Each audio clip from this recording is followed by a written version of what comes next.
Chapter 1. Inciting Luffy. Shall see, this doesn't seem right. If we get caught, I fear Grandpa might bury us alive. Watching Joya pour an entire 5 bags of laxatives in a Grandpa's bowl, Luffy's heart trembled, his eyes filled with sheer terror. Did you not see the soup bubbling over? Did you not notice the color of the broth fading? Are you truly certain this will go unnoticed? Typically fearless and audacious, Luffy found himself quaking at the thought of Grandpa's iron fist, his body trembling as he contemplated a hasty escape. As he saw his comrade, who was supposed to share the burden, on the verge of giving up, Joya hastily exclaimed, "Luffy, how can you be afraid of a mere Garp? Sure, his fists are as hard as rock, and his temper is notoriously fierce. He is like a freight train, but you are destined to become the Pirate King. Think of all the hardships, the exhaustion, the beatings you've endured at his hands. If you can't take this chance to retaliate before you leave, how can you face that black bear on the mountain that still hasn't gotten back on its feet?" Joya, with a serious and earnest expression, forgot that the bear had nothing to do with Garp. It was incapacitated due to their reckless testing of the laxative's effects on it. After a whole package, the once mighty bear had been reduced to a pathetic, dreamless fisha, stinky one at that. "All right then, let's do this. What's the worst that could happen? Hell, just give me a beating. What else can he do? If he has the guts to take me down, do you think he will?" Luffy, reinvigorated, spoke boldly, cleverly leveraging his status as the beloved grandson. Upon hearing this, Joya shot him a glance, but chose not to expose the truth. With his beloved grandson standing in front of him, even if Garp discovered what had happened, the consequences would not be too direct worst. He would be left incapacitated. What more could that old bastard do to him? What more could he dare? He could just lie down and start reading a new house introduction. Let's see if Garp dares to touch him. Oof. As a person from the 21st century, after encountering Garp and being settled in Windmill Village, he had naturally formed a brotherhood with Luffy, Sabo, and Ace. Being the youngest, he had been labeled Shao Si by the other two. Of course, as a transmigrator, he had a system at his disposal, albeit a rather peculiar one. "Life is precious, but dying is even more so," was the name of the system. Upon arrival, there was no beginner's gift package, nor any rewards, only the accompanying gift of immortality. Additionally, each time he faced death, he would earn a chance to draw from a lottery, with prizes ranging from divine creation to fly droppings. The laxatives in Joya's possession were won through such a draw. Due to the randomness of the system's lottery, he found himself not much stronger than an ordinary person except for the fact that he couldn't die. His personal combat prowess was abysmally low. In pursuit of marrying 3 wives and 4 concubines, for the sake of becoming stronger, for love and justice, Joya had persisted in the admirable habit of pushing his limits, believing that as long as he couldn't die, he might as well push himself to the brink. "While life endures, so too does my desire for recklessness," was his guiding principle. Looking at the food spread across the table, Joya called out, "Luffy, go fetch that old man for dinner. Just tell him we made it ourselves." "Why don't you go?" Luffy retorted, sensing a trap, albeit without proof, and he felt it was a significant one. Unfazed, Joya calmly replied, "Of course, after all these years, has the old man ever believed a word I've said? If I suddenly treat him so well, do you think he would come?" At this, Luffy nodded seriously before turning to leave. Just before exiting, he suddenly asked, "Does that include the phrase 'I am human'?" The unexpected question left Joya momentarily dumbfounded. By the time he regained his senses, Luffy was nowhere to be seen. After his initial anger, Joya began to ponder. Wait a moment, is this still the same Luffy who believed everything he was told? How has his mind become so sharp? Could it be that I have transmigrated into a counterfeit version of One Piece? While Joya contemplated this perplexing question, the humanoid boss, Garp, made his entrance. Gazing at the table laden with food and the seated Joya, Garp chuckled, though his smile bore an unsettling and cruel edge. "I say, did the sun rise in the west today? You 2 brats actually cooked for me? Did you put poison instead of salt? Or stuff bullets into the rice balls?" He couldn't believe that a 6-year-old who dared to blow him up would suddenly show such kindness in preparing a meal. If this food were safe, he would dare to stand on his head and defecate. As Luffy began to sweat profusely, struggling to hold his ground, Joya boldly met Garp's gaze and declared, "Old man, your words are rather hurtful. Luffy and I are turning 17 soon, and we just wanted to show our filial piety before we leave. Setting aside the 23,912 punches and 17,351 kicks you've dealt me, you still owe me a debt of gratitude for raising me. Is it unreasonable for me to treat you to a meal I prepare myself?" Unreasonable? Not in the slightest, though it was certainly terrifying. Upon hearing this explanation, even Garp felt a chill run down his spine all those years. Had he been keeping track of how many times he had beaten Joya? 23,912 punches and 17,351 kicks. Was he planning to come back for a rematch before leaving? He had initially thought the food before him contained nothing more than some beans and laxatives. Now it seemed to be filled with deadly red powder and arsenic. His feeble body could likely withstand only a couple of bites before it would spiral towards the heavens. Wait, no, better to fall backward. In an instant, Garp's thoughts began racing backward, finally landing on 17 years old, and before leaving, and his gaze turned terrifying. What? Are you two preparing to set sail as pirates? Luffy, already weak in the knees, immediately buckled and fell to the ground with a thud. "Grandpa, Grandpa, Grandpa!" With a familiar tune and passionate melody, Joya nearly lost control and started dancing in the street. Bang! Before Luffy could continue singing, Garp smashed his fist down. "Letting you be disobedient and become a pirate, wouldn't it be better to obediently join me as a marine and become the greatest marine?" After delivering 3 punches, Luffy was down for the count. Having dealt with one, Garp turned his attention to Joya with renewed interest. While his grandson was a rubber fruit user, he had yet to fully develop his powers, so why not enjoy taking down Joya, who had the gift of immortality? "Come on then, how many punches and kicks are you planning to record in your little notebook this time?" Faced with the advancing Garp, Joya instinctively took 2 steps back, despite his fearlessness towards death. Although he possessed immortality, he could not block the sensation of pain, so he had always hoped to draw something that could eliminate pain, but alas, that wish had not yet been fulfilled. Instead, he had drawn a plethora of random items, such as YD oil, storage rings, eagle-eye reconnaissance techniques, spicy strips, laxatives, and more, none of which genuinely enhanced his abilities. Chapter 2. Finally falling for it. Damn it! As Garp was about to strike, Joya hurriedly called for a halt. As the saying goes, a gentleman speaks rather than fights. As a rear admiral of the Navy, you cannot resort to violence at the drop of a hat. Besides, Luffy and I are still minors. Children need care and love, and that love means. In the midst of a flurry of punches and kicks, Joya successfully collapsed beside Luffy. Watching Luffy, whose eyelids trembled yet showed no sign of protest throughout, Joya felt an acute pain in his heart. The Luffy who would staunchly protect him and shoulder all responsibilities was nowhere to be found. It was evident that people can change. Even someone as simple-minded as Luffy was not exempt. Even so, Joya staggered to his feet. After all, he was a man whom even death could not touch if he couldn't handle a mere Garp right from the start. It was foolish to call himself a transmigrator. With newfound determination, Joya slammed his hand on the table and proclaimed loudly, "Old man, as a soldier of the Navy, how can you waste such a lavish spread of food without a second thought? Where's your conscience? Where's your duty? Do you not believe I will report you to the Navy headquarters?" Garp, who had been preparing to walk away, suddenly froze, instinctively reaching for his forehead in bewilderment. "Not feverish, huh? Why is he talking nonsense? You bastard, don't try to change the subject." Joya swatted Garp's hand away. Desperately maintaining his serious facade, he could not afford to back down now. "Oh!"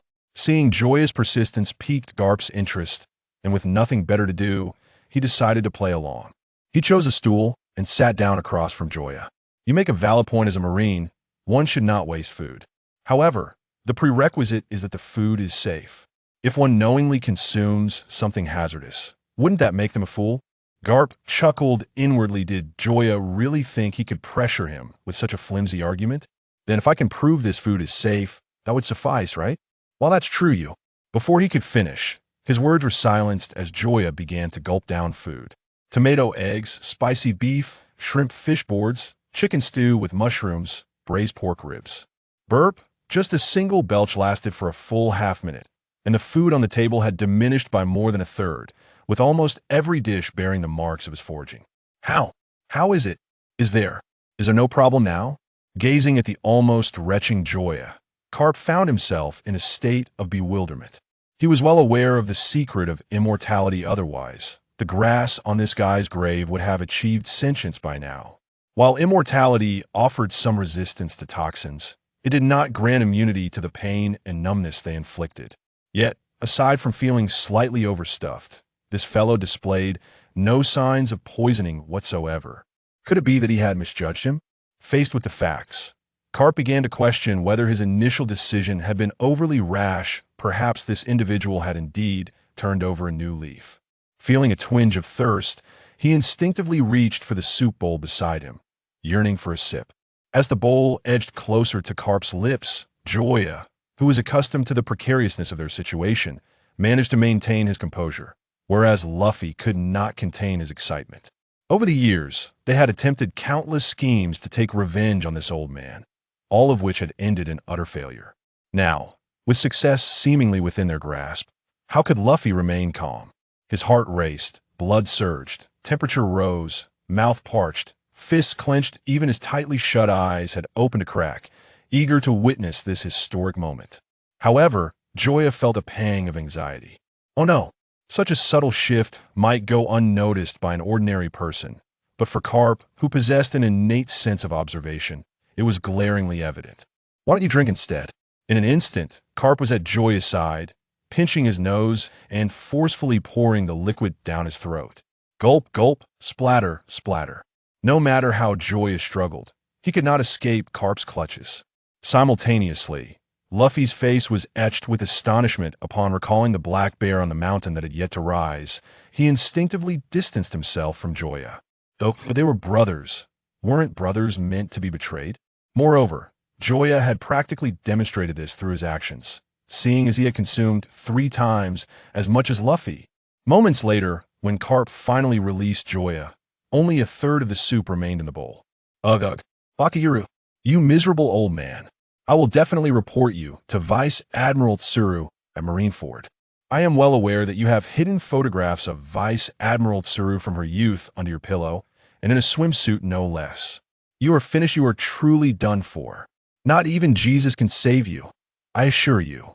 Seemingly haunted by the ordeal, the immortal being remained on the ground, continuously clearing his throat. Observing Joya, who was merely choking and showed no signs of poisoning, even Garp, a man of shameless demeanor, felt a twinge of embarrassment. He had never anticipated that his secret, concealed for over 30 years, would be revealed by Joya, nor did he expect that this fellow had genuinely refrained from tampering with the food. Reflecting on how these two rascals had once prepared meals for him, only to end up in this predicament, Garp's typically unyielding face flushed with a hint of redness. How utterly embarrassing. Please, I was mistaken, just don't tell Tsuru about this. In response to Garp's pleas, Joya turned his neck, closed his eyes, and resolutely ignored him. You think you can brush me off like a beggar? You expect forgiveness without even a single bite of food. Is that even possible? Seeing that Joya remained unmoved, Garp scratched his head in a fluster, unsure of what to do next. At that moment, seizing the opportunity, Luffy chimed in, Grandpa, if you finish the food we made, maybe Little Four will forgive you. Upon hearing this, Garp's eyes lit up. Yes, eat. I will definitely finish this little bit. He then plopped down, picked up his bowl and chopsticks, and began to devour the food. Tomato and egg, spicy beef, shrimp fish cake, chicken stewed with mushrooms, braised ribs all disappeared one by one. When the last bite was swallowed, Garp felt a slight discomfort and lifted the soup bowl to his lips. Gulp, gulp. In just a few mouthfuls, the bowl was emptied. Only at that moment did a meaningful smile break through Joya's furious expression, his eyes sparkling as if he had glimpsed a delightful new toy. Burp. Joya, don't cook so much noodles next time. Although the flavor is delightful, consuming so much at once can be rather nauseating. To this request, Joya readily acquiesced. Sure, no problem. Chapter 3. Simplified Saiyan Physique. Gurgle, gurgle. A strange sound suddenly emanated, and the trio's gaze snapped towards Carp's belly. Gurgle, gurgle. In almost an instant, Carp's complexion transformed, shifting from a slightly brown hue to a vivid red, then to purple, then to blue, and finally to green, as a brief rainbow of colors flashed across his face in mere seconds. WWHY. These words squeezed out between his teeth despite the imminent eruption threatening to burst forth. He needed to comprehend what was happening, or he would not be able to close his eyes. Upon hearing this, Joya wasted no time and slightly parted his lips. In the next moment, the soup he had just consumed flowed out in a deluge. Bastard. With those two words, Carp had already vanished, and where he had gone needed no further explanation. Though he was still curious as to how Joya managed to regurgitate everything he had consumed without a trace, the muscles of his lower body clearly forbade him from doing so. After confirming that Carp had departed, Luffy could not contain his excitement and exclaimed, "Quick, tell me how you did it." He had distinctly witnessed Joya swallow that soup, preparing himself for a fortnight without their playful camaraderie, only to be deceived in such a manner, even as a comrade. The wise have their own strategies. Silence is golden, of course. This was all thanks to the storage ring, which had effortlessly transferred all the soup into its confines, allowing for its retrieval later on without issue. Listening to the distant wails and curses, Joya smiled nonchalantly. Look, taking down Carp at the outset was a mere matter of having hands. Meanwhile, within the realm of Joya's consciousness, a colossal wheel began to spin. However, he paid it little mind. How could a self-proclaimed unlucky soul like him draw anything of worth? If he did, he would dare to eat upside down. Congratulations, host. You have acquired the simplified version of the Saiyan physique. In that moment, accustomed to facing storms and unafraid of any threat of death, even Joya, who would stab himself when enraged, found himself momentarily stunned. The Saiyan physique. Pirates, ninjas, Dragon Ball, demons, chakra, seance. After over a decade of misfortune, Joya had never once contemplated the possibility of becoming a fortunate one. The Saiyan physique was a power capable of dominating the universe. Obliterating stars with a single punch was merely child's play. Moreover, Saiyans possessed an exceptionally unique ability. Upon the brink of death, they could recover, gaining a substantial boost in strength, combined with his own immortality. From this day forth, this world shall belong to me. Joya, whether it be the 4 emperors, the 5 elders, the 7 warlords, or Emu, should they behave themselves, all would be well. But let anyone dare to rebel, they would soon find themselves at the receiving end of a good beating. Clearly, he had chosen to ignore the word's simplified version. As for the previous wager, when had that occurred? How could he possibly know? Suddenly, recalling something, Joya swiftly glanced behind him. Once he confirmed that no monkey tail had sprouted from his backside, he patted his chest and let out a sigh of relief. Thank goodness. Outwardly, he still appeared to be a normal person. Although, even if he had grown a tail, in a pirate world teeming with oddities, it wouldn't mean much. Yet, Joya, who prided himself on his looks, felt it best to continue feigning normalcy. Opening his personal panel, Joya mused to himself, and no sooner had he thought of it than a panel visible only to him materialized before his eyes. Name, Joya. Age, 17 years and 2 days. Power level, 251. An average Navy soldier has a power level of 10. Charm level, 11. Normal is 10. Personal abilities, immortality. Simplified Saiyan physique, eagle eye reconnaissance technique. Able to see the information of others with a power level up to 3 times his own. That a sudden thought struck Joya, and he instinctively used the eagle eye reconnaissance technique on Luffy beside him. What he couldn't see before, he could likely see now. In the next moment, Luffy's panel appeared. Name, Luffy. Age, 17 years and 1 month. Power level, 381. Charm level, 21. Personal abilities, rubber devil fruit user, rubber pistol, rubber machine gun, rubber. In an instant, Joya felt a profound ache in his heart. The disparity was stark. One had a power level of 251, the other 381, almost as if they had become 250 and 380. This left him doubting whether their upcoming voyage could truly commence without leading them straight to Marineford.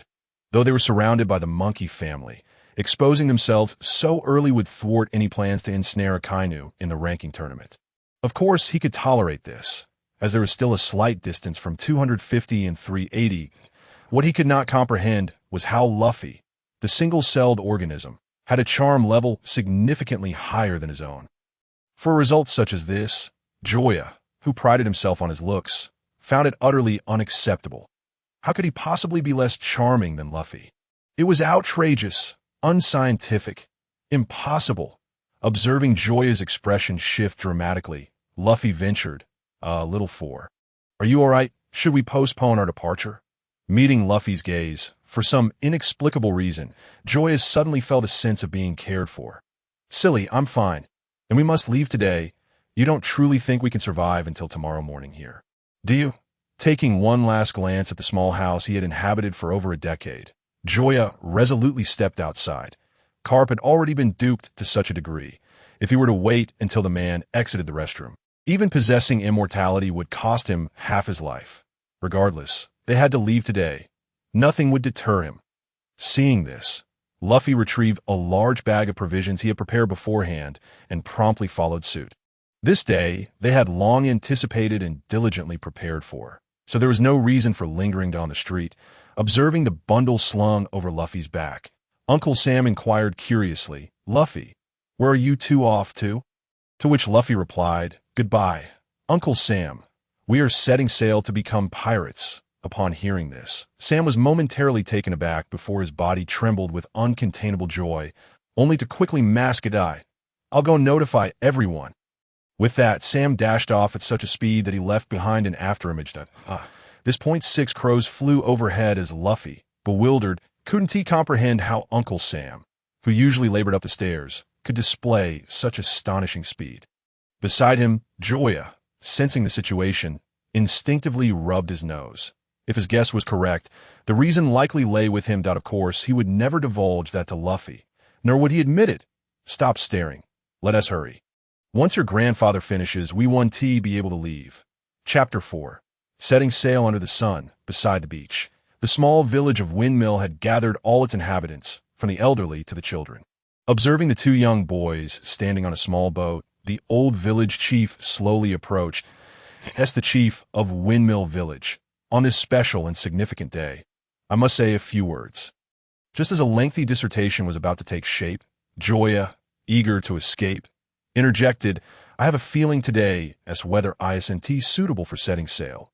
Luffy, should we postpone?" As he spoke, he lifted his leg to step onto the shore. How outrageous! Under the gazes of the villagers, the old chief swiftly intercepted Joya, quickly untied the rope securing the small boat, and with a powerful kick, propelled it away from the shore. "Off you go."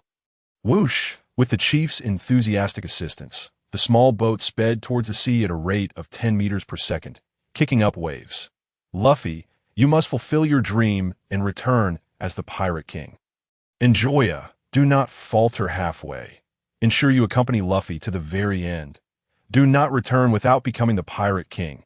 Listening to the villagers' blessings, Luffy's eyes glistened with tears as he fervently declared, "Everyone, rest assured, I will become the Pirate King." To this, Joya could only shake his head and sigh. Luffy was still too young, oblivious to the allure of language and literature. Become the Pirate King and return was tantamount to do not return until you are the Pirate King. Do not falter halfway. Accompany Luffy until the end equated to do not turn back halfway. You must follow Luffy to the very end. Clearly, they have been abandoned by everyone. With this thought, Joya couldn't help but lament how petty these people were. Over the years, he had merely blown up 25 toilets, spied on Makino bathing 109 times, snatched 395 lollipops, and dined and dashed 1,290 times. Meanwhile, in a certain restroom, Garp, filled with pain and fury, grinned and said, "You little rascal, after duping everyone, you think you can run? What a naive thought." With that, he grabbed an object and hurled it with all his might. Whoosh! Empowered by Garp's immense strength, the unidentified projectile pierced through the restroom ceiling, soaring hundreds of meters through the sky, heading straight for Joya. With a thunderous roar, the tranquil sea erupted, colossal waves soaring over 10 meters high. Watching the surging tide, someone couldn't help but exclaim, "Is this the legendary case of dying before the expedition even begins?" Upon hearing this, the crowd instinctively nodded, yet no one thought to jump into the sea to rescue them. After a full half-minute, two heads finally emerged from the water. Da-da. I can't go on.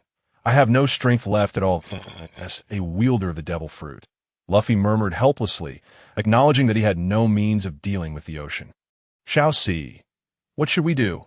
Our ship and food are gone, he lamented. Observing the utter destruction of their seafaring gear, the once vibrant Luffy now appeared somewhat distracted. Not only was the ship lost, but even the two empty barrels he had prudently prepared for emergencies were reduced to splinters. Yet, on Joya's face, there was not a trace of sorrow. Rather, a glimmer of amusement sparkled in her eyes. Glancing at the floating toilet paper on the water surface, Joya cheerfully proclaimed, "Don't worry. Watch me." With that, she delved into her storage ring and effortlessly retrieved one of the 5 small boats she had prepared. In the blink of an eye, a brand new vessel bobbed upon the waves. Luffy was utterly astonished, his eyes sparkling like light bulbs. "How did you do that?" "Enough chatter. Get on the boat. If anything else comes flying at us, I won't be responsible." The reason for this miraculous feat lay in the 10-10-10M storage ring adorning her finger, which was filled to the brim with various supplies essential for their voyage. It would not be an exaggeration to say that even adrift for half a month, they would face no difficulties. Of course, this was merely Joya's personal speculation as a novice navigator. The true circumstances remained to be seen. Gazing at the horizon where the sea met the sky, Luffy excitedly spread his arms wide, as if to embrace the vast ocean. "I'm coming for the title of Pirate King." Likewise, Joya felt her heart swell with anticipation. After waiting for so many years, their adventure was finally about to commence. However, such a harmonious scene could hardly unfold without some unexpected twist. The once tranquil sea suddenly surged, and a brown head the size of a house emerged in their path.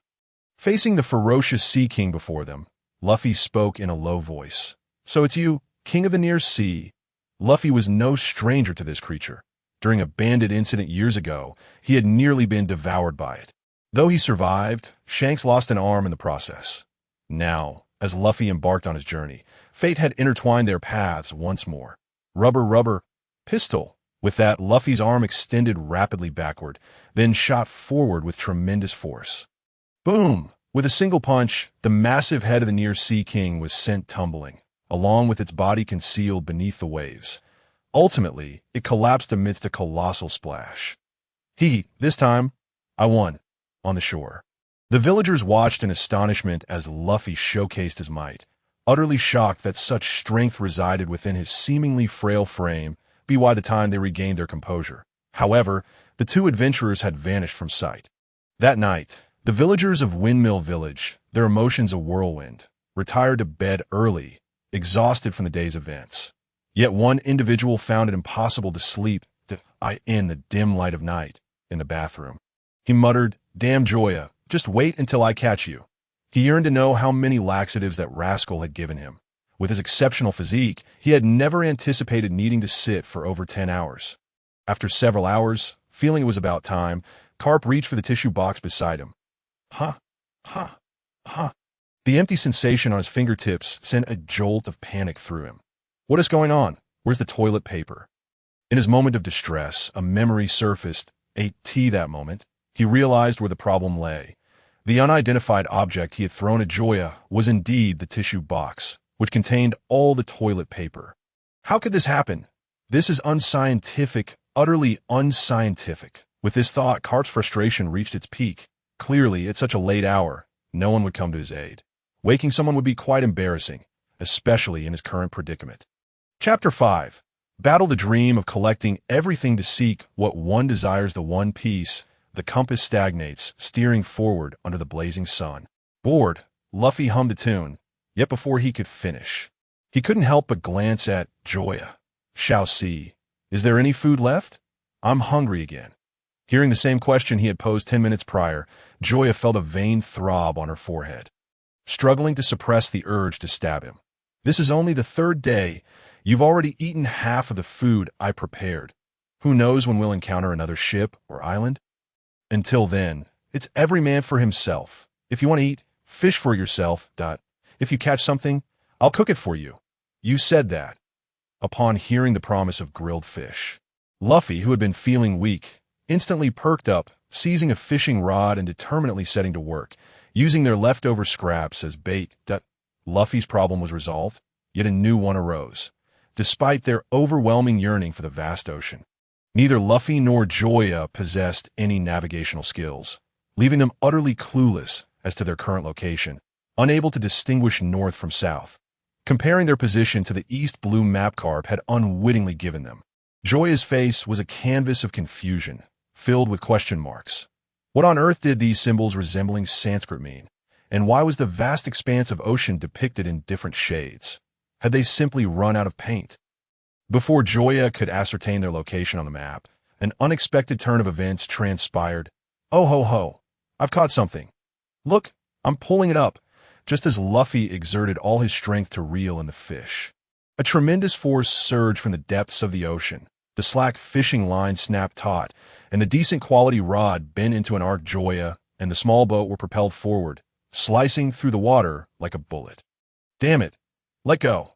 Clearly, Luffy's catch was no ordinary fish. One misstep could spell disaster for both him and the boat. No way. This is my grilled fish. I'm not letting go. Joya had grossly underestimated Luffy's obsession with food, particularly meat. That moment, Luffy envisioned the creature on the other end of the line as a perfectly grilled fish rather than a perilous beast. Bakiyaru. Without further ado, Joya lunged forward, attempting to snatch the fishing rod from Luffy's grasp. However, the somewhat dim-witted Joya was clearly no match for Luffy's stubbornness. Before a victor could be determined, the small boat, unable to withstand the weight, capsized with a resounding crash. With a gulp, Luffy inadvertently swallowed several mouthfuls of seawater before finally releasing the fishing rod. However, the creature on the other end was far from finished. It twisted beneath the water's surface and charged toward Luffy and Joya. In that moment, Joya finally discerned the nature of their opponent. It was a near sea king, measuring over several dozen meters in length, rivaling the one Luffy had just dispatched with a single punch. Realizing this, Joya suddenly felt a surge of competitive spirit. Having acquired a simplified version of Saiyan-like abilities, she had yet to test her strength, only knowing that her power level was 251, but lacking any clear understanding of what that entailed.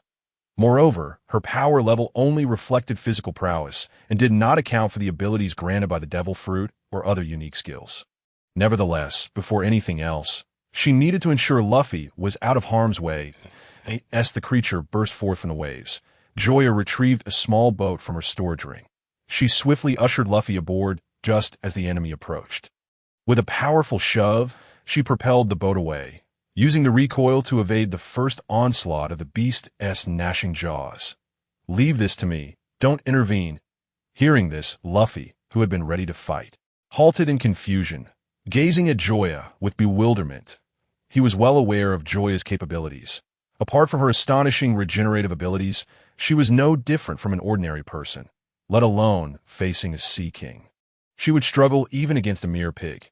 Yet, in the next instant, witnessing Joya forcefully twist the sea king's jaw aside, Luffy was rendered speechless, his mouth agape, as if he could fit 100 buns inside. Standing bewildered in the wind, he could hardly comprehend the scene before him. Had he not seen it with his own eyes, he would never have believed that Joya, who would pant merely from stealing glances at Machino while bathing, could stand toe-to-toe with a sea king measuring dozens of meters long. Unbeknownst to him, he mistakenly believed this was akin to consuming a vitality-boosting tonic or devouring hormone-infused spinach. Once more, enveloped in fervor, Joya completely disregarded his opponent's fierce demeanor and the significant disparity in their sizes, as he deftly ascended his foe's form while repelling him. Take this! With a sweeping motion, Joya swung his arm and delivered a punch squarely to the head of the Sea King. Roaring in pain, the creature instinctively rolled over, attempting to dislodge the pest clinging to its back. However, despite the undulating and slippery terrain, Joya's footing remained as steadfast as a seasoned veteran. He leapt upon the Sea King's spine, mirroring the agility of an athlete performing on a balance beam. While Joya's combat prowess had not significantly increased, his wealth of battle experience was considerable, having frequently sparred with carp. Had he never encountered swine? Could he not recognize their gallop? In his exhilaration, Joya rapidly unleashed a barrage of punches upon the Sea King's shell. Though the creature's exterior was remarkably resilient, it soon succumbed to the overwhelming force of Joya's strikes, exceeding 20 times that of a normal human. Crimson blood gushed forth, transforming Joya into a veritable specter of carnage. At this juncture, the Sea King's roar no longer resonated with might. Instead, it conveyed a sense of feebleness. It was evident that the creature had lost all will to fight, rendering the outcome of the conflict painfully clear. What a thrill! After such an exhilarating clash, Lucifer could not suppress a triumphant howl. Having traversed through the years, engaging in numerous brawls and shedding copious blood, this encounter marked the first true battle of significance. The passion and excitement surged within him. Even now, he felt the blood coursing through his veins as if it were ablaze. "Shall see, you have undergone remarkable changes these past few days." The voice that reached his ears roused Joya from his reverie. Glancing at the serious expression on Luffy's face, Joya offered a slight smile and recited his prepared words. "Indeed, I have grown stronger, for I do not wish to be a hindrance to you.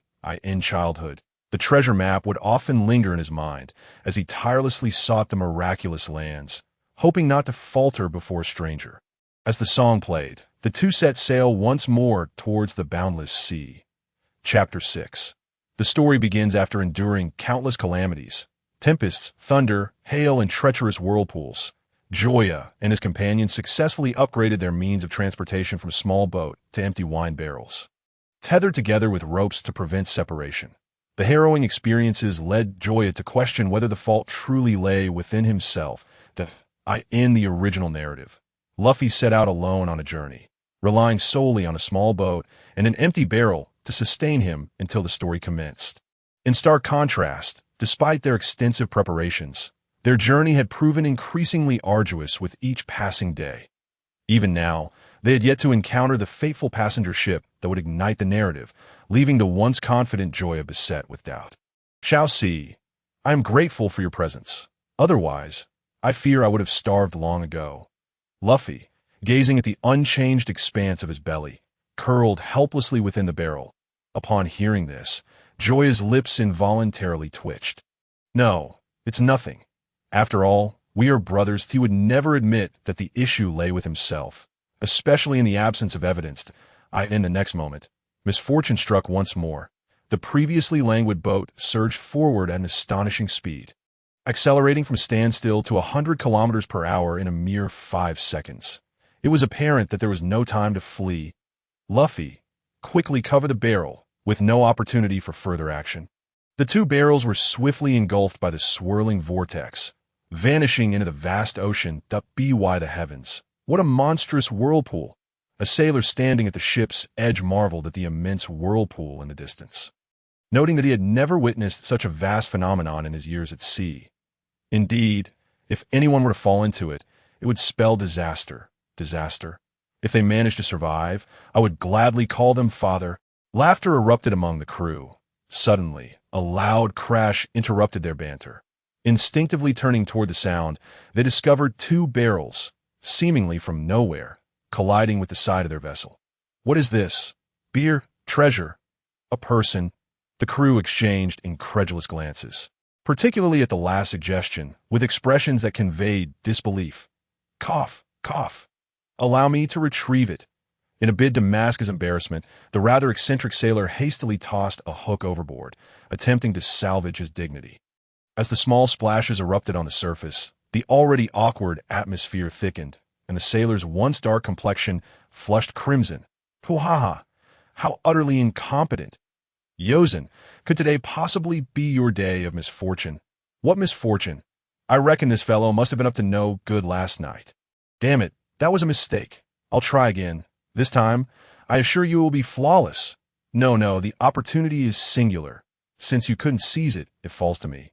Let go of those two barrels and allow me." Listening to the increasingly erratic conversation from above, Joya felt 1,000 frustrations surging within him. What on earth were they doing? Were they merely playing? Could they not assess the situation? There were two living souls in need of rescue. Time slipped by, and just as Joya's fury began to boil over, he finally felt a tug pulling him upward. They are indeed connected. Observing the two barrels bound together by a rope, the crew grew ever more curious about their contents. "Let me split them open." Yozen rolled up his sleeves and aimed his broad palm at the barrels. "What are you all loitering about for? Get over here and help. And you, Yozen, are you plotting a rebellion? Are you seriously considering damaging my barrels?" The captain's roar startled the crew, particularly Yozen, who felt a wave of distress wash over him. "Captain, enough of your excuses. I'll forgive you this time. But hurry up and get back to work, or I'll withhold your wages."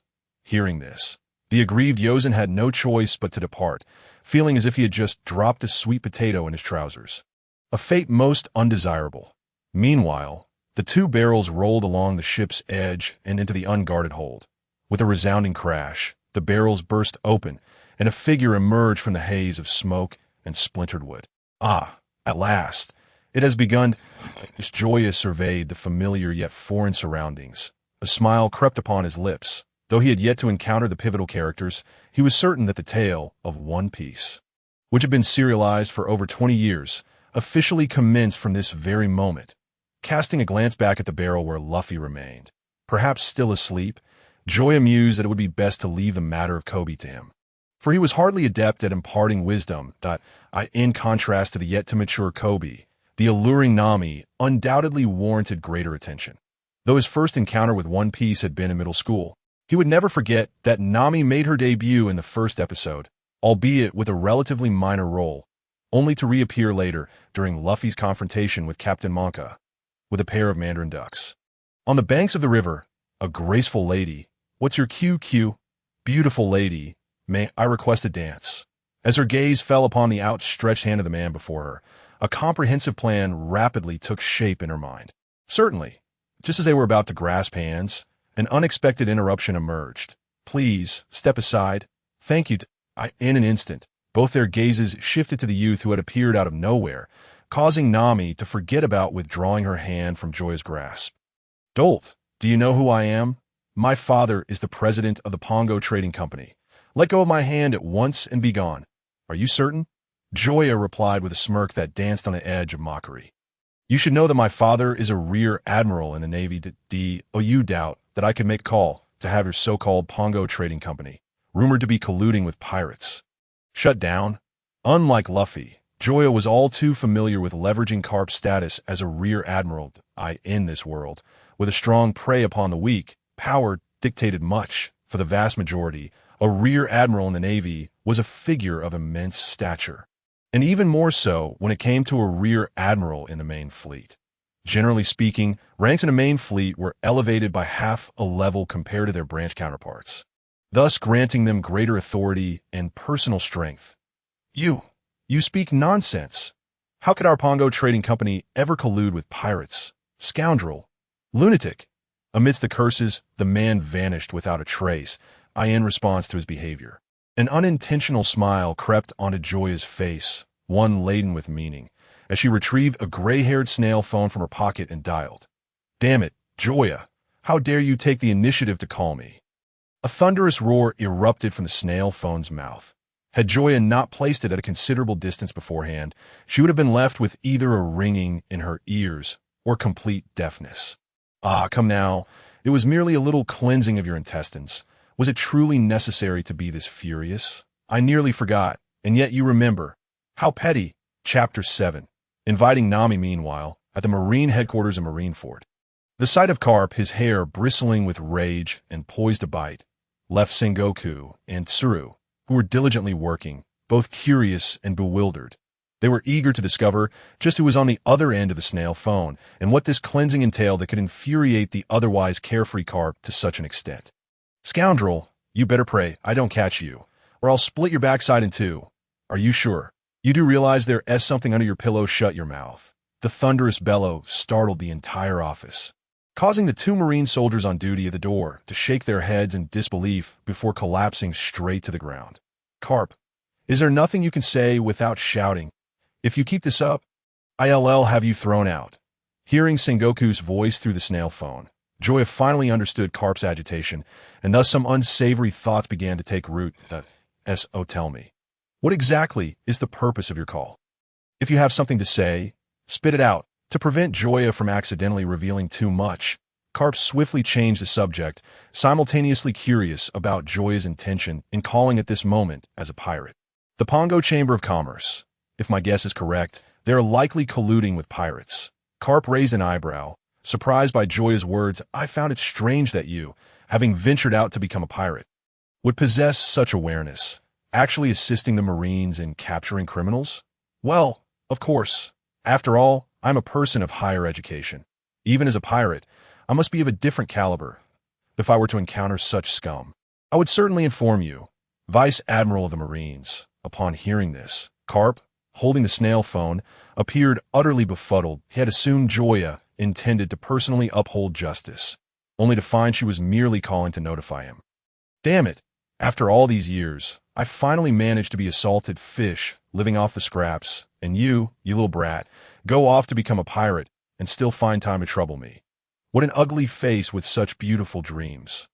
However, before Garp could retort, Joya's voice rang out once more. By the way, the photo you have hidden under your pillow is quite well taken. When will you take one for me? The moment the last word fell, Joya promptly hung up, her speed so swift that Garp was left momentarily speechless, in stark contrast to the bewildered Nami, Tsuru, and Sengoku, who shared the same office with Garp, maintained a far more composed demeanor. Each took out a rather unique little notebook and penned 8 words on a fresh page. Harboring pirates, concealing photographs. Casting a glance at his nearly depleted notebook, Sengoku couldn't help but sigh. Time to buy a new one. Tsuru nodded in agreement, fully in accord. Come now. Care to explain? As Garp stood stiffly at the door, his body froze, and despite having faced Roger without flinching, he was now drenched in cold sweat. I'm going to investigate the Pongo Chamber of Commerce. Leaving that statement behind, Garp bolted out the door, not even taking the time to use the stairs, instead opting to step into the air. His thoughts racing to ensure that next time he encountered Joya, he would bring Akiji along to freeze him for 100 years. Achoo, achoo. Feeling a malicious intent, Joya couldn't stop sneezing, yet her lips curled upward in a smile. Simultaneously, the system's reward wheel began to spin once more, evidently indicating that for the system, the definition of self-destruction was not bound by distance. Congratulations, host. You have acquired an enhanced version of the replicated devil fruit. At that moment, an orange-gold fruit, slightly smaller than a football and adorned with peculiar patterns, materialized in Joya's storage space. The unexpected delight stunned Joya for a whole year. After nearly 17 years of misfortune, her last 2 lottery draws had yielded remarkable rewards. Is your esteemed companion truly a Marine Vice Admiral? Nami's sudden interjection interrupted Joya's train of thought as she gazed at the young man before her. Dressed in a sleek black leisure suit, her expression a blend of hope and inner turmoil. The emergence of the Dragon Pirate crew had transformed the once beautiful Coco West Village into a living hell. If she could harness the power of a Marine Vice Admiral, everything might change. Yet, she remained uncertain of the veracity of his words, for it was widely recognized that the East Blue was the weakest of the seas. With only Garp as the sole Vice Admiral hailing from that region, and she had heard no mention of him having a grandson that, of course, the East Blue's weakness was also tied to Garp's influence. After all, not every Vice Admiral would return to the base 2 or 3 times for trivial matters, allowing pirates to develop in a leisurely manner. However, it was also possible he had come from other seas. Yet, from the conversation between the two, it seemed this mysterious young man was indeed a pirate. How could a pirate possibly be connected to a Marine Vice Admiral? The myriad contradictions left Nami utterly perplexed. Struggling to discern the truth, rest assured, I never lie. With a mere glance, Joya discerned what Nami was pondering at that moment, and instead of clarifying, she took Nami's hand and led her to the center of the banquet hall. Gently swaying to the rhythm of the music, despite having never learned any dance form in her past life, she still had an innate talent. Over the course of the last 17 years, aside from her personal combat skills, she had acquired knowledge in various other areas, particularly excelling in dance. As the performance concluded, the surrounding crowd instinctively applauded. However, Nami was the first to retract her hand and turn to leave. Having realized the truth, this fellow was nothing but a charlatan. Years of thievery had bestowed upon Nami a keen eye, enabling her to discern the wealth concealed on a person within half a minute. The results of her observations revealed that this individual was utterly devoid of any money. Even the ring on his right hand was nothing but ordinary trinket shop fare. How could a family member of a Marine vice admiral, especially one stationed at the headquarters, be so impoverished? Boom, boom. The sudden explosion rocked the passenger ship, causing Nami to stumble. Joya quickly rushed to steady her. Whether it was true or false, just check the newspapers of the past few days and you'll find out. Besides, I have no reason to deceive you. Upon hearing this, Nami paused, contemplating. Indeed, if what he said were true, then there would surely be relevant reports in the newspapers in the coming days, for the Pongo Chamber of Commerce held significant influence in the East Blue. The revelation that such a large organization was colluding with pirates, and that a Marine vice admiral was investigating, would undoubtedly capture the attention of major news outlets. Seeing Nami stabilize her emotions, Joya continued, I am Joya, a pirate, as for my relationship with the old man. If you are willing to join us, I will tell you in detail that moment, Joya officially extended her invitation to Nami.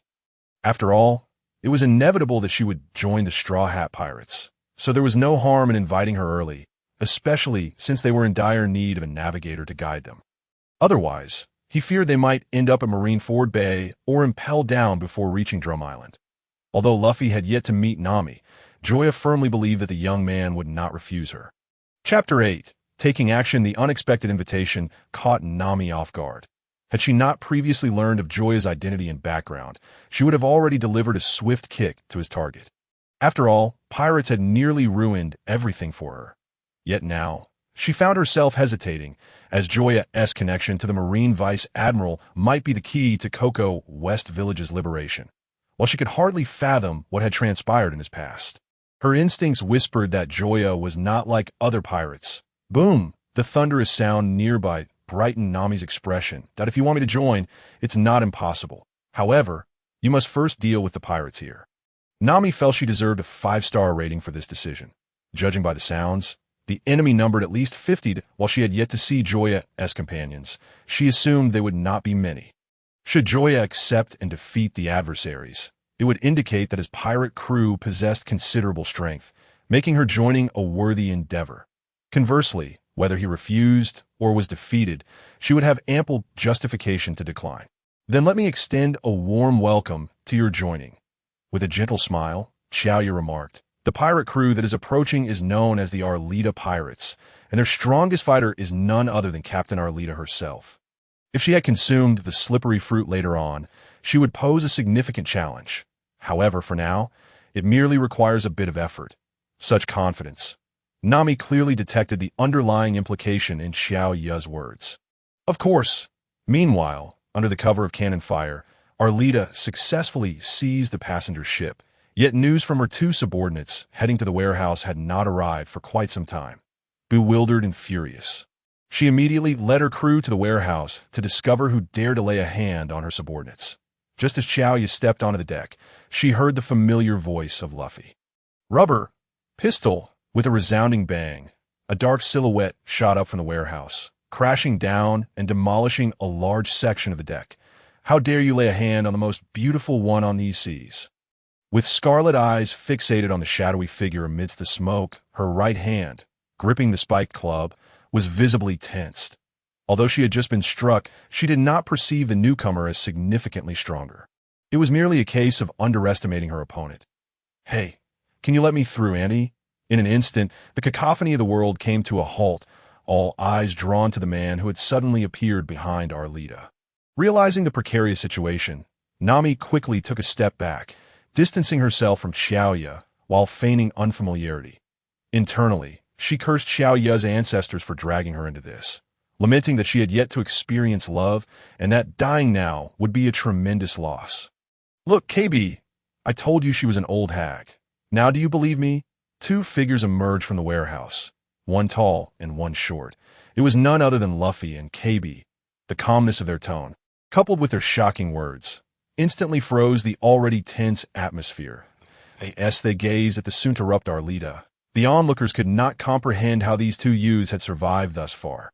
They truly had no regard for the consequences.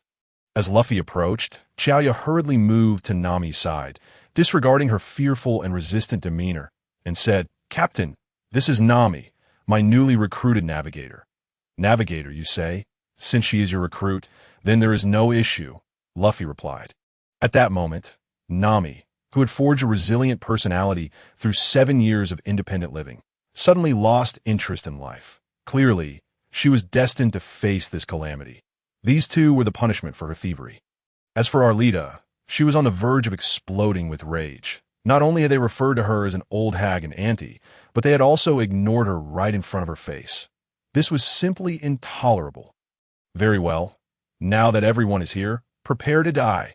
In a fit of extreme anger, Arlita raised her 250-pound spike club above her head and brought it crashing down toward the nearby Xiaoya. The tremendous force reverberated through the air with a dull roar.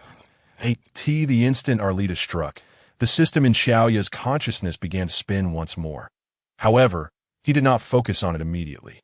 Instead, he turned his gaze to Nami. She had her eyes tightly closed, appearing resigned to her fate, muttering, "It's over.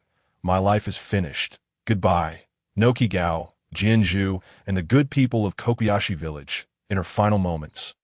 She wished not to witness her blood splattering everywhere, but after a prolonged wait, the anticipated attack had yet to arrive. Just as she attempted to open her eyes a sliver, she suddenly heard Xiaoya's voice beside her. "You might want to try trusting your companions." Bathed in sunlight, Xiaoya's profile appeared magnified in Nami's eyes, the golden rays casting a brilliant aura around him, both dazzling and sacred. However, when Xiaoya turned to face her, the warmth and sunlight vanished, replaced by an overwhelming sense of battle fervor. Get lost! In an instant, all the strength hidden within Xiaoya's body converged in his right fist, without any ostentatious techniques. A rising dragon punch surged upward, crashing into Arlita's abdomen. The overwhelming force erupted against Arlita, whose considerable size was propelled backward like a cannonball, from the moment Xiaoya laid eyes on Arlita. He had activated his eagle eye scouting technique. Though her power level was a mere 60, she might be formidable among ordinary people, yet she paled in comparison to Xiaoya, whose strength was nearly double that. The scene was utterly astonishing for everyone present. They could not fathom how Xiaoya, whose physique was slightly more slender than the average person, could unleash such terrifying power. Grasping her aching abdomen with one hand while the other struggled to steady her spike club, Arlita, though still furious, began to comprehend that she had likely bitten off more than she could chew. Just as she contemplated retreating and prepared to issue the order to withdraw, Xiaoya, now just 10 meters away, closed the distance in mere strides, his arms bulging with tension. Farewell! With a single punch, a thunderous explosion rang out, and Arlita's massive form was sent soaring toward the sea. Disappearing into the depths, he would show no mercy to his foes. Of course, the primary objective was the treasure aboard her ship. A pirate. There was no such thing as surrendering and being allowed to leave unscathed. Unlike Luffy, who aspired to be the Pirate King, or Zoro, who aimed to become the world's greatest swordsman, Xiaoya's dream was to save her life. Beyond combat, the breathtaking scenery of the pirate world, delectable food, and wondrous sights were his goals. Additionally, witnessing various events from the original narrative was an irresistible allure for him, which was why he had chosen to sail with Luffy. Otherwise, being a food blogger or a backpacker would also be a delightful option. Chapter 9. Harvest, let us go treasure hunting. With a loud cheer, Xiaoya charged ahead toward the enemy pirate ship, leaving the battle behind. Wait, the treasure is mine. Following closely behind, Nami was the second aboard, unable to comprehend why Xiaoya was so powerful. Yet her pursuit of wealth remained undeterred. Ha ha ha! Amidst their hearty laughter, Luffy and KB followed suit.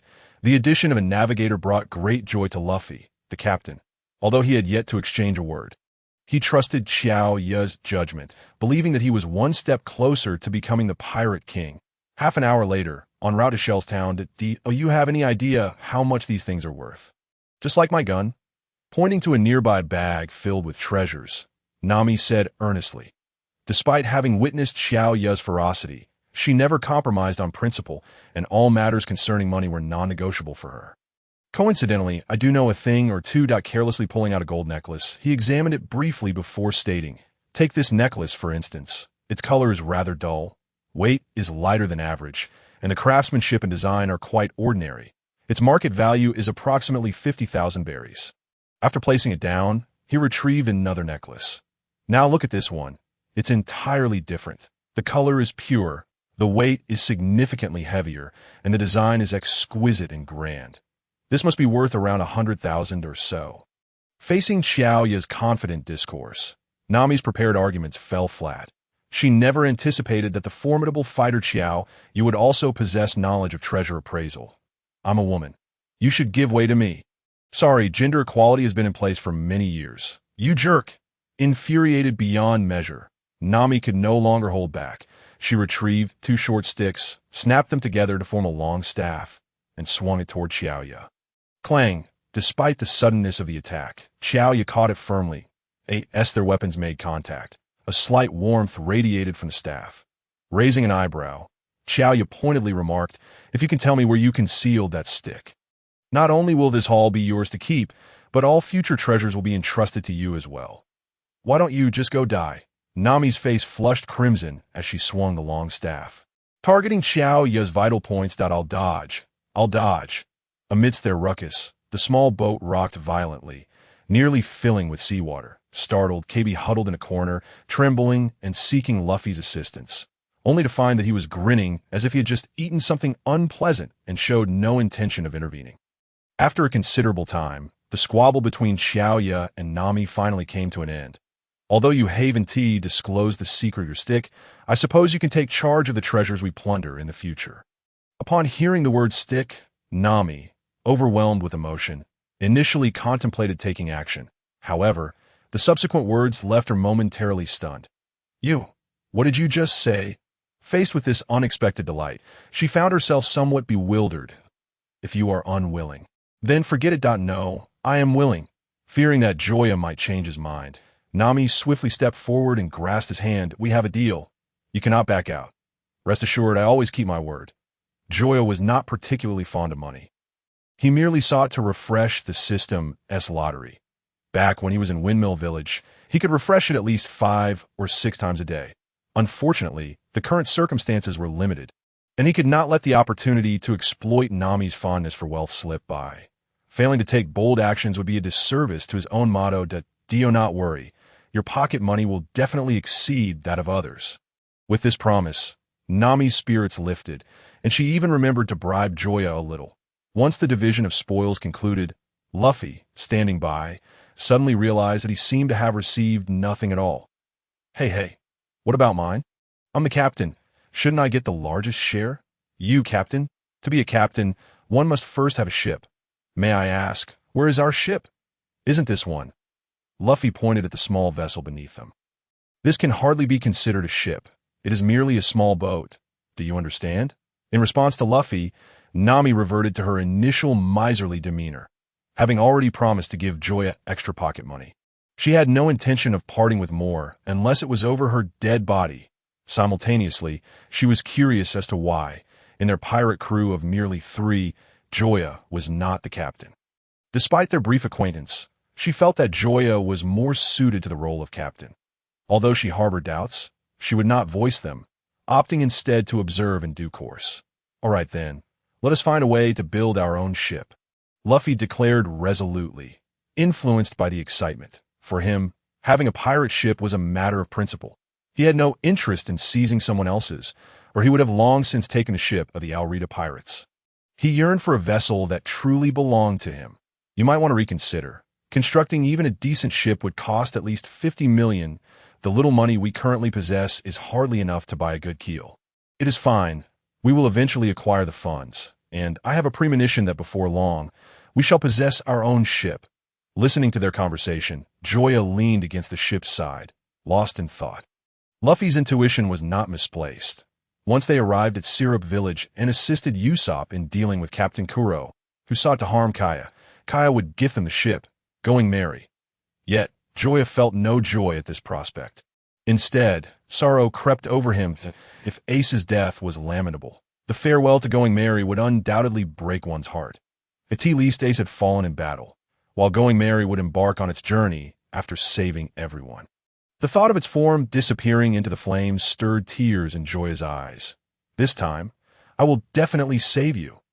Although he had yet to devise a plan, Joya believed that with the system at his disposal, he could alter the fate of Going Merry. With this thought, his consciousness delved into the storage space, his gaze falling successively upon a devil fruit the size of a soccer ball and a pitch-black katana. As two segments of information flooded his mind, the devil fruit was known as the enhanced copy fruit, drawn by provoking Garp, capable of replicating the abilities of other users, provided he touched the individual's body. Moreover, the replication effect was limited to the most recent contact. This meant that whoever he touched, he could wield their abilities, but upon touching another, the previous ability would be lost and could not be reused. Additionally, what pleased Joya the most was that this fruit was not cursed by the sea. The one who consumed it would not be restrained by the sea or sea prism stone, nor would there be any conflict of abilities. This implied that as long as he swallowed it, he could potentially become a dual fruit user. As for the katana beside it, it was drawn from provoking the Arlita pirates and was named Night Slash, symbolizing the cutting through of darkness to welcome the light. Measuring 1 meter and 3 centimeters in length and forged from meteorite iron, it was extraordinarily sharp. Upon seeing it for the first time, Joya knew he had stumbled upon a treasure. Although he was not well-versed in swords, he recognized this as a fine blade. Chapter 10. The arrival of Zoro in the end, teasing Nami, led to the acquisition of the iron block, boosting his combat power from 251 to 289 and enhancing his physical prowess in tandem. But a slight clench of his fist revealed the notable increase in strength, prompting a satisfied smile from Joya. The devil fruit, the sword, and the iron block. Within the span of half an hour, he, who had previously lacked combat options, was endowed with 3 choices by the system. Typically, due to limited energy, one could only selectively master 1 or 2 powers. However, Joya declared that only children made choices. He wanted it all. With the system at his disposal, he felt no concern that he might be overwhelmed. As a true powerhouse, he believed himself invincible. We've finally arrived. As the small boat docked, the restless Luffy immediately leapt ashore. Without anyone needing to remind them, Joya and the others quickly discerned that this island was under the dominion of a navy. For in the center of their view stood a towering building, distinctly styled in naval fashion and adorned with the navy flag, dwarfing all other structures in both scale and height. How exciting! At this moment, Luffy's eyes sparkled with curiosity, particularly regarding the swordsman Zoro, whom Kobe had described as a demon incarnate. He was intensely eager to discover what sort of person Zoro truly was. If he found him agreeable, he would not hesitate to invite him aboard. Joya, what kind of person do you think Zoro will be? Before Joya could respond, the once bustling street fell in a sudden silence. Every face displaying a uniform expression, shock, fear, uncertainty, observing the frightened demeanor of the crowd. The 4 of them had no choice but to silence their chatter and hastily retreat. After distancing themselves for quite some time, Kobe finally dared to speak. I heard that the highest-ranking officer at this naval base is a colonel named Monka. I wonder if he will permit me to join the Navy. Just as Kobe immersed himself in his daydream, the surrounding populace once again donned the same fearful expressions, hastily retreating. These people are so amusing. Luffy found the expressions of the crowd entertaining, while Kobe felt a lingering sense of unease. It was one thing for them to fear the criminal Zoro, but why did they also display such trepidation towards Colonel Monka? Joya understood the underlying reason, but could not step forward to explain. Otherwise, he would have to clarify how he knew such details. Likewise, Joya was eager for the upcoming encounter. As a pirate enthusiast, he was about to witness the first meeting between Luffy and Zoro, a privilege not to be taken lightly. Shell's town was not large, so reaching the naval base did not consume much time for the group. Gazing at the 3-meter-high wall, Luffy began to gather several ladders from his side. How could a criminal like Zoro possibly be imprisoned here?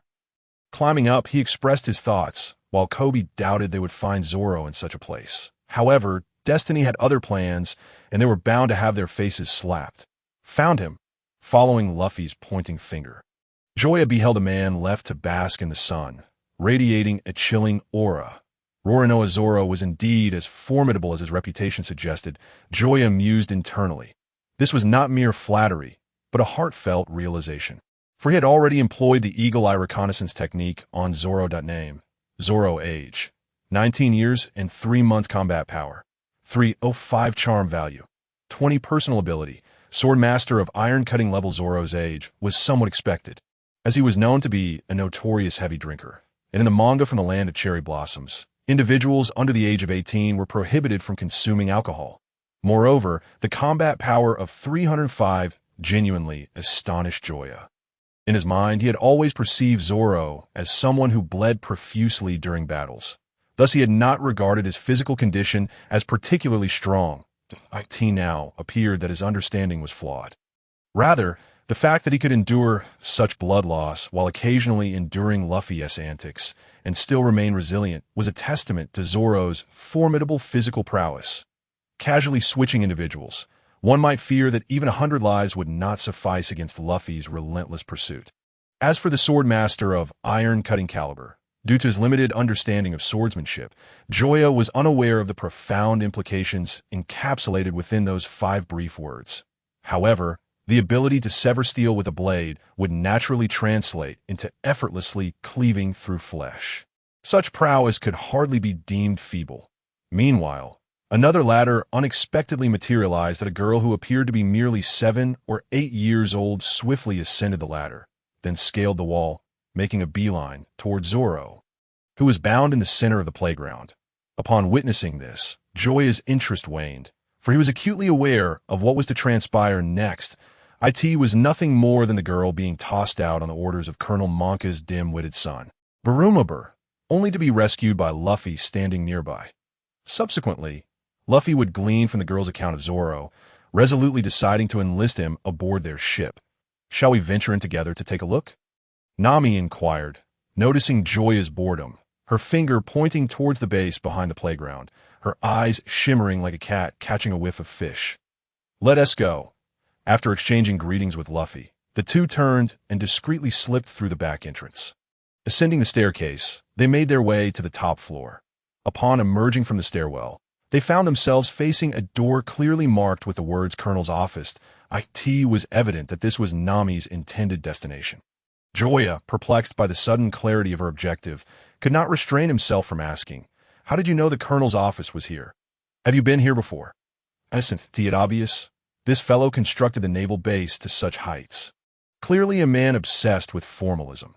Individuals of his ilk would relish the idea of having their offices perched atop, fulfilling their shameful and pitiable vanity." Upon hearing this, Joya couldn't help but regard Nami with newfound respect. This little thieving cat, fixated on wealth, also possessed numerous redeeming qualities. Just as Nami was securing her hairpin, 3 naval soldiers appeared at the end of the street, just as Joya was preparing to spring into action.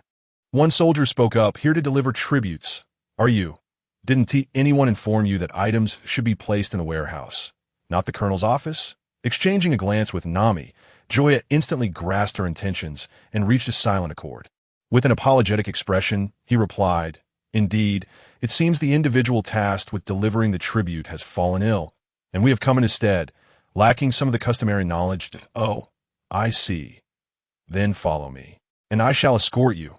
The soldier exhibited no suspicion, as the inhabitants of this island lived under the oppressive fear of Colonel Monka, with any who dared to resist long since perished, leaving only those who submitted to the Colonel's might. It had been many years since any defiance was heard. Chapter 11. Zoro joins the crew under the soldiers' guidance. Joya and Nami strolled confidently through the naval base, heading straight for the warehouse where Monka stored tributes. "This is the place. By the way, where are your tributes?" Upon arrival, the soldier turned to notice that neither Nami nor Joya appeared to be carrying any items of tribute. "Right here." In an instant, Joya sprang into action, delivering swift blows that rendered the 3 soldiers incapacitated. Bang, bang, bang. The soldiers crumpled to the ground. Despite having witnessed Joya's formidable strength, Nami could not help but exclaim, "This guy is a monster." In the next moment, as the warehouse door swung open, the dazzling treasures inside momentarily consumed Nami's attention. The mound of gold and silver sparkled enticingly, and the presence of several valuable antiques left Nami's eyes gleaming with dollar signs. "I've struck gold. I've truly struck gold." Without needing a prompt from Joya, Nami deftly produced 2 burlap sacks from her bosom and began to gather the riches. Joya, intrigued by her peculiar methods, resolved to seek an opportunity to uncover the secrets she concealed, and of course, his curiosity was purely innocent, with no ulterior motives. "Aren't you going to help? What if someone happens by? I'd like to see how you handle that." "What else can we do?" "We knocked them out." Despite the internal monologue, his body obediently moved to assist. After a flurry of activity, the 2 sacks were filled to the brim, easily containing several million in valuables. "How are we going to carry this?" While Nami was undeniably pleased with her haul, her ambition of infiltrating the Colonel's office remained unshaken, as it housed the sea charts of the Grand Line, undoubtedly worth far more than the treasures before her. "Leave it to me." With that, her hands floated delicately over the sacks. The next moment, both bags vanished before Nami's astonished gaze. "What? Where are my treasures? What have you done with them?" In disbelief, Nami clutched Joya's collar, her expression radiating fury akin to a mother tiger ready to pounce. Right here. Right here." Only when Joya retrieved the sack from his storage ring did Nami finally calm down. Upon confirming that her treasures remained intact, her gaze towards Joya transformed. "What do you intend to do?" Under Nami's intense scrutiny, Joya felt a chill run down his spine and hurriedly concealed his right hand, which bore the ring. However, this action inadvertently revealed more than he intended, causing Nami's gaze to sharpen, though inwardly she lamented the missed opportunity. Earlier, during the dance on the passenger ship, she had noticed the ring's presence. Its unremarkable appearance had led her to dismiss it, but now it was clear that she had underestimated its true worth. "Relax, I'm not stealing from you. Hurry and stow those away so we can go and steal more." It was only at this moment, reassured by Nami's promise, that Joya felt somewhat at ease, waving his hand to make the 2 sacks vanish again. "Let us go to," as they turned to leave. He didn't forget to drag the unconscious soldiers into the room to avoid detection. Soon, the 2 stood once more before Monka's office. This time, they successfully infiltrated the room without incident. A mere glance allowed Nami to spot her target, making a beeline for the safe situated in the corner. Upon opening it, the pirate flag that came into view caused Nami's previously elated expression to darken at an alarming rate. "Damn it. Someone beat us to it." Noticing the disturbance, Joya instinctively turned to see the flag in Nami's hands that depicted a blend of clown and skull motifs, and the instant he laid eyes on it, an uncontrollable figure materialized before him. Buggy the Clown, a man of considerable controversy, that a contemporaneous figure to Shanks. He too had been an intern aboard Joel D. Rogers' ship, yet his displayed strength was surprisingly lackluster. Yet, this very individual not only ascended to the position of a warlord of the sea, but also garnered worldwide attention during the Marineford War. He was arguably the only man whose fortune could rival Luffy's. Joya found himself intrigued by this character. With the eagle-eye reconnaissance technique at his disposal, he could discern at a glance whether Buggy was merely playing the fool or genuinely inept. Rest assured, he won to escape. But he is from the Buggy Pirates, and I've heard he is a devil fruit user, much like our captain. Despite Joya's reassurance, Nami remained apprehensive. Should we abandon our efforts? How could we? Once I set my sights on something, it becomes mine. Why should I relinquish it? Observing Nami's assertive declaration, Joya could not help but smile. Such reasoning was indeed unreasonable, but they were pirates after all. Why should they adhere to reason? Were they merely playing house? Let us go see if Luffy and the others have resolved their situation. Though he had accompanied Nami in her treasure hunting, Joya had also kept a close eye on the events unfolding in the playground at that moment. With a sword in hand, Luffy had successfully freed Zoro from his bonds and was now confronting Colonel Monka. Since bullets are ineffective, let us use swords to slay them. At this command, over a dozen naval soldiers brandished their swords and charged toward Luffy and the others, their imposing presence causing Kobe to buckle in fear and kneel. Yet, standing resolutely at the forefront, Luffy and Zoro remained unperturbed, their expressions calm, as if oblivious to the impending threat. "I'll handle this." Taking a step forward, Luffy's hands settled on the sheathed sword at his side. With a swift motion, The sound of the blade sliding from its sheath resonated, in a single fluid movement. He lunged forward, the long blade in Zoro-esque grasp carving through the air with deadly arcs, deflecting all incoming weapons in an instant. Anyone who moves dies. The voice, reminiscent of a demon, sent chills down the spines of the naval soldiers, as if the scythe of death were poised upon their necks, leaving them too fearful to move. I promised you I would become a pirate. Since a confrontation with the Navy is inevitable, I shall take on the mantle of the villain with rightful conviction. However, let me make it clear from the outset, I will pursue my own ambitions with unwavering determination. Ambitions? Luffy appeared somewhat perplexed that I aspire to become the world's greatest swordsman, though his voice was barely above a whisper. Every word Zoro uttered was imbued with steadfast clarity. This was a goal he was resolute in achieving, even at the cost of his own life. If you stand in the way of my ambitions, you shall have to atone for it by disemboweling yourself. The world's greatest swordsman, quite a lofty ambition that a companion of the Pirate King must at least aim for such heights. Bold words indeed. Hearing Luffy's response, even Zoro couldn't suppress a smile. Yet upon reflection, it seemed this made the journey all the more exhilarating. With that, I shall join you. Thus, the Straw Hat Pirates welcomed another member. The swordsman Zoro took his place. Chapter 12. Farewell to Kobe Rubber Whip.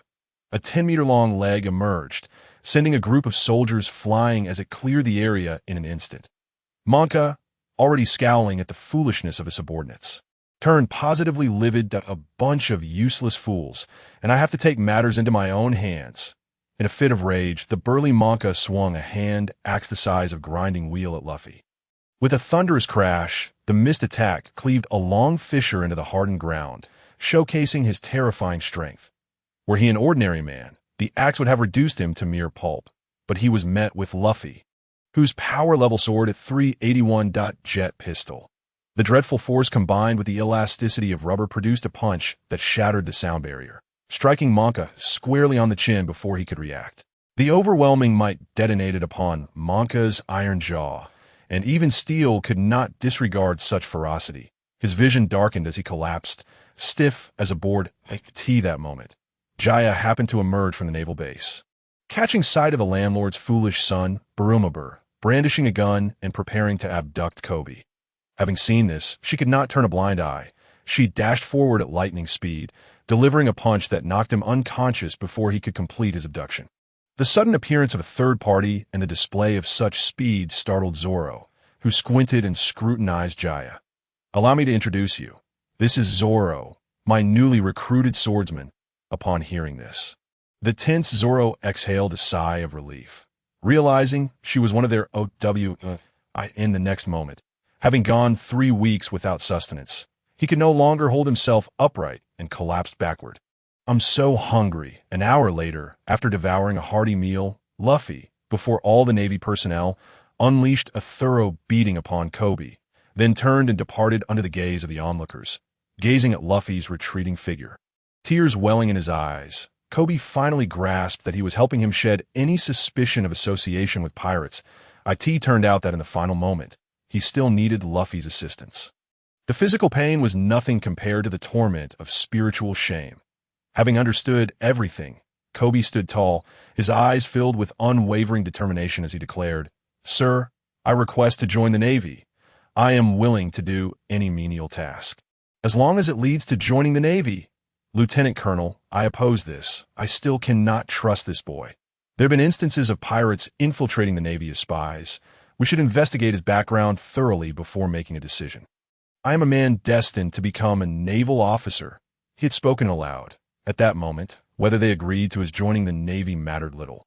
What held significance was that he could finally live for his beliefs, daring to voice his innermost thoughts, standing up to express his desires. No longer the timid, cowardly boy who shied away from resistance. As for the onlookers, they were too stunned to utter a word.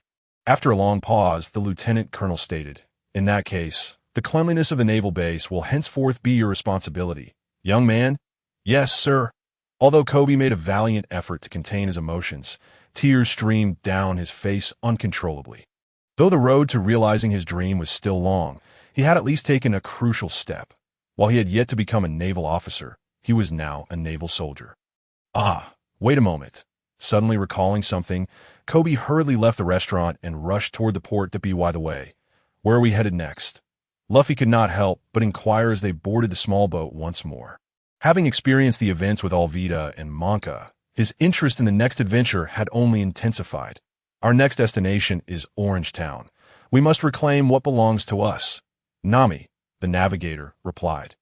During their meal, she had already gleaned information about the movements of Buggy's pirate crew from the villagers, and now it was time to pursue them. Huh. Did someone steal something from us? Luffy, with his limited intellect, clearly struggled to follow Nami's train of thought. That Buggy pirate crew stole the navigational chart of the Grand Line that rightfully belonged to me. Looking at Nami's face twisted with indignation, Joya found it hard to bear. Dare I say, have a little self-awareness as a thief. Your righteous indignation makes it difficult for the original owner of the chart to survive. However, thinking of Monka, the original owner of the chart who had been beaten to the point where he could not recognize even his own son, it seemed inconsequential. Fine, let it be. After all, Monka, that weakling, could not stand against them anyway. In contrast, Luffy, who had initially been disinterested, suddenly became animated upon hearing about the navigational chart of the Grand Line. All right, let us set sail for Orange Town. Just as the small boat departed, Kobe's voice rang out, Luffy-san, thank you. I will never forget this kindness. Ha ha. Luffy laughed heartily in response. Zoro, nearby, remarked, I've never heard of a pirate being thanked by the Navy before. This scene left Nami feeling somewhat perplexed.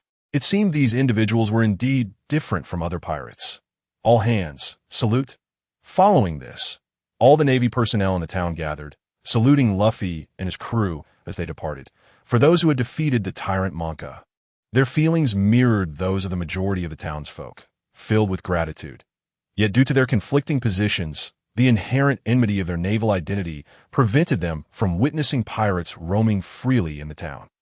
Thus, in this secluded spot, these justice-minded naval officers expressed their gratitude through salutes. That you made a fine friend, the lieutenant colonel mused. Yes, Kobe boldly affirmed. Were it not for Luffy, I would still be a mere lackey aboard Arlita's pirate crew, at risk of being captured and executed by passing Navy officers, with no hope of ever becoming a righteous naval soldier. Our salute moments ago violated naval regulations. Therefore, I hereby impose a 3-day food ban on all personnel. Is that understood? Yes, sir. Though enduring 3 days of hunger was quite uncomfortable at that moment, no one objected. Watching the small boat shrink into a black dot upon the horizon, Kobe silently vowed, one day, we shall surely meet again, even if it is as Navy and pirate. We will meet again. That night, sitting at the bow on watch, Joya, having confirmed that everyone else was asleep, stealthily retrieved the enhanced replica devil fruit from her storage ring. Gazing at the fruit in her hand, she was not in a rush to consume it, for she knew all too well that the taste of such fruits was notoriously unpleasant, perhaps even the most distasteful in the pirate world, without exception. However, the fruit she held was produced by the system, not grown within the pirate realm. Thus, she was uncertain of its flavored, oh well, here goes nothing. For the sake of love and justice, I'll take the plunge. Pinching her nose, she took a bite. In the next moment, a taste beyond description overwhelmed Joya's palate entirely. Unable to endure it, she leaned over the ship's edge and began to retch uncontrollably. What's wrong? Aside from Luffy, who slept like a log, Nami and Zoro both awakened at the commotion. Fearing the fruit would be exposed, Joya hastily tossed it into the sea, and no, it's nothing. Luffy just let out a fart. Upon hearing those words, Zoro and Nami felt a dark cloud of foreboding rise above their heads, and in perfect unison, they distanced themselves from Luffy. Thus, a new unwritten rule was established within the Straw Hat Pirates. One must always keep a safe distance from Luffy while sleeping. However, unbeknownst to them, beneath the cloak of the Dark Knight, a massive shadow flickered across the sea. Chapter 13. Arrival at Orange Town. How much longer until we arrive? Nami, whose ears were nearly calloused from hearing Luffy repeat this question 200 times, finally erupted in frustration. Grasping Luffy by the neck, she forcefully pushed his head towards the sea. Are you in such a hurry to reincarnate? If you're so eager, Why not just die already? It's always about eating or drinking. Or asking if we've arrived, yet can't you think of anything else? After Nami's tirade, Luffy, barely clinging to life, lay on the edge of the ship, gasping for fresh air, truly believing he was on the brink of death. Instinctively, he shrank away, attempting to distance himself from Nami as much as possible. From that moment on, Nami's threat level in Luffy's mind soared to third place, right behind Garp and Zhao. Witnessing Luffy's pitiable state, Zhao instinctively swallowed hard. It was only at that moment that he realized how fortunate he was not to have been killed by Nami during their previous dispute over treasure. Half an hour later, Zhao and the others successfully made landfall. Little did they notice that just after they departed, the once calm sea behind them erupted into a frothy turmoil, as if something was about to emerge from its depths. In stark contrast to the bustling town of Shells, Orange Town was notably desolate. The vast harbor was devoid of any human presence, and not a single living creature could be seen within the range of their vision. Puzzled, Luffy kicked a pebble along the roadside and exclaimed, "What is going on? Where did everyone go? They probably heard that pirates were coming and fled in advance." Nami replied somberly, her expression clearly displeased. Undeniably, while Luffy and Zhao were different from most pirates, it did not alter Nami's perspective on them. The truth remained that the majority of pirates were indeed heartless scoundrels. The atmosphere grew somewhat oppressive, as none of the four knew what to say. While Nami's assertion was not without merit, Luffy saw nothing wrong with being a pirate. At least up to this point, he had paid for his meals, settled his bills, and had never engaged in any nefarious activities such as killing or arson. It wasn't until a deafening cannon blast shattered the awkward silence that the tension dissipated as they gazed at the rising plume of smoke in the distance. The four exchanged glances and rushed towards It. It was evident that the Buggy pirates were most likely situated there. "Hey kids, who is the greatest person in the world?" "Captain Buggy." "Who does all the world's treasure belong to?" "Captain Buggy." "Who is the most handsome and charming man in the world?" "Captain Buggy." "Ha ha." Even from street away, Zhao and the others could hear Buggy's boisterous laughter. That bastard, it's one thing to declare himself the greatest, but to lay claim to the treasure. Doesn't he know that all the world's treasure has been reserved by me, Nami? Upon hearing Nami's fierce declaration, Luffy and Zoro were left bewildered. What kind of logic is that? Can you be any more brazen? And who does he think he is, claiming to be the most handsome and charming? Doesn't he know that I, Zhao, am the most handsome man in the world? With a soft clap, Zoro and Luffy face-bombed, realizing that there was indeed someone even more audacious than themselves, and she was right beside them. In contrast, Nami and Zhao exchanged glances filled with support and affirmation. "I say, have you both forgotten what we are here for? The map of the Grand Line, understand? Can we not distinguish between priorities and get down to business?" At that moment, Luffy, who usually shunned serious matters, could no longer contain his outburst. He had always been unreliable, only to discover that both Zhao and Nami were even more so. Who could he possibly reason with about this? Oh right, the map. The map, Nami suddenly recalled, hurriedly scanning the far end of the street where the Buggy pirates were heavily fortified, seeking a potential point of infiltration. After a thorough observation, she reluctantly concluded that although these individuals appeared disorganized, they were nonetheless intentionally surrounding the three tents quite securely. "Since that's the case, we will have to split up," Zhao proposed, the first to come up with a plan. In terms of numbers, we are certainly at a disadvantage, so we need 2 people to distract them while the other 2 sneak in and acquire the map. "Let us do it." Moments later, Nami and Zhao set off first. And before departing, Zhao casually patted Luffy on the back point. 10 minutes later, Luffy and Zoro, left behind, strode towards the Buggy pirates with a swagger that suggested they were oblivious to familial ties. "Bastard Buggy, come out and face me." With a booming roar that echoed through half the town, Luffy's voice reached the ears of the Buggy pirates, who heard all too clearly. After a brief silence, a few hot-headed pirates could no longer contain themselves. Without waiting for Buggy to respond, they charged out with their blades drawn. "Bastard!" Knowing Buggy-sama's name, and still daring to act so arrogantly here. "You truly do not know how to write the word death." In the next instant, the clash began. In the flurry of blades and fists, the charging pirates fell to the ground in various positions. This outcome left the other pirates in stunned disbelief. No one had anticipated such a swift resolution to the confrontation. Even if those pirates were outmatched, they should not have been dispatched so quickly. However, as they noticed Zoro, who was adorned with 3 swords at his waist, they trembled and recoiled in fear. 3-sword-style Zoro. Though he hadn't done anything particularly noteworthy, Zoro had slain no fewer than 10 bounty hunters, making him somewhat well-known in the East Blue. Furthermore, his habit of wielding 3 swords made him easily recognizable. Oh, I see who it is. It's the bounty hunter Zoro. As the voice rang out, a figure emerged from among the throng of pirates. With an unmistakable red nose and a face painted like a clown, it was none other than Buggy, the captain of the Buggy pirates. What? Are you also interested in my head? Like many others, Buggy's gaze initially rested solely on Zoro, as Luffy was the type to vanish in a crowd, completely inconspicuous. Yet when his peripheral vision caught sight of the straw hat perched atop Luffy's head, a glimmer of intrigue flickered in his eyes. That, if possible, I wouldn't mind taking that for myself, Zoro declared confidently. Their mission was to provoke and attract attention, so they spoke provocatively. So you're that confident?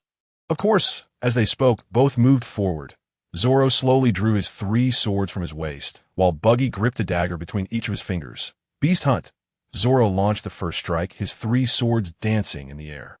The 2 in his hands descended like the fangs of a tiger, sharp and deadly, while the third sliced through the air in a quarter circle, further constricting Buggy's space to maneuver. Chapter 14. The Map in Hand Slash. A furious shout echoed as the cold blade swiftly cleaved through Buggy's form, dismembering him into numerous pieces. Glancing at the scattered remains on the ground, Zoro couldn't help but mutter, "Is he really this weak?" Although he had anticipated victory, he had not expected it to come so easily. Having been a bounty hunter for a year and a half, he was somewhat familiar with the infamous pirates of the East Blue, which naturally included Buggy, who had a bounty of 15 million berries. After all, the East Blue was notorious for its weakness. There were no more than 5 pirates with bounties exceeding 10 million combined. However, Zoro failed to notice that the dismembered Buggy did not spill a single drop of blood, just as he believed the battle to be over and prepared to sheathe his swords. The scattered remains suddenly floated into the air, the glinting tips of the blades aimed directly at his heart. Watch out! Upon hearing the alert, Zoro instinctively dodged to the side. A sharp dagger sliced through his abdomen, warm blood staining a large portion of his clothing. The unbearable pain compelled Zoro to kneel on the spot. Despite Luffy's warning, he was a moment too late to evade entirely, though he managed to avoid a fatal blow and preserve his life. As he gazed at Buggy, who was floating in midair and slowly gathering himself, beads of cold sweat dotted his forehead. Having previously witnessed the existence of devil fruits through Luffy, he was not surprised by what transpired with Buggy. Yet he could not forgive his own carelessness. Had he been more cautious, even if he couldn't have detected the ambush earlier, he would not have fallen victim to such an attack. The gum pistol. Just as Buggy prepared to deliver a finishing blow, Luffy intervened in the nick of time. Watching Luffy's arms stretch freely, Buggy could not help but inquire, "You bastard. Who the hell are you?" "Monkey D. Luffy, the man who will become the Pirate King." The unexpected response left Buggy momentarily stunned as he scrutinized the young boy before him, his gaze fixating on a remarkably familiar straw hat. If he had any doubts before, he was now certain that hat undeniably belonged to that rascal. "Boy, do you even comprehend what it means to be the Pirate King, to dare speak so boldly?" "The Pirate King is simply the Pirate King. No further explanation needed." The candid reply and innocent gaze rendered Buggy speechless once more. Even he, who had once served as an intern on the Roger Pirates, could not articulate what being the Pirate King truly entailed. Yet this boy before him offered an answer without hesitation, a display of decisiveness and resolve that took him by surprise. Boom! Before he could ponder further, a tent behind him collapsed. The dust settled. 5 figures emerged, divided into 2 factions, each glaring at the other. "You little brats, how dare you attempt an ambush? Have you no sense of martial ethics?"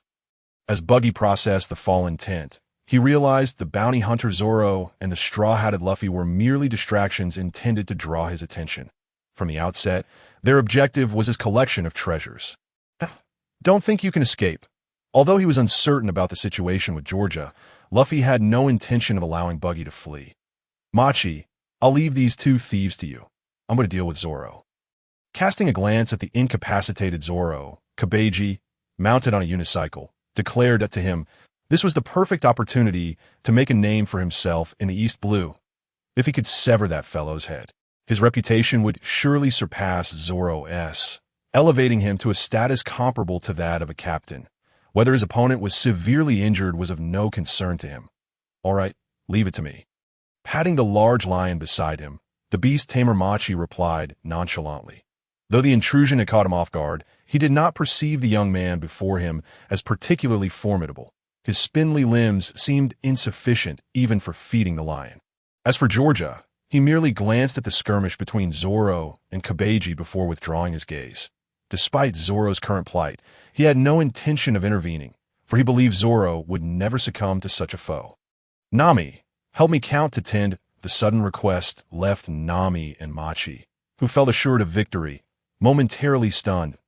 In the next instant, Nami quickly regained her composure, feeling exasperated by George's wicked sense of humor. Yet she complied and began counting down. 10, 9, 8. Damn it. You're truly despicable. Lion, attack. Machi, equally incensed, waved his hand, signaling the large lion to charge. With a roar, the enraged lion lunged at Georgia, its massive jaws agape. As it ran, the solid ground trembled slightly, and a gust of wind carrying the scent of blood rushed towards them. Ultimate move. Serious punch. In that moment, with his thick black hair flowing, Georgia transformed into a guardian of the earth. With his right foot retreating and his left leg bent, all his strength coalesced in his right fist. When the power peaked, he unleashed a devastating blow that shattered the air, striking the lion squarely on the nose. Oh! The once mighty lion instantly morphed into a whimpering kitten, tears and snot streaming down its face. 5 Nami, who had been counting, abruptly halted, though she had long recognized George's strength and knew the lion posed no threat. The ease with which he won the battle took her by surprise. That worthless lion, weighing several tons, had charged like a moving mountain. Yet, inexplicably, Georgia had dispatched it with a single punch. So weak. Observing the fallen beast, Georgia could not help but reflect. Since acquiring the simplified Saiyan physique, he had repeatedly injured himself in attempts to push his limits. Unfortunately, such efforts proved futile. He nearly earned the label of a self-harming pervert from Luffy. Thus, Georgia speculated that only by being gravely injured by an enemy could he trigger the Saiyan's near-death power-up ability. Regrettably, the adversaries he had faced recently, be it Arlita, the Navy's Monka, or the lion before him, were all laughably weak. Dispatched with a mere punch, far from capable of inflicting serious harm on him. However, his words struck Machi as a blatant insult. Damn you, I'll make you pay. With a furious roar, Machi's figure faded into the distance. Disappearing from George's line of sight, the once serious atmosphere was shattered by his antics, prompting Nami to burst into laughter. Ahem. Realizing her reaction might be inappropriate, Nami hurriedly coughed to mask her embarrassment. Let us go find the sea chart. At that moment, after witnessing Georgia's devastating punch take down the lion, the remaining pirate lackeys no longer dared to approach. They scattered, vanishing without a trace. Consequently, within a mere 2 minutes, Georgia and Nami located the sea chart of the Grand Line, along with all of Buggy's treasures. Chapter 15. The patient Buggy, delightful, breathing in the scent of money in her hands. Nami could hardly contain her joy. From Arlita until now, she had amassed nearly 20 million. Combined with the 90 million left in the village, she had finally surpassed 100 million, and upon returning to the village, she could purchase Coco Village from Arlong. However, when her peripheral vision caught sight of Georgia beside her, a twinge of guilt crept into her heart. Wasn't she deceiving them by acting this way? What, do I have something on my face? Unable to resist the scrutiny, Georgia remarked, No, I was just considering whether to give you 100,000 berries as pocket money. After all, you've contributed a bit this time. Extending her pinky, she demonstrated a minuscule height of less than a millimeter for Georgia to see at 8T that moment. Georgia gained a new understanding of the concept of thick skin. He had always believed himself to be the most shameless person in the world. Yet after hearing Nami's words, he realized there were always greater depths to explore, higher mountains to climb. Suit yourself.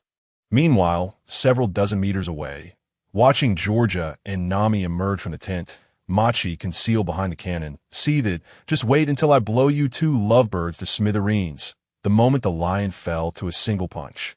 He understood that he was no match for the young and thought he save his own skin and eliminate the enemy. Machi chose to retreat temporarily, planning to annihilate them with the buggy bomb crafted by the captain. With that thought in mind, he pulled out a match and ignited the fuse, aiming the cannon at Georgia and Nami. Now let us see if you live or die, in a scenario where a cannonball struck him head-on from a distance of merely a few dozen meters. Particularly one crafted by the notorious Buggy, he found it hard to believe that the two individuals could possibly survive. With a thunderous roar, the cannonball, laden with a copious amount of explosives, was propelled from the barrel.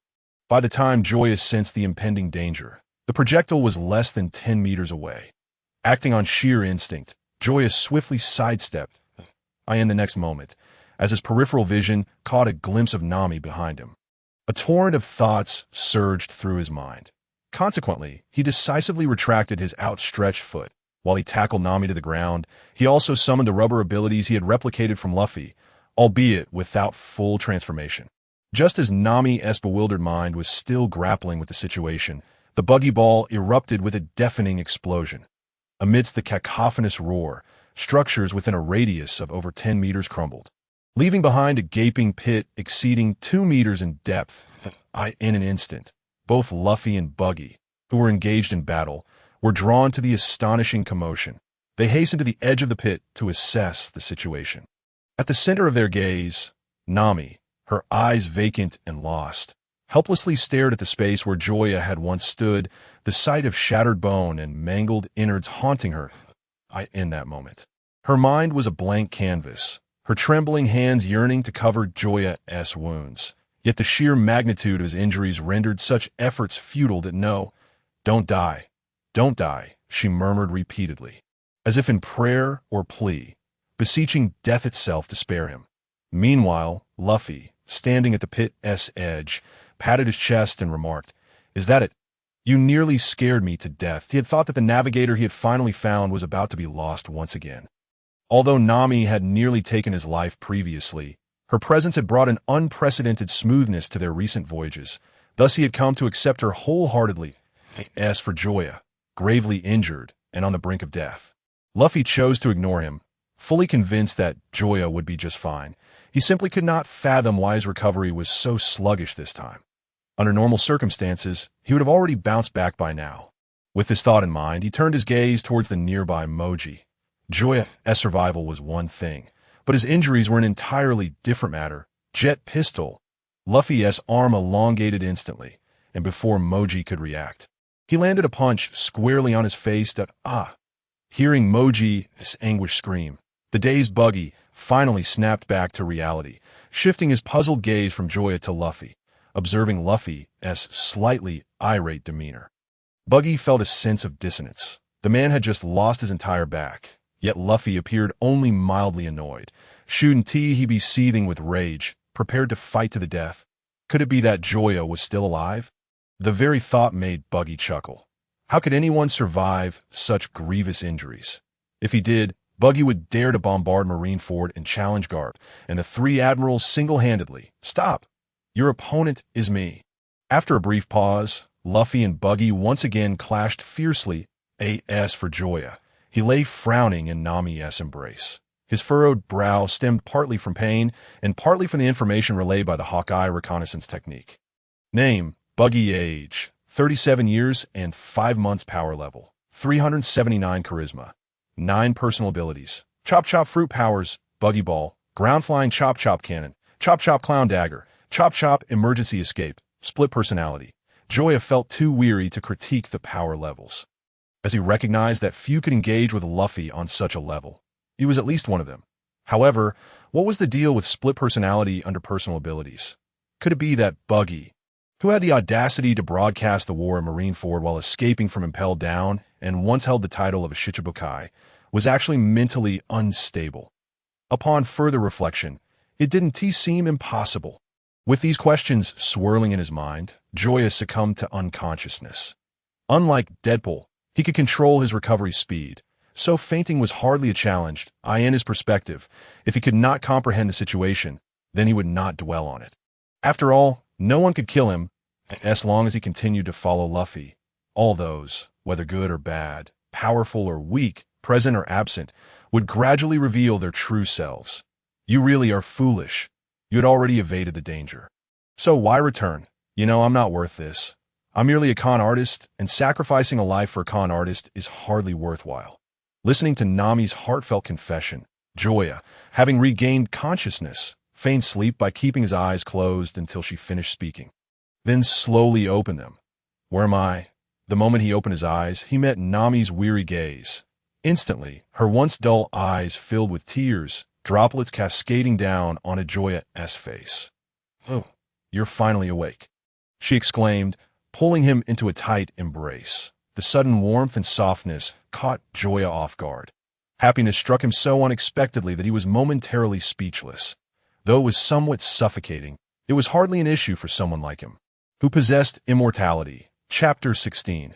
Kissed by Nami. Time passed, and Nami, finally calming down, suddenly realized that Joya had grown still in her arms. With that thought, she could no longer hesitate and hurriedly released her hold. To her shock, Joya's face resembled a ripe apple, blood streaming beneath his nose. "Joya? Joya?" Yet he remained unresponsive, as if he were merely asleep. "No, don't scare me. Wake up." Panic overtook Nami. If Joya were to die like this, she would carry that guilt for the rest of her life. After all, he was her savior. To have lived through such peril only to be suffocated by her would be the ultimate betrayal.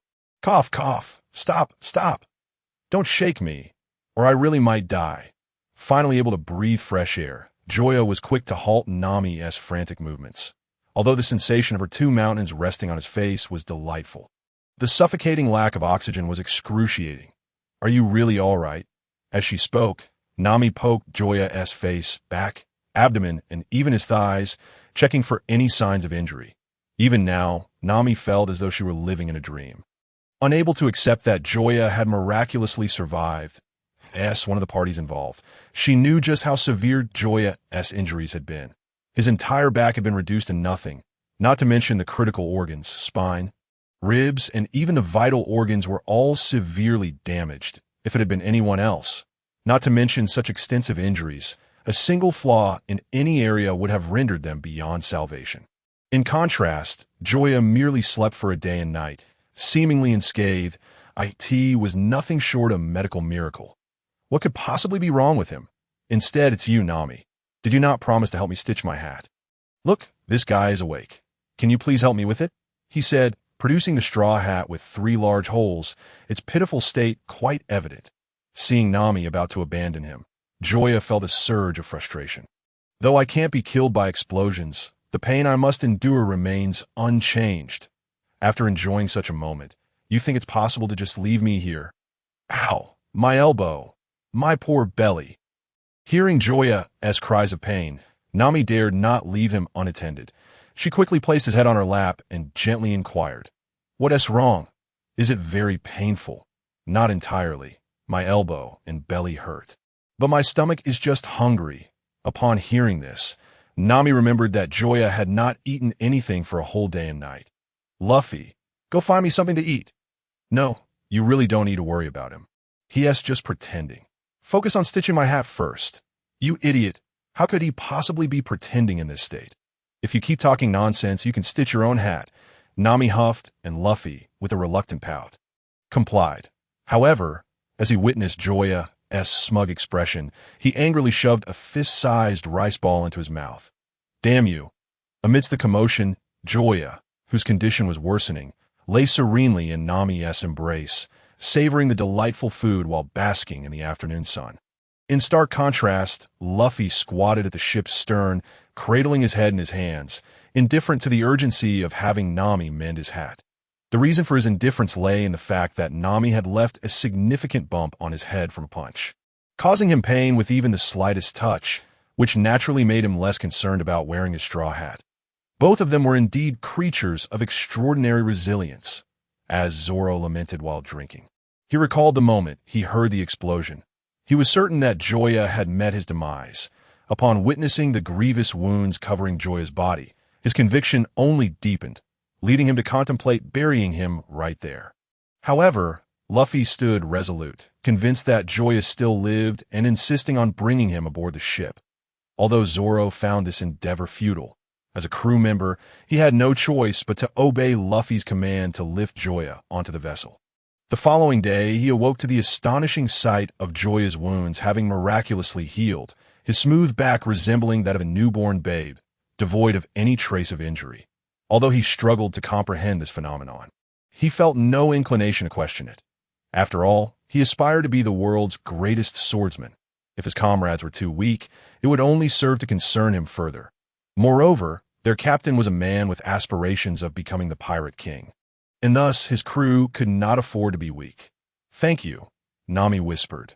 Joya, taken aback, casually responded, "It's nothing. I can't die anyway." Yet, Nami shook her head. "I heard your secret from Luffy. For someone with an immortal body like yours, these wounds may indeed seem trivial. But for me, they signify everything that if you hadn't risked your life to save me, I would have already descended into hell, and I wouldn't have this opportunity to speak with you now. Therefore, I am truly grateful I in that moment." Nami's eyes glistened with tears. Only those who have faced death can truly grasp the essence of life. In the instant the cannonball exploded before her, she regretted not rebelling against Arlong's tyranny from the outset. If life could be lived anew, she would have fought to the bitter end rather than compromising and joining the Arlong pirates as one of their ranks. Honestly, a person like me isn't worth saving. Because Before Nami could finish her sentence, Joya placed his index finger upon her lips. "You are the navigator I have chosen. Unless I perish, no one can harm you. Unfortunately, neither God nor Satan has any fondness for me." At his words, Nami felt a mixture of laughter and tears, her emotions spilling forth uncontrollably, wetting Joya's face. Since the age of 10, she had lived as a thief for 7 long years, and no one knew the trial she faced during that time. Despite possessing a fortune, she dared not spend even a single berry. Until today, after 7 long years, she once again experienced the feeling of being protected. "You scoundrel, daring to tease me." Yet despite her words, her body betrayed her as she pressed her lips against Joya's. This unexpected act left Joya momentarily stunned. Just as he regained his composure to respond, Nami slipped away. Feeling the lingering warmth and sweetness on his lips, Joya realized his first kiss had just been stolen. "No way, I must reclaim that kiss. It was my first. Get lost." Joya's retort caused the previously bold Nami to blush. To mask her nervousness and embarrassment, she chose to sit at the other end of the ship, mending Luffy's hat, not daring to meet Joya's gaze. Chapter 17. Garp takes action. Casting a glance at Zoro and Luffy, who were munching nearby, Joya suddenly felt a surge of anticipation for their upcoming journey to Syrup Village. It wasn't the prospect of meeting Usopp that excited him, but rather the birth of the Going Merry. After all, engaging in mischief without any cover would be quite awkward under the scrutiny of 2 pairs of 24K titanium eyes. Shaking his head, Joya turned his attention to his personal status panel, a flicker of anticipation stirring within him. Name: Joya. Age: 17 years and 15 days. Power level: 317. Charm level: 29. Personal abilities: Immortal body. Simplified Saiyan physique, Eagle Eye reconnaissance technique, Copy fruit ability, Rubber fruit. Gazing his newly updated power and charm levels, Joya felt a swell of pride. "See, I'm truly remarkable. Even Nami cannot resist my undeniable allure." He also confirmed the efficacy of the simplified Saiyan physique, realizing that it only activated when he was gravely injured or near death. Although its enhancement was not as potent as the 6 styles, which could only be used 6 times, the near-death state proved to be boundless. Having satisfied his hunger, Joya discerned the subtle increases in power levels of Luffy and Zoro. Name: Luffy. Age: 17 years and 43 days. Power level: 381. 386. Charm level: 15. Personal abilities: Rubber devil fruit user.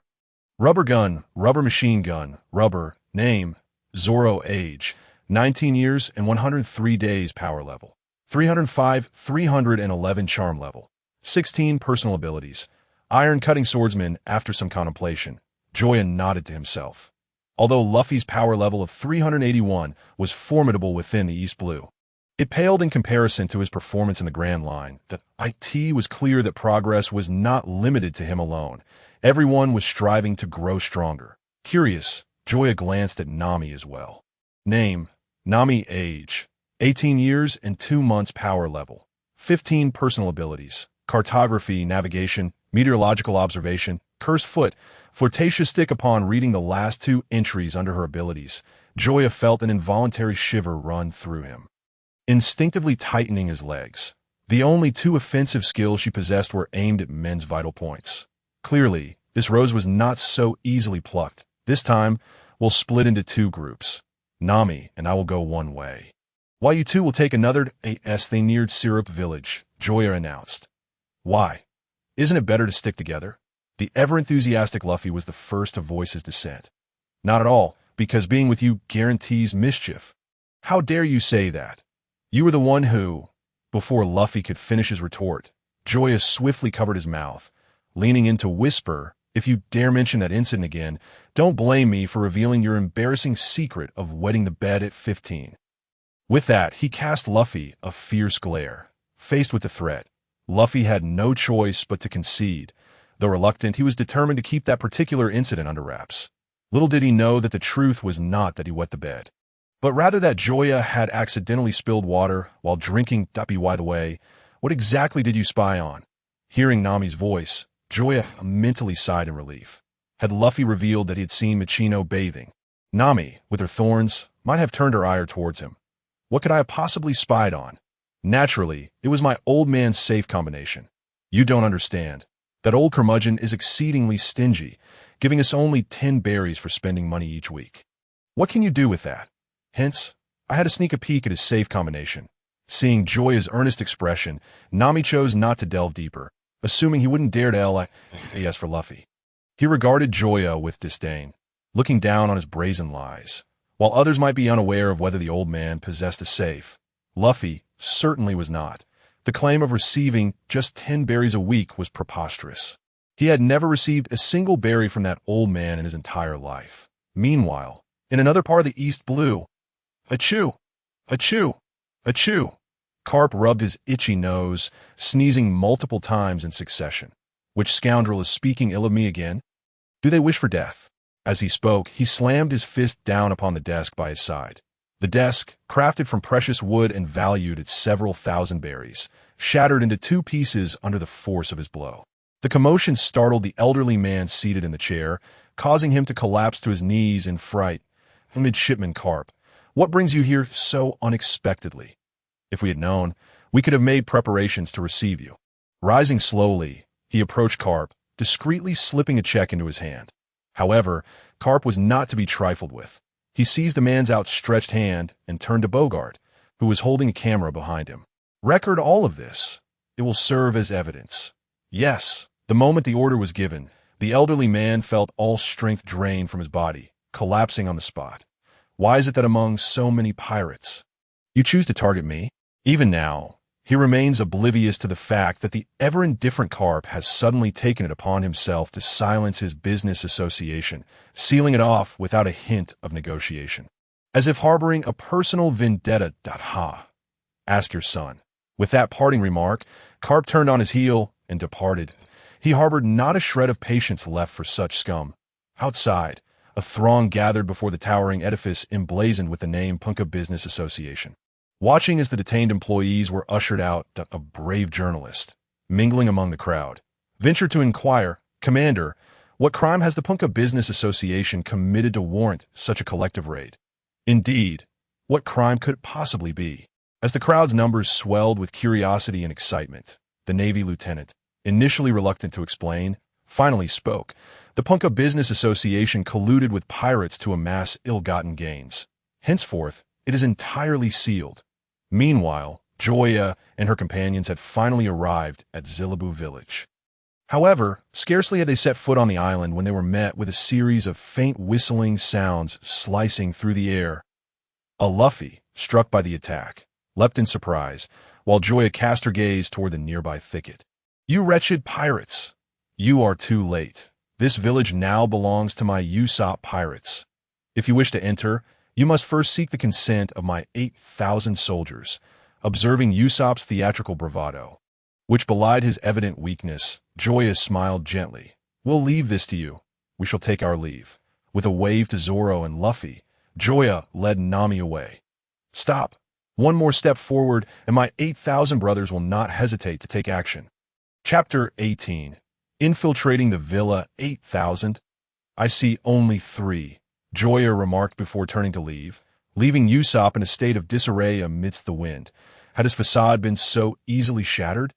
What had gone awry? At that moment, Usopp experienced for the first time the chilling dread of being at Joya's mercy. Quickly tell me, what nefarious scheme are you concocting now? Nami, unable to contain her curiosity, asked as they walked, her eyes sparkling like a cat catching a whiff of fish.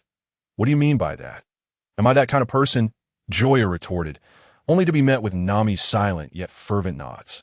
At this, Joya felt a pang of heartache. Though she indeed harbored wicked intentions, being so ruthlessly exposed by Nami inflicted upon her 1,000 points of damage, both physically and spiritually. Oh heavens, oh earth. Please return that gentle, shy Nami to me. Ahem, my plan is as follows. As Joya elaborated on her scheme, Nami's eyes gradually curved into crescent moons, and her lips curled up with a hint of mischief. You are quite wicked. I like it, she exclaimed, her laughter sending shivers down one spine as the two figures vanished, heading towards the villa atop the hill. Miss Kaya, it is time for your medication. In a tidy room, a golden-haired young girl stared listlessly out the window.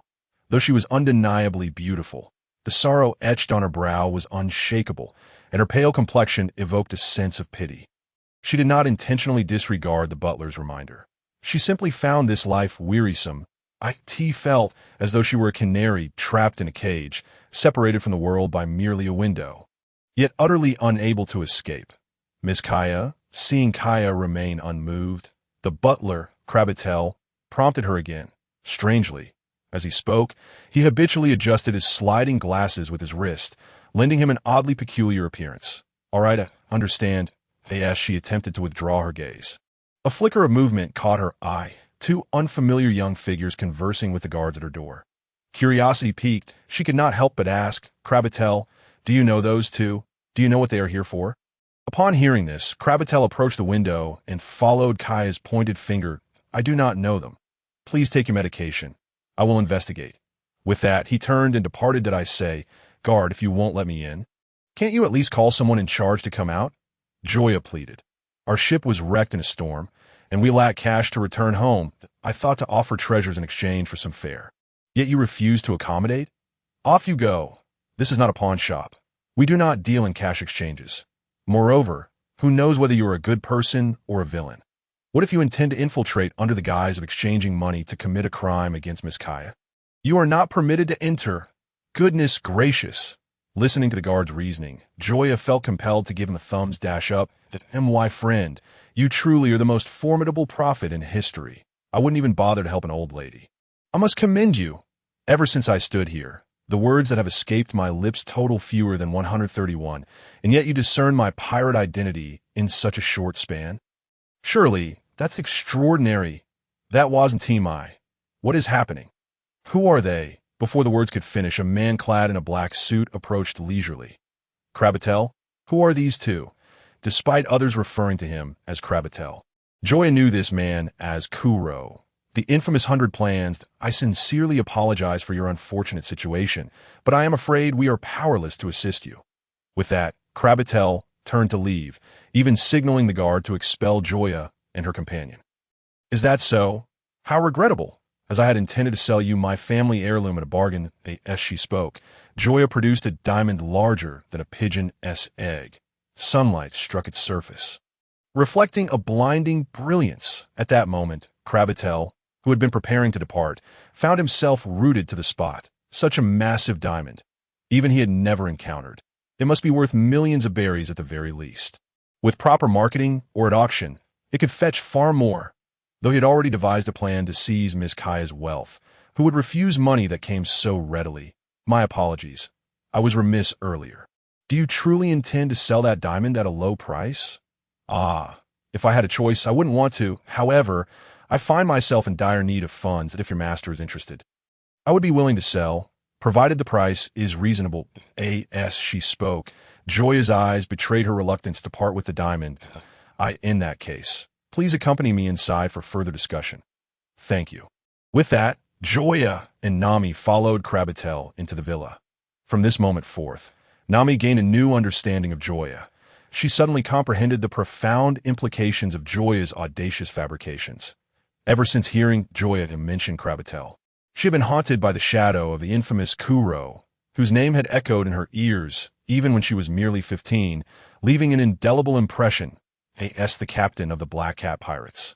He was renowned for his cunning and meticulous plans, with a bounty of 16 million berries, an even more formidable presence than Buggy, who possessed a devil fruit ability.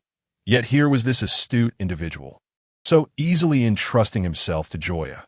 This implied that Joya's existence was far more perilous than Kuro's, suggesting that the two did not even occupy the same realm of danger.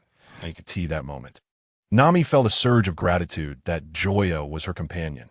Had he been her enemy, she believed she might have met her demise the very first time they crossed paths. Yet upon recalling the extent of his injuries sustained for her sake, her worries dissipated. After accommodating Joya and her companion in the reception room, Kuro said, "Please wait a moment. I shall summon Miss Kaya. By the way, Miss Kaya is quite wealthy, isn't she?" Nami remarked, gazing around at the exquisitely decorated room. Just a cursory glance revealed to her that the cost of decorating this reception room alone must be no less than 200,000 to 300,000 berries, and that was just for one room. Calculating the entire villa's expenses would likely total in the tens of millions. Adding in the construction costs and labor, it was safe to say this villa was worth several million at the very least. Chapter 19. Pointing the willow and cursing the ash aloe. I am Kaya. Upon the unexpected arrival of Joya and Nami, the gracious host Kaya felt not a hint of intrusion, but rather a surge of delight. For at long last, she had companions to share tales of the outside world. Greetings, I am Joya, and I am Nami. Once the trio settled into their seats, Kaya commenced, I have heard everything from Krabatel. I'm truly sorry for your plight. I can provide you with complimentary fare for your journey home. As for that diamond, she pondered momentarily before continuing, perhaps it would be best for you to keep it. After all, it is your family heirloom and should not be relinquished lightly, don't you agree? In that instant, all present were rendered speechless. Joya, Nami, and even the one masquerading as Krabatel, Klo, were taken aback by Kaya's unexpected declaration. Under the gaze of her crystalline, untainted eyes, Joya felt a wave of shame wash over her. If Kaya was an angel, then she perceived herself as a devil. Typically, most individuals would seize the opportunity to negotiate a lower price for a diamond in their possession. Such a magnificent gem, if kept, would be a rare treasure, and if sold, a swift profit of several million could be made. Faced with such immense temptation, Joya could not fathom anyone refusing. Yet Kaya did just that. It is worth noting that prior to this encounter, they had never met, and thus, no bond existed. Did she not fear that Joya could be a fraud? Miss Kaya, I believe this course of action is unwise.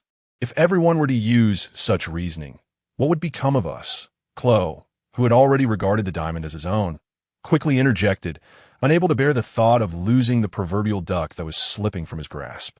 Hearing his protest, Kaya, who had initially given little thought to the matter, began to waver. She was kind-hearted but not naive.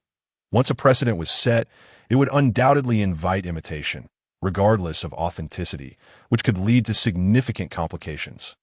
Though she wished to retract her previous statement, words, once spoken, are like water poured out. Kaya felt too embarrassed to alter her stance. I could see this moment. Joya, sensing Kaya's inner turmoil, spoke up, "We appreciate your goodwill, Miss Kaya. However, adhering to the principle of not accepting handouts is a family tradition of ours. Your willingness to purchase this diamond is already a great assistance. Let us not speak further of complimentary travel expenses." For Joya, the diamond held little intrinsic value. Her motives for presenting it were twofold. Firstly, it served as a means to gain entry into the villa, and secondly, she genuinely wished to sell it at a bargain to Kaya. Considering that the Golden Mary was entirely financed by her, in comparison to a brand new ship, What significance did a diamond hold? Observing Joya's adeptness in alleviating her awkwardness, Kaya graciously replied, "In that case, name your price. I shall not refuse 100,000 belly," Joya declared, promptly placing the diamond into Kaya's hand, fearful of her second thoughts. Well, that seems agreeable, although Kaya was not entirely familiar with the market for such gems. She chose not to decline further and instructed her servants to fetch the money as the price was settled. Klo, who had initially intended to dissuade Kaya, retracted his outstretched hand in silence, though his face remained calm. His inner turmoil was tumultuous. Having been greatly rattled, he had estimated the diamond's value at 500,000. As long as the price did not exceed that figure, he would be amenable. Thus, when Kaya suggested that Joya name any price, he was disinclined to accept. Yet, who could have anticipated that the counteroffer would be a mere 100,000? This meant that should it be resold, a profit of 600,000 to 700,000 could easily be realized. It was akin to a windfall from the heavens. In that moment, Klo's gaze towards Joya transformed entirely, and no longer was there suspicion or wariness. In his eyes, there was no one better than Joya in this world. Who else aside from her would come to him bearing gifts? Even Kaya, in her navette, would not do so. Otherwise, he would not have needed to conceal his identity and serve as a butler for 3 years. As they awaited the arrival of the funds, Joya suddenly remarked, "By the way, your security system appears somewhat lacking." To her words, both Nami and Klo, who was pouring tea nearby, were momentarily taken aback, understanding Joya's intention. Nami instinctively clenched her hands, internally exclaiming, "It has begun, is finally starting."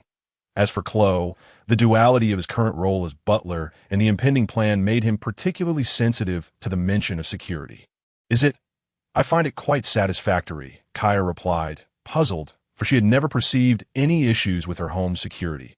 Over the years, nothing had ever been lost, nor had anyone intruded. Of course, under normal circumstances, it sufficed. Yet in the face of ruthless pirates, it would seem inadequate. Pirates? How could we possibly encounter pirates? Kaya was increasingly bewildered. Their village was not situated in a bustling maritime zone.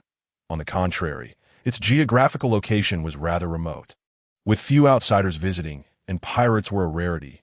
Originally, I thought the same, but just recently, we were pursued by pirates 30 nautical miles from here. In our frantic escape, our ship was beset by a storm, leaving only the two of us alive. As Joya recounted the harrowing experience, both Nami and Joya appeared sorrowful, as if still reeling from the disaster. Upon hearing Joya's tale, Kaya's expression shifted to one of concern. 30 nautical miles was neither too far nor too near. A typical vessel could reach that distance in approximately 2 hours. You have no idea how terrifying those pirates can be, merciless in their destruction and pillaging. Especially the notorious Black Cat pirates. They have plundered 1,391 merchant ships and 573 villages, had their leader not been executed by the Navy 3 years ago. Those numbers would surely have doubled. Listening to Joya's account, Kaya grew increasingly anxious, her gaze darting around as if the Black Cat pirates lurked nearby. Surely, they cannot be that dreadful. Klo, unable to contain himself, interjected, "If Joya had claimed to be a paragon of virtue, he would not have refuted it, for he indeed embodied such traits." Yet, the figures of 1,391 merchant ships and 573 villages raise questions. The Black Cat pirates had been active for no more than 5 years. This implied that they had robbed at least 2 merchant ships and a village every 3 days. If that were the case, he would undoubtedly be a model of diligence within the pirate community, a veritable icon of crime, more dedicated than any award-winning employee. Little did they know, the rumors surrounding a certain individual named Klo painted a different picture altogether. He was said to stand at 3 meters tall, weigh 250 pounds, and possess 3 heads and 6 arms, leaving desolation in his wake wherever he roamed. Observing Joya's vivid recounting, Klo struggled to restrain his emotions, reminding himself that only one more day remained. Once tomorrow passed, he would inherit all of Kaya's wealth and could act without concern for others' opinions, free from the need to disguise himself. Stealing a glance at Klo, who trembled yet fought to maintain his composure, Joya raised an eyebrow in surprise. Despite the harsh words hurled at him, Chloe had yet to consider eliminating her, as the internal lottery system fell silent. Joya steeled herself and added, "Moreover, Chloe's tastes are rather peculiar. Upon waking, his first order of business is not washing his face or brushing his teeth, but rather indulging in a piece of fermented tofu to awaken his senses." She gestured with her hands to illustrate the size of the tofu. 18 noon. He relishes fresh pig intestines with salted fish, and before bedtime he must have a cup of coffee brewed from dog excrement. More importantly, suddenly, a loud crash interrupted Joya's narrative, and all eyes instinctively fell upon the shattered glasses on the floor. My apologies. I was so captivated by Mr. Joya's tale that I lost track of my glasses. Chloe remarked as he bent down to retrieve a replacement, turning away before straightening up, concealing his eyes from view that very moment. As he turned, a knowing smile crept across Joya's face. Although she did not witness Chloe's expression as he left, she was certain that his eyes brimmed with murderous intent. The lottery wheel within the system began to spin once more, and watching the relentless whirling pointer, Joya felt a tinge of anxiety, uncertain of what she might draw this time. "Congratulations, host. You have obtained one shadow devil fruit." Meanwhile, information pertaining to the shadow fruit automatically surged into Joya's mind.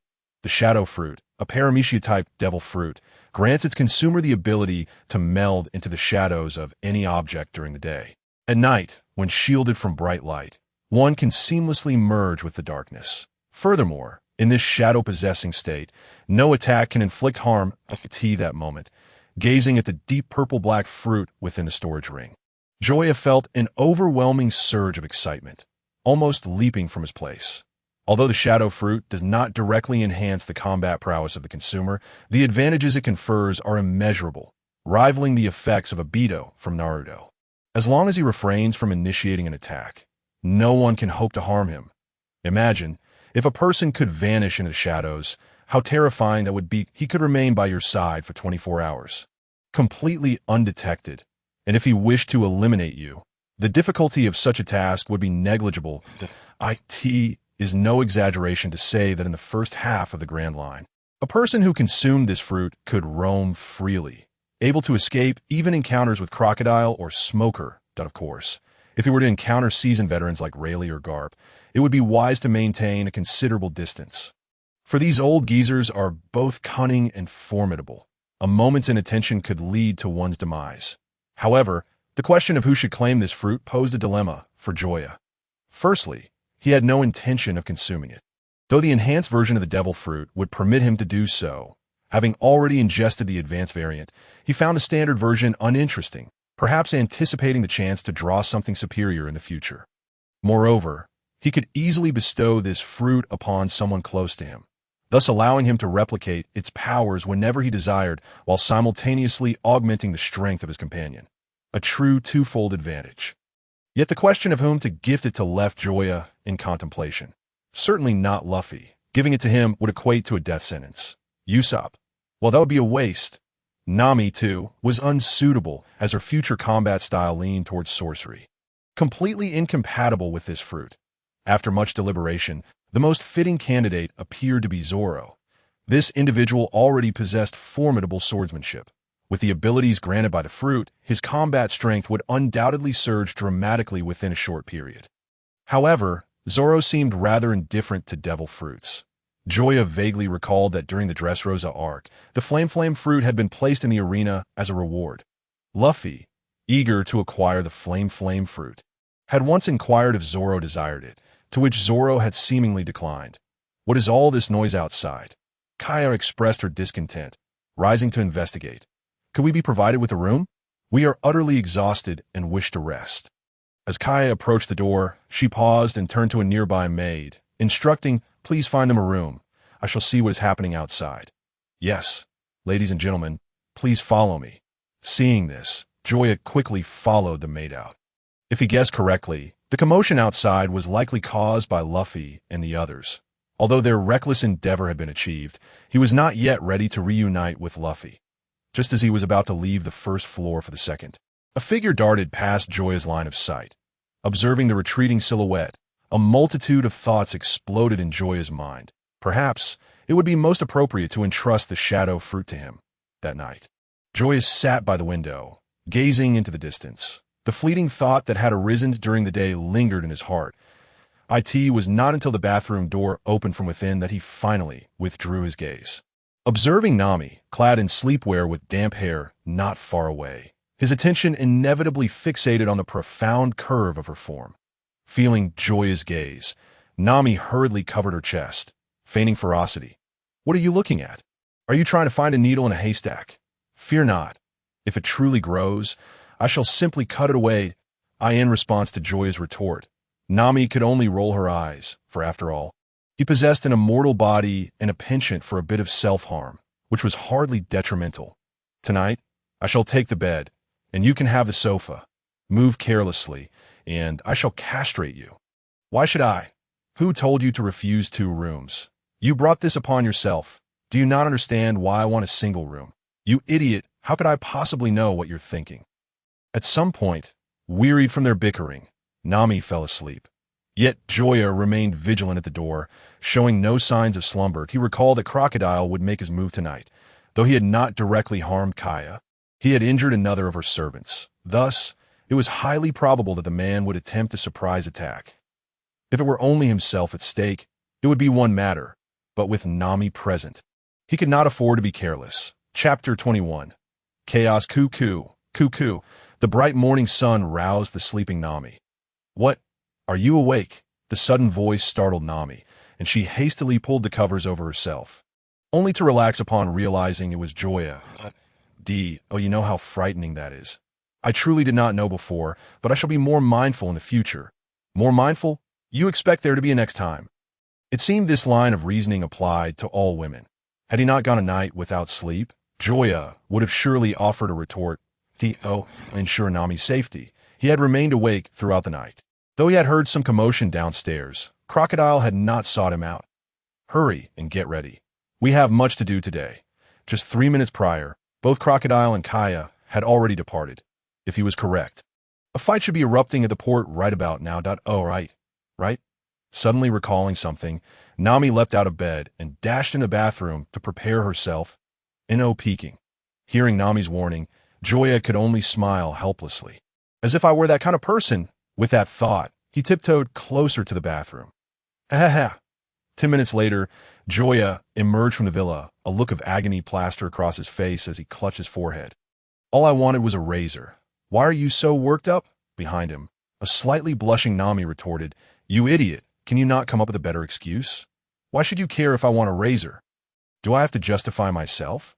The issue is, no one has stipulated that a razor is solely for shaving facial hair. Can I use elsewhere? Pervert, deviant, idiot, go die." With that, Nami stormed off, her face growing increasingly flushed, akin to a ripe apple. "No. Where are you going? I only want to tidy up my eyebrows with the razor. Get lost." As they squabbled, the port soon came into view. They really are fighting. Listening to the sounds of battle in the air, Nami was somewhat astonished. By the way, how did you know that Clabatel was Crocodile? At this moment, Nami could not contain her curiosity. Earlier, on their way to the villa, Joya had informed her of this secret, even predicting that a fight would break out at the port that morning. The unfolding scene served as the best evidence of his prophecy that a man of mystery has his own plans. No need for words. Observing Joya feign mystery, Nami refrained from further inquiries. She was well aware that everyone harbored their own secrets, just as she had many things she had chosen to keep hidden. "As per our usual agreement, the battle is yours, and the treasure is mine." "No problem. Quickly escape, Kaya. Get away from here." As the hypnotist Zango drew closer, a severely injured Usopp shouted desperately for Kaya to flee. However, having never witnessed such a scene, Kaya's legs felt paralyzed, curled up on the ground, unable to rise. As the danger approached, Usopp helplessly turned his gaze toward the 3 boys at the edge of the battlefield. "Usopp pirates! Quickly take Miss Kaya as far away as possible." Yes. The 3 boys, snapping back to reality, were just about to lead Kaya to safety when they heard a peculiar voice. "Sorry, I'm late." In an instant, all eyes turned toward the 2 figures who had suddenly approached. Luffy and Zoro were met with surprise, while Crocodile's expression darkened with resentment. The others, however, looked on in confusion, uncertain of the identities of these two newcomers. "Damn you, Joya! Where the hell have you been? Did you find a nice restaurant and sneak off to enjoy a feast without us?" Upon hearing these words, a dark cloud of disbelief descended upon the foreheads of nearly everyone present. "Brother, we are in the midst of a battle. Could you not exercise some discretion while speaking? The atmosphere has been utterly ruined." Observing the two familiar figures, Rock spoke ominously. "So, you two are in cahoots. Are you? And what of it? Has it affected your ability to enjoy stinky tofu? You are courting death." No longer able to contain his fury, Crocodile swung the claws of his feline weapon towards Joya. He had intended to wait until Kaya's matters were resolved before dealing with Joya and his companion. However, now, Joya had the audacity to mention past grievances right before him. Such humiliation was intolerable for Crocodile. Iron Block. In that critical moment, Joya summoned all his muscle, transforming his supple body into one akin to steel. With a resounding crack, Nami, standing beside Joya, felt a painful ringing in her ears, but she quickly turned her gaze towards him. How was this possible? Witnessing Joya, whose clothing was torn yet skin unscathed, even as a comrade, Nami found it difficult to believe her eyes that, of course, she was not alone. Everyone present struggled to comprehend the scene unfolding before them, some even pinching their nearby allies to ascertain the reality of it all. Hearing the gasps of his comrades, Crocodile finally realized that this was indeed the truth. "Damn it, who are you?" Realizing the situation was amiss, Crocodile hastily distanced himself from Joya, but he could not fathom the phenomena occurring within Joya. Why did the blade strike produce a sound akin to metal clashing? It was as if the man was forged from steel. He was certain this was not the power of a devil fruit, as Joya's body had shown no signs of transformation throughout that moment. Joya aimed the eagle eye reconnaissance technique at Crocodile. Name: Crocodile. Age: 33 years and 9 months. Power level: 351 charm level. 14 personal abilities: Silent Step, Spoon. Raising an eyebrow, Joya was taken aback by Crocodile's power level. As for Silent Step and Spoon, who knows what those were? Enough chatter, take this. 3 minutes later, gazing at Joya, who was out of breath and clutching his waist, Crocodile exhaled a sigh of relief. "Is this all? I expected something more formidable. You bastard, if you have the guts, don't run away. If you have the audacity, come after me." At this moment, Rock came to an understanding. While Joya's iron block provided impressive defense, it bore a fatal flaw. He could not move. Moreover, this guy's speed was inferior to that of the straw-hatted lad beside him, making it impossible to touch him. "Luffy, this one is yours. Give him a good beating without mercy." Though reluctant, Joya acknowledged his shortcomings.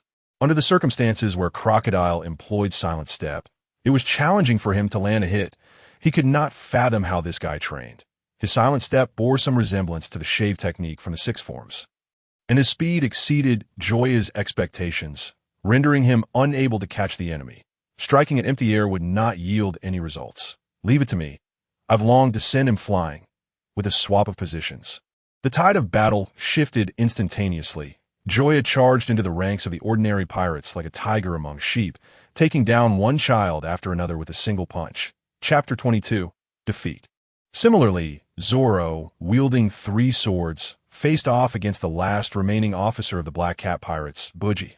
Despite his injuries, he exhibited astonishing combat prowess. The flurry of blades was impenetrable, bestowing him with absolute superiority. Victory or defeat was merely a matter of time.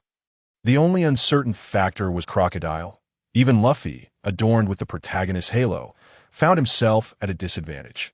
That guy's speed was simply too swift, even though his power level was slightly inferior to Luffy's. His nearly perfect speed rendered him virtually invincible. Gomu no Gatling. After enduring several strikes, Luffy decisively unleashed a wide-range attack. His fists surged forth with incredible haste, each punch tearing through the air like the beat of a drum, creating a gust that roared through the oppressive atmosphere. Is that all you've got? While dodging, Crocodile did not forget to taunt, attempting to disrupt Luffy's mental state. The effect was immediate. Frustrated, Luffy threw his punches with even greater ferocity. Yet his techniques grew increasingly chaotic, allowing Crocodile to evade with greater ease. Finally, it was over. After knocking out the hypnotist Zhang with a single punch, he wiped away the non-existent sweat from his brow. Concluding his own skirmish, bored, Joya surveyed the battlefield, catching sight of Zoro, who had gained the upper hand, delivering a final blow. Tiger Hunt. Like a fierce tiger descending from the mountain, Zoro's twin blades shattered the enemy's defenses and struck deep into Buggy's chest. Buggy defeated. However, upon witnessing Luffy struggling on the other side, Joya instinctively complained, "Luffy, you're so slow. How can such a weakling take this long to defeat an enemy? Shut your mouth," with just a single remark. Combatants on both sides broke their defenses, momentarily abandoning the fight to glare menacingly at Joya. It seemed that should he utter another word, they would join forces against him. "Tisich, so petty," muttering under his breath. Joya found a stone to sit upon. Gazing eagerly at the spinning prize wilt, he never anticipated that Crocodile, who had been so resilient yesterday, would falter so easily today due to a single remark. It was a pity that he had prepared a whole array of schemes for him, yet none were utilized. "Congratulations, host. You have acquired the skill Away 18 Styles." Huh. Joya stared in confusion at the section detailing his personal abilities, which now included Away 18 Styles. This is not right. This is the world of pirates. How could he draw a technique from beneath a single person? Without any chi, even if he learned it, he could not employ it. Yet, upon reviewing the detailed explanation of the technique provided by the system, enlightenment washed over him. It turned out that this Away 18 Styles was not the one he initially thought. With such a complex array of techniques, it seemed he would need to study them meticulously. As he immersed himself in the system's extensive, colorful explanation, a wicked grin spread across his face. Occasionally, his lewd chuckles caused Zoro, who had intended to approach, to halt abruptly and instinctively retreat a couple of steps, feeling that Joya seemed to be harboring some peculiar ailment. Watching Joya, who looked as if he might drool at any moment, Nami, returning from looting treasures, landed a punch on him. "What are you thinking?" I wasn't thinking about anything," upon regaining his composure and wiping away the drool threatening to spill from his lips. Joya adopted a serious expression. "That guy Luffy is so disappointing. It's been so long, and he still hasn't dealt with his opponent," of course. As he uttered this, Joya was careful to control his volume so that only Nami could hear. "Then why don't you go help him?" "All right." With that, Joya sprang into action, charging towards Crocodile. After this lengthy battle, it was time to bring it to a close. If it continued, the villagers might discover something amiss. In Joya's plan, it was preferable for he or others to avoid premature exposure. The longer they remained hidden, the more useful they could be at crucial moments. "Crocodile, your grandfather is coming." The moment Crocodile heard Joya's voice, the calm demeanor he had maintained during battle shattered, replaced by a surge of rage. Though reason urged him to remain focused, the overwhelming fury rendered such rationality utterly inadequate. Die. Without hesitation, Crocodile abandoned Luffy. Brandishing his razor-sharp claws towards Joya, the glint of the blade reflecting a chilling aura in the sunlight. "Come at me."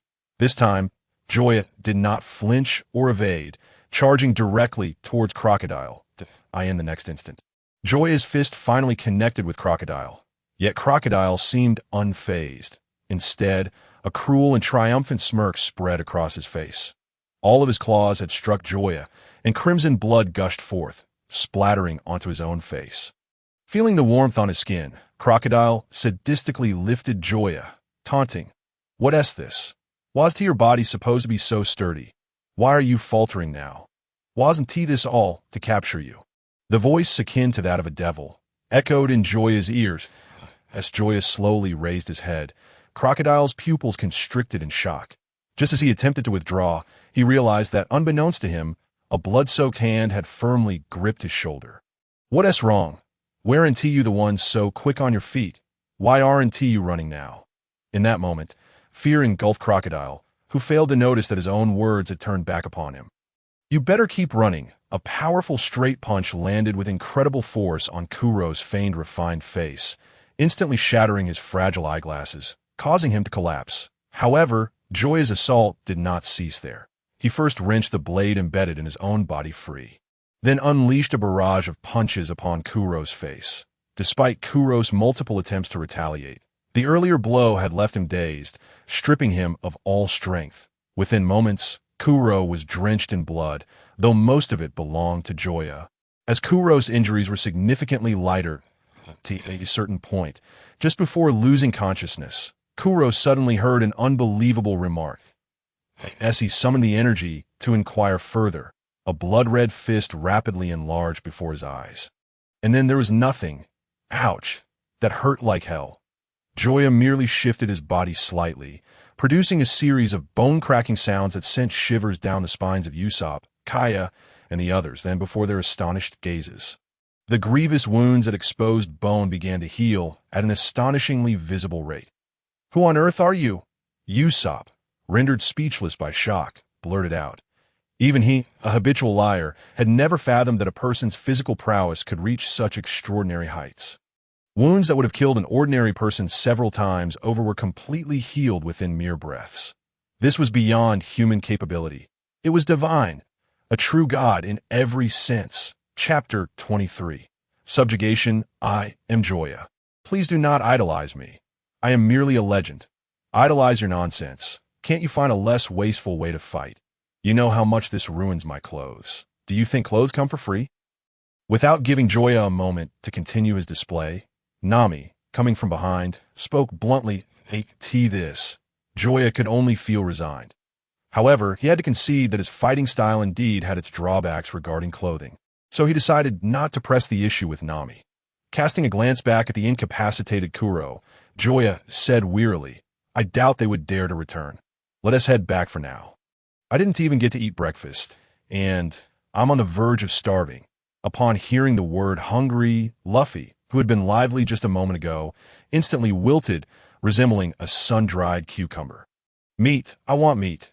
Observing the two's comically pathetic antics, Kaya, who had been tense the entire time, finally revealed a smile that if everyone doesn't mind, you are welcome to visit my home. The food will be plentiful. Yoshi, then let us go to Kaya's house. Without allowing anyone to refuse, Luffy issued a direct order. I could see that moment. His eyes were solely fixated on food. No one could deter him from his mission to eat. Soon, the group turned to leave.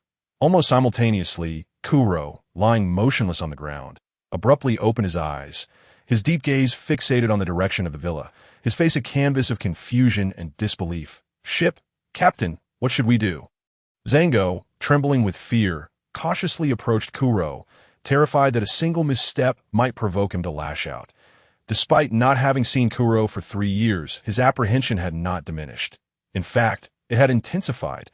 Their defeat was not due to a lack of effort, but rather the sheer abnormality of their opponents. One was a devil fruit user, while the other was akin to a god, impervious to blows and immortal. Even the most mediocre swordsman wielding 3 swords was absurdly powerful. With such a combination, they were not merely outmatched in East Blue. They would dominate any of the other seas as well. Have someone repair the ship, then take it out to sea and wait, ensuring that no one else discovers it. All right, understood.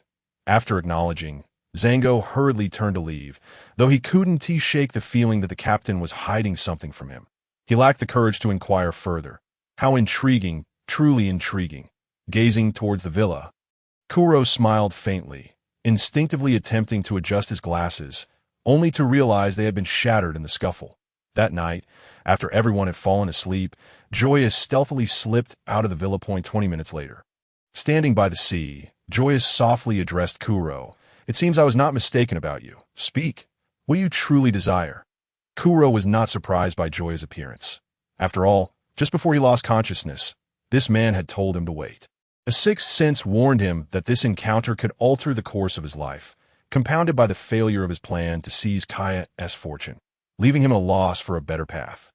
As for danger, he felt none, for if Joya truly intended to kill him, there was no need to wait until now. He could have done it during the day. "I want you to obey me from now on." With a contemptuous smile, Kuro scoffed, "Why should I? Although I lost to you in the daytime. So what? You can't be naive enough to think that defeating me grants you control over me. Can you? Just because I can make you stronger, elevate you to a grander stage, into a larger world, I will grant you a more spectacular life." As he spoke, Joya produced a purple-black devil fruit. Under the moonlight, the fruit, no larger than a coconut, emanated an eerie glow. The moment Kuro saw it, he instinctively swallowed hard. Before encountering Luffy, he had little regard for such things. However, after witnessing its uniqueness and power, he now craved that strength. He firmly believed that if he too became a user, even if he couldn't defeat Joya, he could effortlessly overpower that straw-hatted kid. You are willing to give it to me? Just a moment ago, indifferent, Kuro now showed clear signs of wavering, his voice trembling without him even realizing it. Of course. Saying this, Joya tossed the devil fruit into the air, allowing it to trace a graceful arc before landing securely in Kuro's hands. Gazing at the devil fruit in his hand, then at the nonchalant Joya nearby, Kuro, nearly overwhelmed with joy, struggled to suppress his urge to devour it, and asked, "Aren't you worried that I might eat the fruit?" and refused to comply. Upon hearing Kuro's question, Joya couldn't help but laugh. "Apologies, but I've never been afraid in my life. You can refuse and return the item to me. However, should you take my property with the intent of reneging, then I'm afraid I will have no choice but to send you to hell." Joya's words. Kuro felt a profound chill and an immense confidence emanating from him. It seemed to him that the devil fruit he so desperately craved might not mean much after all, and he held no worries about the possibility of being attacked after consuming it. Such a person was either immensely confident in their strength or a fool. But could Joya be a fool? If he considered Joya a fool, it was he who would truly be the fool.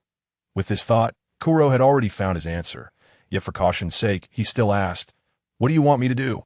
Hearing this, Joya recognized that Kuro was intrigued and immediately replied, "Rest assured, I want to put you in harm, Wade. I want you to infiltrate the underworld, build your influence, gather intelligence, and when necessary, fight alongside me. In other words, you will be my eyes and also my shadow." This, Kuro understood fully. "Then, I look forward to your guidance in the future." With that, Kuro offered a deep bow to Joya. Seeing the plan come to fruition, Joya felt a surge of happiness. Although Kuro's current combat power was not particularly formidable, he believed that with the help of the Shadow Fruit, Kuro would eventually become a figure akin to Don Quixote da Flamingo. After all, he was more inclined to think strategically than your average pirate. As long as his combat abilities kept pace, becoming a dominant force would not be difficult, and the Shadow Fruit just so happened to compensate for his shortcomings in that regard. "Rest assured, you will not regret your decision today. Shall we give it a try?" He gestured toward the Shadow Fruit in Kuro's hand. "Absolutely." Impatiently, Klo bit into the fruit, despite his uncertainty about the powers it contained. Nevertheless, he believed that since Joya sought his assistance, the abilities bestowed upon him would not be subpar. In the next moment, an indescribable flavor erupted within his mouth. Initially, in an effort to maintain his image in Joya's eyes, he suppressed the urge to vomit. However, as the taste fully unfolded, he could no longer concern himself with appearances. He hunched over by the seaside, retching violently, desperate to expel every morsel he had consumed the night before. Chapter 24. The Going Merry. Observing Klo's distress, Joya covered his mouth with his hand to stifle a laugh. He realized that, as a peculiar entity in the pirate world, the devil fruit possessed a power that rendered all beings equal. Regardless of whether one was a formidable emperor of the sea or a mere ordinary person, consuming this fruit invariably led to vomiting. After a while, Klo, regaining his composure, could only manage to stand with the support of a wall. Even so, his heart burned with fervor, for he had come to know the nature of the powers he had just acquired. With this thought in mind, Klo summoned his newfound ability, Shadow, with the utterance of the word. He vanished before Joya as if he had never existed.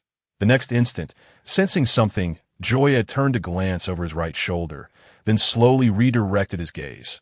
When he looked forward again, Klo reappeared seemingly out of thin air, though he was now in a half-kneeling position. "Thank you for your generosity, my lord. I shall give my utmost effort. I shall await your performance," Joya replied, patting Klo on the shoulder before turning to leave. Just as Klo prepared to rise, a voice drifted on the wind. "By the way, you are not to bother Koya again, understood?" "Understood," Klo replied, lowering his body almost to the ground, not daring to lift his gaze to see where Joya stood. After 10 long minutes, with his knees aching from kneeling, Klo slowly rose. The cold sweat on his forehead glistened prominently under the moonlight, and one knew the extent of his prior terror, even after Joya had departed. His right hand continued to tremble uncontrollably. Earlier, after discovering the strength of the devil fruit he had consumed, he had inadvertently used his ability to appear behind Joya. At that moment, he had not understood his own motivations, nor had he intended to test Joya. Yet, when faced with those cold, indifferent eyes devoid of emotion, Klo had nearly revealed his true form. Suppressing his fear, he had instantly appeared before Joya, kneeling on one knee, hoping for forgiveness. It was from that very moment that Klo genuinely pledged his loyalty, his remaining rebellious spirit vanishing entirely. Joya remained unaware of these developments, though he had anticipated them. The reason he had looked back was simply due to the tropes seen in television dramas, where an enemy, once vanished, often reappeared behind you to ask for whether it was left or right.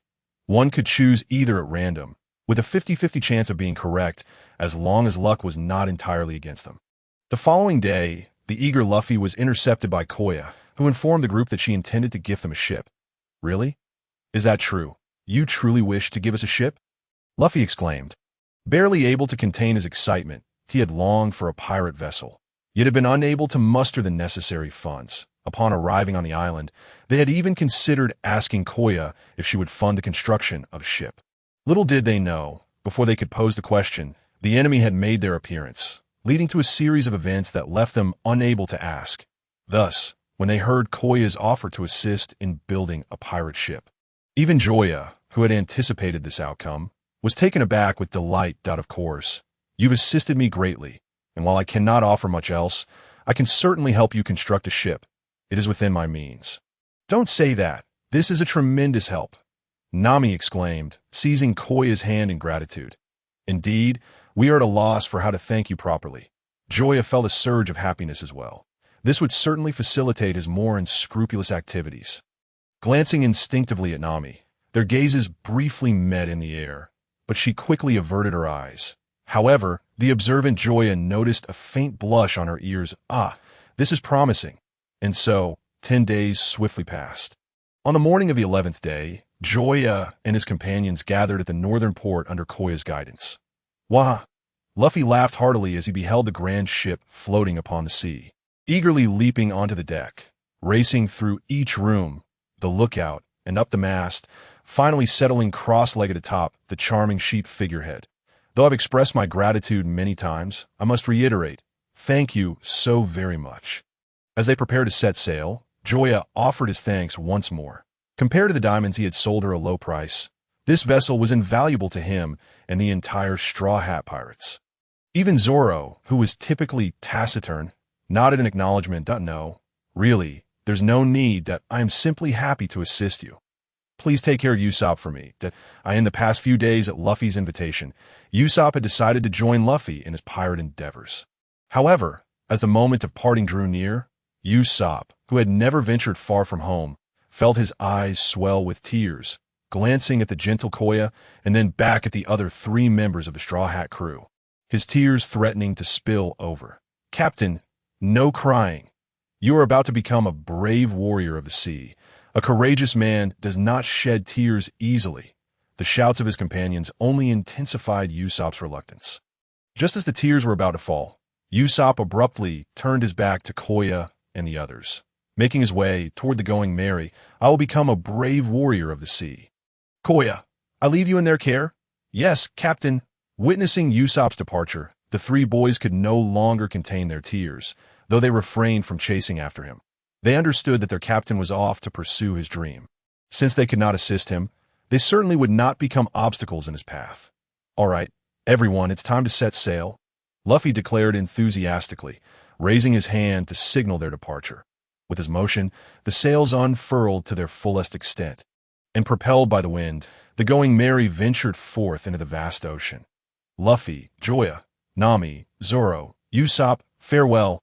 On the shore, Koya waved her arms with all her might, while Usopp, aboard the ship, could no longer hold back his tears of parting. Watching Usopp's sorrowful expression, no one spoke. It was his choice to make. In this world, Everyone possesses the right to choose their path, yet they must also bear the consequences of those choices as comrades. Their role was not to decide for Usopp, but rather to support him in achieving success after he made his choice. Gazing at the shrinking silhouette of Syrup Village and the vast, tumultuous sea ahead, each member aboard the Going Merry felt a tumult of emotions. The ocean, a new world, and fresh adventures awaited them. Chapter 25. The birth of the pirate flag. The pace of improvement in strength is painfully slow. In the room, Joya, with vacant eyes, boredly stared at the ceiling, while a translucent personal panel hovered before him. Name: Joya. Age: 17. Power level: 317. 330. Charm level: 28. Personal abilities: Immortality, Simplified, Saiyan physique. Eagle Eye Reconnaissance, Replication Fruit ability, Shadow Fruit. Weighs 18 styles. It was evident that the enhancement effect of the simplified Saiyan physique was closely related to the severity of his injuries. Realizing this, Joya regretted hastily concluding the battle for the replicated Shadow Fruit. He was immensely satisfied.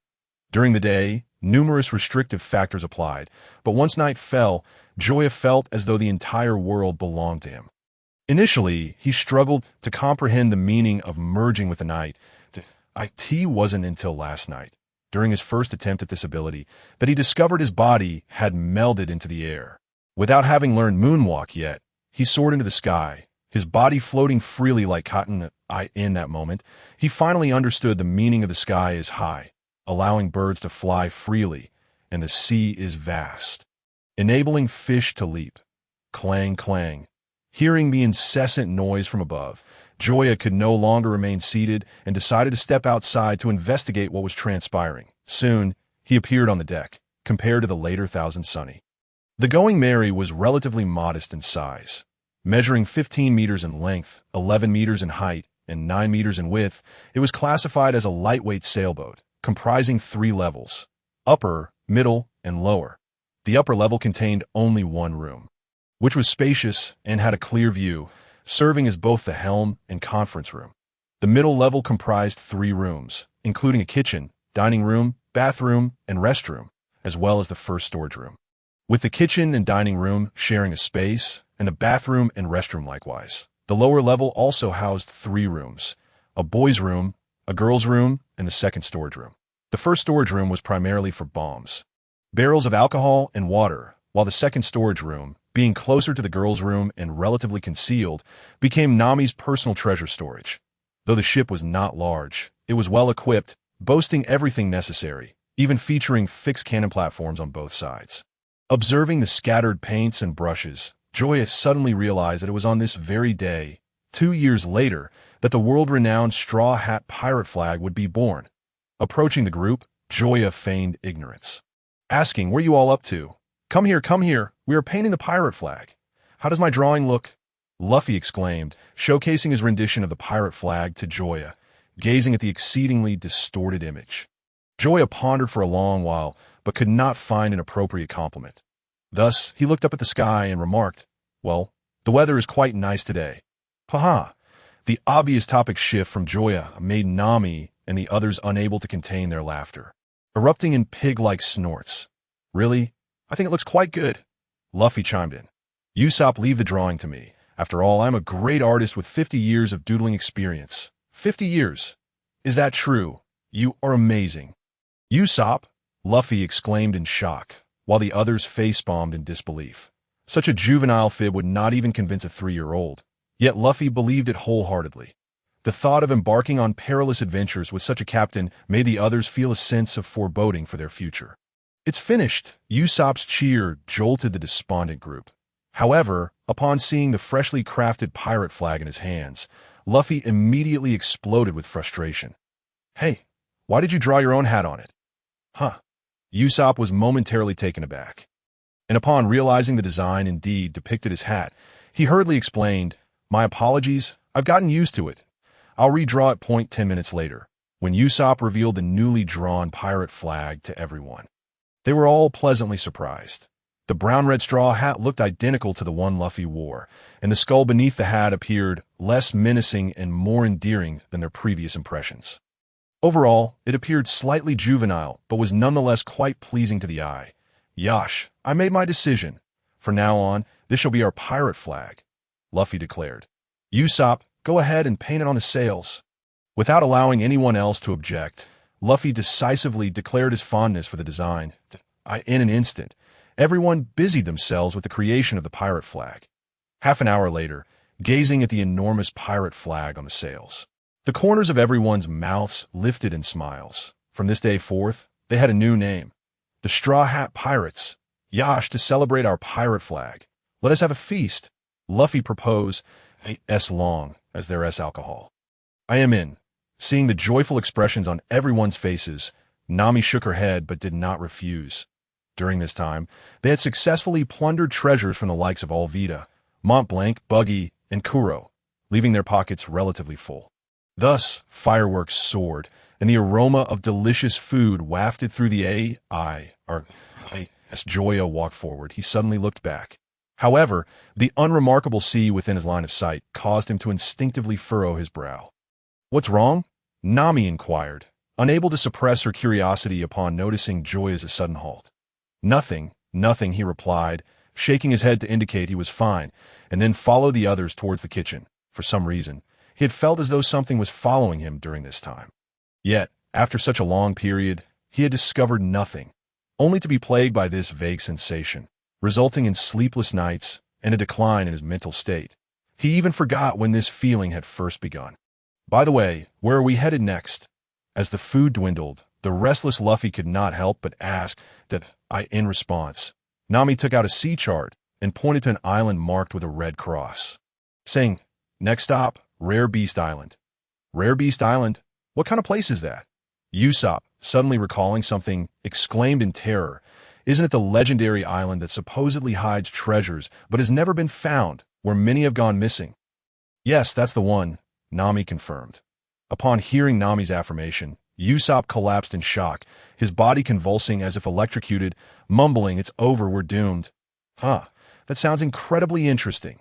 In that case, let us go there, Luffy proclaimed. Upon hearing Luffy's words, Usopp, who had retained a glimmer of hope, rolled his eyes back and collapsed in defeat.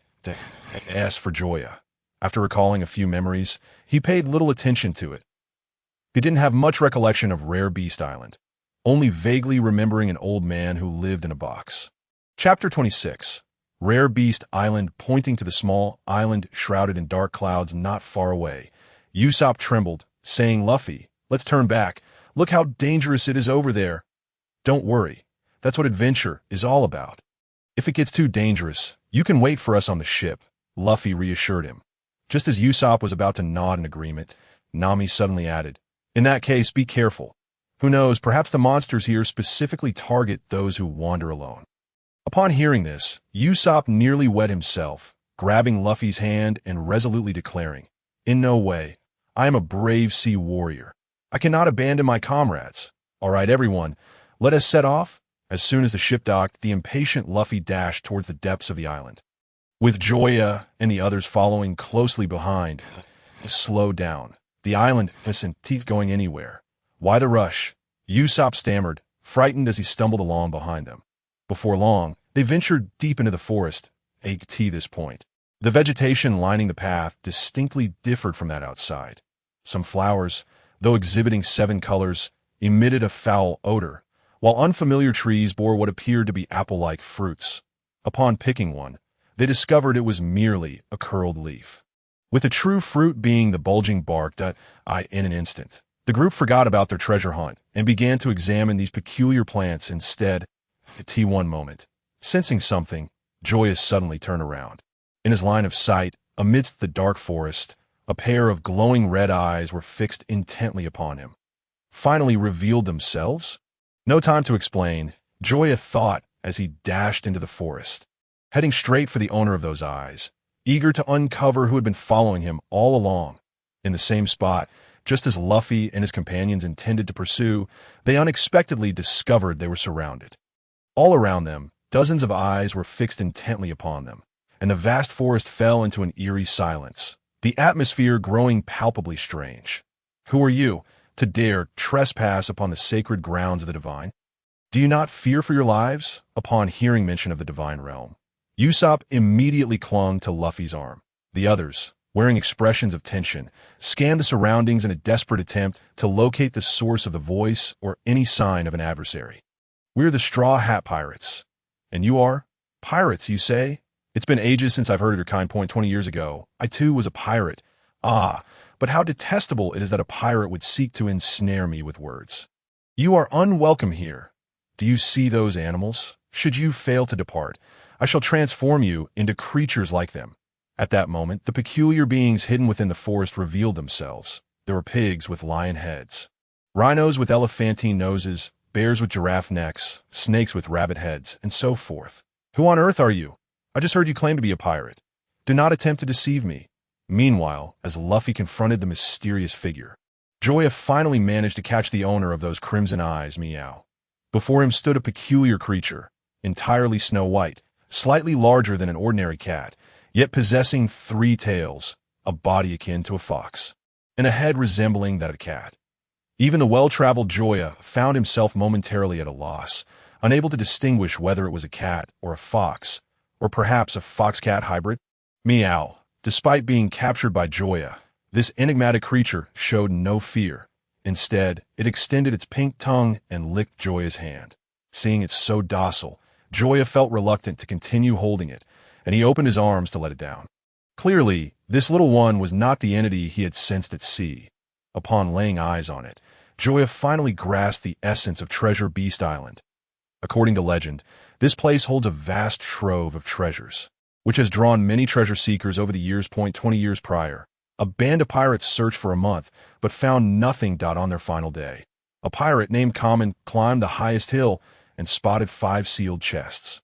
In his excitement, he lost his balance and tumbled down the slope, landing inside one of the chests. Since then, this pirate Common has utilized the island's bizarre creatures to scare off wave after wave of treasure hunters in order to protect his hoard. However, Joya, well-versed in the lore of the anime, knew all too well that the chests Common had seen were indeed empty, for the treasure had been taken long before their arrival. Meow. The single meow jolted Joya from his reverie. Observing the fox cat tentatively approaching him, Joya raised an eyebrow in surprise. Hadn't experts on television always claimed that wild animals are naturally skittish? Why was this one so friendly? Noticing there was nothing else to do, Joya retrieved a pack of spicy strips from his storage ring and tore it open. Here, give it a try. Just as he pondered whether it would enjoy the treat, the little creature sniffed it before promptly opening its mouth to eat. In the next moment, those ruby-like eyes reflected a dazzling light as it swallowed a strip over 10 centimeters long in one bite. Meow, meow, meow, meow, meow. What is this delightful morsel? Yet that was not the end. After devouring one, it gazed at Joya with eager anticipation, its 3 tails wagging incessantly.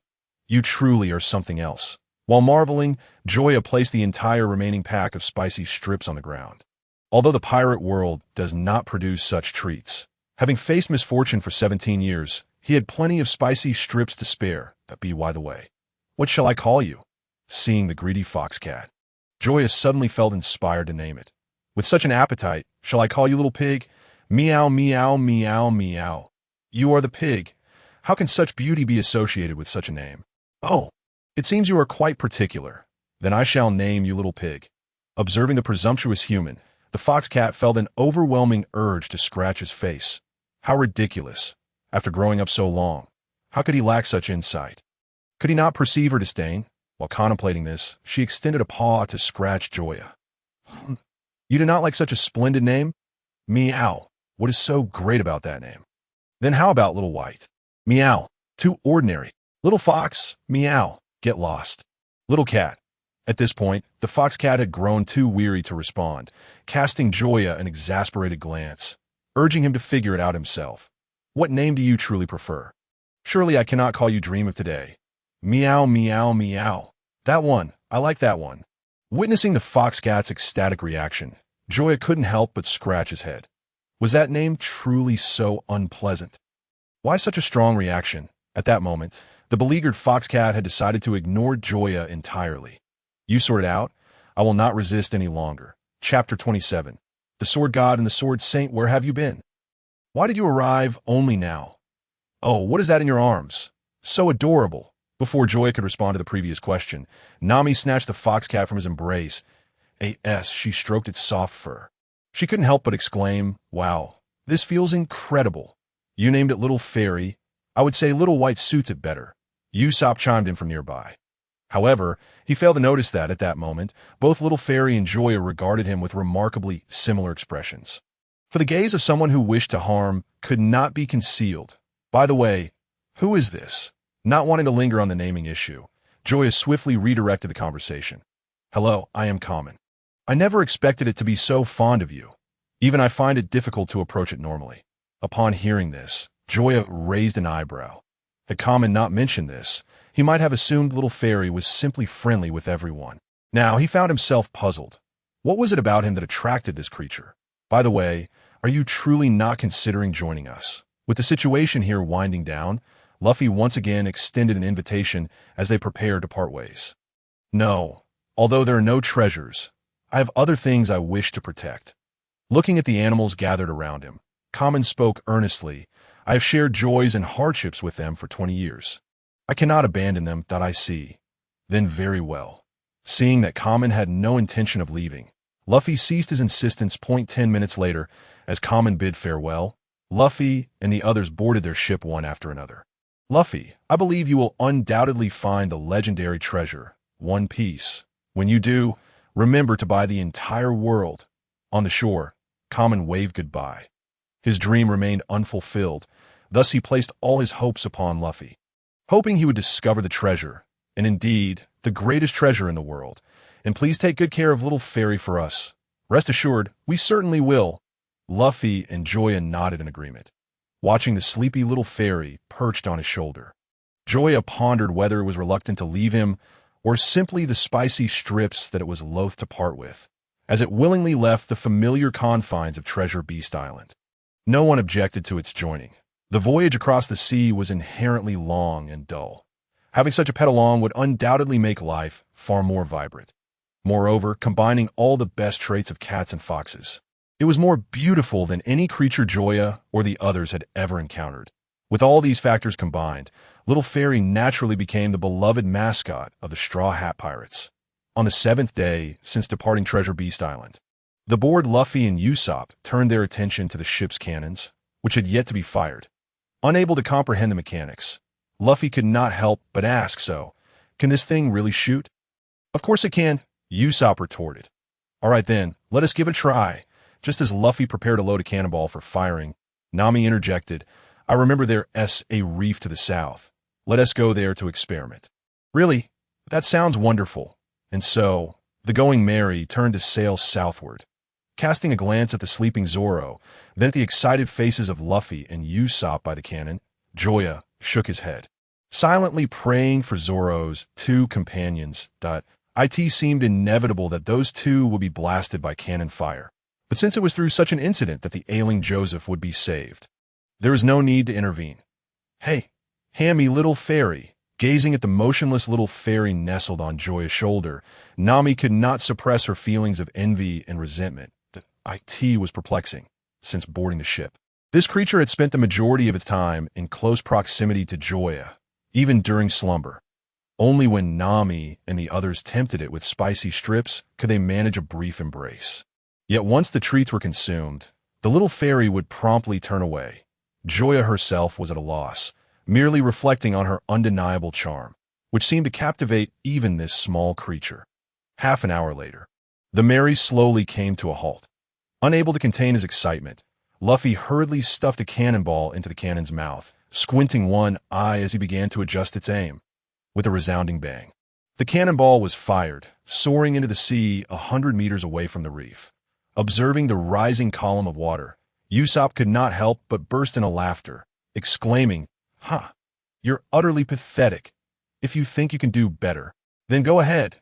Infuriated, Luffy stood aside, eager to see if Usopp could hit the target. I'll give it a try, Usopp boldly declared. While he wouldn't claim to be an expert in many things, he was confident in his shooting skills, believing he could certainly aim more accurately than Luffy. With a bang, boom, the cannonball, after tracing a parabolic arc through the air, struck the reef dead center. The not-so-large reef erupted with a thunderous explosion, shattering into countless stones of varying sizes. Usopp, feigning composure despite his surprise, declared, "Did you see that? That's the prowess of a genius marksman. From this day forth, I declare you our sharpshooter." Luffy exclaimed, "Quick, teach me how you managed that shot." As Luffy prepared to fire again, Joya quickly interjected, "Luffy, soon we shall enter the Grand Line. Shoot until we discuss what preparations we need to make." Right. No more playing around," he agreed, beckoning everyone toward the conference room. As Joya glanced at the still smoking reef in the distance, she silently resolved, "Gentlemen, this is where my assistance must end. Everyone, though we have yet to traverse the Grand Line, its dangers are well known that we must ensure we are adequately prepared before embarking." She urged, "What do we still lack? Fresh water? Provisions? A musician?"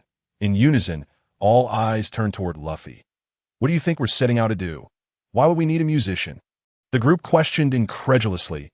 In response, Luffy, with utmost seriousness, replied, "Because pirates need to host banquets, and banquets require singing. How could we sing without a musician?" As they listened to Luffy's explanation, the others felt compelled to argue, but found some merit in his reasoning.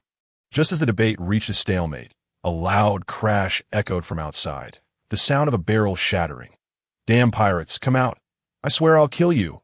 A figure wielding a sword approached the ship's side, and Joya could no longer remain seated. Rising swiftly, she retrieved her Tang Dao, aptly named Night Slayer, from her storage ring. The moment it appeared, Zoro, who had been dozing against the wall, suddenly widened his eyes. Fixated on the gleaming blade in Joya's hand, his gaze reminiscent of a beggar spotting food. Before he could utter a word, Joya stepped outside, drawing her blade to confront the intruding Johnny. Meanwhile, Zoro, captivated by the sight of the sword, lost all desire to sleep and followed suit. In Chapter 28, The Astonished Zoro. The moment Joya unsheathed her sword for the first time, she and the renowned swordsman Johnny clashed in a fierce duel. A brief contact was made before they swiftly separated, maintaining a 2-meter distance as they locked eyes. Shifting their feet, their keen gazes scoured each other for weaknesses, ready to strike with lethal precision. As if influenced by their intensity, the gentle sea breeze ceased, and the air grew heavy. Laden with tension, a cold bead of sweat trickled down Johnny's cheek as he instinctively tightened his grip on his sword. Though their clash was brief, he sensed an overwhelming power behind Joya's strike. Yet he was utterly bewildered by her technique, which appeared casual yet unleashed formidable strength. In that moment, he contemplated retreat, only to find Joya's sharp gaze preventing any movement. It felt as though her sword would strike him down at the slightest sign of hesitation. Little did he know that Joya, too, felt a sense of helplessness. The reason she had rushed out was to prevent Johnny from damaging the Mary. Yet after delivering her first blow, she realized the immense difficulty of becoming a true swordsman. Having exerted herself too forcefully, she had successfully pushed Johnny back, but felt the reverberating impact in her wrist, causing pain that nearly made her lose grip on Night Slayer. Acknowledging the challenge of mastering her weapon, Joya decided to adopt a strategy of stillness, hoping to force Johnny into retreat. However, they remained locked in a stalemate. "Johnny, is that you?" Zoro's voice pierced through the tension, breaking the standoff.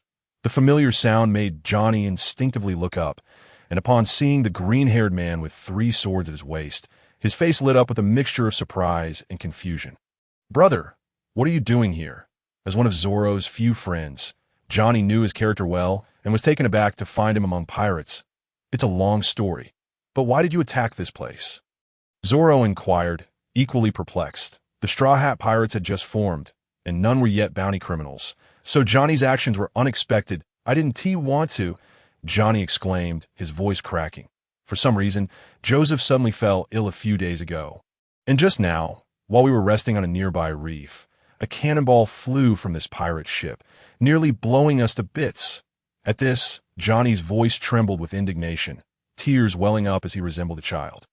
Hearing his plight, Luffy and Usopp, who had just emerged from the room, stood frozen in shock, moving like clockwork dolls as they trudged toward Johnny. "I'm so sorry. I'm so sorry. I'm so sorry." The two repeatedly bowed. Feeling frantic, if Johnny were an enemy, They could brush it off, but since he was Zoro's friend, they could not simply ignore the situation. Where's Joseph? Zoro asked urgently. Right here, right here, without pausing to ponder the ethics of the situation. Zoro quickly pulled Johnny aside and hoisted the ailing Joseph from the small boat, where he lay in a pitiful state, as they observed Joseph's pale complexion and the blood seeping from his chest. The mood grew grim in the desolate expanse of the sea. Illness was far more terrifying than encountering pirates. With Joseph appearing on the verge of death, Joya stepped forward, about to speak, when she caught sight of Nami approaching. Silently retreating a step, she relinquished the stage to Nami. Nami examined Joseph, prying open his eyelids and checking his tongue before declaring, "You two, go fetch some limes from the storeroom." At her command, Usopp and Luffy dashed away at lightning speed. In the blink of an eye, they returned with a large basket of green limes. They sliced the limes in half, squeezing the juice into Joseph's mouth. "I'll fetch a knife." Luffy began to rise. But Joya interjected, "No need for that. Just use mine." Upon hearing Joya's words, Zoro erupted with indignation. "How can you treat him like that?" "Use mine." With lightning speed, he drew two of his swords, offering them to Luffy and Usopp, excluding the one that was a supreme grade sword. Witnessing Zoro's actions, the others were left dumbfounded. "Wow, I never expected you to be this kind, Zoro." Only Johnny and Joya had a glimmer of understanding, their gazes lingering on the entirely black Tang Dao, Knight's Slayer. "Shall we have a chat?" Zoro proposed to Joya, feeling relieved now that Joseph was safe. "All right," Joya replied, and the two stepped aside, while she could somewhat guess Zoro's intentions. She welcomed the conversation, eager to discuss swordsmanship with a true swordsman. "Could I see that sword?" Zoro asked directly. Of course. However, to Jaya's surprise, Zoro received the sword with both hands. While it is indeed polite to accept something offered by another with both hands, for someone as proud as Zoro, not everything or everyone is worthy of such courtesy. Clearly, he had underestimated the quality of this blade. Instead of hastily drawing the sword from its sheath, Zoro meticulously examined the hilt and scabbard, repeatedly murmuring praises of fine sword, fine sword. After a considerable time of scrutiny, Zoro tightened his grip on the hilt with his right hand, while his left hand applied steady pressure on the scabbard. With a resounding thud, a deep metallic sound reverberated, accompanied by a flash of brilliance that flickered before their eyes. Finally, as Zoro fully drew the blade known as Shanai, his expression reflected a profound mixture of admiration and regret. The entirely silver-white blade contrasted starkly with the pitch-black scabbard. That silver-white is the most genuine hue of metal. Although metals of such high purity are often deemed unsuitable for forging into swords due to their excessive hardness, Zoro felt no such concerns regarding this particular weapon. Clearly, the material used to forge this sword was extraordinary, perhaps even beyond written record. He was uncertain whether this sword could be classified as an unparalleled great blade, as he had never encountered such a weapon before, but it was undeniably a formidable sword, as it imparted a stronger sensation than the famed Dowie Wenzi. After one last glance, he slowly sheathed the sword. Despite the reluctance in his eyes nearly manifesting into a tangible form, he resolutely returned the blade to Jaya. Such an exceptional sword deserves better treatment. Jaya was momentarily taken aback, then realized that Zoro was referring to the incident where he had lent the sword to Luffy to cut limes. "Personally, I believe it is of little consequence. After all, blades are created for the purpose of cutting. While maintenance is necessary, they need not be overly cherished. To let a sword gather dust out of fear of damage would be an insult to the very essence of the blade." This left Zoro momentarily stunned, taking a while to process before earnestly replying to Jaya. "It seems I have underestimated you. When the time allows, we shall engage in a proper duel." Chapter 29. The Sea Restaurant. Observing Zoro's earnest demeanor, Jaya found himself a loss for words that he was not adept when it came to swords. Engaging in a spar with Zoro would be akin to seeking unnecessary trouble. Just as he was about to decline, a strange voice suddenly reached his ears. "Partner," it was Joseph, who had just awakened from his stupor, playfully interacting with Johnny. Upon seeing his old friend regain consciousness, Zoro nodded to Jaya and promptly turned to leave. This left Jaya, who had been about to refuse, feeling quite helpless. He shook his head, deciding to postpone his response, as he might just discover some sword-related abilities in the coming days. Apologies, I forgot to introduce myself. I am Johnny. I am Joseph. With that, Joseph lapsed back into his sickly state.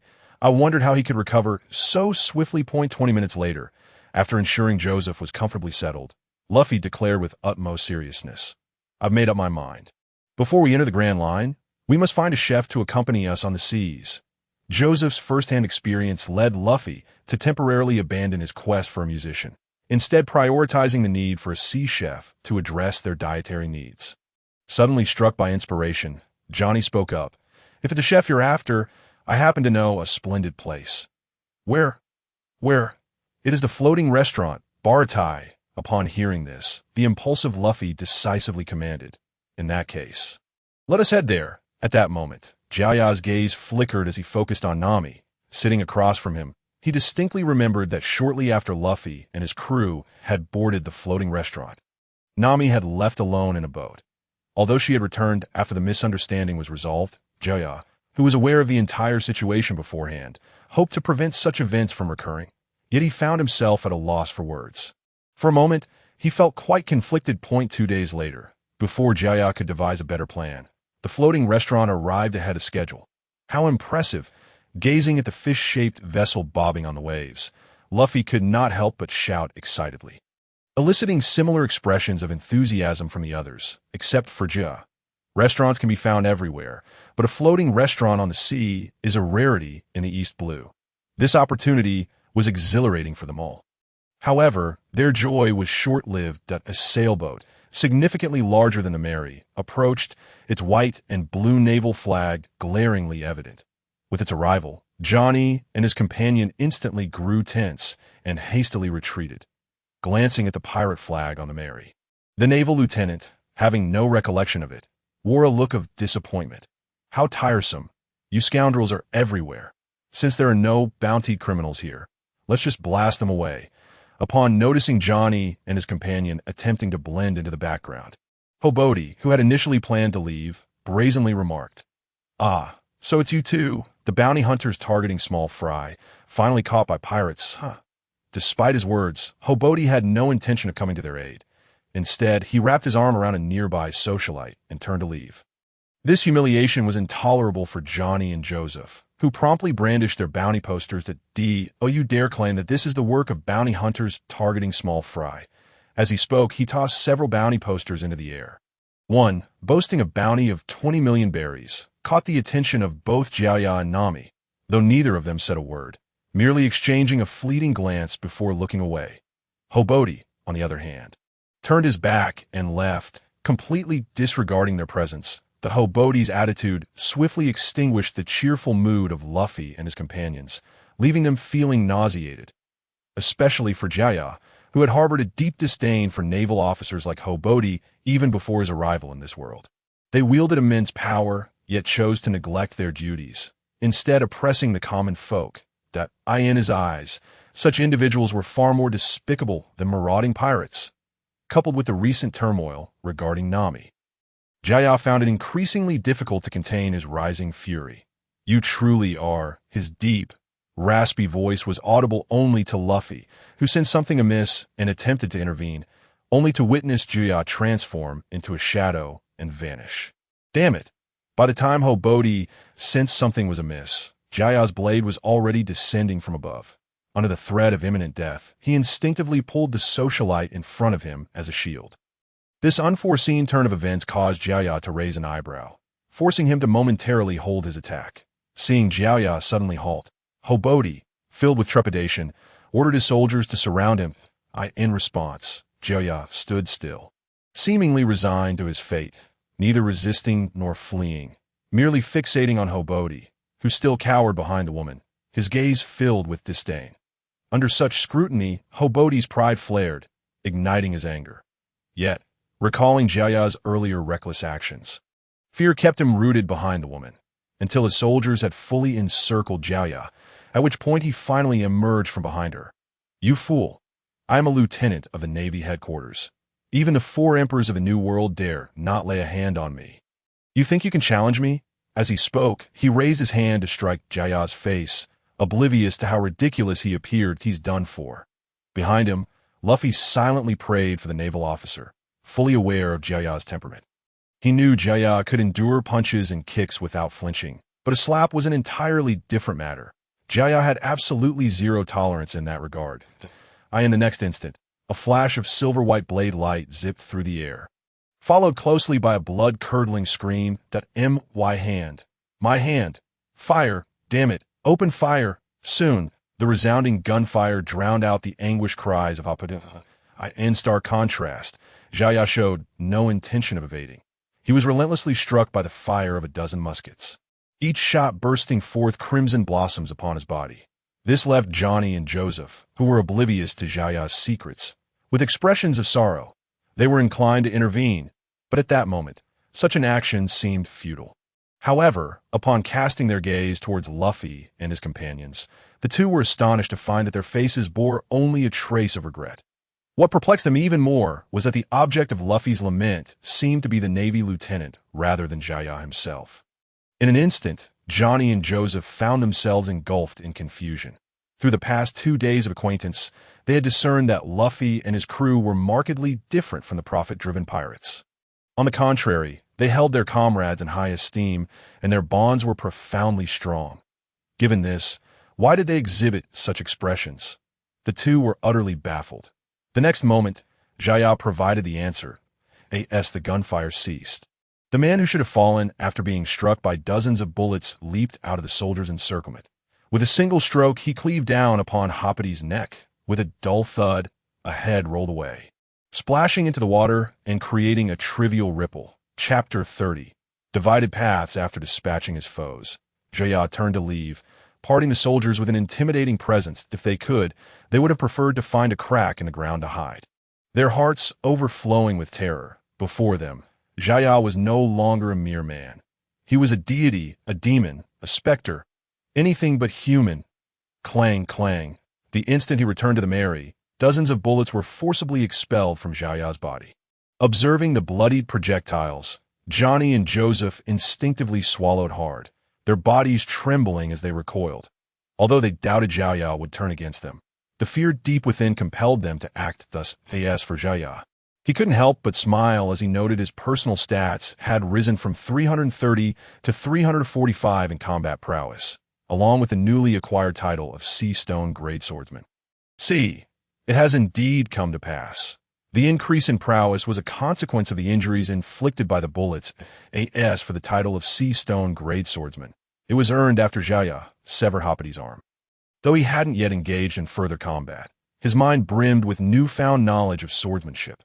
Moreover, if his assumptions were correct, the Sea Stone Grade Swordsman should surpass the Iron-Cutting Grade Swordsman. Though he was uncertain if he could best Zoro, proficient with 3 swords, was likely stronger than others of the same rank. Unless they truly clashed, he couldn't be sure. That aren't you afraid of encountering the old man in the future? Luffy remarked. Although Hoppity was no saint, he was indeed a genuine Navy officer, and a lieutenant at that. To prevent word from reaching back, they would have to eliminate every Navy soldier, a feat Joya clearly had no intention of achieving. Thus, it was inevitable that news would eventually reach the old man's ears. The next time they met, there would be quite a sight to behold, but we'll deal with it when the time comes. Joya nonchalantly replied. He recalled that Luffy's next encounter with Garp occurred after the Straw Hat Pirates' assault on CP9. Why then, it was uncertain who would be stronger or weaker. Just as this time, the novice swordsman had leaped to become a true swordsman following the demise of a fool. Let's go eat. I'm quite hungry. After the bothersome flies had been dealt with, Joya's mood markedly improved. Are you really going to eat like that? Aren't you afraid of frightening people? Prompted by Nami, Joya realized he was covered in blood, making him ill-suited for public appearance. Wait a moment. I need to wash up. 20 minutes later, having hurriedly cleaned himself and donned a fresh outfit, Joya emerged. In Luffy's words, he had finally disguised himself as a normal person. As he pushed open the door, the melodious music and the aroma of food enveloped him. Gazing at the clean and bright restaurant, the group felt their appetites awaken. They casually found a table, and Luffy called out, "Waiter, we would like to place an order." At this, a man with golden hair, dressed in a black suit, made his way over. Initially indifferent, he brightened upon spotting Nami among the group. "Joya, noticing Sanji's change, couldn't help but grimace, feeling quite displeased. As a pirate enthusiast and a man, it would be a lie to say he felt no attraction towards Nami. However, due to their brief acquaintance, he found it difficult to express his feelings. Aside from the prior incident where Nami had stolen a kiss, nothing further had transpired between them. Previously, he had been unbothered. But upon Sanji's arrival, he felt he could no longer afford to wait. Nami, let's switch seats. Why? Nami was taken aback by Joya's sudden request that I wished to discuss something with Zoro. All right then. Just as Sanji had taken his place and prepared to cozy up to Nami, Joya promptly plopped down in her vacated seat. Huh, what just happened? Why did the beauty change to a man? The next moment, taking a deep breath, Sanji ignored Joya, who was reaching for the menu, and walked directly towards Nami. Before he could turn away, Joya acted first. Hello, I would like to place an order. As he spoke, his hand landed on the menu in Sanji's grasp. The force transmitted through the menu made Sanji raise an eyebrow. This strength was evidently greater than that of an ordinary person. Had it been anyone else, they might have truly lost the menu. But who was he dealing with? With this thought, Sanji unleashed his own formidable strength. Responding, Sir, I believe it would be more appropriate for a lady to order. In response, Joya intensified his grip on the menu, smiling as he replied, Under normal circumstances, that would indeed be the case, but I know what she likes to eat. So leave it to me. At that moment, he had already employed the eagle eye reconnaissance technique on Sanji. The results were as follows. Name, Vinsmoke Sanji Age, 19 combat prowess, 309 charm level, 14 personal abilities, exceptional culinary skills, masterful kicking techniques. Looking solely at the statistics, Sanji and Zoro were on par, but when compared to Joya's imposing 345 in combat prowess, there was a discernible gap. However, the flimsy piece of paper was clearly subjected to forces it was not meant to endure. Thus, before the two could establish dominance, the menu was abruptly torn and tooted on the other side. Sensing the awkward atmosphere, Nami stood up, declaring, I need to use the restroom. With that, she departed, seeing the menu torn and the beauty gone. Sanji lost interest in lingering, using the excuse of fetching the menu to excuse himself. Watching Nami's departing figure, Joya's intuition urged him to pursue her. I'll go to the restroom as well. Just before leaving, Joya leaned down to whisper in Zoro's ear. With narrowed eyes, Zoro, surprised, opted not to inquire further, adopting a demeanor of indifference. As for Joya, he quickly found a spot near the restroom, yet not too conspicuous, to sit down. Half a minute later, Nami emerged from the restroom. However, at this moment, instead of returning to Luffy and the others, she stood still, gazing longingly in their direction, her complex expression filled with hesitation, reluctance, and nostalgia. In the end, she chose to walk away. Yet, as she turned, Joya noticed 2 tears rolling down her cheeks. Sighing deeply, Joya's figure too vanished, unnoticed by anyone at the dining table, as the dishes were about to be served. Both Nami and Joya had yet to return. The ravenous Luffy finally exclaimed, By the way, why haven't they come back yet? Glancing out the ocean, Zoro replied, We don't need to wait for them. Let's eat first and look for them afterward. Chapter 31. Nami's return to the village and the delayed appearance of hawk eyes gazing at the now distant speck of the ocean restaurant. Nami stood alone against the ship's railing, her expression complex that I'm sorry. I am unworthy. The bitter and self-mocking voice dissipated with the wind. The moment she turned around, her cold face bore no trace of emotion, resembling a cruel and merciless witch emerging from fairy tale. Hours later, gazing at the familiar yet strange harbor, Nami's heart quivered violently. If given the choice, she would rather die than return to this place. Yet her life was no longer hers to command. Damn you, Arlong. Just wait until I can take you down. As she hesitated, a boy of about 10, wielding a kitchen knife, charged towards her with eyes full of hatred. Who are you? Step aside, or I'll kill you too. He snarled at Nami, who stood blocking the entrance. Casting a glance at the boy, who should have been in school, Nami, accustomed to such confrontations, drew 3 short sticks from between her bosoms. With a couple of clicks, she locked them in place and swiftly turned to strike the boy, bringing him down in an instant. You think you can kill Arlong? Just go somewhere cooler instead. After tossing a wad of money aside, she turned to leave. Though the boy bit down on his teeth in pain, tears streamed down his face uncontrollably. His family, his hometown, the entire village had been utterly destroyed by Arlong the Fishman for failing to pay tribute, leaving fewer than 10 survivors. Despite coming here to avenge them, he couldn't even breach the door, an unfathomable disparity he couldn't accept, nor could he let go of, picking up the dusty bills. The enraged boy raised his hand to throw them away. However, that hand abruptly froze mid-air. In that moment, the 10-year-old boy's face reflected a level of turmoil and maturity that was not appropriate for his age. Damn it! He slapped himself across the face, and despite clenching his teeth, he ultimately couldn't discard the money in his grasp.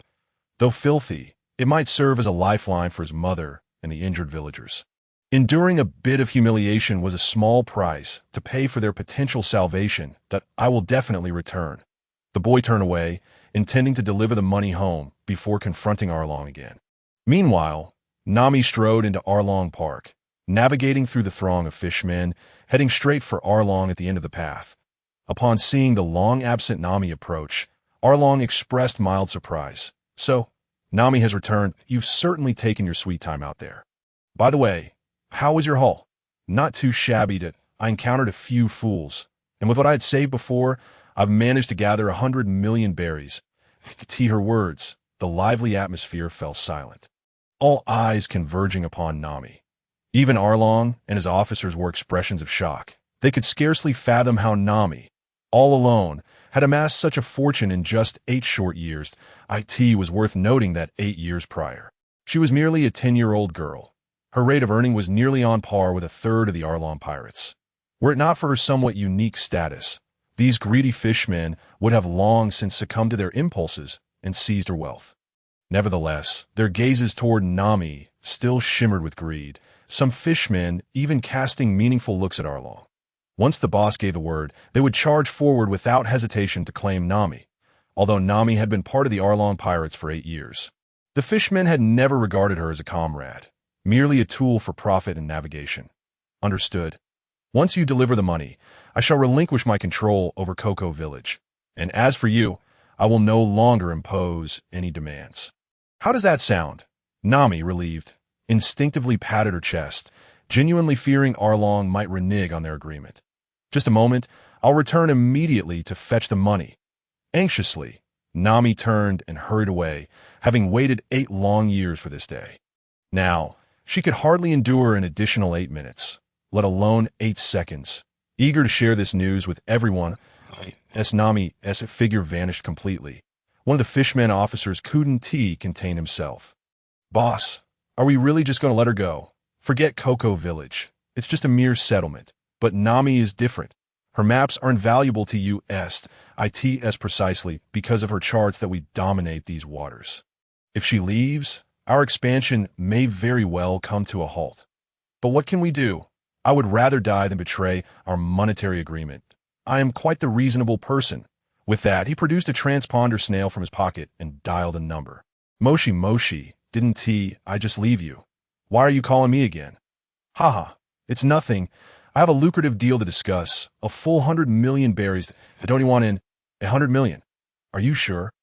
The voice on the other end clearly rose in pitch. Though he had earned quite a bit under Arlong, it paled in comparison to 100 million, and with such an opportunity presented, how could he refuse? The events transpiring on Arlong's side were unknown to Nami, who was still lost in her delightful fantasies of using the money to buy back Coco Village, of course. Luffy was equally unaware of the happenings on Nami's end and faced his own monumental challenge at that moment that a shipwreck, severed in 2, lay across the entrance to the sea restaurant. More importantly, a small boat drifted slowly from the shattered remains that a man in formal attire, leaning against a black cross, made his entrance. Upon his arrival, the renowned chef Zeph, Zoro, Johnny, Joseph, and the remaining members of the Krieg pirates all wore blank expressions. The vast battlefield fell silent for several seconds due to his presence, until the sound of a gunshot shattered the stillness. Seizing the moment when Mihawk was distracted, a pirate attempted a surprise attack. However, the anticipated scene of bloodshed did not unfold.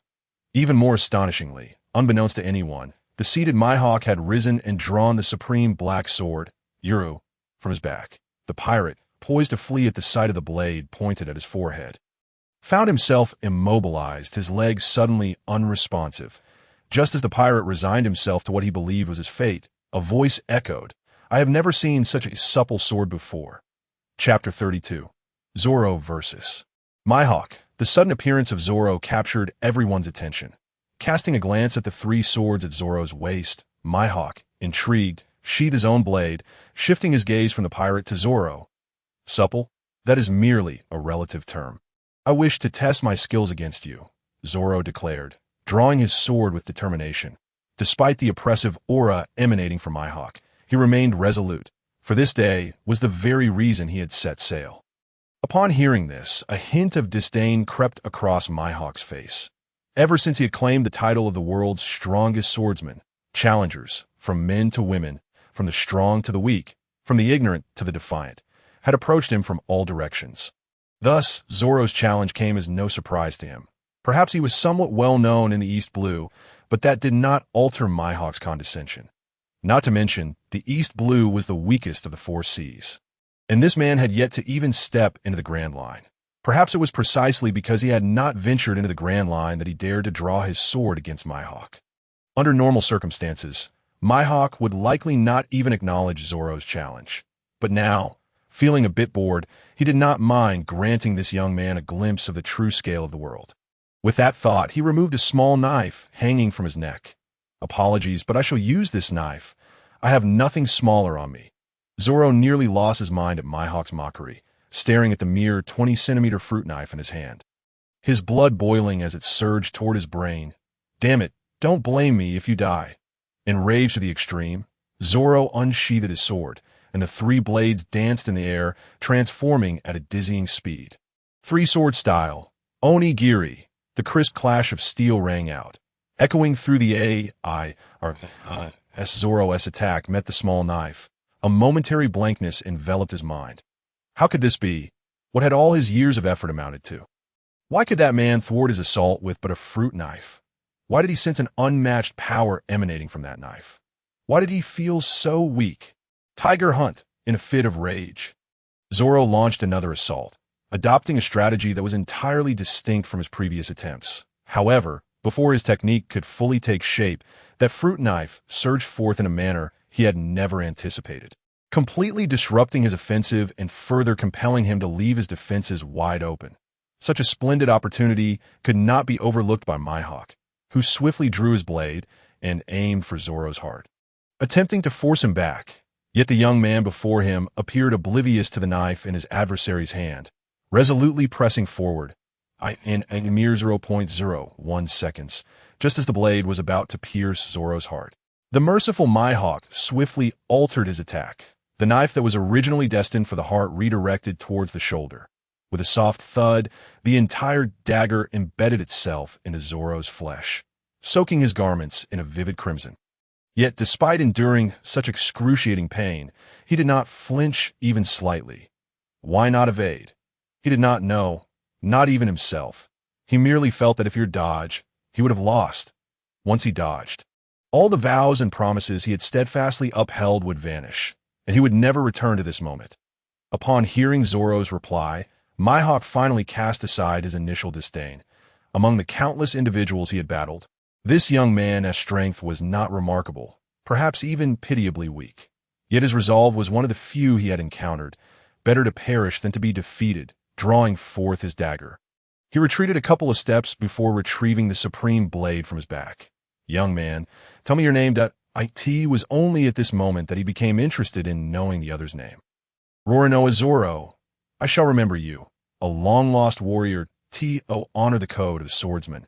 I shall use this world's strongest black blade to send you to the depths of a seed. I would be immensely grateful for that." Even at this juncture, Zoro's eyes reflected not a trace of fear. Ignoring the concerns of Luffy and the others behind him, the two swords in his hands rotated slowly like windmills.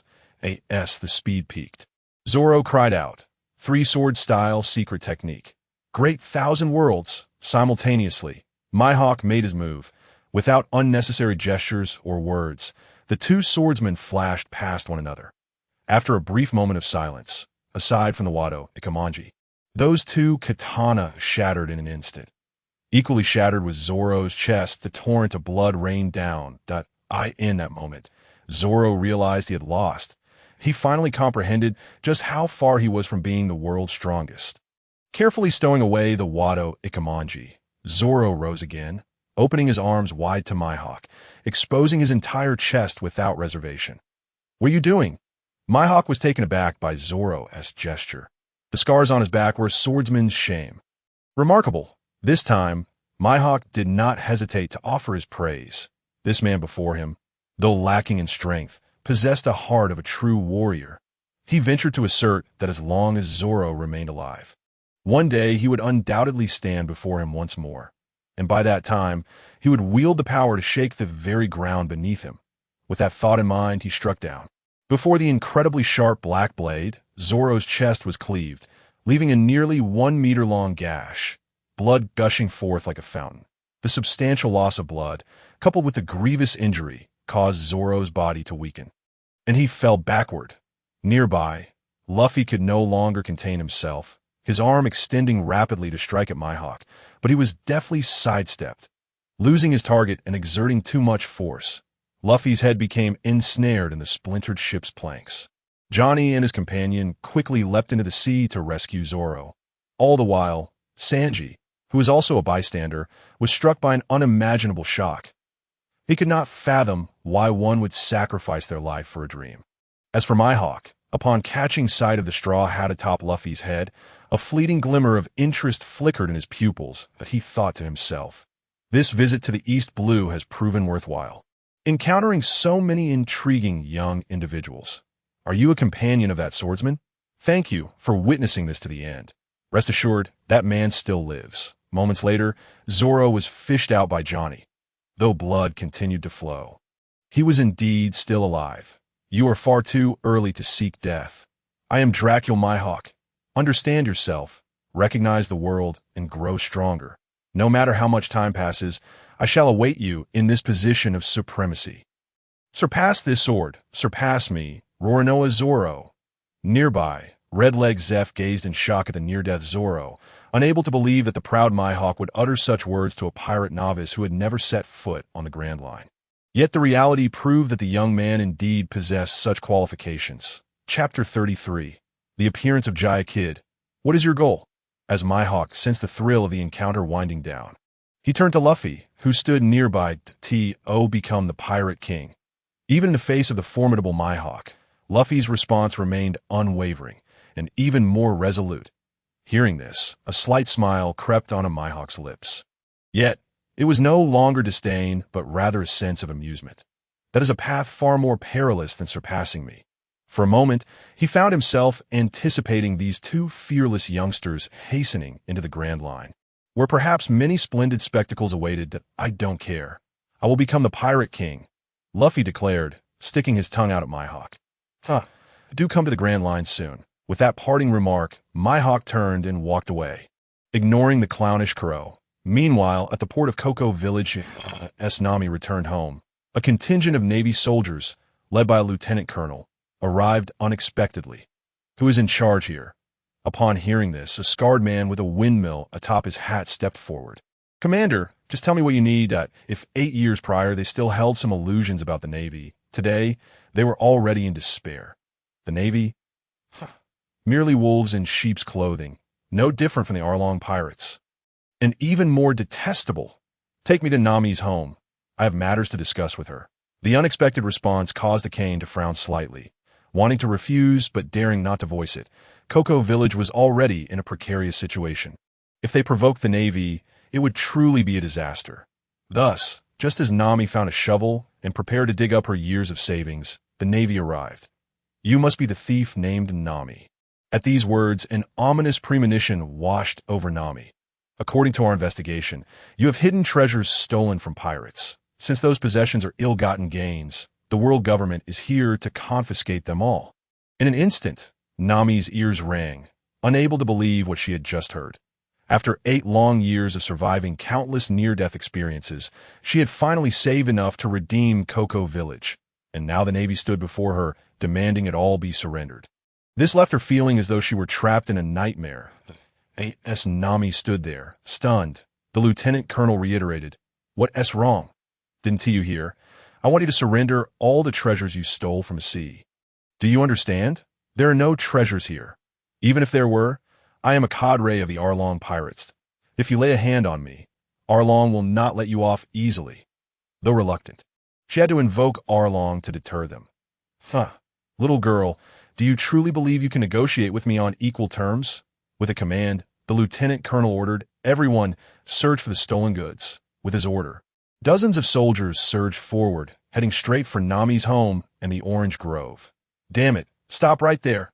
Enraged, Nami swung her staff, knocking 2 soldiers unconscious in an instant. However, the others ransacked her home and dug up the earth without restraint. "Stop it, everyone, stop! If you have the ability, go after the Arlong pirates. What is the point of picking on a single woman?" While attempting to block the Navy, she roared at the top of her lungs.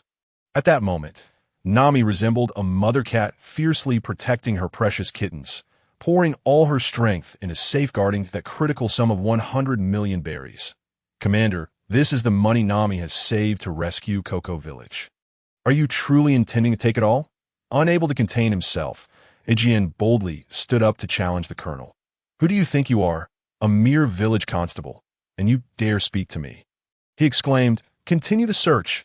As the soldiers intensified their efforts, Nami, surprisingly, appeared less anxious, her gaze fixed in shock upon Aegean. "How do you know?" she stammered. Witnessing the distress etched on Nami's face, Aegean felt a wave of compassion wash over him. If only he could bear her burdens. "Silly child, it's not just me. Everyone is aware, but they haven't voiced it. We feared being a burden to your escape from Arlong." As Nami gazed at Aegean, who had aged considerably over the past 8 years, tears streamed down her cheeks uncontrollably. The pain and despair of those 8 years weighed heavily upon her. "Why haven't we found it yet? It's not like we're searching for a grain of rice. A full 100 million berries shouldn't be this difficult to locate." At those words, a jolt of realization struck both Nami and Aegean. Especially for Nami, clarity dawned upon her as she recalled just having informed Arlong of her earnings, only for the Navy to show up. It became evident. Arlong had been deceiving her all along. The faith and resolve she had held onto for 8 years crumbled in an instant, and she felt as though the entire world was mocking her. "Bastard! What did you say? Are you in cahoots with Arlong?" Nami's rage ignited, disregarding all caution as she lunged at the colonel, desperate to inflict pain. Yet before she could reach him, 2 Navy soldiers interposed with their rifles, halting her mid-charge and forcing her to the ground. To make matters worse, a soldier searching nearby shouted, "Commander, we found it!"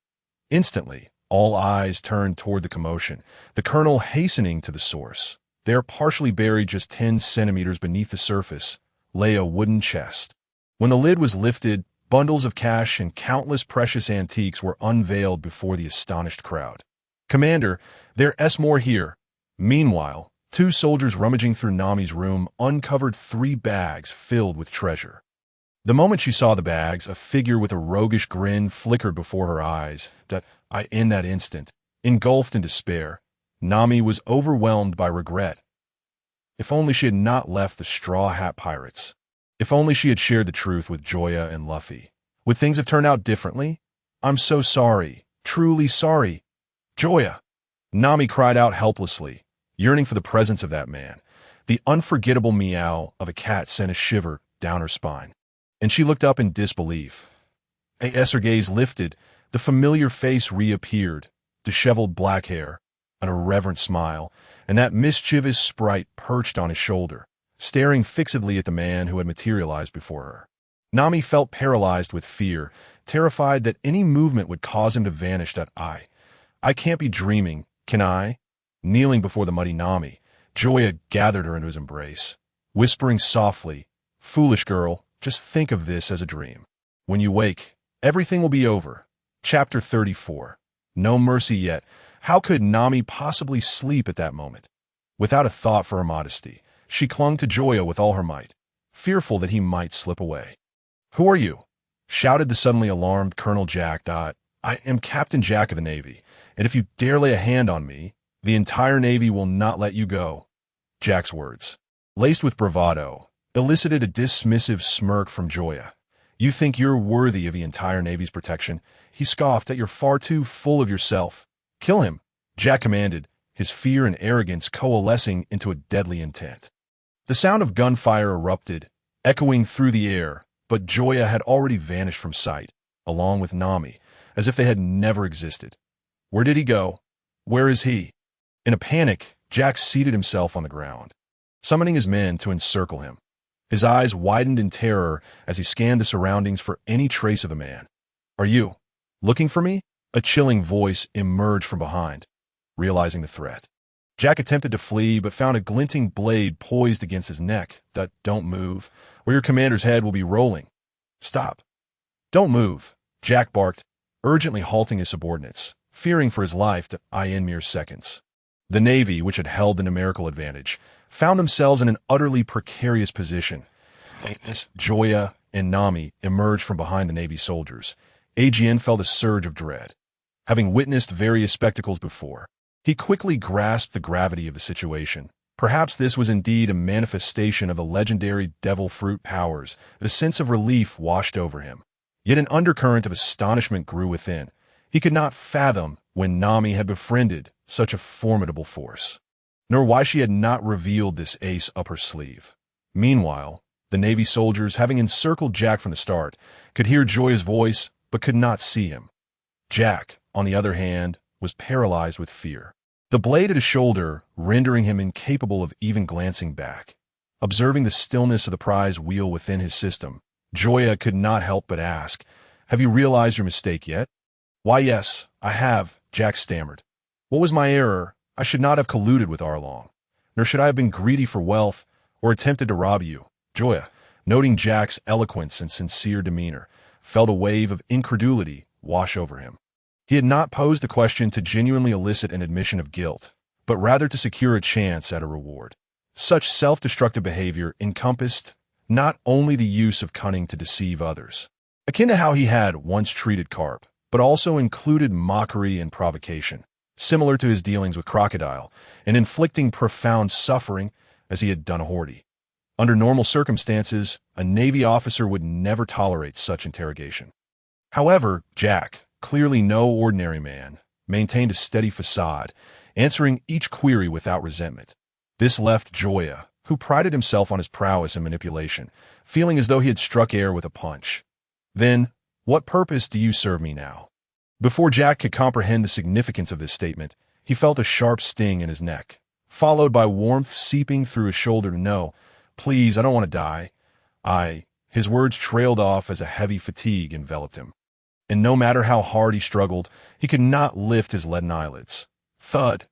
Colonel of the Navy's 16th Division, deceased. The other soldiers remained oblivious to their commander's demise, but Nami and Ajin, who had witnessed the scene unfold, were seized by an icy dread. Nami, having seen Joya kill before, felt a sense of grim acceptance. After all, Jack had intended to seize her treasure. Yet for Ajin, the shock was profound. Him, a Navy colonel, was a figure of immense significance. Yet he had been snuffed out without warning.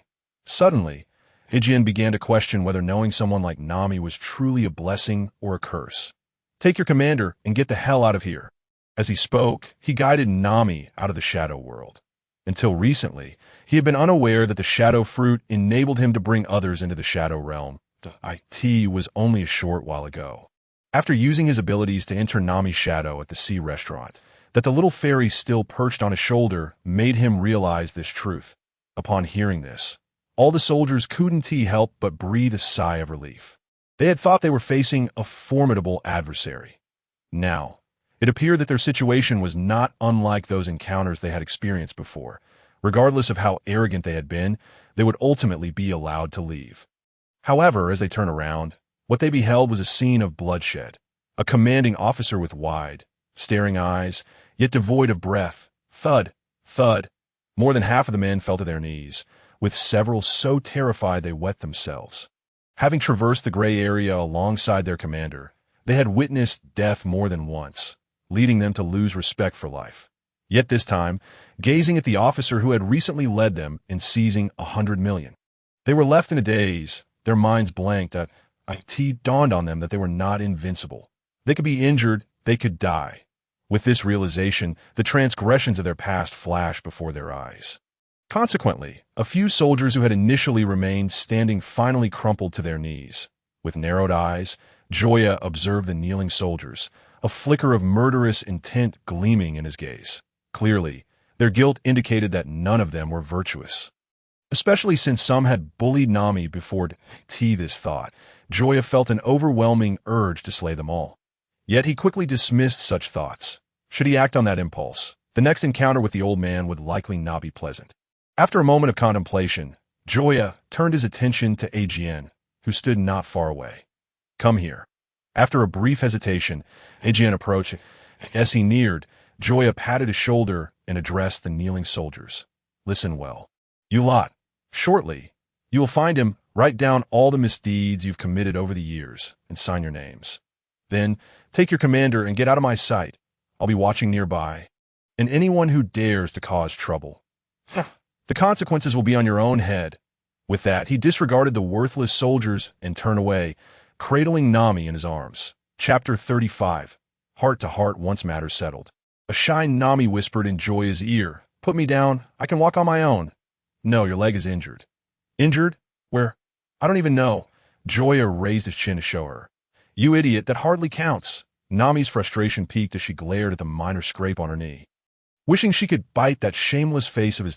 "I say it does." Suddenly serious, Joya startled Nami, and realizing something, she fell silent, lying still in his embrace. Minutes later, Joya gently placed Nami on the bed.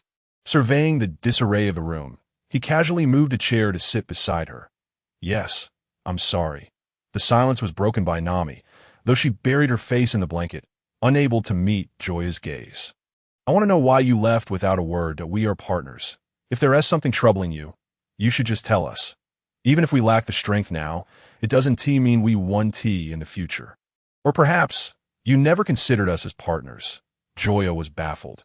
He truly did not understand. He had shared the secret of his immortality with Nami, so why had she chosen to leave? No matter how powerful the enemy might be. Even if they were 10, 100, 1,000, or even 10,000 times stronger than Garp, they could never kill him. Yet, Nami had still walked away. Unbeknownst to him, his words had struck deep within Nami's heart, touching the most tender and vulnerable parts of her soul. Overwhelmed with emotion, she lifted her head and fixed her gaze on Joya. "You don't understand. It's not about you.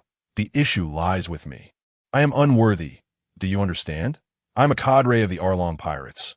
Long before joining you, I was already a pirate. From the very start, I deceived you all. I have no right, no face to ask anything of you.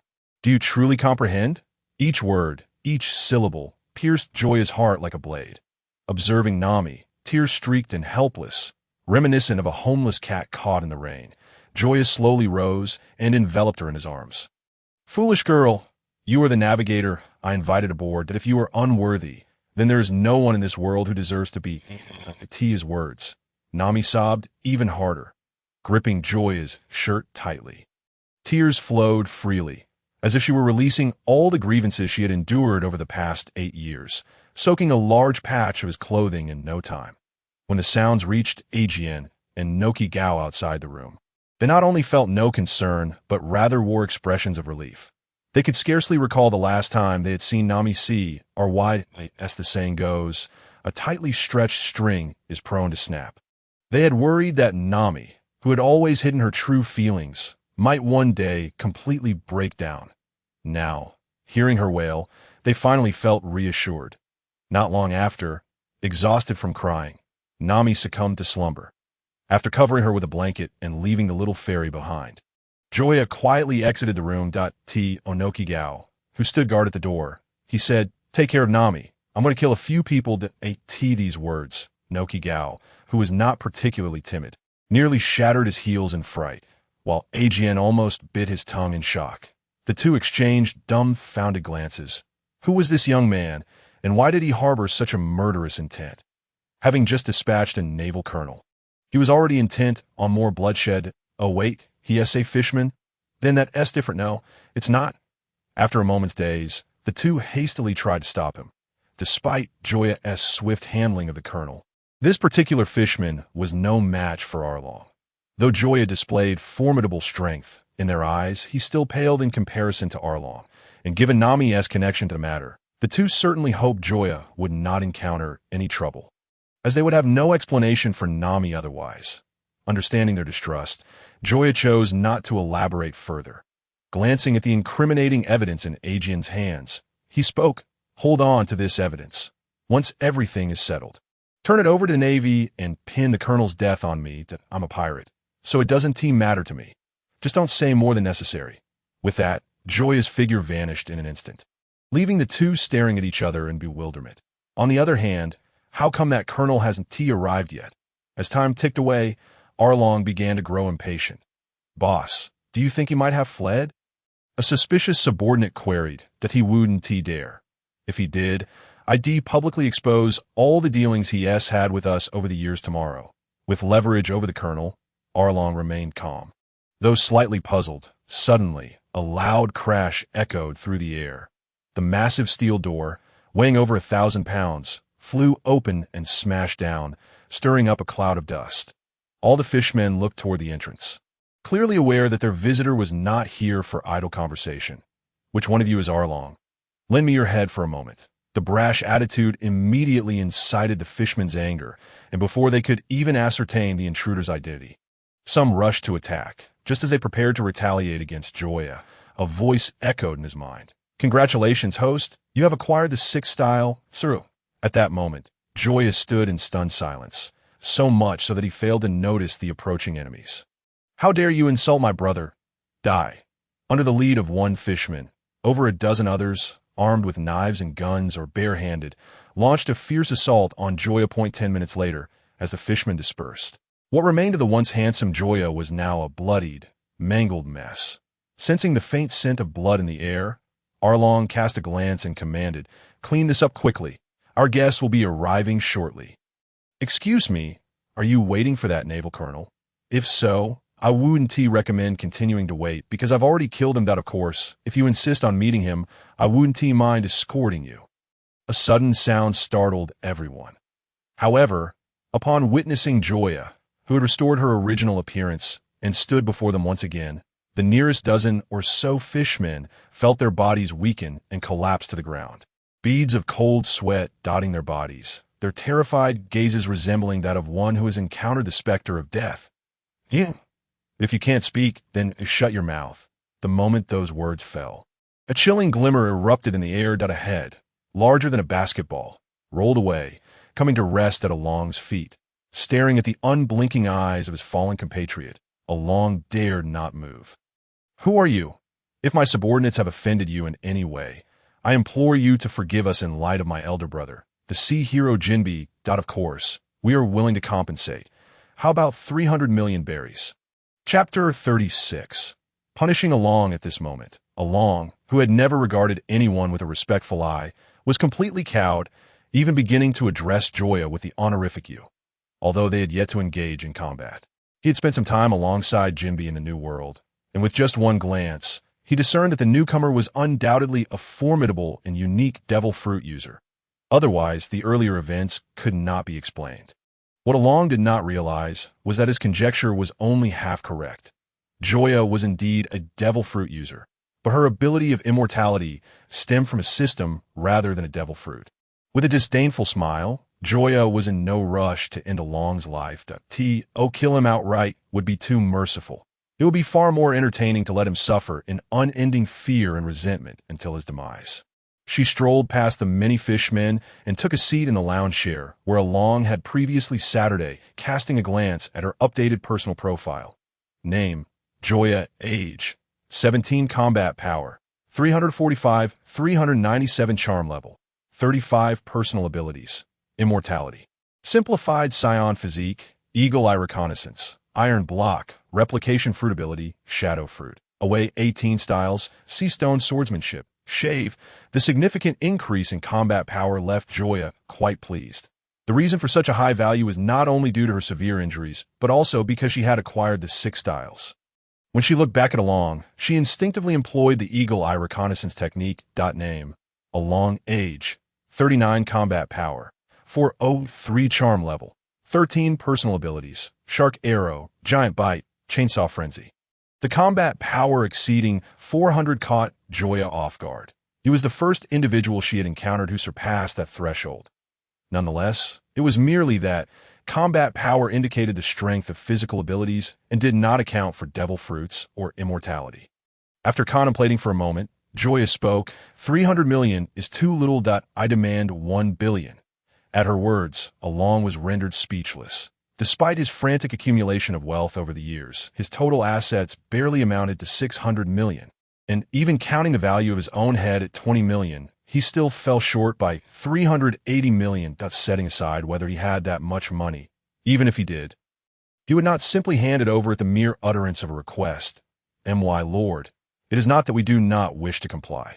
It is simply that we do not possess that much. Can we negotiate a different demand? Raising an eyebrow, Joya pondered. Changing is not out of the question, but if you refuse again, it will be quite difficult for me. My lord, rest assured, I will certainly meet the next demand. Along assured, thumping his chest, for aside from money, he cared little for anything else. Each fishman's head is worth 100 million. You handle it yourself, as long as you don't splatter blood on me. Silence, an oppressive silence. After Joya finished her demand, the vast expanse of Along's park fell into an absolute hush, all eyes fixed upon Joya. Though the fishmen were terrified, a hidden murderous intent simmered deep within them. Should Along give the command, they would bite off a piece of flesh from the intruder, even if it meant their own demise. The 3 leading officers cautiously spread out, encircling Joya to ensure she could not escape. Yet Joya appeared oblivious, exuding an air of confidence as if she had already secured victory. Not only that, but her attention also fell upon the suddenly increased feed within her storage ring. Due to her previous words, she had earned another chance at a lottery. Simultaneously, an introduction related to it surfaced in her mind. Product name: Divine Feed Product Effect. Elevates the user's rank. Note: effects apply only to animals. Repeated use results in diminishing returns. Upon reading this, Joya secretly resolved to find an opportunity to feed it to Saiyan for testing. That moment, she chuckled inwardly, while Joya basked in her delightful fantasies. Along was mired in turmoil that he was reluctant to kill his compatriots, yet 1 billion berries was beyond his reach. Contemplating this, he began to ponder who the young individual before him truly was and the odds of eliminating her. After much deliberation, he found no clear answers. Thus, under the watchful eyes of his subordinates, he took a deep breath. Then, before anyone could react, he extended his palm and, with his sharp nails, swiftly sliced through the throats of 10 fishmen. The 10 individuals, as their lives neared their end, looked on in shock at Along's retreating figure. They could not fathom why the leader, who had once held their kin in such high regard, would turn against them. My lord, are you now satisfied? At this moment, Along's pupils contracted to the utmost, his entire being teetering on the brink of eruption. Although he had yet to see the reactions of his compatriots, he could sense that their gazes towards him had already changed. In that instant, Along himself was uncertain whether his actions were right or wrong. Clap, clap, clap. Unable to contain himself, Joya applauded Along for the drama that had unfolded. You really didn't need to kill 10. 7 would have sufficed. The rest could have easily been compensated with money to your compatriots not even hold 1 billion in your eyes. Seeking death. Hearing Joya's incitement, Along finally understood. From the very beginning, this individual had no intention of letting him off the hook. Realizing Along was catching on, Joya smirked. She had been too hasty. Had she waited a little longer, perhaps he would have killed a few more fishmen, making the situation even more entertaining. Yet even so, she was quite satisfied. Just moments ago, due to his inability to endure her mockery, Along had unwittingly granted her another lottery chance. For reasons unknown, this time, she once again drew the divine feed. Meanwhile, Along's fist drew near. Faced with the impending attack, Joya had the intention to evade, but upon seeing some fishmen attempting to flee, she had no choice but to rise and unleash her wrath. Shave. With rapid footwork, she dodged Along's attack just in time and reappeared 20 meters away at the entrance. Did I allow you to leave? With that, the knight's edge descended from above, The razor-sharp blade instantaneously tore through the fishman's skin and muscle, cleaving him in two. Swish, swish, swish. Like a phantom, Joya's figure darted swiftly before the eyes of the onlookers. Each appearance signified the extinguishing of a life. In no matter which direction the fishmen fled, within seconds, Joya would be upon them. Only a few surrounding Along remained unharmed. Their immunity was not due to Joya's hesitance to harm Along, but rather her deliberate choice to delay their demise. As it became evident that his compatriots were nearing extinction, furious, Along brandished a massive chainsaw from 5 meters away, swinging it blindly through the air. "You bastard! As a strong individual, do you not possess even an ounce of the dignity of a true warrior? Why must you strike down these defenseless commoners?" Chapter 37. The Unexpected Sea King Along. How dare you utter such words? After dispatching the last fishman attempting to flee, Joya appeared 10 meters before Along, her gaze filled with contempt. "Compared to the ordinary lives you have extinguished, my actions are but a mere trifle. Bastard, what have I done to deserve your wrath? Why must you massacre my kin?" Even now, Along remained oblivious to the reason behind Joya's intense animosity towards him. "Nami, you should not bully Nami to those words." Along froze in place. He had contemplated countless answers, yet never once had he imagined that the issue stemmed from that woman. "Nami, haha." Along erupted into a frenzied laugh, his voice laced with derision and rage. "I thought you were formidable, but you're merely a fool betrayed by others. Do you truly believe that by doing all this for her, she will faithfully follow you? 8 years ago, she was capable of betraying her village, her family, and her friends. Today, she could betray me, and tomorrow, she may very well betray you. Ha ha! Have you said enough? If you have, then you may as well perish." For the unrepentant alone, Choya harbored not an ounce of pity as she swiftly appeared at his side, the sharp tip of her blade aimed directly at his lower back, seeking death. Although the nature of Choya's assault remained obscured, Alone, a seasoned warrior, swung his serrated weapon in a wide arc towards the advancing Chow. Yet he was acutely aware that he did not possess the advantage in speed. Yet his 5-meter-long serrated blade could certainly be considered a formidable weapon compared to the slightly over 1-meter-long katana of his opponent. If she did not change her course, she was bound to be cleaved in two midway. Even if she could recover, it would require time, and within that fleeting moment, he could cast her into the nearby water. However, today, Alone would learn a harsh lesson about the disparity between idealism and stark reality. The serrated edge indeed severed Choya's form, but in the next instant, those two halves vanished without a trace, a mere afterimage. As Alone realized this, the vanished Choya ascended along the shadow cast by the serrated blade. Reaching his feet, the glimmering blade pierced the air, again targeting Alone's waist. "Watch out!" Despite the warning, Alone's attention was completely diverted, and by the time he attempted to evade, it was far too late. The razor-sharp blade sliced through Alone's abdomen, gushing forth a torrent of blood. Enduring excruciating pain, Alone swung his serrated weapon to force the enemy back, then clutched his injured belly as he retreated. "What in the world are you, human or demon?" In that moment, his gaze towards Choya shifted entirely, his trembling eyes reflecting the primal fear akin to a mouse confronted by a ferocious cat, extinguishing any flicker of resistance within him. If the earlier immortal form was a manifestation of a devil fruit ability, then what was this power that traversed within his shadow? How could one individual possibly possess two distinct devil fruit abilities? While certain races in the New World inherently wield extraordinary powers, the man before him was unmistakably human, neither a giant nor a fur tribe, nor any other legendary being. "Run. Everyone, run," recognizing the dire situation. Alone commanded his fellow fishmen to flee. He would not surrender as long as there was the slightest chance of victory. Yet now, engulfed in despair, he saw no glimmer of hope. The man before him might not rival the strength of the 7 warlords of the sea or the 4 emperors. Yet his eerie and exceptional nature was beyond anything he had ever encountered. Winning was out of the question. Survival was all that mattered. Just as the remaining fishmen prepared to escape, the central pond in Alone Park erupted violently. The tranquil sea surged over 10 meters high as a colossal sea beast, resembling a creature with the head of a bull, emerged. The instant it came into view, the octopus named Xiao Ba's eyes sparkled with astonishment. Moo Moo has arrived. Everyone, flee. With that, he sprinted towards it. However, lost in his own terror, Xiao Ba failed to notice the equal measure of fear reflected in Moo Moo's eyes. Meanwhile, sensing something amiss, Xiaoya refrained from immediate action, instead fixating intently on the ocean behind Moo Moo, where a presence seemed to loom that instilled dread within him. As Xiao Ba dashed toward the shore, the still turbulent sea boiled once more.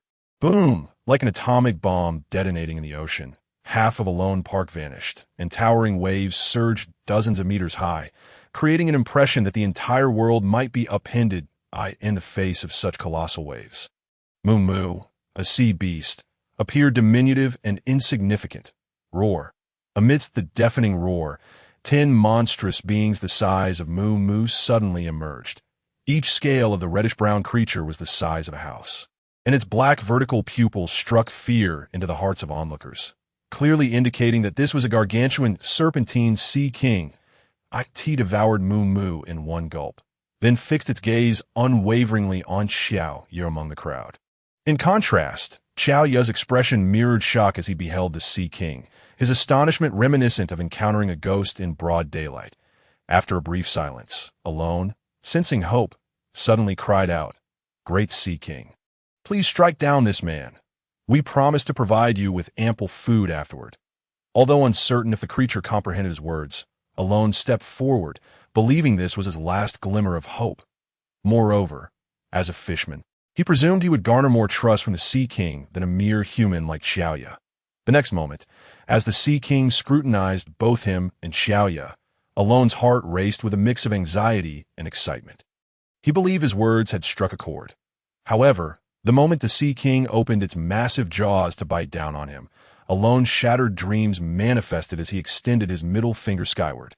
In the final moments of his life, he felt no animosity towards Xiaoya, nor towards the Sea King that would end him, but rather he harbored resentment for the world itself, but a world steeped in profound injustice.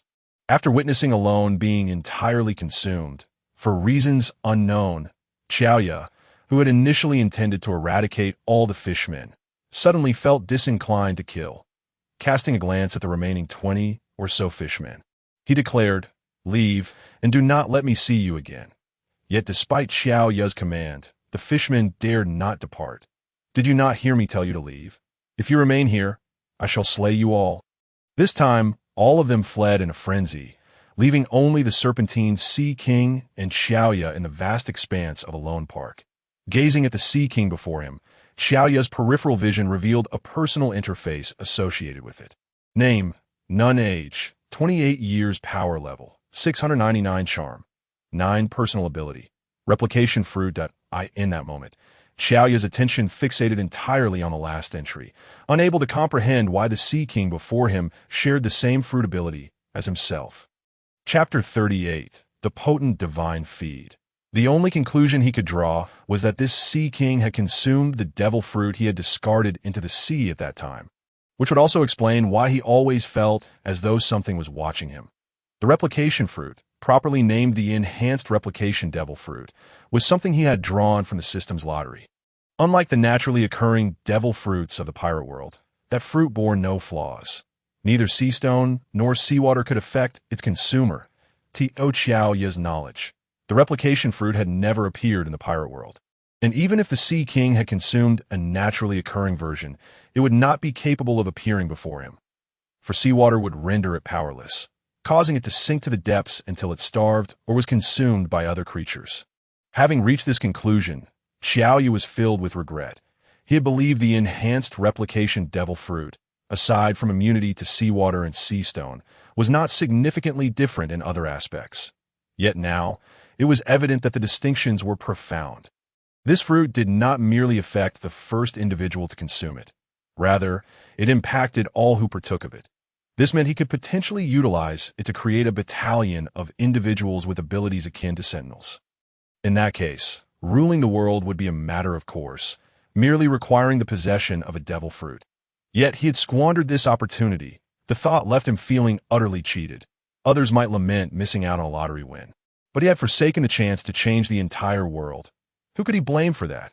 System, come forth, and I assure you I won't harm you. Alas, no matter what Xiaoya muttered inwardly.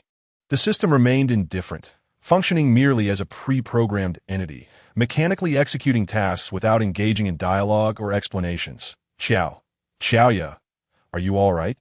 Deeply dejected, Xiaoya squatted in place, lost in thought until he was roused by Nami's voice. Upon seeing the little fairy who had rushed into his embrace and Nami, who wore a concerned expression, his gloom dissipated considerably. What does it matter? If the world he sought has vanished, then so be it. After all, he never relished the idea of becoming the world's sovereign. That role would involve endless paperwork, formulating policies, and catering to the needs of billions.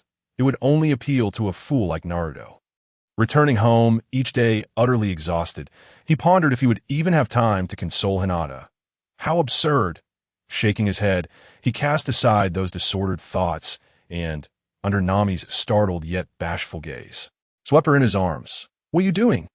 Nami protested vehemently, struggling against him. Though it felt rather comfortable, her shyness overwhelmed her. Despite her constant travels, she was still an innocent maiden who had never been in love. How could she endure such intimacy? You're injured. You need to rest. For this reason, Nami found herself utterly incapable of retorting. It was far too contrived, too absurd, and all too evident. As for this matter, Joya was undoubtedly aware. Yet, what did it matter? Whether the reason was genuine or not was inconsequential. What truly mattered was its efficacy. However, considering the fact that Joya had toiled for an entire day on her behalf, Nami refrained from further resistance. If prior to this, her feelings for Joya had been rather nebulous. Now she was unequivocally certain of her affections, though she remained uncertain on how to articulate them. Or perhaps she was simply waiting for Joya to take the initiative. Just as Joya was about to depart, the nearby Sea King creature let out a furious roar. Roar! You bastard, can't you see how much I've grown? After digging in her almost inaudible ears, Joya looked at the Sea King creature with a resigned expression. I say, Big brother, could you possibly show some awareness? Can't you see I've finally succeeded? Get lost! Blushing furiously, Nami could no longer endure Joya's teasing. She fled from his embrace. Her curiosity piqued as she gazed at the Sea King creature. It was her first time observing a Sea King so closely. Had it not been for Joya's presence, she would have sprinted away in fright. Yet now, she was intrigued as to why this creature lingered instead of departing. Roar! Who are you calling big brother? I am clearly an elder sister. Observing the Sea King's desire to convey something, Joya was left with a multitude of questions swirling in his mind. Although he possessed considerable prowess, he was still incapable of interspecies communication. Subconsciously, he glanced at the little fairy perched upon his shoulder. Can you understand? Meow. Of course I can understand. Hearing the little fairy's mewl, Joya couldn't help but chuckle. I must be foolish. Even if you understand, what good does it do if I cannot comprehend what you are saying? The Sea King, having consumed its own devil fruit, had indeed assisted him in dealing with Arlong. More importantly, its presence made Joya acutely aware of the extraordinary effects that the enhanced devil fruit bestowed upon him. Thus, he did not perceive the Sea King as indebted to him, although its existence could bolster his combat strength. Its colossal size posed a significant question regarding its ability to traverse Reverse Mountain and enter the Grand Line, that if it couldn't, then it would be of little use to him, and it would be best for everyone to return to their respective homes. Therefore, he had been largely indifferent to this creature. Yet now, it seemed to have something of import to communicate, which piqued Joya's curiosity. If only it could transform into a human. Nami, sensing the Sea King's intentions, couldn't help but voice her complaints. Upon hearing her words, Joya's eyes lit up. He gathered the little fairy in his arms and immediately retrieved the divine feed he had drawn not long ago from his storage ring. Meow, are you performing magic? The little fairy's ruby-like eyes brimmed with curiosity at the sudden appearance of the feed in Joya's hands.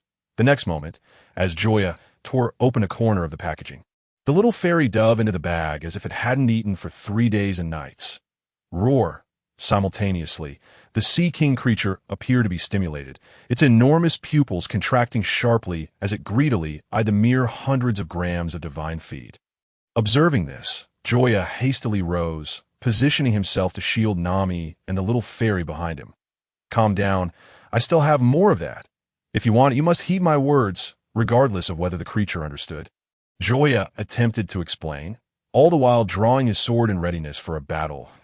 It remained uncertain whether the Sea King comprehended Joya's words or felt intimidated by his strength, but the creature, desperate for the divine feed, chose not to attack. Only then did Joya seize the opportunity to assess the little fairy's condition. Watching the increasingly bulging bag, he silently activated his eagle eye reconnaissance technique. Name: Little Fairy. Age: 17 years. Power value: 95,100,106,113. Charm: 1516. Personal ability: Fur Tribe, evolving 51, 53, 55. The continuously updating personal profile astonished Joya for an entire year. Remarkably, due to a single packet of divine feed, the ordinary animal-blooded little fairy had the potential to evolve into a member of the Fur Tribe. The Fur Tribe was an ancient race residing in Zoro, known for their combat style that relied on the static electricity generated by their bodies. During a full moon, they could transform into moonline forms by gazing at the moon, significantly enhancing all their capabilities. Of course, mastering this power required training. Otherwise, they would lose control and engage in endless battles until exhaustion led to their demise. It is no exaggeration to say that every member of the Fur Tribe was a warrior, possessing the strength to overcome ordinary pirates, regardless of age or gender. At a certain moment, the plastic bag, swollen to its limits, could no longer withstand the pressure and burst with OPI in the next instant. A figure that could only be described as perfect appeared before Joya's eyes, in a mere 0.01 seconds.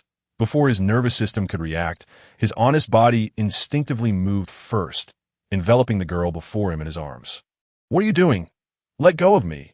Realizing what had transpired, Nami rushed forward, straining with all her might to separate the two. No, Nami, the little fairy, isn't wearing any clothes. If I let go, others will see. Listening to Joya's earnest declaration, Nami nearly exploded with rage. "You idiot, aside from you, there isn't another male around. And your hands, if you dare to move them again, I'll chop them off. I know you have clothes in your ring. Hurry up and take them out. If you keep dawdling, I'll make you regret being born. But there's also this Sea King here, who knows whether it's male or female." Joya muttered under his breath in defiance. "Roar, you're the one who's male. Your whole family is male. I'm clearly an elder sister. Master, the Sea King's sister says she is an elder sister." Suddenly, the air fell into an awkward silence. The sweet, melodious voice nearly sent Joya into a stupor, rendering him unable to comprehend what the master had said afterward. "Let her go already." At that moment, Nami perfectly showcased what it meant to be furious. Her long hair stood on end, her eyes, glowing red in the twilight, appeared particularly fearsome, resembling a Medusa queen stepping straight out of a fairy tale. Gulp! Even Joya, who had faced death without fear, suddenly felt a chill down his spine in the face of such fury from Nami. Thus he promptly released the little fairy and retrieved a set of clothes from his ring to dress her. "Master, hug me." Just as the now-clothed little fairy was about to rush into Joya's embrace, Nami swiftly intervened, placing herself between them. Her fist, the size of a sandbag, landed squarely on Joya's handsome face. Well, dear audience, you can see our contestant, Joya, executing 2.5 somersaults in the air, a side rotation of 360 degrees, followed by another 2.5 flips into the water. What a spectacular performance. Let us congratulate this contestant from Huaxia for his remarkable series of moves. After a moment of silence, Joya, having finally managed to crawl back onto dry land, gazed at his personal profile, which had risen from 397 to 398 in power value, and fell into a brief stupor. Who am I? Where did I come from? Where am I going? Was that punch really that heavy? And when did Nami learn to shave? I didn't even see her attack just now. Roar! The Sea King's powerful roar jolted Joya from his haze. Upon awakening, he instinctively glanced at the little fairy. She's asking if you've gone daft? The atmosphere became abruptly awkward. At that moment, both Joya and the Sea King suddenly felt that perhaps it was better for the little fairy not to transform. Otherwise, when they swore at each other in their respective languages, the other would be in the know. Amidst the awkward chuckles, Joya's lips quickly formed the words of a phrase known to all 1 billion people. Although the Sea King had no idea what Joya meant, she felt that it wasn't a particularly flattering remark. However, lacking evidence and having requests of him, she chose not to dwell on it. Roar. She said she hopes you can help her with something. Upon hearing this, Joya was utterly bewildered, uncertain as he asked, "Little fairy, are you sure you didn't misinterpret?" She just roared. "How did you come up with so many words?" After hearing Joya's skepticism, both animals felt equally baffled. Point one remarked. "What's the matter? If it weren't for the fear of being reported for padding my word count, do you think I'd really want to replace one word with a whole sentence?" Ahem, master, the pronunciation methods of humans and beasts differ. So often one word represents an entire sentence to, oh. After processing the explanation, Joya displayed an expression of understanding. "What do you need my help with?" Roar. She expressed a desire for your assistance in traversing the inverted mountain. Why must she do so? Is it not rather pleasant here? She lamented that she originally hailed from the distant seas of the Grand Line. A merfolk by birth, in her youthful exuberance, she inadvertently wandered into the East Sea and now finds herself unable to return. Initially, her infancy required little sustenance, but as she approaches her adolescent phase, her appetite burgeons, and the East Sea can no longer suffice. Moreover, the needs of her upcoming youth and adulthood will only amplify. Hence, she seeks your aid. Furthermore, she expressed a wish for the food you recently fed me. Regarding the complexities of linguistic nuances among races, Joya has grown weary of the absurdity, where a mere word can translate into a multitude of phrases. Nonetheless, he has grasped the essence of the merfolk's plight. Merely a wayward child yearning for home, it is somewhat surprising that at the age of 28, she is yet to enter her adolescent phase. But upon reflecting on her merfolk nature, it becomes understandable. However, devising a means to help her scale the inverted mountain eludes Joya at present. In contemplating over 1,000 episodes of One Piece, it appears that only the mini fruit could provide a glimmer of hope. Yet, the possessor of such a fruit resides in the New World, a female giant, and the distance is insurmountable. The notion of replicating her abilities seems far-fetched. Additionally, relying on the system's lottery to acquire the mini fruit seems even less feasible, as luck is inherently capricious. Of course, the exception was the instance with the Sea Stone Swordmaster, for individual probabilities cannot be equated with collective events. You informed her that this endeavor is beyond your current capabilities, yet she may accompany you, and should you acquire the ability to assist her before entering the Grand Line, you will do so. However, you cannot offer your help without due cause, as your resources are not conjured from thin air, including the divine-grade nourishment, which you must earn through some form of sacrifice. Thus, the translation proceeds. Upon hearing this, the merfolk nodded appreciatively, then gazed at the little fairy for a prolonged moment before vanishing beneath the ocean's surface. Chapter 40. A near miss that night, the entire Coco West village was enveloped in a jubilant atmosphere akin to a festive celebration. Everyone gathered in an orderly manner around the bonfire, their smiles unwavering since the commencement of the feast. They had awaited this day for a full 8 years, and witnessing the end of their dreary existence left them with no reason to feel anything but elation. Joya, I raise my cup to you. I drink to your pleasure. After a brief interval of 5 minutes, the village guard, Ajien, once more lifted his glass toward Joya. Joya.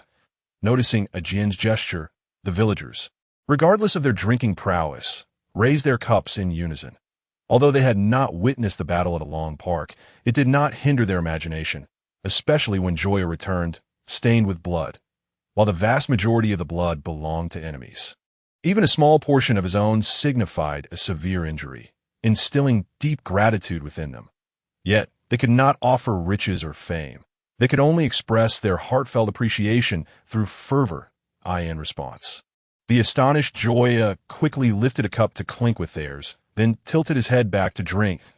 As he shook his slightly dizzy head, he realized that if he continued this way, intoxication would soon follow. He wished to escape, but found himself unable to resist the villagers' enthusiasm.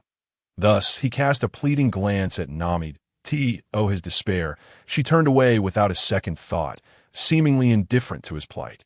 Consequently, 20 minutes later, Joya lay sprawled, utterly unable to consume another drop of alcohol. Observing the disoriented Joya, the little fairy nestled in his embrace felt fortunate to have reverted to her original form before their return. Otherwise, the situation might have been quite different.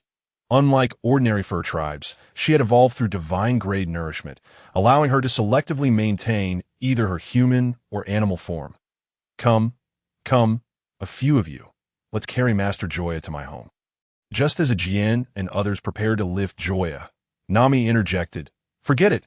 Let us take him to my place. Given the state of things tonight, he is likely to be quite ill soon. I'll take care of him."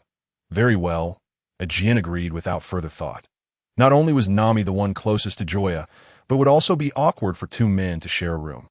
Thus, under the knowing gaze of her sister, Nojiko, Nami supported Joya and slowly departed. "Mind if I crash at your place tonight?" She nudged her good friend beside her. 10 minutes later, Nami struggled to place Joya onto her bed. Initially, she had intended to leave him on the living room sofa, but that seemed ungrateful.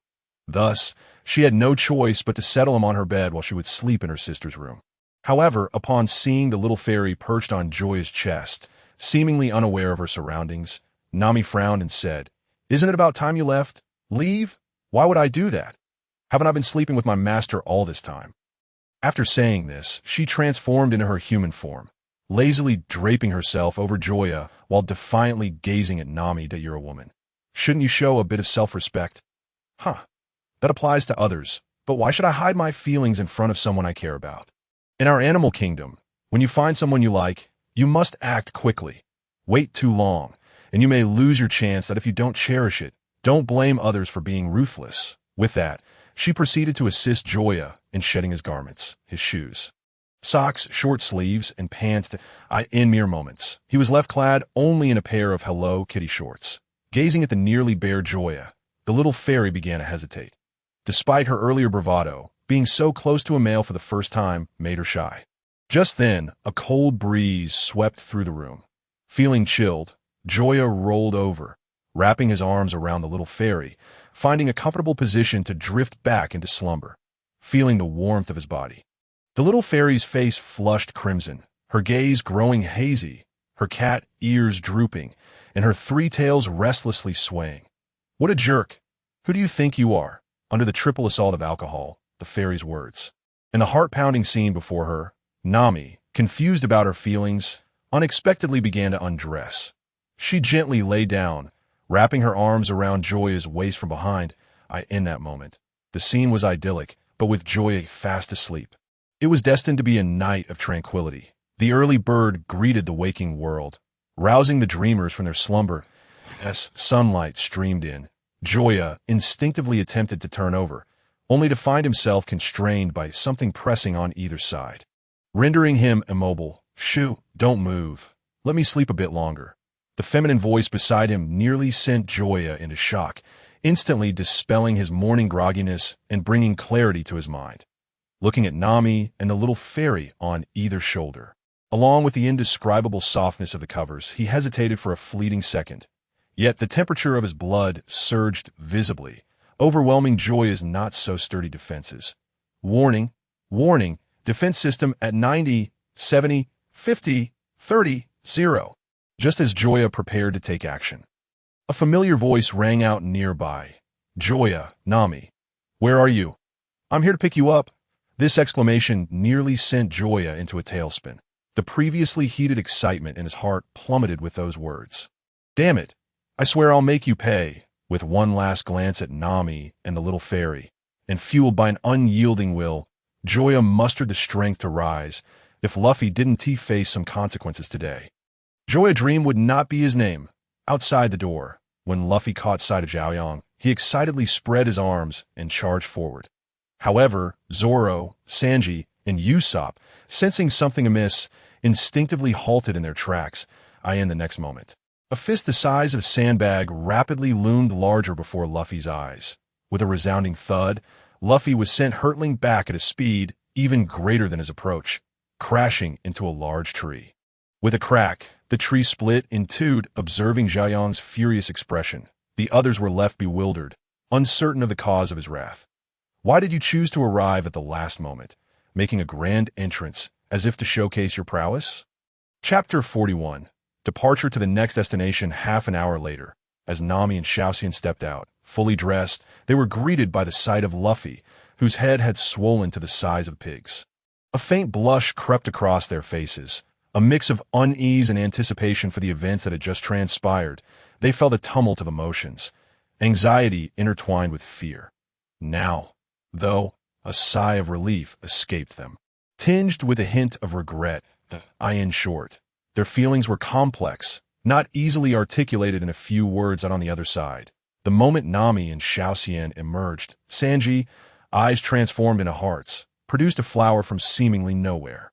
Miss Nami and this lovely lady, might I invite you both for a cup of afternoon tea, if you have the time? Observing Sanji's flirtation with his women, Xiaoyang could not feign ignorance. I'm afraid I have claimed their futures.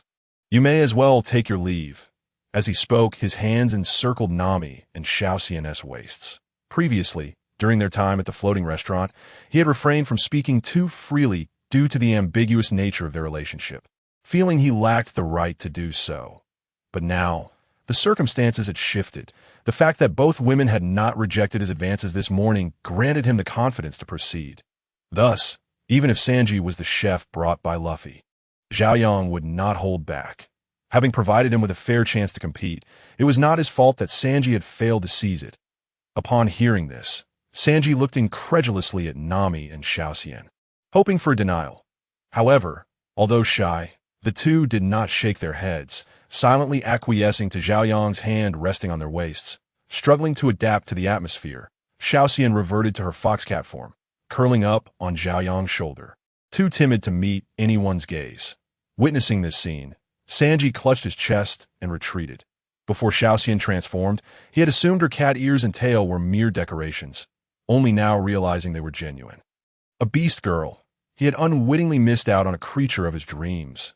As a devoted admirer of beauty, the presence of a beast girl was as desirable to him as that of a mermaid. After 19 years of life, to encounter such a being, only to find her beyond his reach, was almost unbearable. In that moment, he even contemplated despair. Noticing Sanji's pitiful state, Xiaoyang suddenly realized he might have gone a bit too far. After all, Sanji was part of the Straw Hat Pirates, and if he were to storm off in anger, who would cook for them? With that thought, Xiaoyang leaned in and whispered something into Sanji's ear. Is what you said true? In an instant, the near-defeated Sanji was rejuvenated, his eyes filled with excitement as he gazed at Xiaoyang. Of course, I never lie, Xiaoyang vowed, thumping his chest for emphasis. What did you tell him? Nami inquired curiously, pinching Xiaoyang's side. It was evident that whatever had so thrilled Sanji was not something benign. That I promised him that within a year, I would help him find an island populated entirely by women, where he could indulge himself. Hiss. As soon as the words left his mouth, Xiaoyang felt Nami's grip intensify, a wave of unprecedented pain shooting through him. How do you know about such places? Do you wish to go there too? She retorted. Wife, let me explain, it's not as you think. The place I mentioned is called Kamabaka Kingdom. Although the inhabitants appear to be women, they have been transformed by a person named Ivankov using a fruit ability. In reality, they are all men. Upon hearing Xiaoyang's explanation, Nami finally released her grip. I doubt you would dare to go. She then turned to bid farewell to the villagers. With Arlong's crew dealt with, there were no further issues in Kokoyashi village. Now that Luffy and the others had arrived, it was time for the Straw Hat Pirates to embark on the Grand Line. That afternoon, after transplanting a few orange trees and altering the tattoo on his shoulder, the reunited Straw Hat Pirates waved goodbye to the villagers of Kokoyashi from ashore. Everyone, farewell. This time, Nami did not leave without saying a word as in the original story. Instead, she stood at the stern of the ship, waving fervently. Though filled with reluctance, she was even more excited for the unknown future ahead. From this day forward, she could finally live for herself, for her dreams. Xiaoyang, I entrust her to you. On the shore, Aiken, resembling a concerned father, called out, his gaze towards Nami filled with sorrow, tears glistening in his eyes. Rest assured, I will take good care of Nami. Zhao Yang promised, knowing he would do so without needing Aiken's urging. Let us set sail, everyone. With the sea breeze at their backs, the Mary sailed forth into the ocean, embarking on a new adventure. Roar behind them. A serpentine sea king leapt from the water, its massive form astounding all present. She says she wishes to join us. Zhao Yang quickly restrained Luffy, explaining, she is one of us. You may call her Big Snake. Roar. She says she doesn't like that name. Then how about Little Snake? The Sea King fell silent for a moment, suddenly regretting her earlier decision that I wonder if it's too late to sink this ship. After some commotion, the Sea King ultimately decided on the name Big Gold. No one knew why Zhao Yang chose this name, as neither the Sea King's appearance nor species seemed to correlate with gold. Yet Big Gold was undoubtedly the most melodious name, and so it was reluctantly accepted. Meanwhile, at the nearest Marine branch, the 16th Division, Sir, the enemy has departed. Yoshi, send this person's photograph and all details of the incident back to headquarters and ensure a bounty is placed on him. Yes, the soldier, having received the photo and information, hurriedly departed. Soon, news of the events in Kokoyashi village and Zhao Yang's name began to spread rapidly through Marine headquarters and Marineford. Coincidentally, within 10 minutes, word of Hordi's demise also arrived. Consequently, the long-neglected East Blue once again became a focal point among the soldiers. Hey, have you heard? It seems another formidable young rogue has emerged in East Blue. Of course. I heard from the gatekeeper while having breakfast this morning. This kid is ruthless. He took down a captain and a colonel. But I heard the two slain Marines were not exactly good guys. Before the soldier could finish, another quickly covered his mouth. Brother, you must be new here. It's fine if you want to seek death, but don't drag me into it. Right now, it doesn't matter whether those two were good or bad. Eliminating each other is the priority, or how will the Marines maintain their reputation? Chapter 42. Sengoku and Garp. While the ordinary soldiers were abuzz with discussion, high-ranking Marine officers convened to deliberate on matter. Straw Hat Pirates, Captain, Luffy, crew, Zhao Yang, Nami, Bounty Hunter Zoro, Usopp, Sanji, totaling 6 members. Out of these 6, we must focus on 2. As he spoke, Brigadier General Brand-New, responsible for the meeting, produced 2 photographs and affixed them to the board. Captain Luffy and crew member Zhao Yang. At this announcement, various officers raised their heads, their keen eyes fixated on the youthful faces in the photographs, as if attempting to etch their likenesses into memory. Even Brand-New, under the scrutiny of their gazes, felt a twinge of alarm. It wasn't their ranks that intimidated him, but the palpable aura of danger that left him secretly shaken. Unlike himself, these officers were seasoned combatants, their hands stained with the blood of enemies.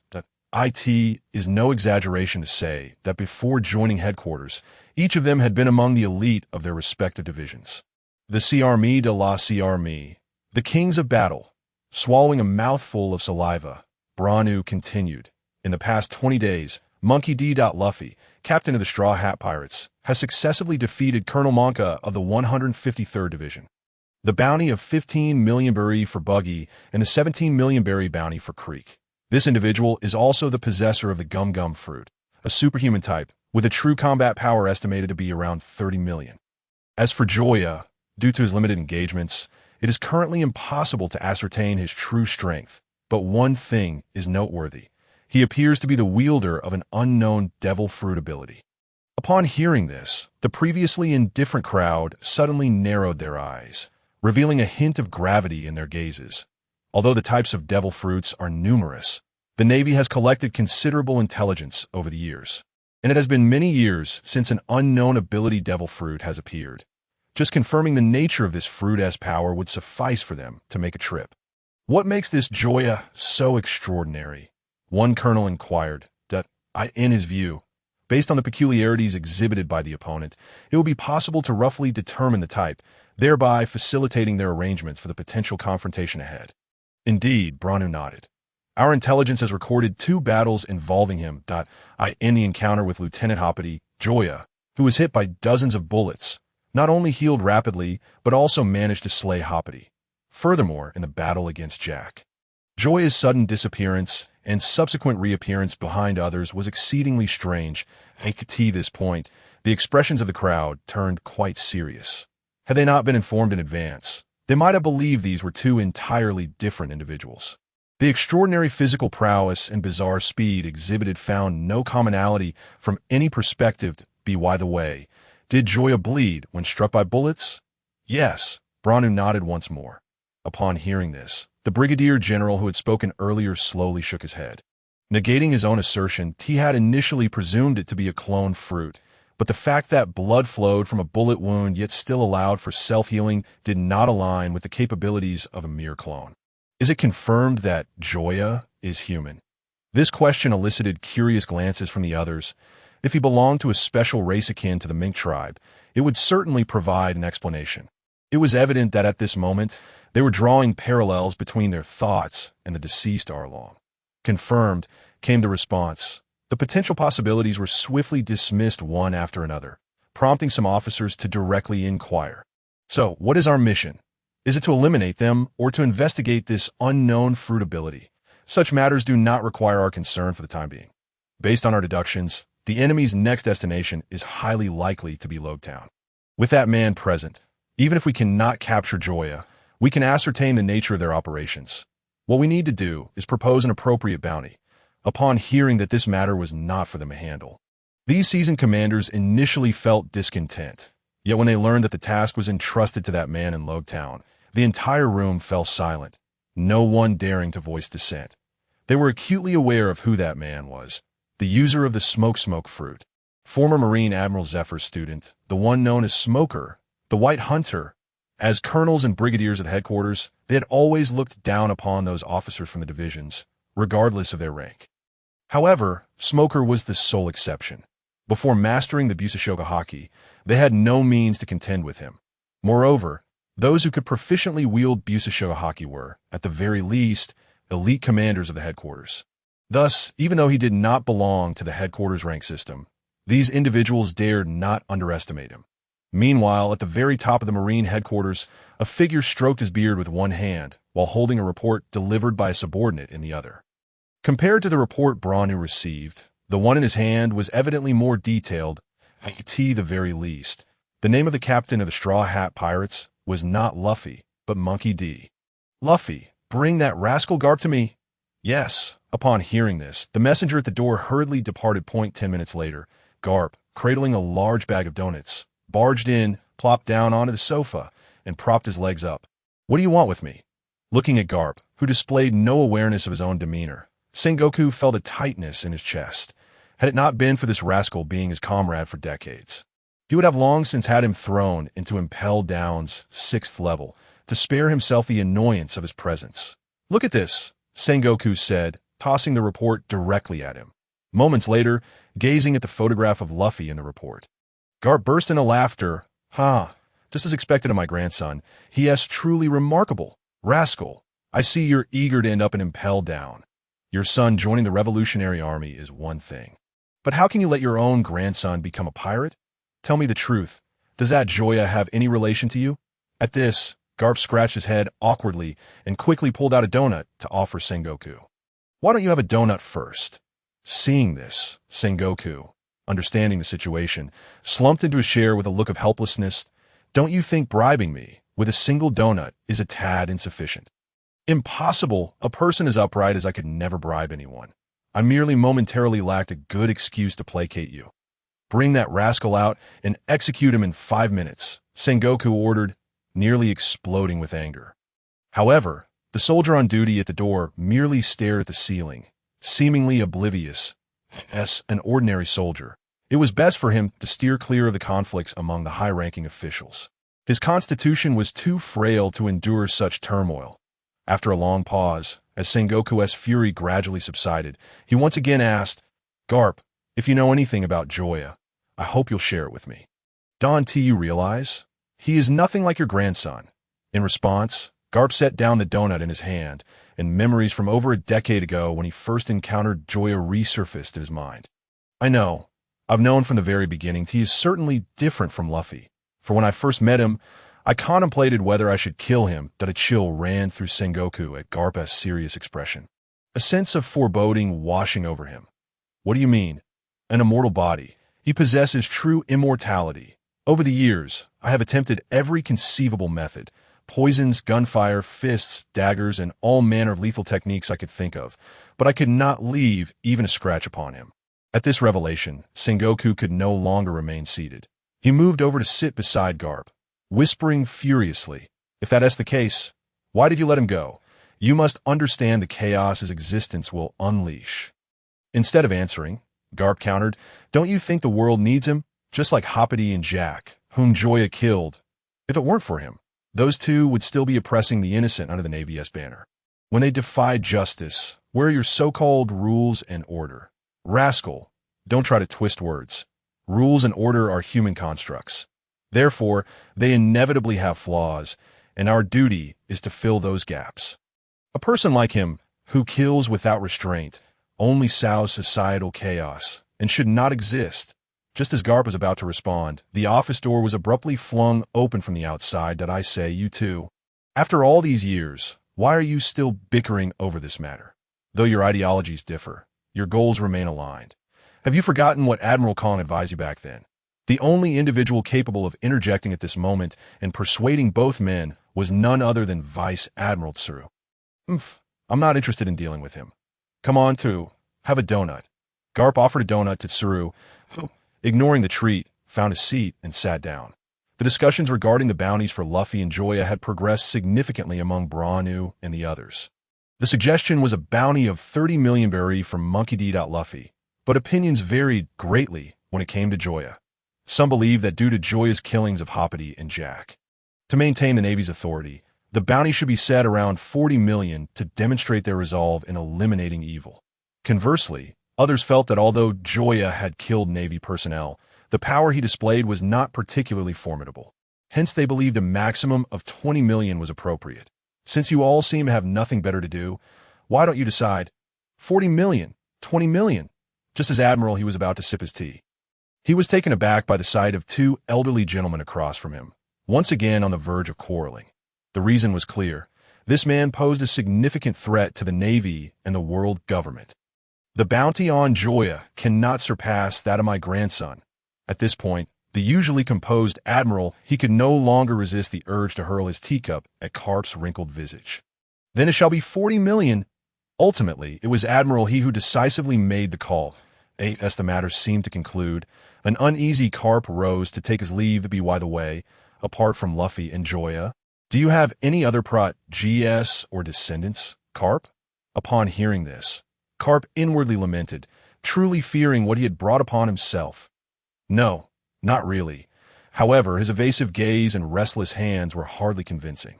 At that moment, Sengoku suddenly entertained an astonishing thought. Would Garp's demise imply the loss of leadership for over half the world's criminals? Of course, he quickly dismissed this notion.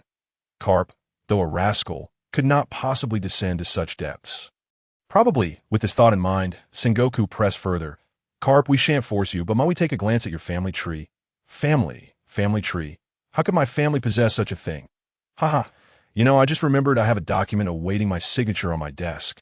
So I'll take my leave now. With that, Garp departed without a backward glance. My old friend, not allowing you to see it is for your own good. Otherwise, you might question your very existence. Watching Garp's retreating figure, Sengoku couldn't help but grumble. "Little he, how could you have ever chosen?" Before Sengoku could finish a sentence, a sharp glare from Little He silenced him instantly. "Don't misunderstand.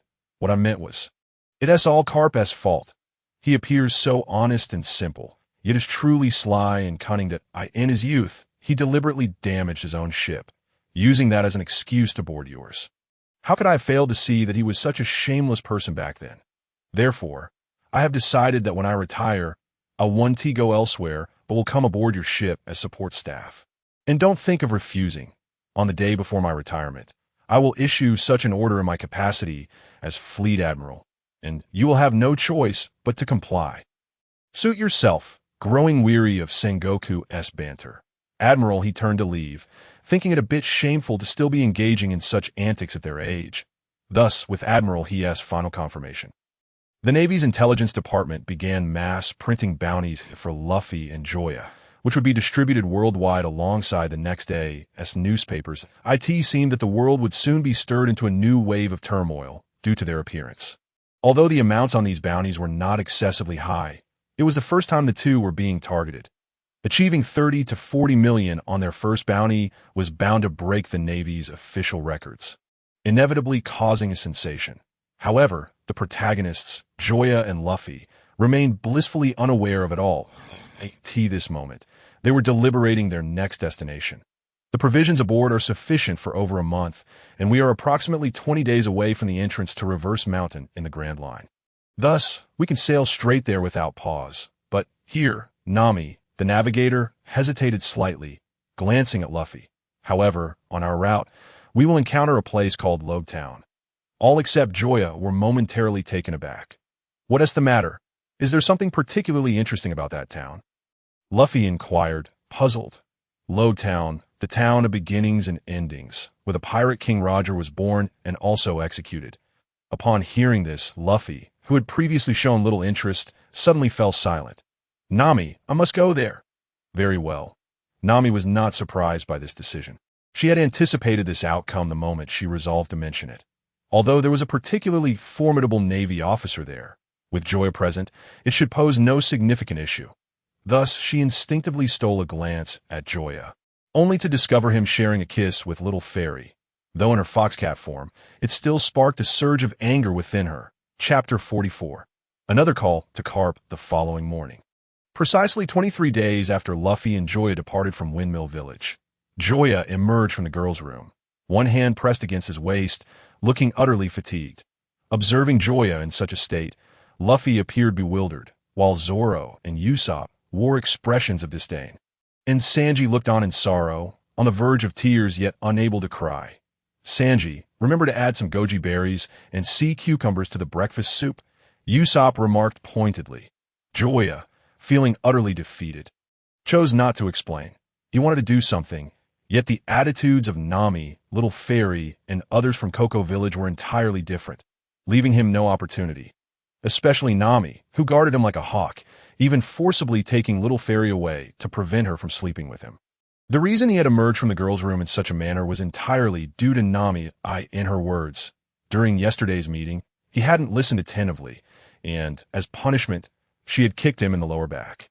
Had it not been for his indomitable resilience, his chances of a fulfilling life would have likely ended before they even began. What have I done to deserve this? Joya stared up at the sky in despair, believing that after the Coco Village incident, he could finally lead a carefree life. Instead, he found no joy, only burdens. An hour later, after breakfast, the crew gathered on the deck to bask in the warmth of the sun. Just then, a newsbird descended from the sky, landing on the ship's railing.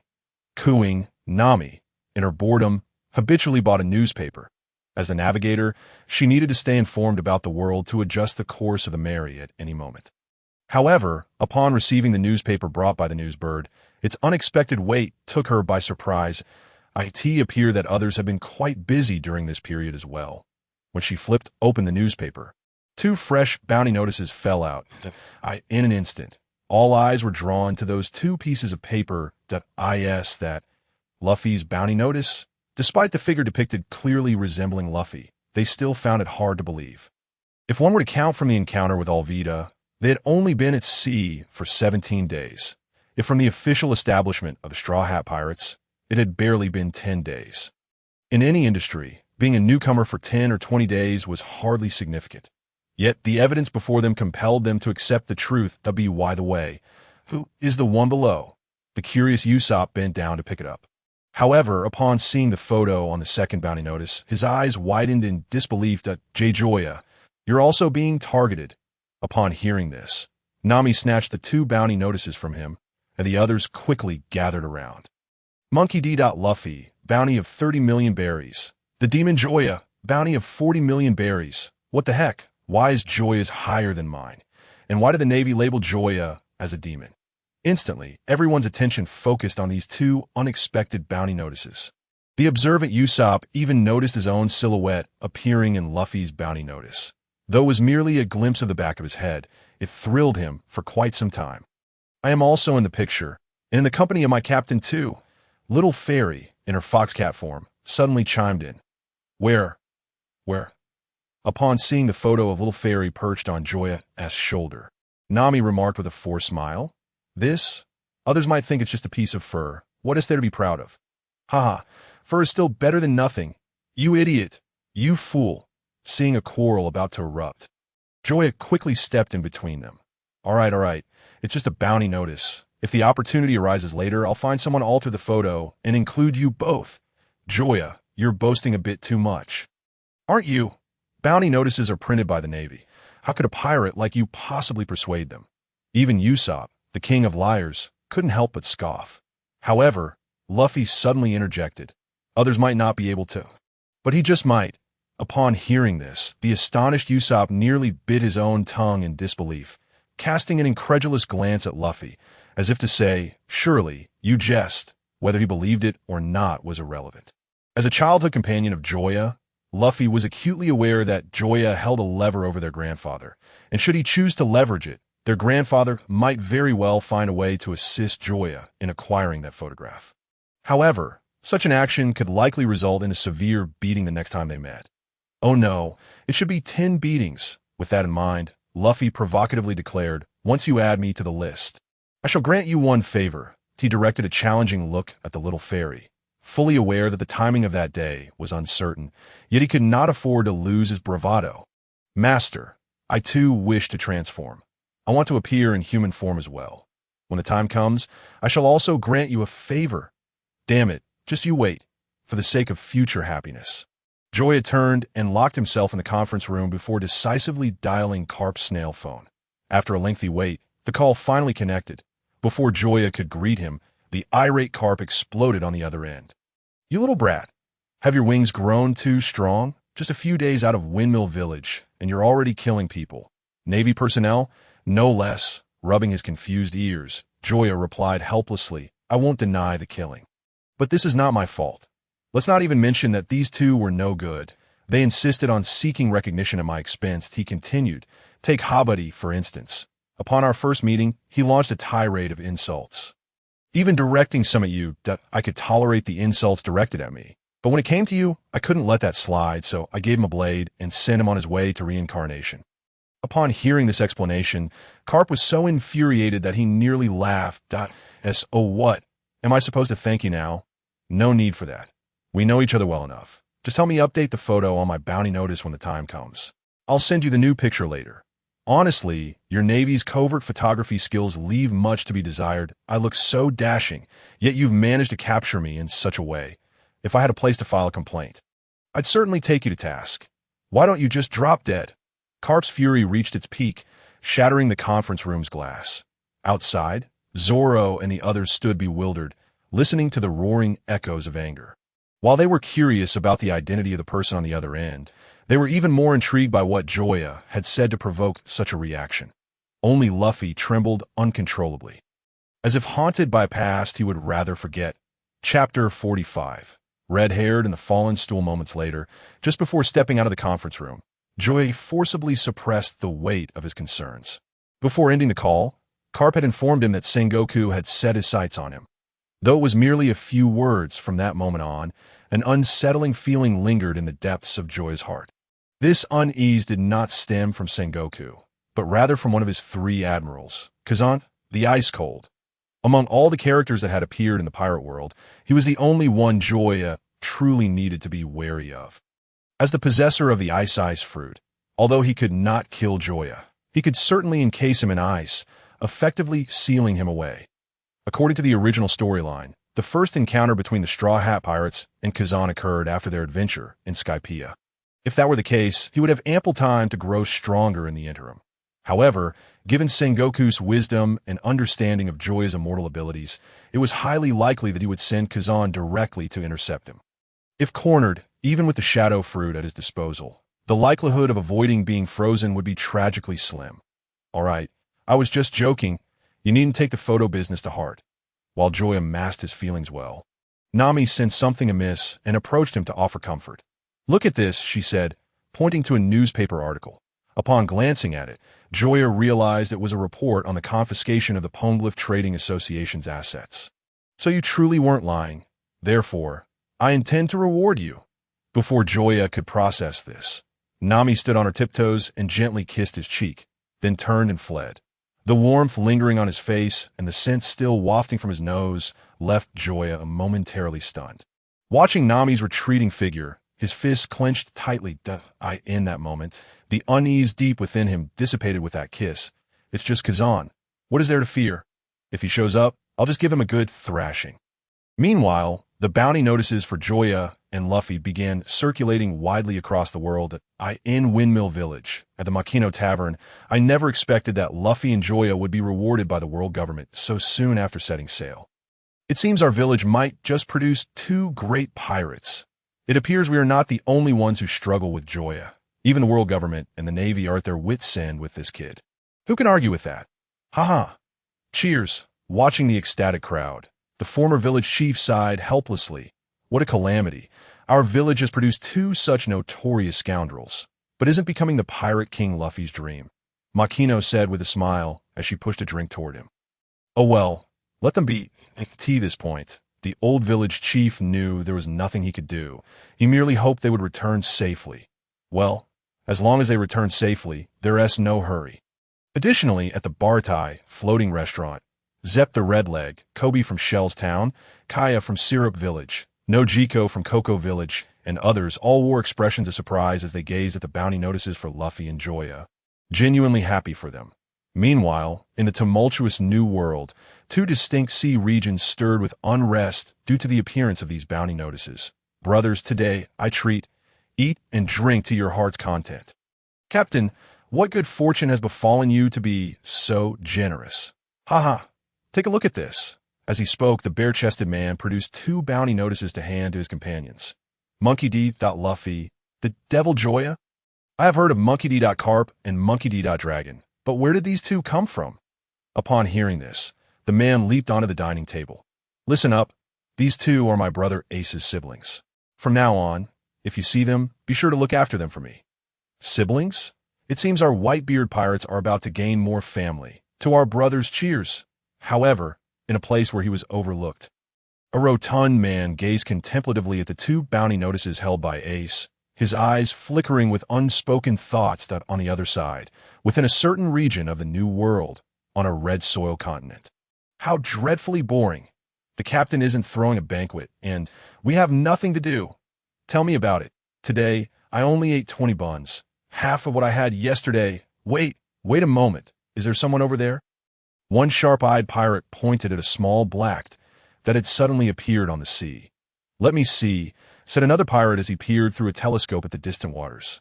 Where? I don't see anything. Just as he spoke, a man clad in formal attire, with a black blade slung over his back, suddenly emerged into view. You all stay here. I'll go report. The pirate exclaimed before rushing toward the depths of the island in a panic. Captain, the Eagle Eye, before he could finish his sentence, the pirate instinctively turned back, only to find himself face to face with a blade-wielding Eagle Eye, who had somehow appeared behind him. Terrified, he scrambled away, distancing himself from the man. Well, Eagle Eye, what a rare guest. If you've come to challenge me to a duel, I'm afraid I'm not feeling well at the moment, said the red-haired man. That you're overthinking it. I have no desire to duel with a man who has lost his left arm, he replied. Not long ago, I discovered an intriguing pirate and was reminded of what you once told me about a peculiar little brat from a certain village. As he spoke, he retrieved two bounty notices from his pocket. Upon seeing these, the crew surrounding the red-haired man instantly came to attention, their minds conjuring images of two familiar figures. Have they arrived? Luffy, Shanks secretly speculated within himself that in the next moment, as the bounty notice fully unfurled, the red-haired man, who had been sitting steadily, fell from his chair with a clang, his eyes fixed intently on the bounty notice beside Luffy. Memories from over a decade ago flooding his mind. Sister Makino, what do you think of Shanks? Well, he's right, I suppose, tea that moment. The bashful Makino suddenly stuttered. Observing this, the young Joya boldly declared, Let me tell you something. Yesterday, he urged me to sneak a peek at you while you were bathing, and insisted that I tell him all about it later. You must never marry him. Not only is he much older, but his behavior is utterly disgraceful. He's positively an old codger, unworthy of you. Heavens, how did Joya manage to set sail as well? In that instant, upon realizing Joya had also embarked on a journey, All of Shank's good spirits evaporated. Watching the red-haired man's reaction, Mihawk felt a profound surprise and instinctively took a closer look at Joya's bounty notice. During his prior visit to the East Blue, he had not encountered Joya, so he now held this bounty notice solely because she was a crew member of Luffy. It appeared he had inadvertently overlooked the most intriguing one. Chapter 46. Buggy's drift as Shanks marveled at Joya's bounty notice. On a remote island within the East Blue, a man no taller than 50 centimeters was struggling with all his might to push a makeshift raft into the water. This man was none other than Buggy, who had been sent flying by Luffy's punch. Due to Joya's involvement, despite the unexpected events during the battle at Orangetown, the overall outcome remained unchanged. Buggy, having failed to reunite with his body, was blasted into the sky by Luffy's cannon. Damn it, damn it, damn it. Buggy cursed furiously, left with only his hands, feet, and head. And one knew how he had endured the past 10 days. To say it was the darkest and most sorrowful period of his life would be an understatement. He had been pursued for nearly half a month by wild dogs, eagles, and starving wolves, those accursed beasts. Just when he finally escaped them, he encountered 2 consecutive days of torrential rain that nearly drowned him. Today, as he pushed the raft into the water, he was finally able to leave this damned place. Straw Hat Kid, you better wait for me. I will kill you. Filled with boundless hatred and determination, the diminutive Buggy bravely charged towards the sea. Just as his foot touched the raft, dozens of piranhas with sharp teeth leapt from the water, charging towards him in a frenzy. If that weren't enough. A massive shadow loomed ominously behind him. No, no, no, how can my journey begin like this? Amid his cries, his soul nearly escaped him as he paddled furiously, his oars becoming mere blurs in his hands. The raft speeding away at an unimaginable pace. At last, he had reached the next destination. Feeling the warm sand beneath him, Buggy let out a long sigh of relief. As he struggled to rise. He kicked away a piranha clinging to his clothes. Just as he contemplated starting a fire to roast fish, he suddenly spotted a yellow-feathered duck staring blankly at him from 38 meters away. Slurp, since there's roasted duck, who would want to eat roasted piranha? He dashed towards a yellow duck, his mind racing with memories of how to prepare roast duck. In his fervor, he failed to notice another yellow duck behind him. Looking on in sheer terror. 10 minutes later, having caught the duck, Buggy was just about to start a fire when something yanked him upward. Bakayuru, who dares to touch me? However, upon realizing who was gripping him, he instantly became meek. Big Bird brother, it's a misunderstanding, a total misunderstanding. Although it was a bird, this one was as large as a small hill, and with Buggy lacking crucial components of his body, he dared not confront it. Chirp, chirp. Just then, another yellow duck appeared beside the giant bird. Buggy knew then that it was all over. He was in deep trouble. Let me go. I'm the great Captain Buggy. If you delay any longer, you better watch out. But before he could finish his threat, the giant bird gulped him down whole. With a crunch, crunch, crunch, after only a few chews, the giant bird's expression suddenly changed to one of stiffness and disgust. Ugh! Aimed at the sky, it expelled Buggy, who soared upward before the bird retched repeatedly to regain its composure. I really taste that bad. At that moment, Buggy felt for the first time that living was worse than dying. However, as fate would have it, he was propelled back into the sky, hurtling toward his next stop. With a thunderous crash, Buggy successfully landed on Rare Beast Island. Before he could gather his wits, a voice that sounded quite authoritative reached his ears. Foolish poacher, leave this island at once. Dare to take another step forward, and you shall never return. The sudden situation startled Buggy, and encountering unknown enemies in an unfamiliar environment made the scene all the more dire. What Buggy did not expect was that within moments, dozens of animals of various shapes and sizes emerged from the surrounding jungle. These creatures are quite extraordinary. Curiously, Buggy stepped forward to investigate. Just then, a gunshot rang out, and a bullet pierced the pirate hat atop his head. You bastard, don't you dare harm these animals. Just as Carmen readied his gun to end Buggy's life, Buggy seized the opportunity. Launching a surprise attack, scattershot, taking advantage of the moment, Buggy swiftly captured the enemy hiding behind the bushes. Treasure child? Rare beasts? For a moment, both were taken aback by each other's peculiar appearances. Bastard, take a good look. I am the man destined to become the Pirate King. Upon hearing this, Carmen, who had intended to attack, froze in place. Are you also a pirate? Of course, without a doubt. But why do you use also? Because 20 years ago, I too was a pirate. Carmen's eyes welled with tears at this revelation. He never expected that besides Luffy, someone else would be willing to invite him. I've grown accustomed to life here. Leaving would only hold you back, and I truly cannot bear to part with them. What a pity. Buggy shook his head in resignation. He had finally met someone who piqued his interest, and he genuinely wished for the other to join him. That night, with much to discuss, the two conversed until the early hours of the morning before finally drifting off to sleep. The next day, with Carmen's assistance, a brand new bamboo raft was quickly completed. As the moment of parting approached, Buggy extended one last invitation. Are you truly not considering leaving with me? I appreciate your kindness, but I really do not wish to depart. Then I wish you smooth sailing. With that, the brave Buggy once again charged toward the sea. However, at the very moment the bamboo raft hit the water, a crab, several times larger than an elephant, suddenly appeared, claws raised menacingly towards Buggy. Why is this happening? Buggy lamented. Floating on a bamboo stick in the sea, he simply could not comprehend why his journey had begun with such difficulty. First piranhas, then a giant bird, and now a monstrous crab. In a moment of crisis, a cannonball descended from the sky, striking the crab squarely on its head. Before long, Buggy, who had fallen into the water, was rescued by a woman of impeccable appearance and form. Thank you so much, or I would have been in real danger this time. Do not mind me. I am here to seek an alliance with you. Alliance? Buggy was filled with confusion regarding the woman's appearance and her mention of an alliance. However, upon witnessing the bounty notice she produced, he was struck with both shock and fury, decisively nodding in agreement. Very well, let us forge this alliance. Chapter 47. Arrival at Roadtown. Wow. What a lively scene! Exclaimed Luffy, unable to contain his astonishment as he beheld the bustling port upon stepping foot on this land. Indeed, just a few years ago, this place was a gathering point for pirates heading towards the Grand Line, replete with all manner of supplies, naturally bustling with activity. Prepare for our impending grand adventure. I shall gather some potentially useful items.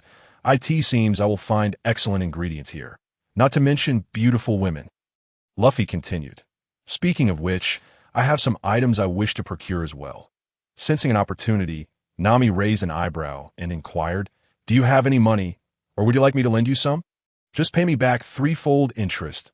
Her words, Zoro, who faced even Hawk Eye without flinching, felt a cold sweat trickle down his back that you're a vampire. Even a fool wouldn't borrow money from you. All right, I want to see the gallows. I wish to witness the very spot where the Pirate King was executed. With that, Luffy dashed off in a frenzy. Well then, let us each attend to our own affairs.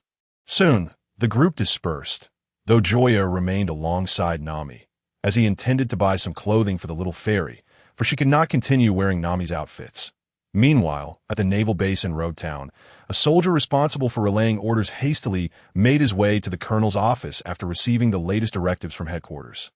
Report. The latest news from headquarters states that the notorious Joya, with a bounty of 40 million berries, and Monkey D. Luffy, with a bounty of 30 million berries, are highly likely to arrive in Roadtown today. Headquarters has ordered you to prioritize dealing with the pirate Joya. Even if capture is unattainable, ascertain his abilities and true strength. Furthermore, they mentioned that a significant figure may arrive, so we must prepare for their arrival. Oh, this command is quite intriguing. A man spoke from amidst the smoke-filled room. Though his appearance was obscured, the vague outline of his figure attested to his formidable presence. Show me Joya's dossier. He understood that the uniqueness of this order was directly tied to Joya. After a moment, having perused the report, Smoker commanded, show Joya's photograph to the men. Instruct them to search the entire town for him, but do not make it public. Notify me immediately upon locating him. Yes, the messenger hurriedly departed. The gravity of the orders from headquarters and the colonel's demeanor conveyed the significant difficulty and importance of this mission, leaving no room for delay. Yes, soldiers mobilized urgently. Smoker, having gathered his belongings, departed the base ahead of time. Though the likelihood of encountering Joya on the streets was slimmer than winning the lottery, the peril he posed compelled Smoker not to wait idly. His extraordinary regenerative abilities and uncanny speed were rare even within the Grand Line and the New World. More critically, This was merely the information the Navy had gathered. How much more remained undiscovered? Faced with such an adversary, even as a natural-type devil fruit user, he could not claim with certainty that victory was assured today as for the mention of a prominent figure in the report. He paid it little heed. Though not stationed at headquarters, being a student of Zifa, he was well acquainted with various renowned rear admirals and vice admirals. Oh dear! Smoker, too engrossed in thought, failed to notice someone approaching from his side. Consequently, a little girl holding an ice cream collided with him, causing her three-layered treat to tumble onto his pant leg. The girl, with her braided hair, instinctively looked up, her big, watery eyes locking on his Smoker's fearsome gaze. However, at only 4 or 5 years old, she had never encountered such a scene, and tears threatened to spill from her eyes as her father frantically apologized, in the next moment, amidst the terrified expressions of the father and daughter. Smoker slowly crouched down, he gently patted the girl's head, then retrieved a gold coin from his pocket, placing it in her hand. I apologize. My pant leg took your ice cream. Next time, perhaps opt for a 5-layer one? With that, he turned and walked away. Behind him, the little girl, beaming with joy as she clutched the coin, exclaimed, "Goodbye, Navy Uncle." Eager to find his quarry, Smoker did not glance back, merely waving his hand as he continued on his way. On the other side of Road Town, Buggy and his companions, having donned cloaks to conceal their identities, entered in groups, arriving nearly simultaneously with Luffy. Observing the streets that had undergone numerous renovations, Buggy couldn't help but muse. Has it truly been this long? Have you been here before? Arlita inquired, puzzled. Indeed, I came once, though that was over 20 years ago. As he spoke, Buggy gazed into the distance, seemingly recalling the gallows that stood in the center of the square. His eyes hidden behind the clown makeup reflecting a sense of nostalgia and confusion. Over 20 years ago? How old were you then? Arlita found Buggy's words increasingly curious. The man before her seemed quite different from her expectations. Let us not dwell on such details. Rather, we should consider how to proceed. You have your sights set on Joya, while I am focused on the Straw Hat Boy. Simultaneously confronting these two in the territory of that white hunter is no small feat. Rubbing her smooth belly, Arlita replied nonchalantly. Rest assured, I shall handle Joya. You merely need to help me locate him. Are you certain? Don't say I didn't warn you. That fellow may be somewhat peculiar. The first moment Buggy laid eyes on Joya's bounty notice, he felt as though he were not yet fully awake. Back in Orange Town, he had witnessed the boy's back vanish entirely under a barrage of cannon fire, his internal organs severely injured. Surviving such a condition was nothing short of miraculous. Rest assured, I am not the same as I once was. That is good to hear. Buggy offered no further explanation. He had provided his warnings. And what transpired thereafter was no longer his concern. Though they had formed an alliance, it remained just that, an alliance with no obligation on his part. Let's set forth. Joya, do you think this looks good? It looks good. Master, what about me? You look good too. Humph. The two women exchanged glances before simultaneously departing to select new clothing. Clearly, Joya's previous affirmation had not satisfied them. Wiping the cold sweat from his brow, Joya suddenly regretted following them. In the span of just 1 hour, he had accompanied them through no fewer than 5 stores, filling his storage ring with an astonishing volume of their freshly purchased garments. What was more, every time they changed outfits, they posed the same question to him. Faced with such a dilemma, how could Joya possibly answer truthfully? The key was to avoid offending either of them. Chapter 47. Rise in power before long. Commotion erupted at the shop's entrance. Where are they? This way, this way. Then Joya heard a cacophony of hurried footsteps. In just a moment, under the guidance of a sycophant, a throng of people nearly filled Joya's line of sight. Miss, I have arrived. A man, whose appearance was a disservice to his parents, with dark circles under his eyes more pronounced than a panda's, approached rapidly. Ignoring Joya entirely, he reached out to lift the curtain of the changing room. Are you seeking death? A voice devoid of emotion suddenly rang out, and in the next instant, a flash of steel illuminated the air. Dozens of blood droplets soared upward before falling to the ground, forming vibrant plum blossoms. In that moment, the world fell silent. All eyes fixated on the ground where a right hand, bleeding profusely, lay, due to its recent separation from the body. The index and middle fingers still trembled slightly. My hand. You dare sever my hand. What are you all standing around for? Go retrieve my hand, and then kill him. The man shouted hoarsely, resembling a rabid dog in his frenzy. Yet his subordinates remained unmoved, or rather, lacked the courage to confront the blade-wielding Joya. In their eyes. The impassive Joya appeared as a messenger from the depths of hell, and the bloody Tang Dao in his hand instilled in them an endless dread. As professional lackeys, they prided themselves on their master, who had just lost an arm to the opposing force. In such circumstances, how could they dare to act arrogantly? Are you all deaf? If you don't act now, just watch how my father will deal with you. Upon hearing the mention of the father, a flicker of terror flashed in the eyes of the lackeys. They were done for, with a furious roar. The lackeys charged at Joya, those armed drawing their blades, while the unarmed seized whatever objects they could find from a shop. Witnessing their complete lack of remorse, Joya's mood soured to an unprecedented degree. Were it not for his certainty that he was in a pirate world, he would have doubted whether he had traversed into a fantasy or Xinxia realm, as if a tale of thuggish abduction was unfolding before him. Faced with these adversaries, Joya had no reason to retreat, especially after severing one of their hands and obtaining the skill paper, drawing through the system as lottery, a unique evasion skill from the Navy S6 styles. Consequently, his personal profile updated to name, Joya, age, 17 strength value, 398 426 charm value, 36 personal abilities, immortal body, simplified Saiyan physique, eagle eye reconnaissance, iron block, replica fruit, shadow fruit, away, S18 styles. See slashing stone level swordsman, shave, paper drawing. At this point, Joya had master half of the Navy S6 styles, and his strength value had surged past 400, reaching a new pinnacle. The next moment, as the enemy's blade descended upon him, Joya stood as if oblivious. Observing his demeanor, the lackeys felt not relief, but a surge of panic. In novels, those who dare to act thus were invariably formidable protagonists, mocking their foes in such a manner to achieve a display of superiority. Having envisioned this scene countless times, Joya never anticipated it would transpire so swiftly in his own life, though he wished to retreat. The arrow was already nocked. He had no choice but to release it. Just before the blade was to strike him, he instinctively closed his eyes, reluctant to witness himself being killed like a fool.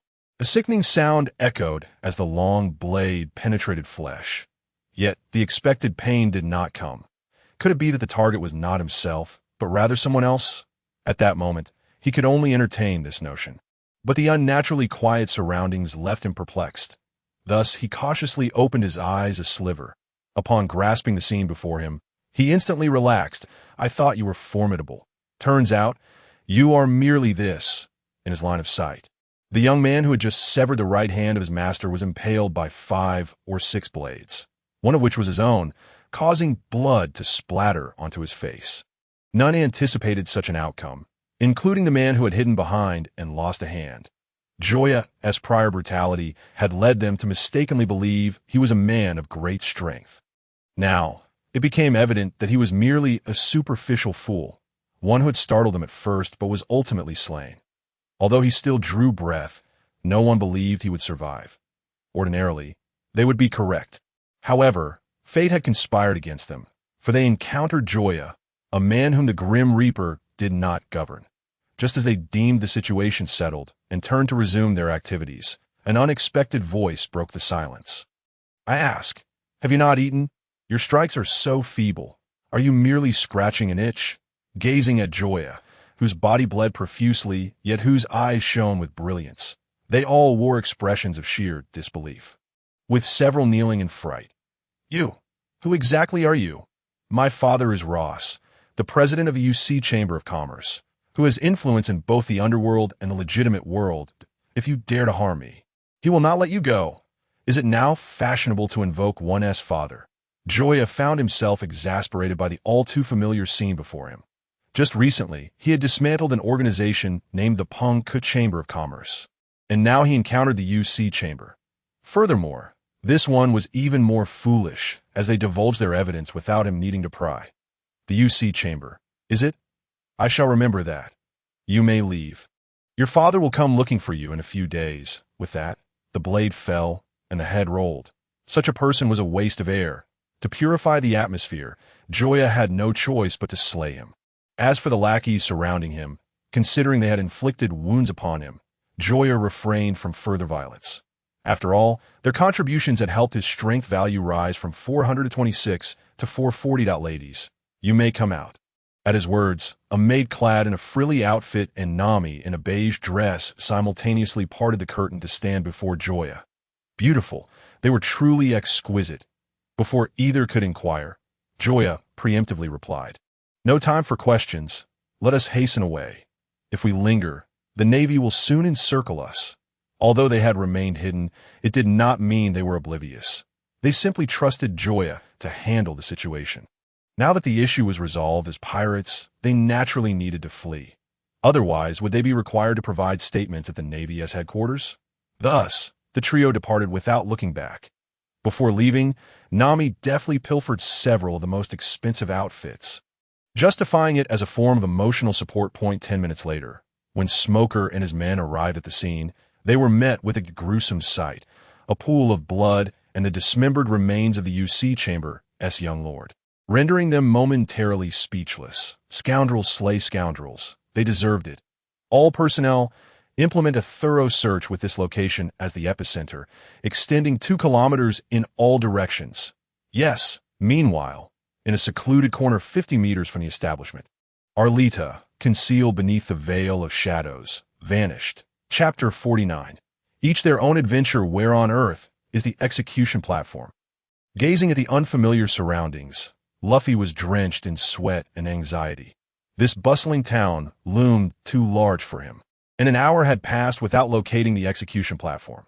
Just then, Smoker, patrolling nearby, approached from the opposite street. "Excuse me, do you know where the execution platform is?" Hearing this, Smoker, eager to find the devil Joya, suddenly paused, scrutinizing the young man in the straw hat from head to toe. He had only perused the intelligence regarding Joya issued by the Navy, and thus was unaware that Luffy was also a target of interest. "What business do you have there?" "I wish to see the place where the Pirate King met his demise." At that moment, Smoker's heart skipped a beat, although this reason was applicable to anyone wishing to visit. He sensed something peculiar about this man before him. As the saying goes, the eyes are the windows to the soul. Compared to others, his eyes shone exceptionally bright, eliciting an indescribable feeling within him. Following the direction of the smoke, the execution platform is over there. Ultimately, Smoker indicated the way to Luffy. Though he had his suspicions about Luffy's identity, he was too preoccupied with pursuing Joya to investigate further. "I see. It's over there. Thank you." With the answer in hand, Luffy turned to leave. Meanwhile, Zoro, with pockets emptier than his face, found himself aimlessly wandering the streets. "Little lady, do you think you can capture my brother and me? You should just drop your weapon and surrender. I'm quite gentle." Initially unwilling to intervene, Zoro was drawn in by the mention of a weapon. In his line of sight, 2 burly men wielding knives charged at a woman. In a moment of crisis, Zoro instinctively reached for his sword to aid her. Then, he witnessed the woman execute a stunning draw and slash, effortlessly taking down the first assailant while dodging and using the blade to strike another. In the face of the onslaught, the woman dispatched her foes with just 2 swift motions, her speed so rapid that ordinary people could hardly react. Only Zoro among the crowd perceived the unfolding events clearly. Not bad at all. Just as he prepared to leave, the woman's glasses rolled off, landing right at Zoro's feet. "My glasses. Where are my glasses?" Seeing this, Zoro had no choice but to assist her. "Your glasses are right here." The next moment, their eyes An electric jolt surged through his brain as the visage hidden within his memories aligned perfectly with the woman before him. Gazing at that familiar face, Zoro experienced an overwhelming sensation as if he had traversed time and space back to the past. My glasses. Suddenly awakened, Zoro stared in bewilderment at the shattered glasses he had crushed in his hand. "You will compensate me." At this moment, Zoro, who was already not well off, found himself in an even worse predicament. Helplessly, he was forcibly dragged by Dasky to the Navy base, where he was tasked with cleaning duties. Meanwhile, shifting back to Joya's side, The trio that had exited the shop momentarily concealed themselves in an inconspicuous alley. Glancing at the sudden influx of Navy soldiers outside, Joya spoke in a hushed tone. Nami, Saiyan, Town is no longer safe. You should return to the Mary. I will go find the others. Let me accompany you. I am now capable of aiding you, after being enhanced by the divine feed. Saiyan had evolved into a member of the Mink tribe, her combat power significantly bolstered with a current battle power of 309, complemented by the Mink tribe's ability to generate static electricity. Gently patting Saiyan's head, Joya reassured her, "Do not worry about me. Moreover, if my suspicions are correct, the Mary is likely in danger as well. I cannot allow Nami to go alone." Upon hearing this, Nami, who had previously felt secure, suddenly became aware that she might have become a burden to Joya. Back in Shellstown and Orangetown, he had been willing to include her in his plans, yet now he was insisting she leave early. Although Joya said nothing, Nami could sense that she was no longer of any assistance to him, perhaps even a hindrance. "Then we shall depart." Though somewhat disheartened, Nami refrained from sulking at that moment. "Do not overthink it. You are the woman I have chosen." With a gentle kiss on Nami's forehead, Joya turned to leave. Watching Nami, who appeared lost in thought, Saiyan couldn't help but scoff. "Is it just a kiss? Look at how happy you are. Hey, someone still wants one. You scoundrel, you fool." Amidst their bickering, the two headed straight for the port, completely opposite to Joya's direction, simultaneously as Joya turned the corner into another alley. He unexpectedly encountered someone he had not anticipated. Devil Joya, it has been a while. Gazing at the stunning woman before him, both in stature and appearance, Joya's mind instinctively conjured the name Arlita, of course. She was now a user of the smooth fruit, a stark contrast to her former image as an overweight woman. "You are looking for Luffy, are you not? He should be near the execution platform. I have matters to attend to, so I shall not engage in idle chatter with you." I in that moment, Joya decisively sold out Luffy, reasoning that even without his intervention, they would eventually uncover Luffy's whereabouts. If that were the case, it made no difference whether he sold him out or not. Just then, a squad of Navy soldiers approached from the end of the street, before Joya could meld into the shadow world. Arlita unexpectedly extended her hand. "Ma'am, have you seen this individual?" she inquired as the soldier presented Joya's bounty notice. "I am afraid I have not," Arlita replied, her large cloak casting shadows in the dim alley. The soldier, puzzled, was about to speak when he heard Arlita's voice, filled with feigned innocence. "Sir, may I take my leave now?" "Why, yes, you may." The soldier, his eyes turning into hearts, could not resist Arlita's charm, allowing her to depart. A moment later, having escaped danger, Arlita released her grip. Joya, who had been concealed against her chest, slid down. Despite his efforts to restrain himself, his gaze involuntarily fell upon her two prominent features. Undoubtedly, as a user of the smooth fruit, Arlita surpassed both Nami and Saiyan in certain aspects. "Are you injured?" she asked. "And no, I'm fine." "Then why is there blood coming from your nose?"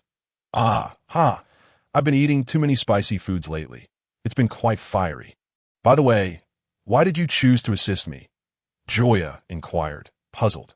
Although they harbored no deep-seated grudges, he had previously insulted her and even sent her flying. Under normal circumstances, Arlita should harbor animosity towards him. Yet she had just aided him.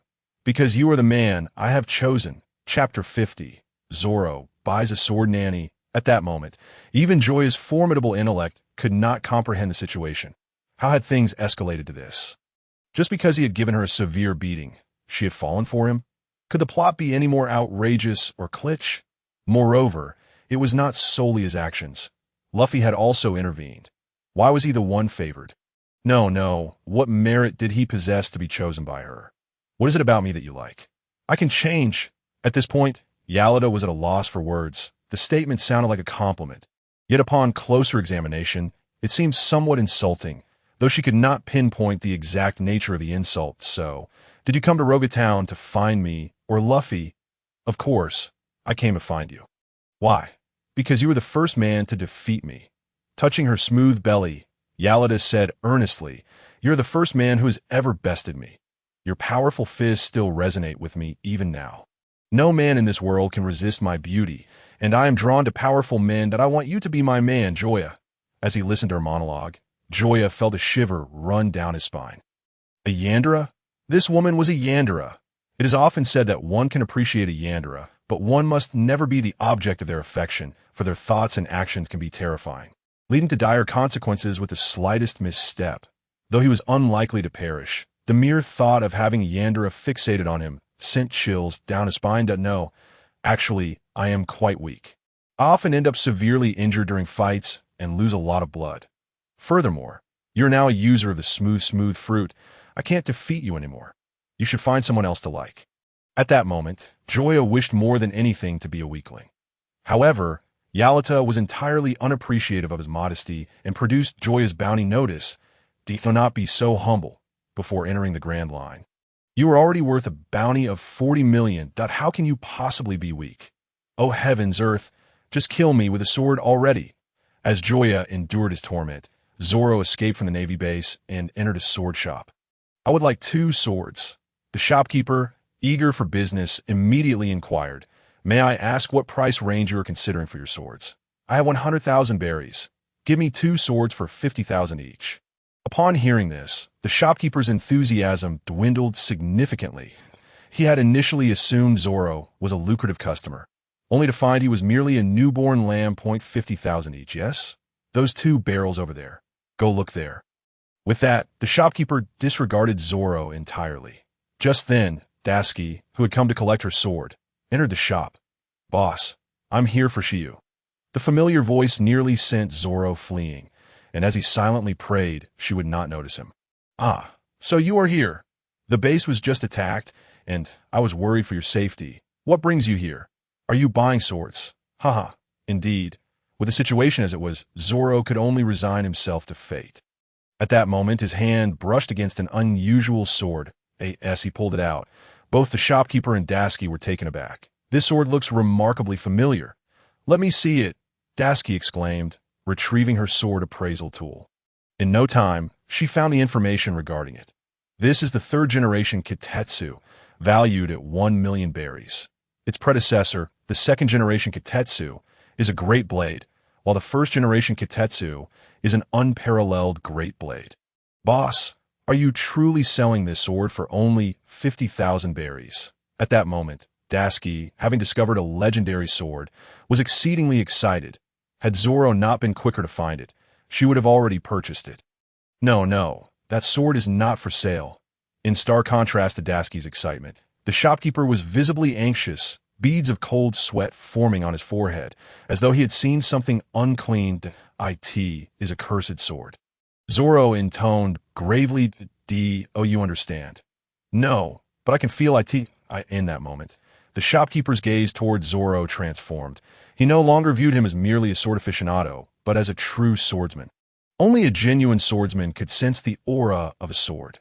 From the 1st-generation Kitetsu onward, every blade in the Kitetsu lineage was exceptional, yet each was also a cursed sword. Many renowned swordsmen have met a tragic demise after wielding the cursed blade. Even those unaware of its ominous nature have vanished from this world upon its use. That I am eager to dispose of it, yet I cannot simply hand it over to another, as if it were a cursed object. But I am drawn to it. It shall be mine." Zoro, seemingly oblivious to the proprietor's warnings, not only disregarded them, but also became resolute in his determination to claim the sword. "Foolishness, I will not sell it. If you perish because of it, would that not make me your murderer?" Despite the owner's urgency to sell, he ultimately opted for refusal in that moment. It had been far too long since he had encountered such a youthful swordsman, and he wished not to witness his life extinguished by a demonic blade. "Very well, then. Let my fortune clash with its curse and see which prevails." Before anyone could react, Zoro hurled the sword with one hand. The razor-sharp Enma spun through the air like a windmill, and then he extended his left arm to place it in the path of its descent. "Stop! It is exceedingly sharp. Your hand will be severed." The owner screamed in desperation, yet Zoro remained unfazed, closing his eyes and surrendering all to fate. In that moment, the small shop was steeped in an oppressive atmosphere, with every gaze fixated on the descending Enma. Daski instinctively covered her mouth and nose, fearing that even her breath might disturb the blade in midair. In the next instant, the tip of Enma grazed Zoro's arm before plunging into the floor. Gazing at the blade almost entirely submerged beneath the ground, Dasky could no longer withstand the pressure and collapsed, while the owner's expression was a complex tapestry of emotions. Such a young man, such a swordsman he had not seen in ages. Realizing this, he hurried to the warehouse. When he returned, he cradled a sword that looked quite impressive at first glance. The blade was a black lacquered katana, its edge a chaotic small T-shaped design on a swift blade, Snowfall. Although my shop is not renowned, this is the finest sword I possess. I have no money. While desiring it, Zoro was acutely aware of his financial limitations. No payment required. Enma demands no coin from you, for I have not witnessed the gaze of a true swordsman in far too long. They say a sword chooses its master. I wish you luck. Thank you very much. Zoro accepted the shopkeeper's endorsement with gratitude. Chapter 51. The gathering at the execution platform was this truly the final view of the Pirate King. Finally standing upon the execution platform, Luffy could not help but reflect. Gazing down at the crowd and the surrounding buildings, he felt an inexplicable sensation deep within. Yet his presence was particularly conspicuous to others. For 22 years, that execution platform had stood resolute. In all that time, no one had ascended it, be they wealthy, powerful, or naval commanders. Even maintenance workers were barred. Yet now, a youth who appeared to be under 20 had taken to its heights, leaving the onlookers in astonishment. Hey, you up there, get down this instant. Within half a minute, a squad of patrolmen arrived, their leader brandishing a megaphone to address Luffy. Why should I? That is a special execution platform under the jurisdiction of the world government. If you do not descend, prepare to be arrested. Just as the officers moved to apprehend Luffy, a group of cloaked individuals suddenly burst onto the scene. Clear the way for those who interfere. With a swift kick, a patrolman was sent sprawling. Straw Hat Kid, you've made me search high and low for you. In an instant, this unexpected third party captured the majority of the crowd's attention. Ah, the ultimate closing act has finally made a grand entrance. Monkey D. Luffy. Ever since the day you sent me flying, I have returned to my comrades, fueled by the desire for revenge. Next year on this day will be your death anniversary. Let me think, what was your name again? Baki Bookie by C. Suddenly realizing, Luffy clapped his hands. Right, it was Mafu. After a brief silence, the enraged Buggy could no longer contain himself. What nonsense is this, you fool? I am Buggy. Captain of the Buggy Pirates, Buggy. They are pirates. Run for your lives. While Luffy was still trying to remember who Buggy was, the crowd, now aware, scattered in terror. Stop right there, Buggy roared, and his crew drew their weapons. Faced with the dark muzzles of guns, the ordinary citizens dared not move. In an instant, the vast square was entirely under Buggy's control. Now, let me show you just how terrifying I can be. No sooner had he spoken than a figure descended from the sky, ready with a prepared box, ensnaring Luffy on the execution platform, leaving only his head and hands exposed. Well done, Kabaji. Feel honored, Straw Hat Kid. To die in the same place as Pirate King Roger. With that, Buggy ascended the platform, seizing a knife from Kabaji, its sharp tip aimed at Luffy's head. However, he failed to notice the previously clear sky darkening at a visible pace above him. So, at this moment, do you have anything to say? Don't blame me for not giving you a chance. Speak your final words. At that moment, Luffy's expression soured. His dream remained unfulfilled. He had yet to set foot on the Grand Line, uncover the legendary treasure One Piece, or become the Pirate King. Thus, in this final moment, I will become the Pirate King. The world fell silent, all eyes on the man trapped beneath the box on the execution platform, unsure of how to articulate their emotions at that moment. Coincidence? If so, what an incredible one it is. Everything felt as though it had been arranged in advance. Not far away, Smoker stood at the window. Witnessing all of this, his turbulent emotions refusing to settle. Over the years, he had captured or killed no fewer than 800 pirates, yet he had never encountered someone like Luffy to utter such a confident declaration. Having witnessed Roger's death, he saw in Luffy's demeanor a shadow of the man. Though that shadow remained quite faint, it was the first time in 22 years. Meanwhile, Zoro and Sanji, finally arriving late, sensed something was amiss. Who dares to lay hands on our captain? Their entrance exuded a captivating aura that eclipsed the negativity stemming from Luffy's earlier proclamation. Simultaneously, noticing Joya beside her, Arlita could not help but inquire, "Aren't you going down?" They had been waiting here long before anyone else arrived. Yet, until this moment, Joya showed no intention of moving. "Fear not. Luffy is not so easily defeated." Glancing instinctively at the overcast sky, although he had yet to see that man-esque figure, he was certain he would come. Given that, there was no need for him to take action. "That you've arrived, Zoro, but you're still a step too late." With that, he swung the blade down toward Luffy's neck. With narrowed eyes, Zoro and Sanji rushed toward the execution platform with the utmost urgency. This moment, a singular thought occupied their minds. They must destroy that platform. Block them. At Kabaji's command, the entire Buggy Pirates crew surged forth. A swarm rushing toward Zoro and Sanji. "Do not obstruct our path." A chaotic melee was imminent, and whether Zoro or Sanji, in that fleeting moment, they sought not to slay many foes, but merely to advance as far as possible.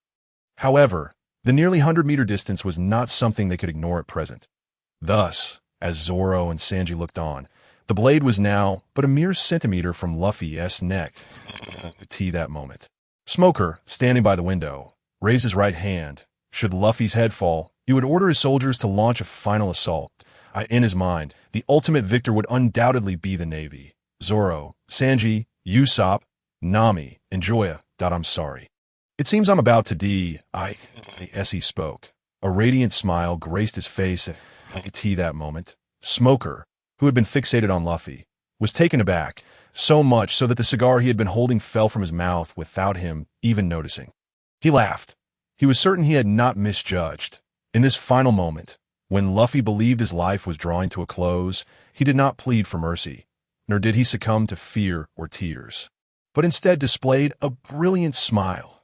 In the next instant, a bolt of lightning descended from the heavens, striking the execution platform with unerring precision. Amidst the cerulean electric glow, the aged and dilapidated platform emitted a series of teeth-gritting creaks before it collapsed in a resounding crash. The scene fell into an eerie silence, with only a straw hat swirling gracefully in the air. Prior to the incident, no one had anticipated such an outcome. Picking up the straw hat and brushing off the dust, Luffy exclaimed with relief, "Ya ha ha ha! I'm still alive? What a bonus!" Upon witnessing Luffy's unscathed form, Sanji's cigarette but slipped from his lips in disbelief. "Hey, do you believe in gods?" He found it utterly incredulous. This was beyond the realms of science. Far too fantastical. Chapter 52. The battle before the execution platform. Stop babbling and let us get out of here. Although the only enemies encountered thus far had been for Buggy's pirate crew, Zoro felt an ominous presence lurking, something far more formidable and terrifying than Buggy's gang. "Surround all pirates." Up on the platform, though astonished by Luffy's demeanor in the face of death, Smoker, as a naval colonel, still issued the command to attack. "Kill them." In an instant, hundreds of naval officers surged in from various entrances, swiftly encircling the entire square. "Damn it, they've come after all," Sanji muttered grimly. He had sensed something was amiss when the battle commenced. Despite the commotion, he had not seen a single Navy officer. It now appeared that the Marines had been lying in wait, biding their time until they could reap the benefits after a fierce clash between Luffy's crew and Buggy's pirates. Amidst the tense and dangerous atmosphere, Luffy grew increasingly exhilarated, eager to charge forth and engage in combat with the Marines. "Stop fooling around. If we don't hurry back to the ship, we'll never leave this island. And that means we can't set sail for the Grand Line." The moment Luffy heard that they might miss their chance at the Grand Line, he instantly sobered up, no longer daring to waste time, and dashed towards the port. Just as they broke through the encirclement of soldiers, on the verge of escaping the square, a figure rapidly approached, propelled by jets of smoke. "Did you intend to leave without consulting me? Is that not a tad disrespectful?" As he spoke, a long staff descended from above, aimed directly at Luffy's back. The speed was so swift that neither Luffy nor Zoro and Sanji could react in time. In the nick of time, a shadow surged forward at an even greater velocity. With a sharp clang, a suddenly appearing katana intercepted the descending staff. "Joya!" Luffy exclaimed in surprise at the unexpected arrival of Joya. However, Joya showed no inclination for small talk. His eyes fixated on Smoker as he declared, "You all go ahead. I'll hold them off." At these words, Luffy stood frozen in place. His perception of Joya still lingered at the time of their departure from Windmill Village, where despite his monstrous abilities, his personal combat strength was exceedingly lacking.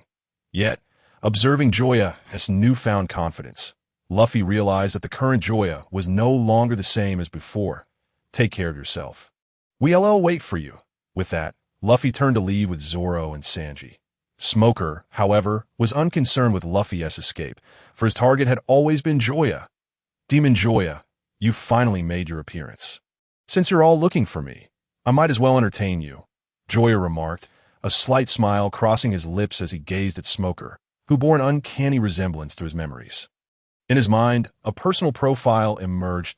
Name: Smoker, age 34, power level 672, charm level 25, personal ability smoke fruit, mastery of 6 forms. Faced with such statistics, even the normally confident Joya felt a weight of pressure.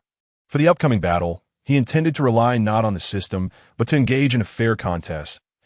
As a Logia-type user, Smoker's personal strength was likely somewhere between that of a Navy captain and a rear admiral. Especially before mastering Haki, engaging in combat with him, regardless of the outcome, would provide a clear assessment of where Joya stood in terms of personal strength. However, a power level of 672 was indeed somewhat exaggerated, coupled with the smoke fruit's immunity to physical attacks. Although the battle had yet to commence, the difficulty was already palpable to AS for the mastery of 6 forms. The former was evidently referring to the staff in Smoker's hand. The latter was entirely expected. After all, he was a student of Zifa that, if he couldn't even utilize the 6 forms, it would be an embarrassment of epic proportions. The only silver lining was the presence of abundant clouds in the sky. Even though it was not nighttime, the effects of a shadow fruit would render the conditions akin to those of night. A certain moment, as a leaf fell to the ground, both figures vanished in an instant. When they reappeared, they were already locked in combat. The clash of blades and staff resonated with a thunderous clang, sending shivers down the spines of onlookers. The two did not linger in their exchange. After a brief contact, they separated. This is rather interesting. From the force transmitted through the staff, Smoker was able to gauge Joya's capabilities that a power level below 500 was comparable to that of certain Navy commanders. And considering his possession of more than one special ability, Joya's true combat strength likely resided at the level of a Navy captain, in other words, in the entirety of Road Town and indeed the East Blue. There was no one who could rival him except for Smoker himself. The bounty of 40 million was indeed well deserved. However, for Smoker, such strength was merely insufficient. "Come at me. I know you are hiding other abilities." Upon hearing this, Joya shook his head. "Don't be hasty. First, defeat the blade in my hand." With that, Joya initiated the attack. Ever since he had become a stone-level swordsman, he had taken the lives of many. But he had never had the opportunity to fully unleash his swordsmanship, to the point where he was unsure of what it truly meant to be a stone-level swordsman. Crescent Moon Slash.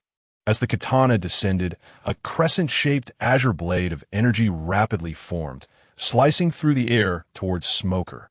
Nani, the sudden appearance of the blade caught him off guard. It was only at the last moment, when the attack was about to land, that he realized the imminent danger and hastily transformed his body into smoke. With a soft puff, Smoker's form dissolved into 2 clouds of vapor. The blade, now devoid of a target, ultimately struck the 4-story building opposite the square. Upon contact, there was no cataclysmic explosion or deafening roar. Yet in the next instant, a fine crack appeared on the once intact wall, and the entire building crumbled with a resounding crash, splitting apart. Witnessing the collapsing structure, everyone was left dumbfounded, unable to comprehend how a single individual could possess such immense power. Prior to this, they had paid little mind to Joya's presence. Although he had thwarted Smoker's strike, Smoker had not demonstrated his fruit's abilities at that time. But now, Joya's single slash had completely overturned their perceptions of him. This young man's strength was undoubtedly beyond their wildest imaginations. Among the crowd, a sharp-eyed spectator suddenly exclaimed, He is the demon Joya." At these words, The minds of the masses conjured images of the bounty poster that had just been issued by the Navy a few days prior. And some even pulled out the posters they had carried with them. It truly is him. No wonder his bounty is 40 million berries.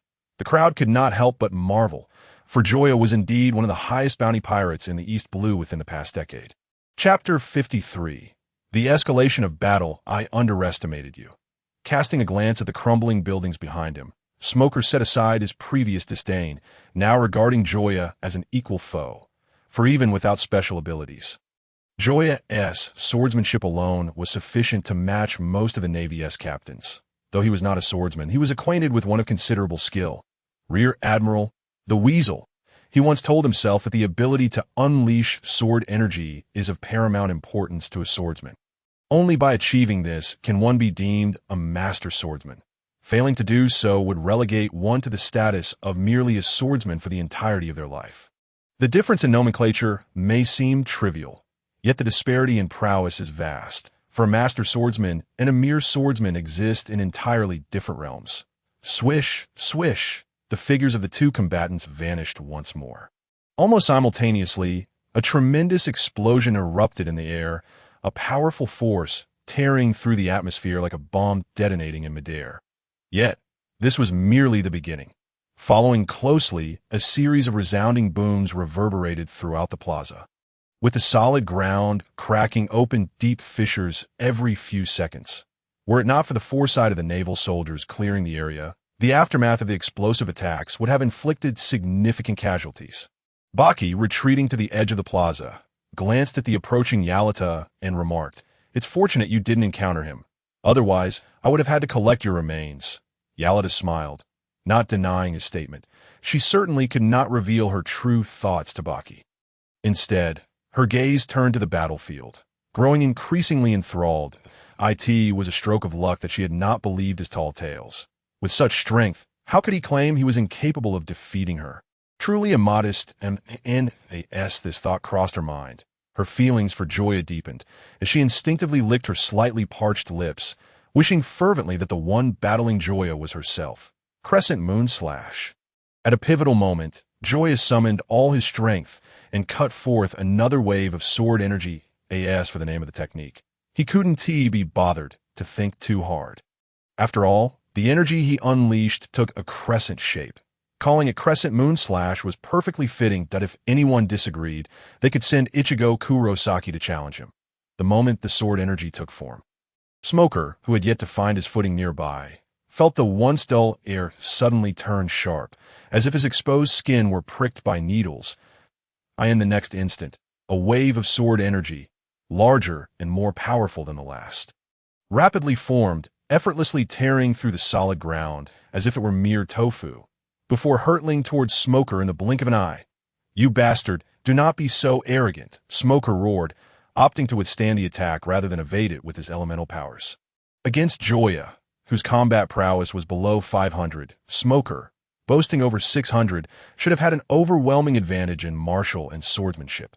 Yet the reality was starkly contrary. He found himself at a disadvantage, which was unacceptable for someone as confident and competitive as Smoker. Thus, even sensing the impending danger, he chose to confront it head dash on as he positioned himself defensively. Placing his jutty before him, Joya's sword energy arrived as anticipated. At the moment of collision, the terrifying power and endless sharpness contained within the sword energy erupted instantly. Even with Smoker exerting all his might, he was still forced back several meters, leaving clear, unmistakable gouges in the ground beneath his feet. Strands of hair on his forehead were severed, scattered by the remnants of the sword energy swirling in the this moment, the expansive plaza fell into a hush. With all eyes drawn in curiosity to the outcome of this duel that I never expected you, who have been by my side for so many years, would fall here. With that, a fine crack suddenly appeared on Smoker's jutty. With a sharp crack, the seemingly indestructible jutty split in two. No, this cannot be. This cannot be. Despite witnessing the entire event, the naval soldiers watching were unable to believe their eyes. This was the White Hunter Smoker, a figure undefeated in battle, who had even dared to defy commands issued by the naval headquarters. How could he possibly be defeated by a mere 20-year-old youth? Calm down. Have you forgotten that the Colonel is a natural-type devil fruit user? Once he gets serious, no enemy can stand a chance. Hearing this, the naval soldiers felt a flicker of reassurance. In their minds, the ability to be immune to physical damage was synonymous with invincibility. As long as the Colonel unleashed his powers, any adversary would be rendered helpless. However, they failed to notice the unease etched on the face of the officer who had just spoken. That's the one ranked just below Smoker. He too was aware of the intelligence regarding Joya. Thus, he understood all too well that Joya still had cards left to play. Until this war concluded, no one could ascertain who the ultimate victor would be. I must admit, you are indeed formidable, but I lack the time to indulge you. Show me your true strength, or you shall have no opportunity. Casting aside the half-splintered jutty, Smoker transformed into smoke, hurtling toward Joya with incredible speed. Covering the 100-meter distance in the blink of an eye, faster and more ferocious than before. Shadow. Night. As he spoke, just as Smoker's fist was about to strike, Joya's figure vanished instantaneously, staring at the empty space before him. Smoker was left in shock. Was this Joya's ability? It was indeed bizarre. Even having witnessed it firsthand, he could not fathom how Joya accomplished such a feat. He had vanished without leaving a trace. Could it be the space fruit? This was the first thought that crossed Smoker's mind, and his mood instantly darkened. Fighting an enemy like this meant that one could never anticipate from which direction the attack would come. Even if one possessed a significant power advantage, they could not keep up if the opponent decided to flee. In his current state, Smoker might not be overly concerned about Joya's assault, but once Joya learned to harness Haki and mastered the use of armament Haki, the natural immunity to damage would be severely diminished.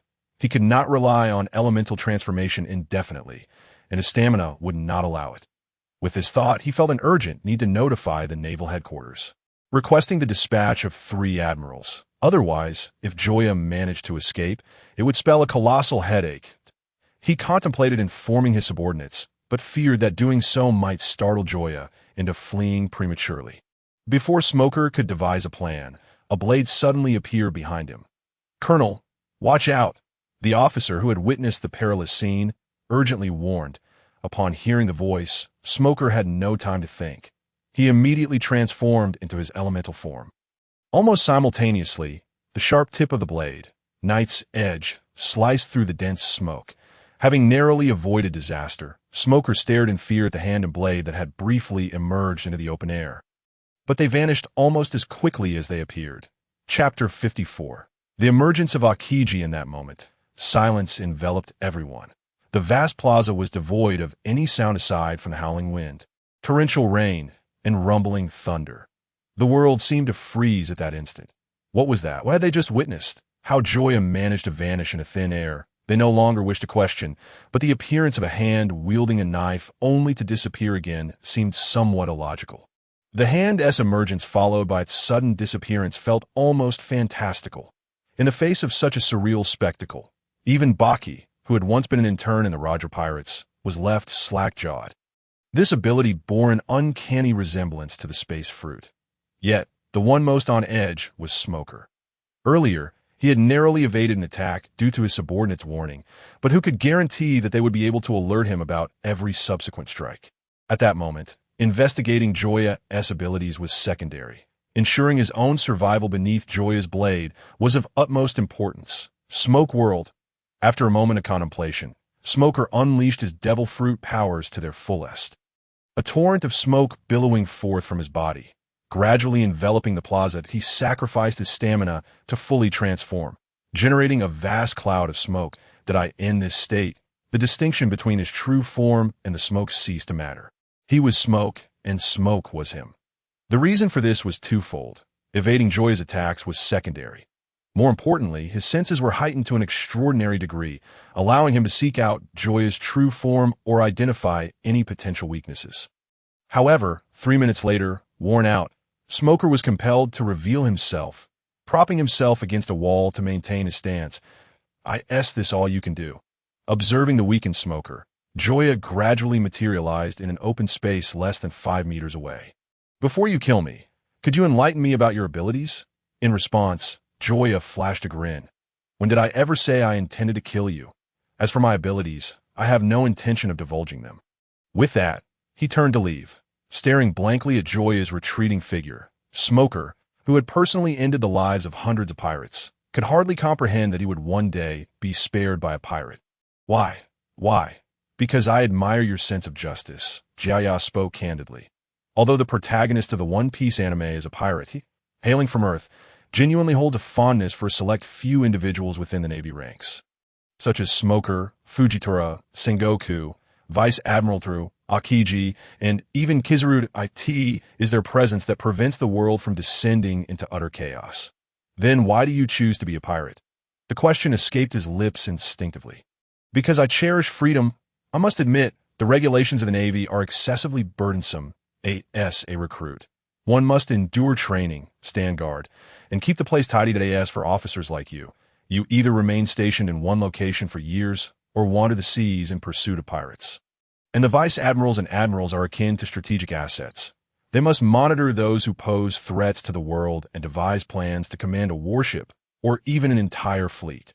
The mere thought of such a life makes my head ache, let alone actually living it.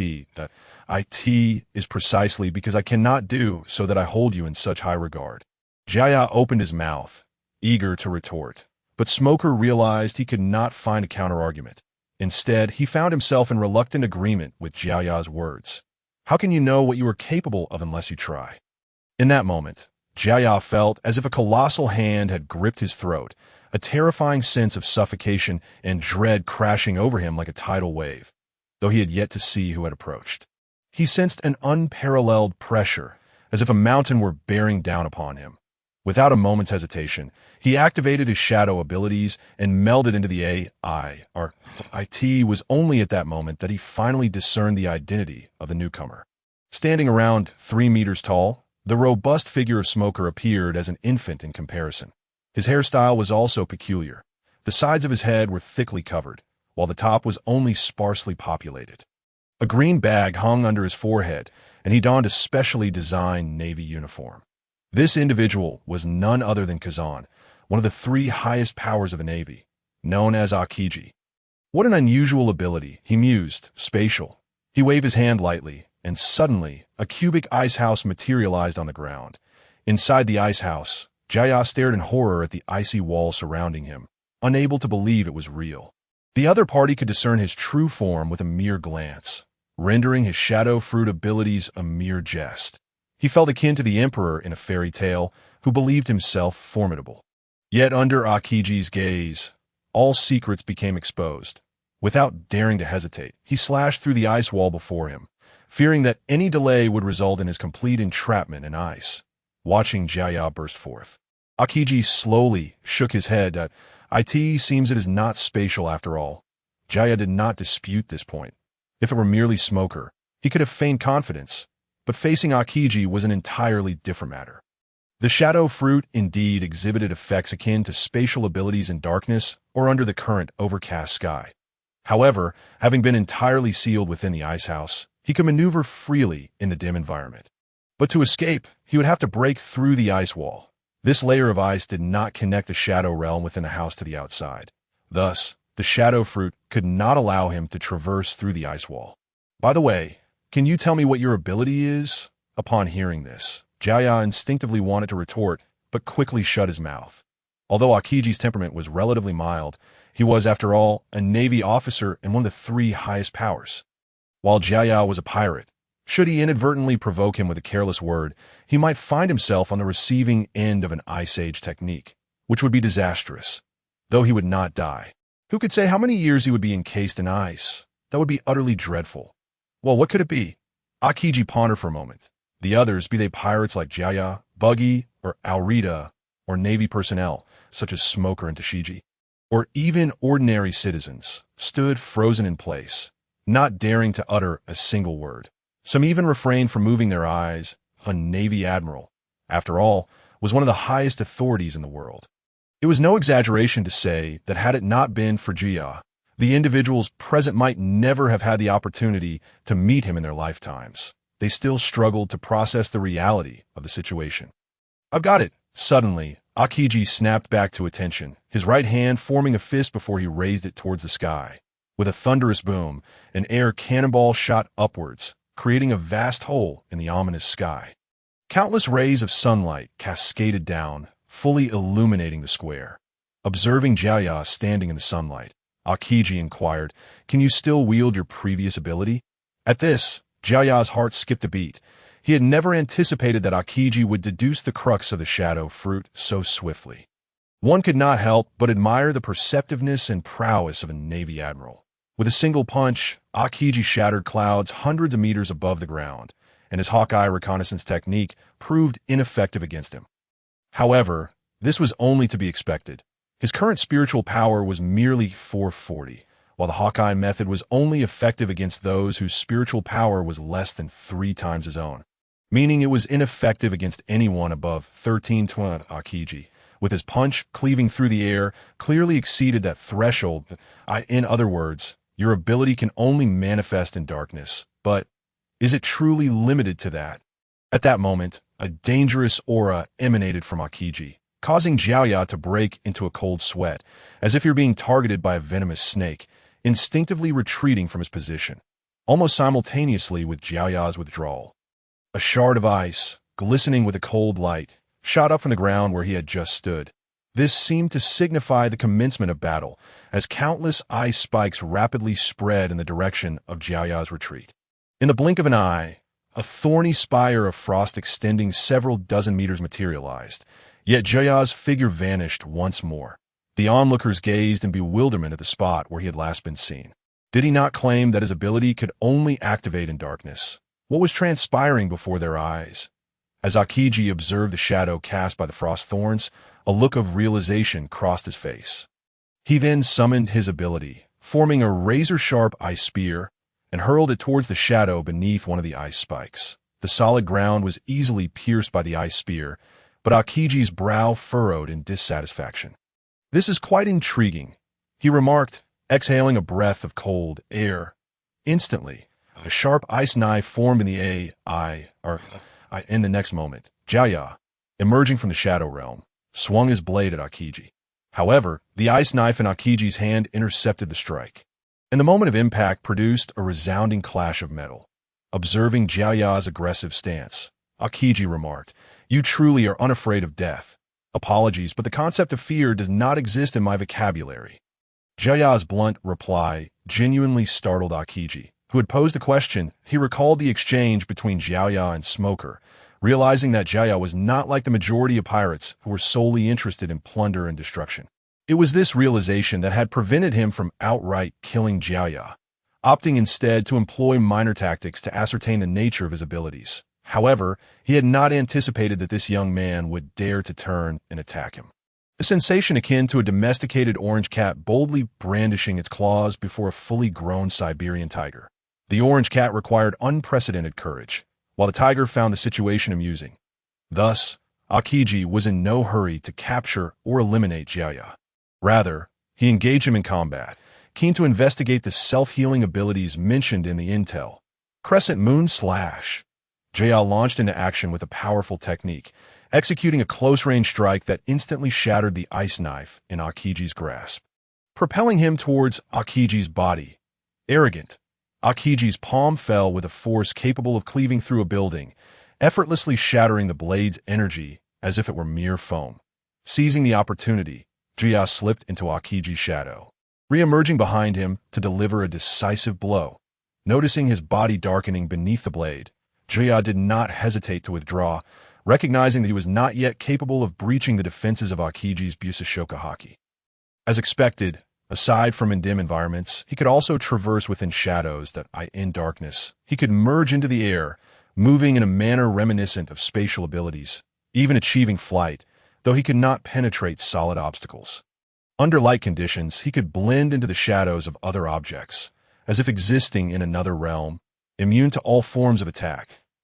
If my conjecture is correct, in a dark environment, once you merge into the air, you should also be immune to all attacks, correct? Indeed, I'm the shadowy figure who has consumed the shadow fruit. I ask their problem with that. Since Aokiji is already aware, Joya will no longer conceal his identity. He has laid his cards on the table. He is indeed a wielder of the shadow fruit's powers, though whether he will still possess them tomorrow remains uncertain. Upon hearing this, Akiji's expression remained placid.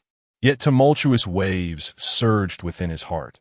The ability to meld with air and shadows, coupled with immunity to all forms of harm, is, in a certain sense, more terrifying than that of a Logia user. His ability to effortlessly counter such power stems from an overwhelming superiority in strength. Perceiving Joya's movements through observation haki and fortifying his defenses with armament haki against unexpected attacks, A.S., an admiral of the Navy. Facing a mere fledgling who has yet to set foot on the Grand Line, he finds himself compelled to continually exert his haki. If it were someone else, say, Smoker not far away, even as a Logia user, he would find himself powerless against Joya. This implies that to pose a genuine threat to Joya, one must be proficient in haki, and fewer than 100 individuals in the Navy can claim such mastery. In this moment, despite knowing of the boy's connection to Vice Admiral Garp, Akiji felt a murderous, intense stir within him. Should this young man grow, he could easily ascend to the level of a warlord of the sea. Faced with such a potential threat, even if Joya harbored a flicker of righteousness, he dared not take risks. Just as Akiji prepared to immobilize Joya in eternal ice, a voice wafted through the wind. "Ah, Akiji, how can you prevent a young man from pursuing the sea?" The dark clouds that Akiji had shattered once more coalesced, casting a shadow over the entire square that a few keen observers swiftly turned their gaze to the top of a nearby high-rise, where stood a man draped in a green cloak. The dimness of the environment obscured his features, yet Akiji, as an admiral, was acutely aware of who had arrived. "You certainly have the audacity to show yourself." He had long sensed that the weather on this island was abnormal, and, coupled with the connection between Monkey D. Luffy and Garp, the likelihood of this individual's appearance was exceedingly high. Joya, who also noted the figure in the green cloak, felt a surge of excitement. Although Akiji had not been present for long, the pressure he exerted was unparalleled. His mind remained in a state of high alert, afraid that a single misstep might result in him being encased in ice forever. "Why should I fear? The world is vast, and I can go anywhere." Cough, cough, cough, cough, cough. As the two were about to engage in conversation, Joya found himself compelled to cough violently. As if he might expel his very lungs, he did not wish to interrupt their dialogue, but he fervently hoped they could first dismiss him before continuing their discussion. Their intense focus left him feeling quite anxious. Chapter 56. Individual strengths. Observing the incessantly coughing Joya, Akiji and Dragon exchanged intrigued glances, silently observing him as if watching a performance. Cough, cough, cough. Joya awkwardly scratched his head. Resembling a chastised schoolboy, arms crossed before him, his head drooping in defeat. His demeanor lightened the previously serious atmosphere, causing the two powerful figures to suppress smiles, and Akiji's murderous intent toward Joya diminished considerably. "Go forth, pursue your respective dreams." Without further ado, Dragon waved his hand, summoning a fierce gust of wind that swept Joya, Buggy, and Arlita apart, sending them soaring in different directions.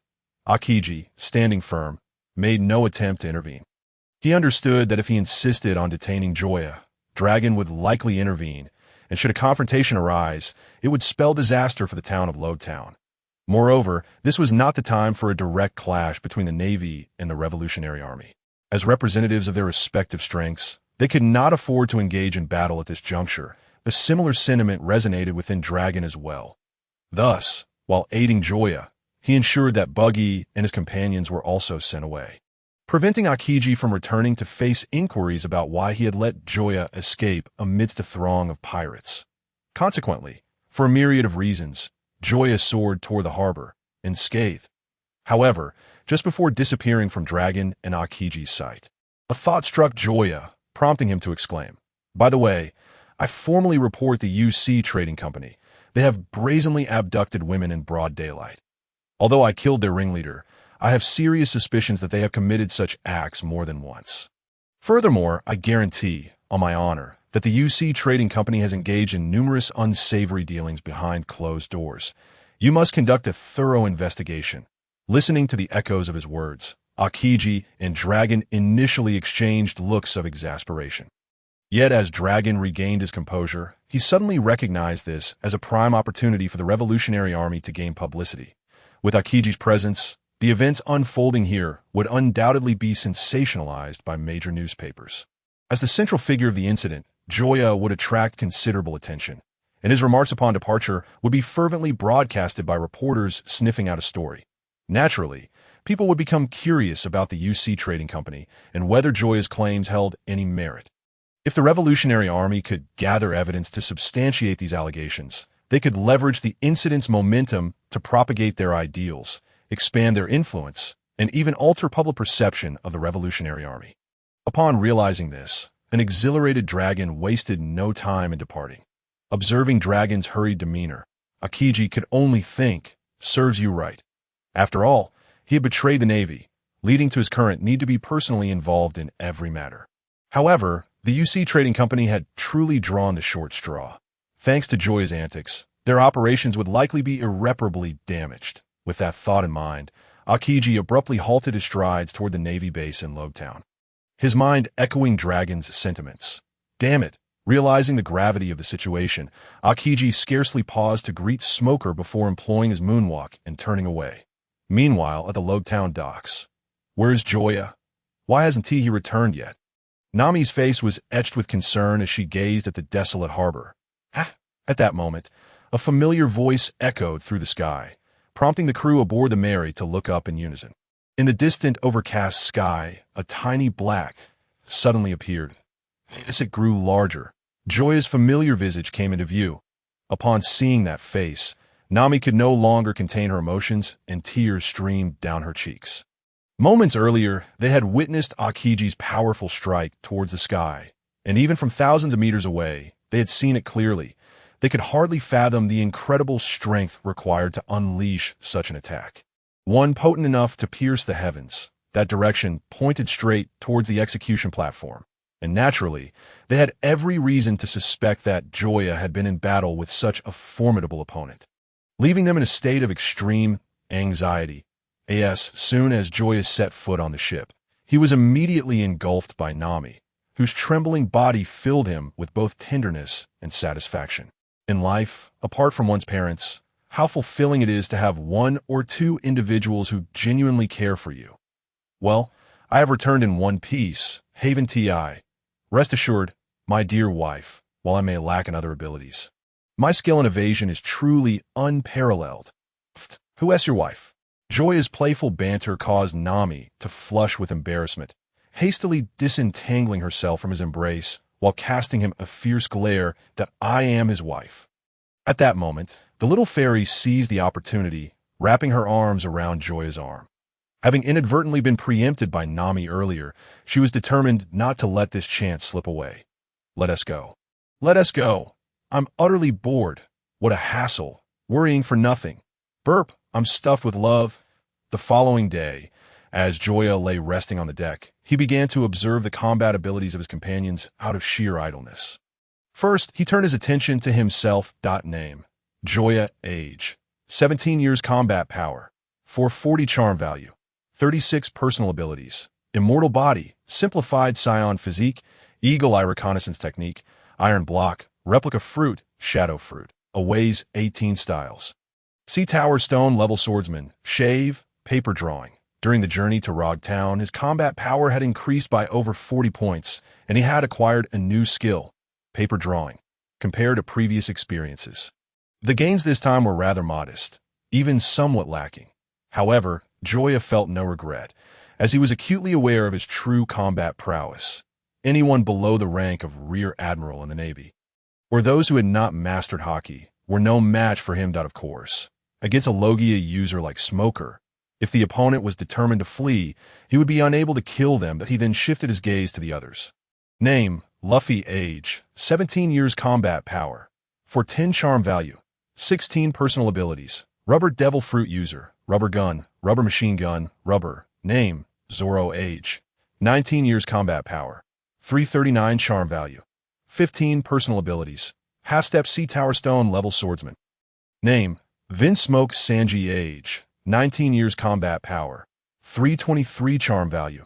14 personal abilities: Culinary Mastery, Exceptional Kicking Techniques. Clearly, the battle at the floating restaurant against Kuro was a catalyst for the trio's power enhancement, albeit to varying degrees.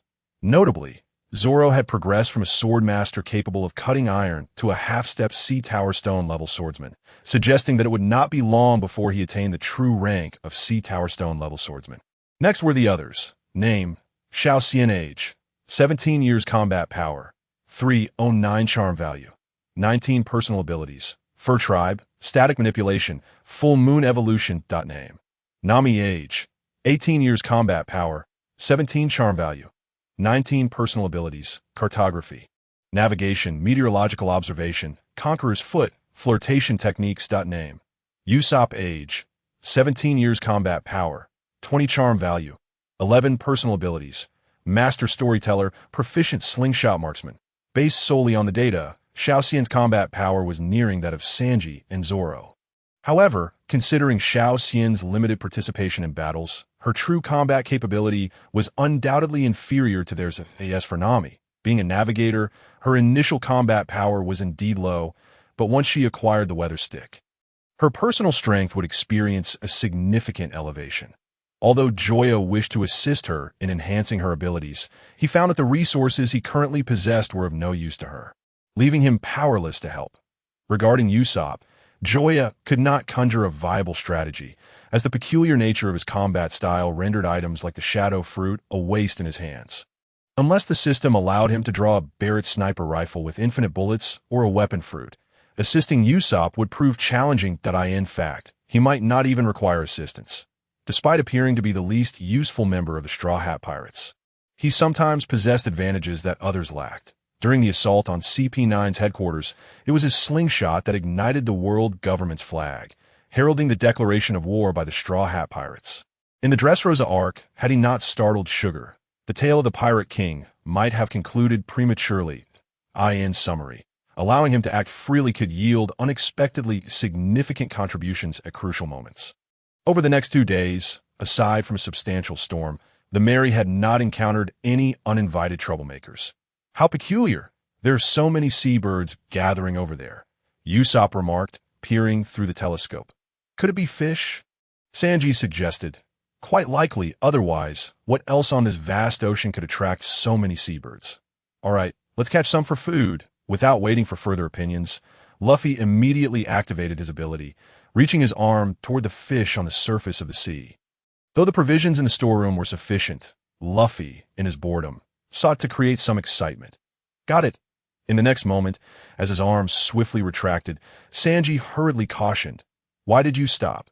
Just as he spoke, Luffy's returning arm collided with Zoro, who was dozing against the mast, bringing him to an abrupt halt. "What did you just say?" "I didn't hear you," in response. Sanji pursed his lips, gazing sympathetically at the splashes rising from the sea, and remarked, Nothing at all. By the way, what kind of fish is this? I've never seen it before. Of course, it's not fish. It's a little girl." "What? It's not fish." Losing interest upon realizing she couldn't be eaten, Luffy scampered off to play with Zoro. However, upon seeing Zoro, drenched and sporting a conspicuous lump on his head, Luffy exclaimed, "Did someone just ambush you? How did you get so hurt?" "Ha! One day, I will surely kill you." Meanwhile, glancing at the golden-haired girl, Joya addressed Nami. "Let's have her rest in your quarters for now, and no problem. Leave it to us." Nami and Xiao Xian replied as they carried the little girl into the cabin. "I'll prepare something easy to digest for her," Sanji added before departing. Although he was unsure why the girl was adrift in the vast ocean, he could tell she had gone a long time without food. Before long, the deck was left with only Joya. Seems I have more work ahead. Although he had forgotten the little girl's name, he was certain she was connected to the legendary creature, the Thousand-Year Dragon. According to legend, the bones of the Thousand-Year Dragon were the key to crafting the elixir of immortality, and a certain Navy officer, believing in this tale, had been sending people to search for the dragon's bones for years. Consequently, they had captured the only girl who knew the whereabouts of the clues, the very one Luffy had just saved. Clearly, the Navy personnel were not very bright. Otherwise, they would not have allowed her to escape. As for what transpired next, Joya could not recall clearly. In any case, it involved a group of idle individuals engaging in a rather frivolous endeavor, only to be fortuitously encountered by the equally idle Luffy. Thus, the fate of that group was sealed. How thrilling! Joya eagerly anticipated the impending clash, for if all went as planned, this could very well be his last opportunity to draw from the system before entering the Grand Line. Whether or not the Golden could accompany them over Reverse Mountain hinged on this encounter. If possible, Joya sincerely wished to retain the Golden, as she was a prize earned through the sacrifice of an entire squad of soldiers. Properly utilized, she could become a formidable asset to the Straw Hat Pirates. Moreover, having a Sea King from the distant ocean as a companion was undeniably impressive, in the presence of the Golden. Both Thors from the Whitebeard Pirates and St. J. Garcia Saturn from the Blackbeard Pirates would pale in comparison. Such an entrance would be truly magnificent, with no further events to discuss that night. The following morning, a startled cry echoed, jolting the members of the Straw Hat Pirates awake. As they beheld Luffy and Joya approaching. The little girl, AB Eyes, looked at them warily and questioned, "Who are you? How did I end up here?" "Hello, I am Luffy, the man who will become the Pirate King." Upon hearing this, Joya gazed skyward in disbelief, baffled by Luffy's insistence on proclaiming his dream to every stranger he encountered. In contrast, Abi's eyes widened in terror at the mention of pirates.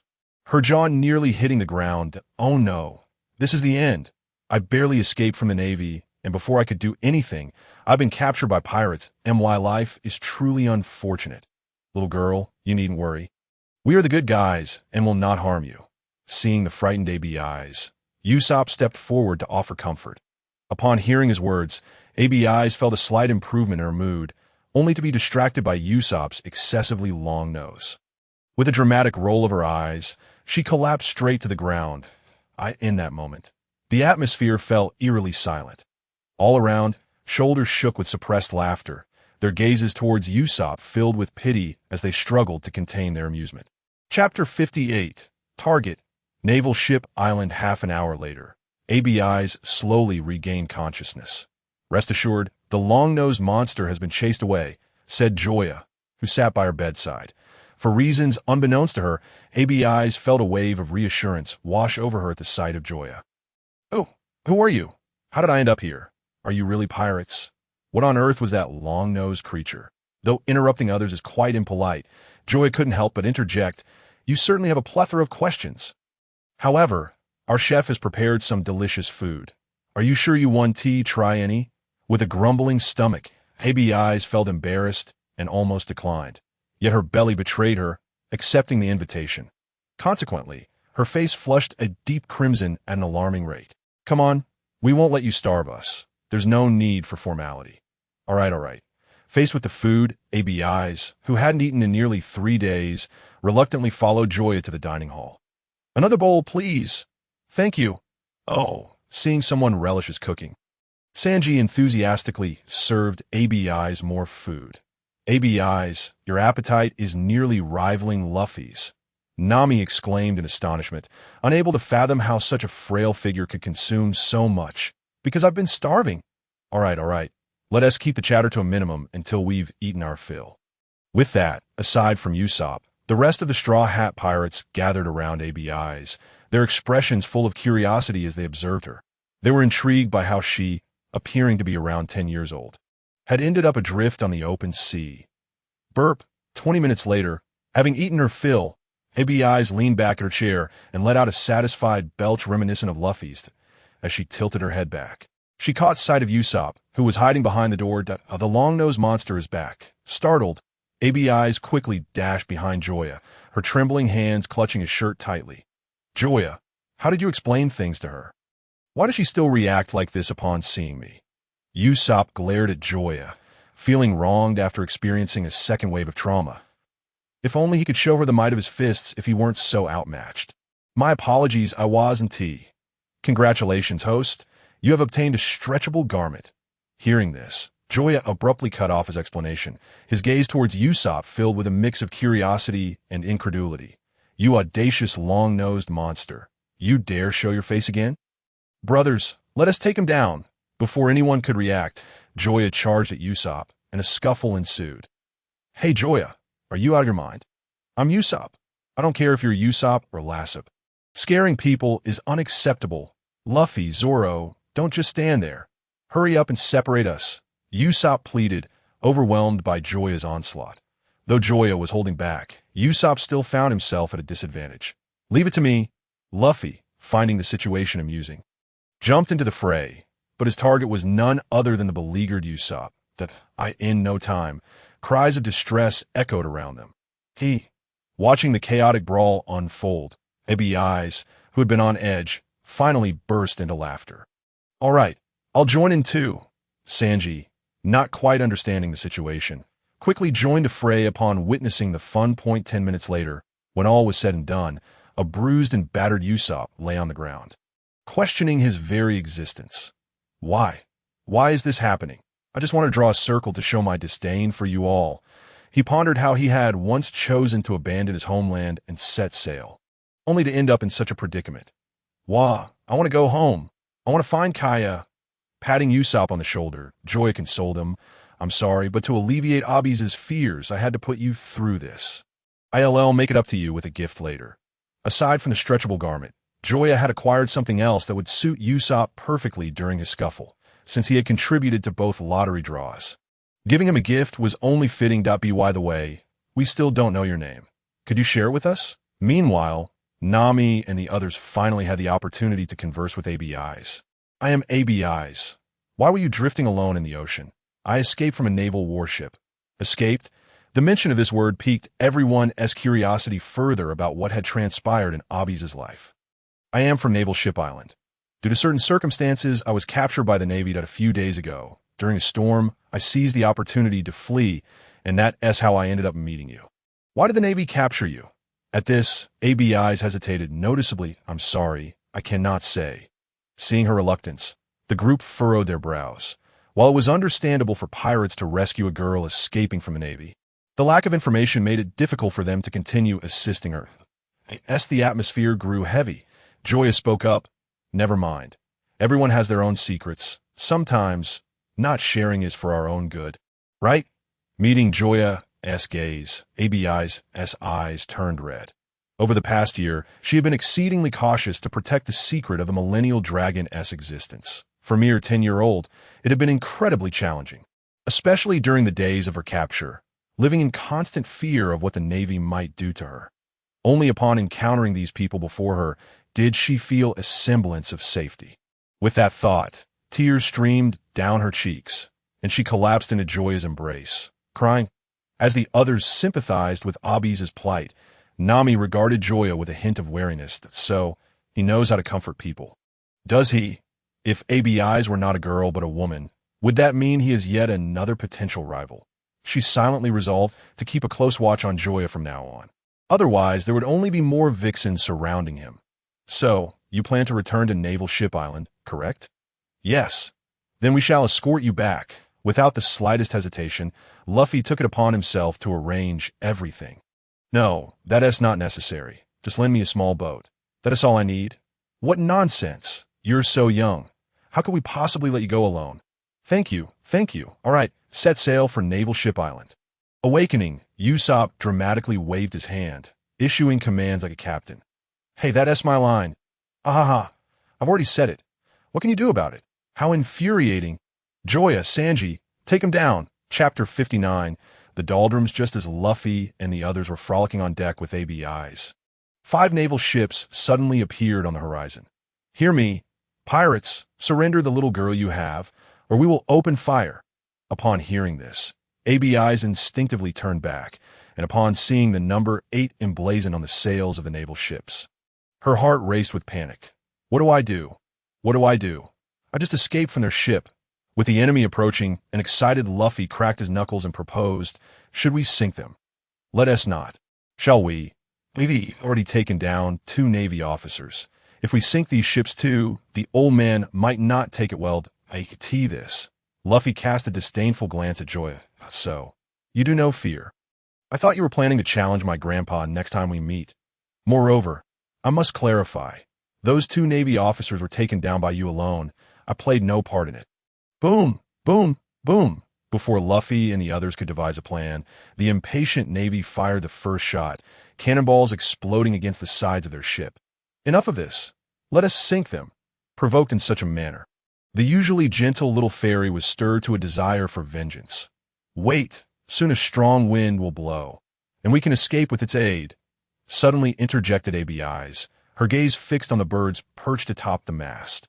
Upon hearing this, Nami instinctively glanced toward the distant sky, then resolutely commanded, Luffy, Joya, hurry and unfurl the mainsail. We must set sail with the wind. Yash, leave it to us. The two wasted no time, promptly leaping onto the mast to untie the ropes binding the mainsail. Almost simultaneously, a fierce wind suddenly swept across the calm sea. With the mainsail unfurled in advance, the Mary surged forward with remarkable speed, propelled by the force of the gale. Meanwhile, the pursuing Navy ships, unable to unfurl their sails in time, not only failed to gain speed, but also found their vessels swaying precariously, with two of them nearly capsizing. "Quick, give the order to pursue, Major!" exclaimed a man with an eccentric hairstyle and appearance from one of the Navy ships. Though not a naval officer, he spoke without the slightest semblance of politeness. "Forget it, Elric. I will never give the order to advance," came the retort. "You scoundrel, are you not afraid of being punished by Captain Nelson? Even so, I will not command a forward movement, for that area is a windless zone. Even if punished, I refuse to send my soldiers to their doom." At this, Elric fell silent, yet his gaze toward the pirate ship was filled with resentment. Just a little more, and he could have captured the girl who held the clues, but now, all had turned to naught, and all efforts were rendered futile, forcing him to start anew. Damn it. On the other side, aided by the gale, the Mary swiftly sailed 4 or 5 nautical miles, completely evading the Navy's pursuit. "The weather in the world of One Piece changes so rapidly," Joya remarked, basking in the warm sun against the ship's side. Just moments ago, there had been a tempest, and now it was a clear, sunny day.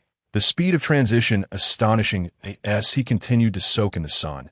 Joya suddenly sensed something was amiss and quickly scanned the surroundings. Upon seeing the mainsail hanging limply, he finally understood the problem. "Nami, it seems we've entered a windless zone." Nami, who had been enjoying her sunbathing, snapped to attention at Joya's words. She immediately looked around, realizing the world around them had come to a standstill. The sea within 1,000 meters was as still as a mirror, not a ripple in sight. What is happening? "Joya, Luffy, Sanji, Zoro, you all need to start rowing?" "No way. Rowing is too exhausting." Luffy was the first to protest. Sanji and Zoro wore puzzled expressions, not comprehending why Nami was so anxious. "You fools, this is a windless zone." "So what?" Luffy remained defiant, realizing Luffy's ignorance of the concept of a windless zone. Nami quickly retrieved a sea chart and pointed to the areas on either side of the Grand Line. "A windless zone is an area devoid of wind on both sides of the Grand Line. If we do not row, we could remain here for 100 years without moving an inch. What's worse, this is a habitat for sea kings. If we encounter one, we're finished. Do you understand now?" "Soga, so that's how it is. That sounds really interesting." Luffy, instead of recognizing the danger, grew increasingly excited, prompting Nami to unleash her frustration with a punch to his head. "Get to rowing now."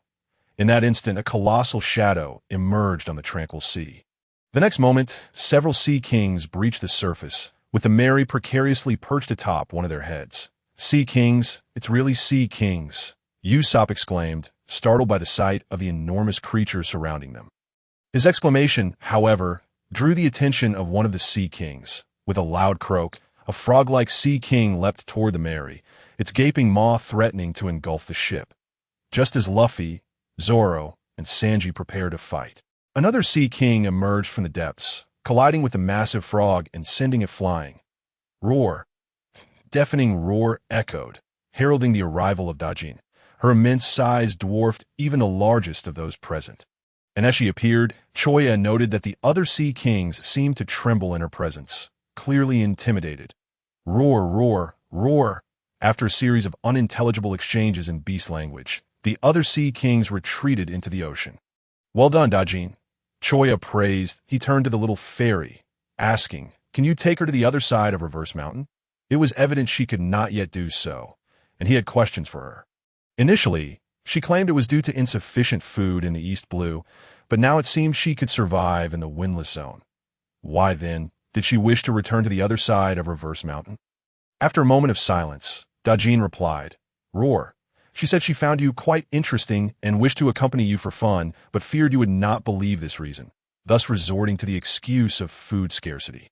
You truly love to play, Choya sighed, shaking his head, and no wonder she had wandered into the East Blue in her youth.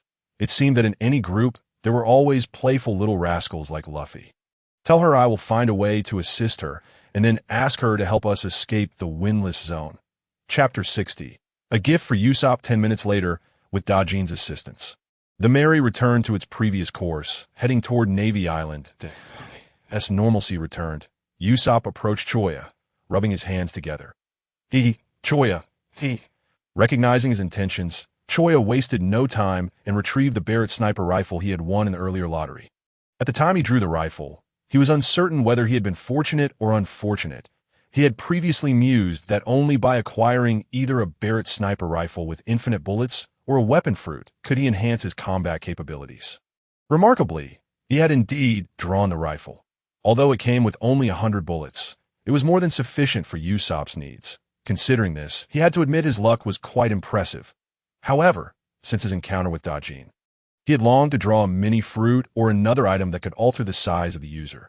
Yet, despite the passage of time, he had still not succeeded. Thus, he could not definitively classify himself as either fortunate or unfortunate. I'll tell you, this is a relic from my great-great-great-grandfather. There are only 100 bullets and no extra parts. Once the bullets are gone, or if the gun malfunctions, it will be useless. Here, take it. Are really for me. The happiness came so swiftly that Usopp struggled to comprehend it. Though he had yet to analyze the structure and effects of the rifle in detail, as a talented marksman, or indeed, any reasonably intelligent person, he could perceive the rifle's extraordinary nature. From its excessively long barrel to its disproportionately large muzzle, everything implied it utilized highly destructive bullets. Moreover, the precision of the scope, stock, and trigger components led him to feel it was an exquisite weapon of slaughter. With every part meticulously crafted to maximize its performance, that of course it's for you. Unless you don't want it. Choya pretended to retract it. Yes, of course I want it, Usopp exclaimed, seizing the rifle from Choya's hands without hesitation. The weight surprised him, and he quickly adjusted to hold it with both hands. This is amazing. This rifle is so cool. Choya, do you have any more? I want one too. Luffy, drawn in by the allure of the rifle held tightly by Usopp, gazed at it with starry eyes, drooling profusely. Sorry, that's the only one, Choya shrugged, showing his helplessness. However, he produced another item for the little fairy. This is a special outfit I stumbled upon in Logtown. It can change size with the wearer. I had almost forgotten about it, but here it is for you now. I'll go try it on. Upon concluding her words, the little fairy took the garments and turned to leave. At that moment, a chill inexplicably gripped Xiao Ya's heart as he sensed a gaze imbued with frostiness. Instinctively glancing to the side, he discovered Nami's cold stare fixated upon him. Oh dear! It dawned upon him that with his assistance, Usopp's combat prowess had surged dramatically, which consequently implied that Nami had become the weakest link within the Straw Hat Pirates. He had previously noticed Nami grappling with this very concern back in Roguetown. Now, it seemed that his gesture of gifting a gun to Usopp was akin to pouring salt on her wounds. It was no wonder she was displeased. Yet at this moment, Nami's thoughts were as follows. You scoundrel. You only thought to buy clothes for the little fairy and not for me. Humph. I shan't speak to you for an entire week. Perhaps 3 days would suffice? Or, is 3 days a tad excessive? Maybe just one day, as Nami wrestled with her internal dilemma regarding the duration of her silence towards Xiaoya. He, realizing his blunder, rushed to apologize that, my beautiful wife, I acknowledge my mistake. Can you find it in your heart to forgive me this once? What did you do wrong? The moment she uttered the words, Nami regretted her decision, having just resolved to ignore the scoundrel. Yet, before she could finalize her thoughts, she found herself speaking to him again. How infuriating! How infuriating! How infuriating! My fault lies in not helping you enhance your strength. Rest assured, I shall do everything in my power to assist you henceforth. With that, Nami turned and departed. She is mistaken. This man has no talent for consolation. He is utterly oblivious to the reasons behind my anger. What a fool!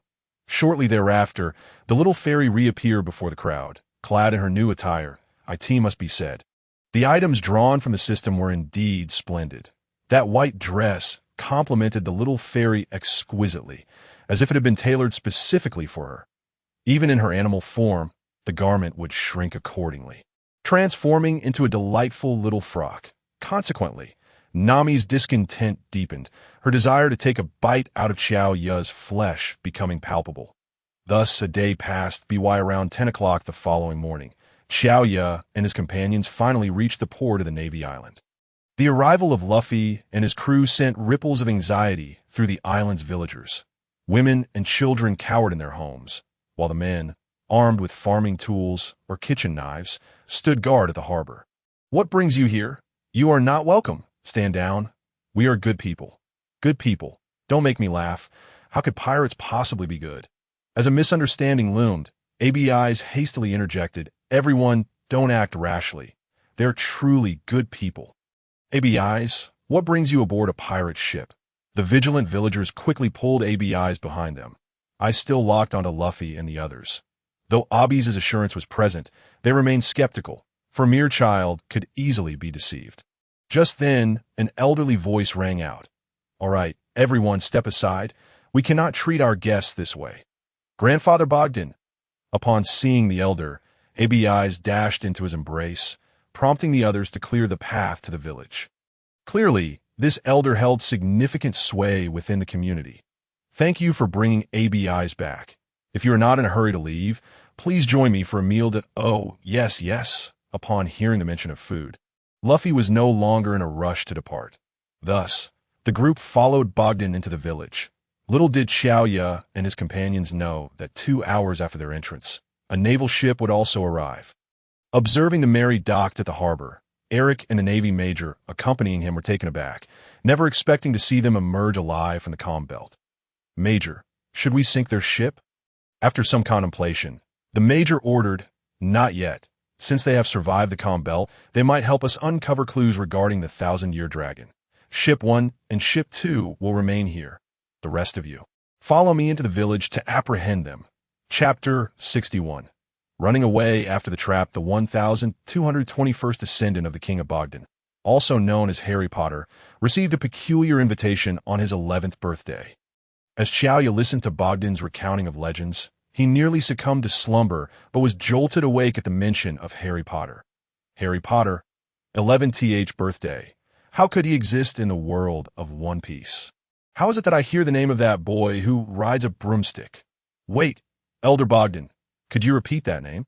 Taken aback, the old man struggled to recall, then awkwardly replied, "Apologies, I can't quite remember. But let me gather my thoughts. The first descendant of the King of Bogdan was Abadiste and Afolk. The second was Hijike. The third was Lamone. The fourth, as it appeared they were about to start from the very beginning." Luffy and the others cast annoyed glances at Xiao Ya. "You can't be serious. There's a limit to how much you can lead your teammates astray. Such self-destructive behavior is far too extreme. I swear, I didn't do it on purpose. Do you believe me?" Xiao Ya attempted to explain. However, his companions remained silent, merely raising their right middle fingers, the implication all too clear. Xiao Ya shrugged helplessly. In this day and age, even the truth seemed unbelievable, leaving him at a loss for what to do. Yet he had not anticipated that Bogdan's notion of gathering thoughts would amount to starting over. He longed to inquire. "Elder, was your language instructor a history teacher? Why must every question trace back hundreds, if not thousands, of years? Have you considered what it means to summarize? Even the most seasoned writers would not dare to be as verbose as you." Having heard the tale numerous times, ABIs seized an opportunity when Bogdan was momentarily distracted to quietly slip away. Observing her actions, Luffy couldn't help but follow suit. "No way. I can't let ABIs wander off alone. I must see where she goes," Nami declared resolutely, unable to bear it any longer. Before the others could react, she dashed out, but by the time they realized what had happened, she had already vanished from sight. "What's wrong? Don't you enjoy my stories?" "No, no. How could we not enjoy them?" Observing Bogdan's crestfallen expression, as if he were genuinely hurt, the others, though eager to leave, found it difficult to voice their thoughts and reluctantly remained seated. At a certain moment, as Bogdan yawned, Xiao Ya, cradling the little fairy, whispered, "Shadow," and stealthily slipped out of the room along the wall. Damn it! Watching their companions escape one by one, Usopp, Sanji, and Zoro remained, their faces etched with frustration and resentment. In that moment, the trio finally grasped the anguish felt by protagonists in dramas who faced betrayal. For while this pain may not inflict physical harm, it touches the very soul, leaving an indelible mark. Congratulations, host! You have received a bag of QQ candy. Upon hearing this, Choya promptly produced a palm-sized snack, expertly tearing open the packaging to extract 2 pieces, one for himself and one for the little fairy perched on his shoulder. Delicious, just as I remember, he then began to contemplate their next destination. Due to Nami's early departure, he had no idea where the other 2 had run off to. Well then, let's explore a bit. Thus, Choya and the little fairy wandered around Navy Island. After all, a maritime journey is not solely about adventure, but also about experiencing the diverse cultures and customs of different locales. Of course, it would be even better if they could locate the fabled Lost Land. Although he had nearly forgotten the details of this segment of the narrative, a few key points remained etched in his memory. For instance, the ultimate goal of this event was to assist the lost thousand-year dragon in finding its homeland, the legendary Lost Land. Yet he could not recall the whereabouts of this Lost Land. Just as Choya pondered where to begin, he turned a corner and unexpectedly stumbled upon a stealthy contingent of the Navy. The sudden encounter left both parties in a state of shock for an entire year. While coincidences do occur, this one seemed a touch too far-fetched, did it not? In an instant, the air fell eerily silent, as both parties found themselves besieged by feelings of despair. For the Navy, the identity of Joya was unmistakable. After all, he was currently the most wanted man across the entire East Sea, easily recognizable even in ashes. The dilemma lay in their next course of action, as uncertainty clouded their judgment. To take action would risk alarming the serpent. And should the young girl escape, their lead would vanish. Conversely, allowing Joya to depart unchallenged would undoubtedly tarnish their pride as naval officers, and who could guarantee that this rogue wouldn't alert others to flee? As for Joya, he too was reluctant to engage. He had just resolved to indulge in a shopping spree, and he fancied himself a man of peace, never having committed acts of murder or arson. Thus, he cautiously attempted to tiptoe backward, retreating slowly under the watchful eyes of the naval soldiers until he reached another street. As Joya vanished from sight, 2 leaders within the naval ranks exchanged glances and nodded in silent accord. In that fleeting moment of eye contact, they recognized the shared intent in one another's gaze. Let us apprehend Joya. With a commanding shout from the 2 leaders, dozens of Navy personnel surged forward, sprinting toward the opposite end of the street in pursuit of Joya. However, as they rounded the corner, what they beheld was not the anticipated sight of Joya fleeing in disarray, but rather a face adorned with a rather smug grin. "I knew you'd come after me. Let us see what you've got." With that declaration, Joya brandished his weapon, though he refrained from drawing it. The Navy was upon him. Those who could flee did so, while others concealed themselves, careful not to reveal their positions. Witnessing Joya's loud proclamations, the expressions of the Navy darkened considerably. "Your method of signaling is rather primitive. You do realize it makes us appear quite inept. Don't you?" On the other hand, buoyed by Joya's shouts, the nearly despairing trio of Zoro finally found their reason to escape. They dashed from their room, heading straight for Joya's location. However, upon their arrival at the scene, they were met with the sight of numerous Navy personnel sprawled across the street. In stark contrast, Joya appeared utterly unfazed, standing at the intersection and waving cheerfully at them. "You took care of all of them?"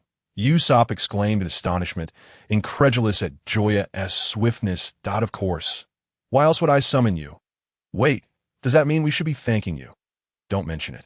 What are friends for? You acknowledge us as friends now. Yet why didn't you take us with you earlier?" Usopp blurted out, his indignation bubbling over. "Oh, it was just a trivial matter. No need to fuss over it. Besides, I suspect there are more than just these few Navy personnel on the island. Our immediate priority should be to locate Luffy. Otherwise, who knows what trouble he might stir up?" At this, Usopp and the others nodded in agreement. Just as they were dividing their areas for a search, a voice echoed in their ears. "Everyone, come quickly. You want to believe what I've discovered." Seeing Luffy's excited expression, Joya and the others followed him out of curiosity.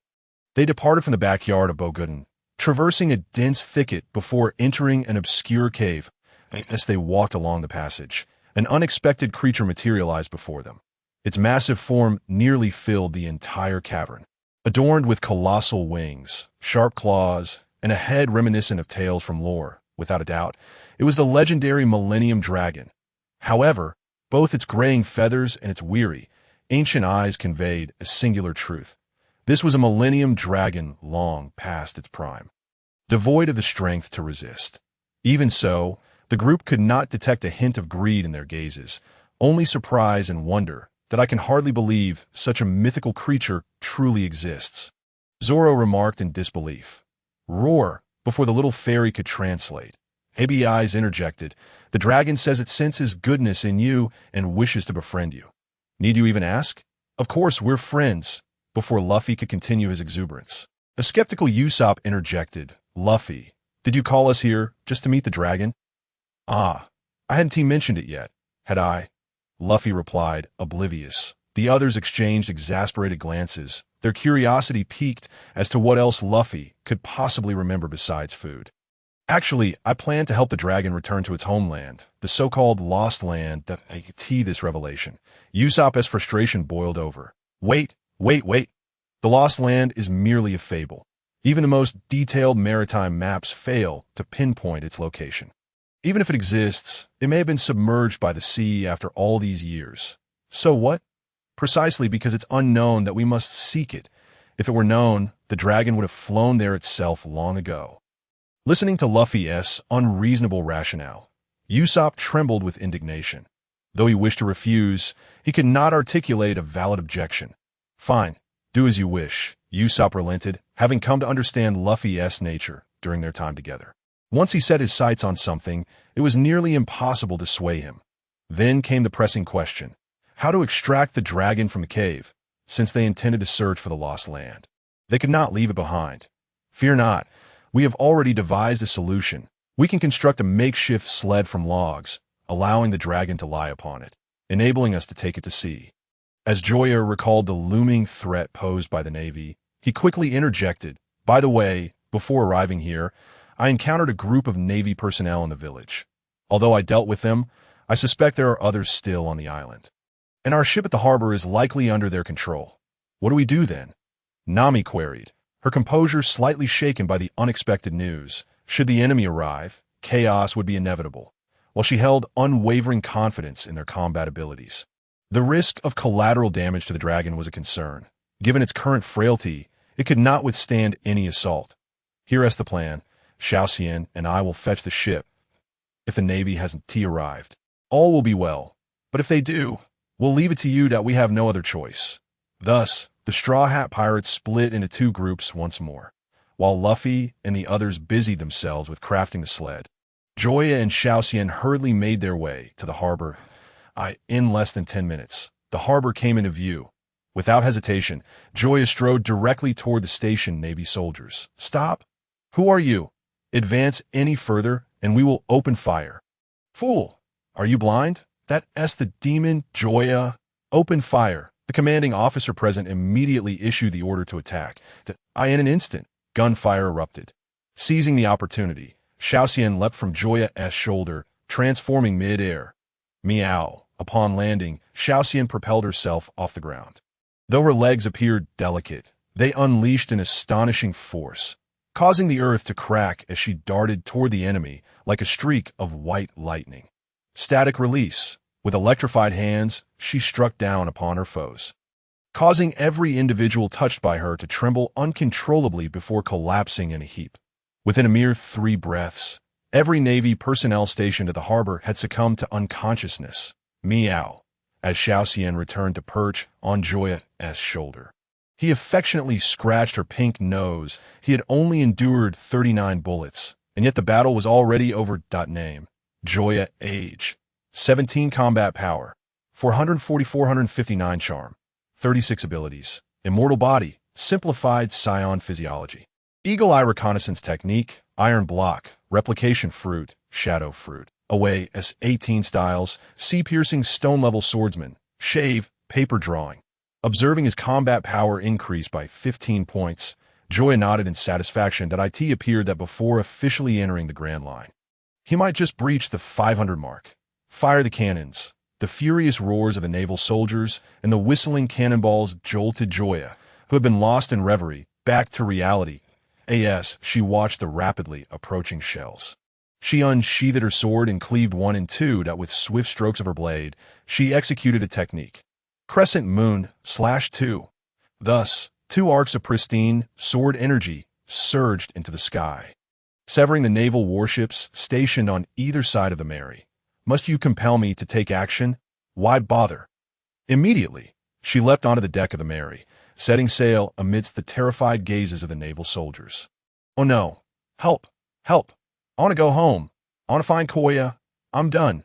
I'm done. When Joya arrived at the designated rendezvous point, she heard Luffy's unrestrained laughter and Usopp's desperate cries for help. Then a wooden flatbed cart soared from Battleship Island, flying across several meters before coming to rest beside the Mary. Yaha! This is so much fun. Let's do it again. Shut up. Shut up. Chapter 63. The Mysterious Land. Once everything was tidied up, observing the calm sea around them, the group exchanged glances, uncertain of which direction to take. What now? They were brimming with enthusiasm, but lacked any clear leads. Even Luffy appeared somewhat bewildered at that moment. Perhaps it would be wise to consult Lord Long. As an animal, it possessed migratory instincts. Even if it could not recall specific locations, it might have some vague impressions to share. If it could provide any insight, it would certainly guide them. I'll ask Lord Long. The eager ABIs rushed to Lord Long's side. Lord Long, if you know anything, please share it with us. Otherwise, we truly have no idea where to search. At that moment, having left the cave, Lord Long stared intently at the sea with murky eyes, seemingly seeking images from memory. A certain moment, upon spotting birds flying overhead, his previously dazed eyes suddenly sparkled with clarity. Wide open with astonishment, in his view, these were no ordinary birds, but companions with whom he had once migrated. They soared through the sky and over the sea, crossing mountains and plains, reaching their long-lost homeland. Roar! In response, ABIs exclaimed, to the east. Lord Long says the lost land is to the east of Battleship Island. Yash! Let us set sail, everyone! With newfound direction, the Mary immediately set course eastward towards the battleship. However, shortly after their departure, 3 naval warships appeared at their previous location. Observing the direction in which the Mary had vanished, Eric suggested, Major, shouldn't you order the pursuit? Mind your own business. I don't need your reminders. All forces pursue that pirate ship? Yes. An hour later, after circling several times on the eastern side of Battleship Island, Luffy and his companions found themselves once again engulfed in confusion and bewilderment. They had been wandering for over half an hour without discovering any distinction from other locations. Could it be that Lord Long had made an error? At that moment, they could only think this way, but Luffy, seated at the bow, made a new discovery that, in an instant, a vague dark shadow flashed across the surface of the sea. Yet when he looked closely, he found nothing there. Did I see it wrong? Luffy muttered quietly. The next moment, the ram's head before him vanished in a thin air. Strangely, the air only half a meter ahead began to ripple like water. Look, Luffy called, having discovered this secret. While Nami was still trying to determine whether it was a mirage or an illusion, Luffy's half-body had already passed through what resembled a barrier. However, Nami noted that Luffy's body could oscillate between both sides of the barrier, implying that even if one entered, they could exit at will. With this realization, there was no need to change course. Perhaps the other side of the barrier was indeed the lost land they sought.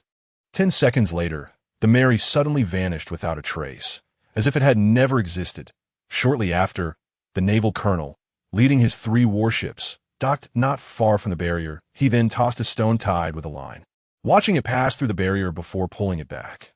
Observing the stone intact, Eric suggested, Major, shouldn't you order the pursuit? In response, the Major calmly stated, I told you, just mind your own business. What happens inside cannot be determined by a single stone. If you wish to go, you may do so, but I will not allow my soldiers to accompany you into danger, understood?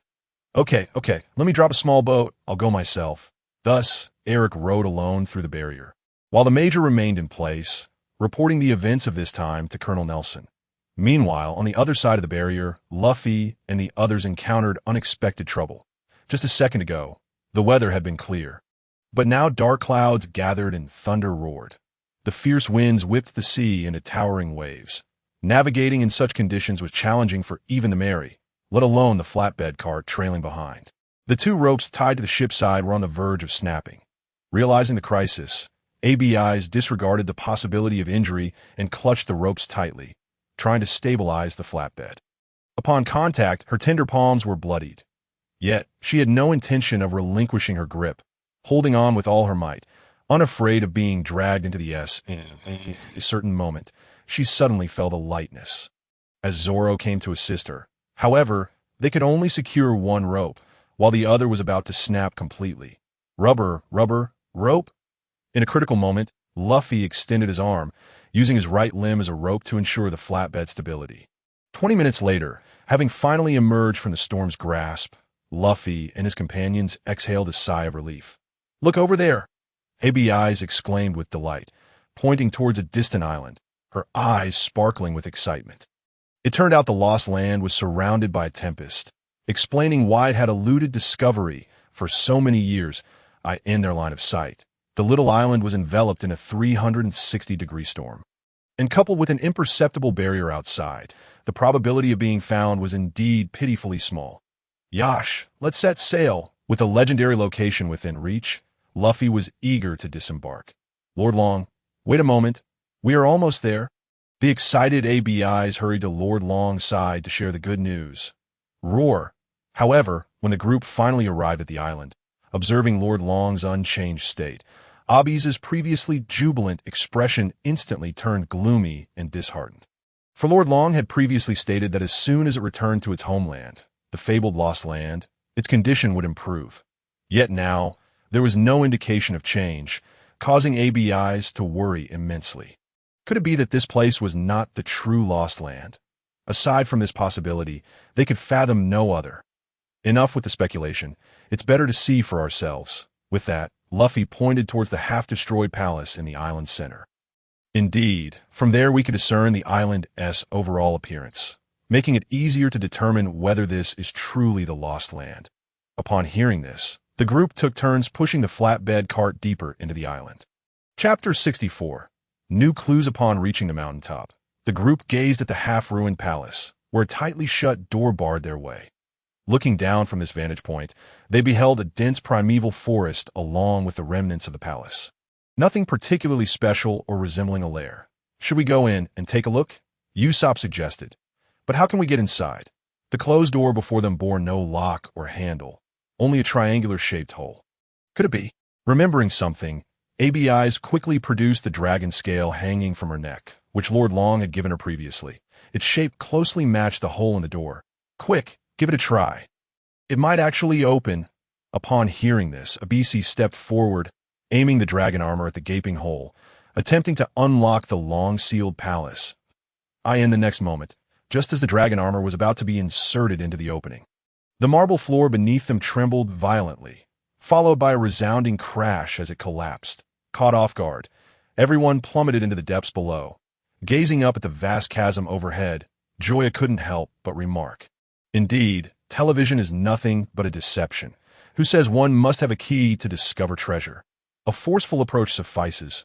What does it matter, as long as the outcome is the same?" Luffy chuckled heartily, seemingly unperturbed by the recent events. "Look over there!" Nami exclaimed, her face a picture of astonishment as she pointed at the incomplete mural above. Following her finger, the group discerned several familiar figures within the artwork. A 1,000-year dragon, an island resembling a battleship, and a small island depicting a palace. Naturally, there were numerous unfamiliar elements as well, such as humans kneeling before the 1,000-year dragon, flags whose meanings were elusive, and various illustrations of diverse shapes. Could it be that the battleship island is indeed the fabled Lost Land? Usopp stared blankly at the mural depicting the 1,000-year dragon soaring towards the battleship island. If the battleship island truly is the Lost Land, then all their efforts thus far would be rendered meaningless. It seems so. Nami confirmed with a nod, pointing at the figures in the mural as she elaborated. The humans kneeling before the 1,000-year dragon in the mural must be the ancestors of Abisi. Long ago, those who dwelled here revered the thousand-year dragon they witnessed during its migration, elevating it to the status of a deity. This is why the buildings on this island are adorned with so many dragon motifs. Do you recall the tale told by old Buggy? He mentioned that their clan was not indigenous to the battleship island, but rather had migrated here. Thus, it appears that the original inhabitants of this island, the ancestors of both Abisi and Buggy, chose to migrate en masse upon witnessing the thousand-year dragon soaring overhead, ultimately establishing their roots in the mythical Lost Land, which is now known as the Battleship Island. This explains why your village has long perpetuated tales of the thousand-year dragon. After Nami's analysis, the others found her deductions compelling to so, all our efforts have been in vain. Usopp lamented, utterly exhausted as he slumped to the ground. Resembling a deflated balloon, his spirit utterly drained, that let's not be so quick to judge. At the very least, you've helped me pinpoint the location of the Lost Land. For that alone, I owe you my gratitude. A sudden voice startled everyone, prompting them to instinctively look up, only to find a rather unattractive man with a disheveled hairstyle standing above them. It's you, the user of the transvestite fruit. You scoundrel. It's the scythe, the user of the scythe fruit. After uttering these words, the agitated Eric waved his arms, slicing through the air before him. Sensing something, Joya, Luffy, and the others quickly pulled the more vulnerable Nami aside. In an instant, the ground before them split apart as though cleaved by a blade, forming 2 3-meter-long fissures. Anyone who wishes to live, get out of my way. This thousand-year dragon is mine, despite recognizing Joya and Luffy. Eric remained utterly confident in his prowess.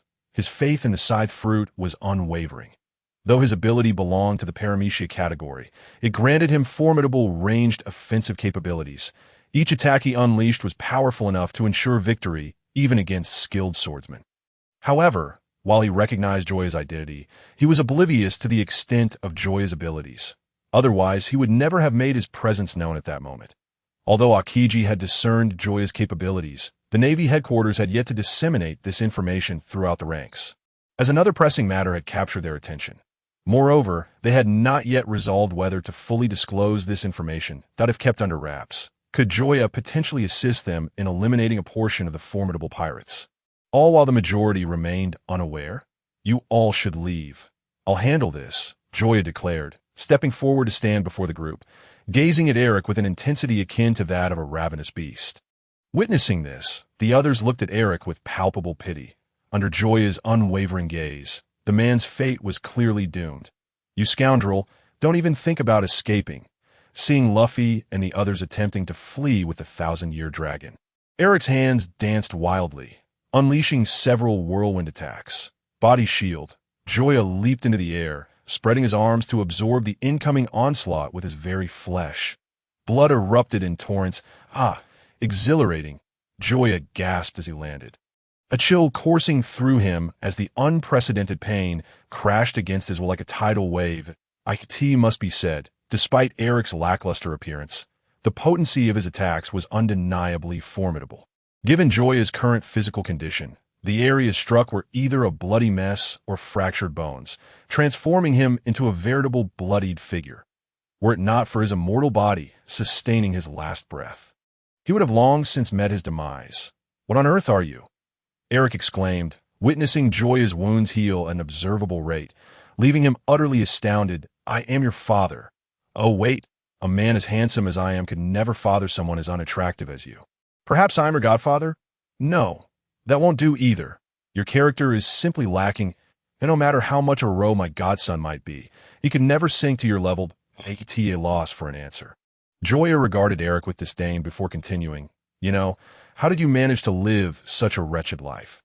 Being so ugly is one thing, but to emerge and scare others, don't you realize that knowledge can alter one's fate? Chapter 65. Eric surrender. You want to die. Eric, having never endured such humiliation in his life, momentarily forgot about Joya's rapid recovery. His hands flailed wildly, resembling the world's most skilled pianist, as he unleashed a barrage of whirlwind attacks, each one more frenzied than the last. Congratulations, host. You have acquired the skill finger lance. Upon hearing this, Joya raised an eyebrow, excitement coursing through him as he declared, Bring it on. Let the storm rage even fiercer. In the next instant, whirlwind attacks descended from above, mingling with splatters of white bone and blood. In the blink of an eye, his body became a mosaic of injuries, with not a single patch of unscathed skin remaining. With a resounding crash, the ancient palace crumbled, burying Joya deep beneath the rubble. As Eric gazed at the devastation before him, he gasped for air, having expended far too many unnecessary skills in his quest to obliterate Joya in the most definitive manner. Despite this, he remained tense, eyes glued to the ruins, fearing that the man might emerge from the debris at any moment. Moments later, having confirmed there was no movement, Eric wiped the sweat from his brow with his sleeve and sighed in relief, exclaiming, "Ha ha ha, go ahead and gloat. In the end, you'll still be killed by me, ha ha ha." Just as he turned to pursue the 1,000-year dragon, a voice emerged from behind him, one he never wanted to hear. "Alala, are you certain you can kill me?" The instant he heard that voice, Eric's body convulsed as if struck by lightning, his very soul nearly fleeing in terror, struggling to turn his upper body. He was met with the sight of Joya standing unscathed atop the rubble. Even Eric, seasoned through years of bloodshed, found himself paralyzed with fear, collapsing onto the ground. "Please, don't come any closer. I can offer you money. 10 million. Is that enough? If not, just give me a little time, and I'll provide whatever sum you desire. Just spare my life. What would I want with money? I'm not lacking in that department. Hurry and strike me. Break me open, and perhaps I might just let you off the hook." Listening to Joya's words, Eric suddenly felt his knees at this moment. He dared not make a move against Joya. The first wave of attack had proven futile, which he could somewhat accept, as he had not exerted much force. However, the second wave was the result of his utmost effort, depleting more than half of his stamina. Even a 10-story building could have been completely flattened by him. Yet, the very person who should have been torn to shreds, Joya, stood before him as if nothing had happened. The immense disparity between reality and fantasy left him with a surreal feeling, as if he were trapped in a dream. If this were indeed a dream, he wished to awaken swiftly. However, the slowly approaching Joya and his own racing heartbeat served as reminders that this was no dream. It was reality. I was wrong. I truly understand my mistake. If you could spare my life, I would be willing to do anything you ask, even act as an undercover agent within the Navy. This moment, thoughts of a millennium-long dragon had long been cast aside. All he desired was to survive. For that, he was willing to sacrifice everything. Upon hearing this, Joya hesitated slightly. Undoubtedly, Eric, like the slain Hobodian Jack, was not a good person. However, the difference lay in the fact that he had not disgusted Joya. Moreover, Joya's power had significantly increased due to Eric's attacks, which contributed to his relatively pleasant mood. Consequently, his desire to kill Eric was not particularly strong. However, the issue was that this fellow, willing to betray the Navy to survive, could likewise turn against him in the future. Joya harbored a strong aversion to individuals devoid of loyalty. Additionally, having consumed the scythe fruit, Eric's potential was limited, and when compared to Kuro, his value was far inferior. In summary, this individual was rather inconsequential. Keeping him around would yield little benefit, and there was also the risk of betrayal. Yet to simply kill him felt somewhat regrettable. After all, he was a capable individual, a somewhat stronger pawn in the grand scheme. With this thought in mind, Joya retrieved a phone bug with round-framed glasses and dialed. The phone rang only a few times before being answered, and a respectful voice emerged. "Master, this is Kuro." Indeed, the voice on the other end belonged to Kuro, with whom Joya had exchanged phone bugs during their separation in Silab Village, although they had not been in contact since. Kuro had been keeping a close watch on Joya's movements. Upon the announcement of Joya's bounty, he was among the few who were not surprised. In fact, he thought the 30 million bounty was rather low. The more he understood the power of the shadow fruit, the more he felt that Joya was unfathomable. Immunity to damage, the ability to traverse the shadow world freely, endowed with such formidable powers. He felt as though the entire world held no secrets from him. That, of course, he was rational enough to recognize that this sensation was merely an illusion caused by a significant short-term boost in strength and his limited exposure to true powerhouses. Nevertheless, this did not hinder his admiration for Joya. Such a potent fruit had been granted to him. This indicated that Joya possessed capabilities far more powerful and terrifying than the shadow fruit itself. Indeed, the shadow fruit might not even capture his interest. All these factors combined to create the current situation. Even with his newfound strength, Kuro dared not entertain any rebellious thoughts. He could not even gauge the depths of Joya's abilities. So how could he dare to oppose him? Kuro, are you still in the EC? If not, it's fine, but if you are, I have someone here you might find useful. Upon hearing this, both Kuro on the phone and Eric in front of him were taken aback. Kuro was puzzled by Joya's intentions. Was he monitoring him? Was it inconvenient for him to act, thus leaving the task to Kuro? As for Eric, he was astonished to hear the name of someone he believed to be dead come from Joya's lips. As a mercenary who had served under Nelson for many years, he was privy to a wealth of intelligence. Therefore, he clearly remembered that Captain Kuro of the Black Cat Pirates had been publicly executed by the Navy 3 years prior. But why was this name resurfacing from Joya's mouth now? Moreover, given their relationship, it was evident that Joya held the upper hand. Did that imply that Kuro's death had been orchestrated by none other than Joya himself? Chapter 66. Kuro's plan. With this realization, Eric's gaze toward Joya shifted entirely. If his previous impression of Joya was merely of a powerful young man, he now perceived him as a formidable strategist, a hidden architect behind the scenes. After all, how could one explain the survival of someone who was presumed dead?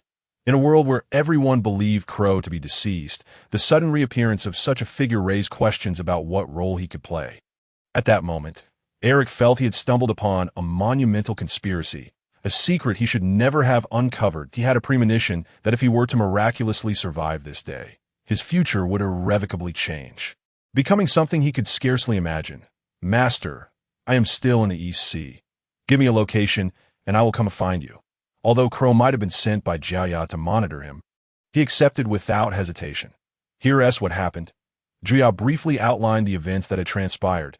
Upon hearing this, Kuro understood Joya's intentions, and countless thoughts began to form in his mind. One thing was certain. This individual was not sent to monitor him. Secondly, he considered the potential uses for Eric. He could integrate him into his own ranks. This would strengthen his own power and expedite the growth of the Black Cat Pirates. However, the downside was that Eric's greatest advantage would thus be squandered. Both he and Eric were aware that their most significant contributions to Joya lay in gathering intelligence rather than providing combat support. Therefore, positioning Eric as a spy within the Navy would maximize his value. With this understanding, the key question became how to ensure that Eric would not betray him. Realizing this, Kuro felt at ease. For him, controlling a person who feared death was a simple matter. Master, I understand. Leave him to me.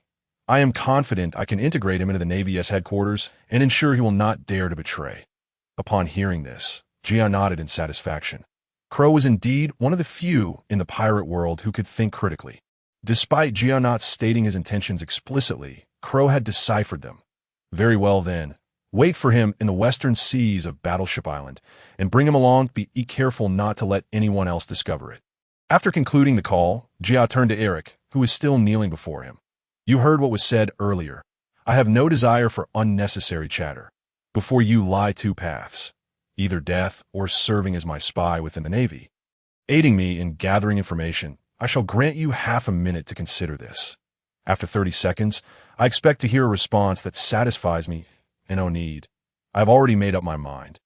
Master, upon seeing this, Joya's satisfied smile widened. Although Eric's strength was lacking, having him infiltrate the Navy as his informant was quite advantageous. One could never predict when he might play a pivotal role. After exchanging phone bugs, Joya instructed, head to the western seas of Battleship Island. You can find a way there to AT this. Eric paused momentarily, unable to process the information immediately. Joya was letting him go just like that? Was he not concerned about Eric fleeing? Observing Eric's expression, Joya understood his thoughts. In my homeland, there is an old saying, do not trust those you suspect, and do not suspect those you trust, since you have agreed to my terms. I shall naturally place my trust in you that if you truly decide to flee, then so be it. Just ensure we do not cross paths again. If we do meet again, be prepared to face death. Though Joya's words were neither heavy nor light, the pressure they exerted on Eric was beyond imagination. The figure before him resembled a harbinger of death, and his words felt like a decree from the Grim Reaper. Eric sensed that if he were to escape, Joya would soon appear with a blade in hand, ready to sever his head. I understand. This moment. Eric had completely relinquished any thoughts of escape. He was unaware of the reason behind this feeling. He merely sensed an enormous hand looming over him, ready to crush any inappropriate thoughts he might entertain. So be it. Take the communication snail I've provided. You can use it to contact me in case of emergencies. With that, Joya turned to leave. Casting a glance at Joya's retreating figure, Eric prudently departed in the opposite direction.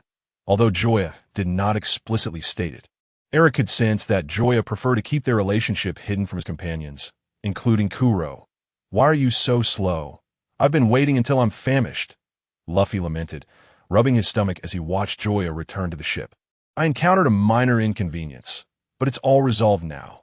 All right, let's set sail for Warship Island. Without inquiring about the nature of the trouble, Luffy issued the order to depart, confident in Joya's ability to handle everything.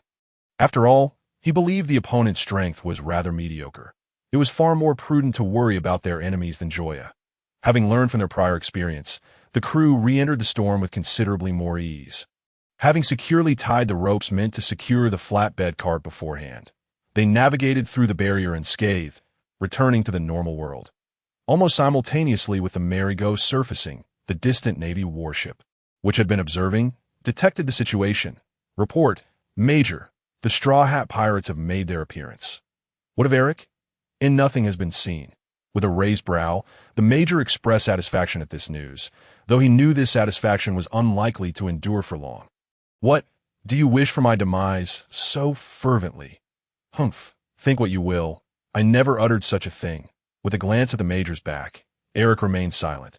Were it not for his current identity being unsuitable for murder, he would have already dismembered the M and B. By the way, did you uncover anything inside?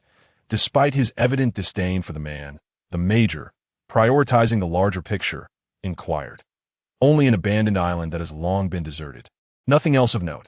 Also, I require a new small boat, as the previous one is damaged. Upon hearing this, the Major suppressed the urge to strike him and signaled for his subordinate to fetch one.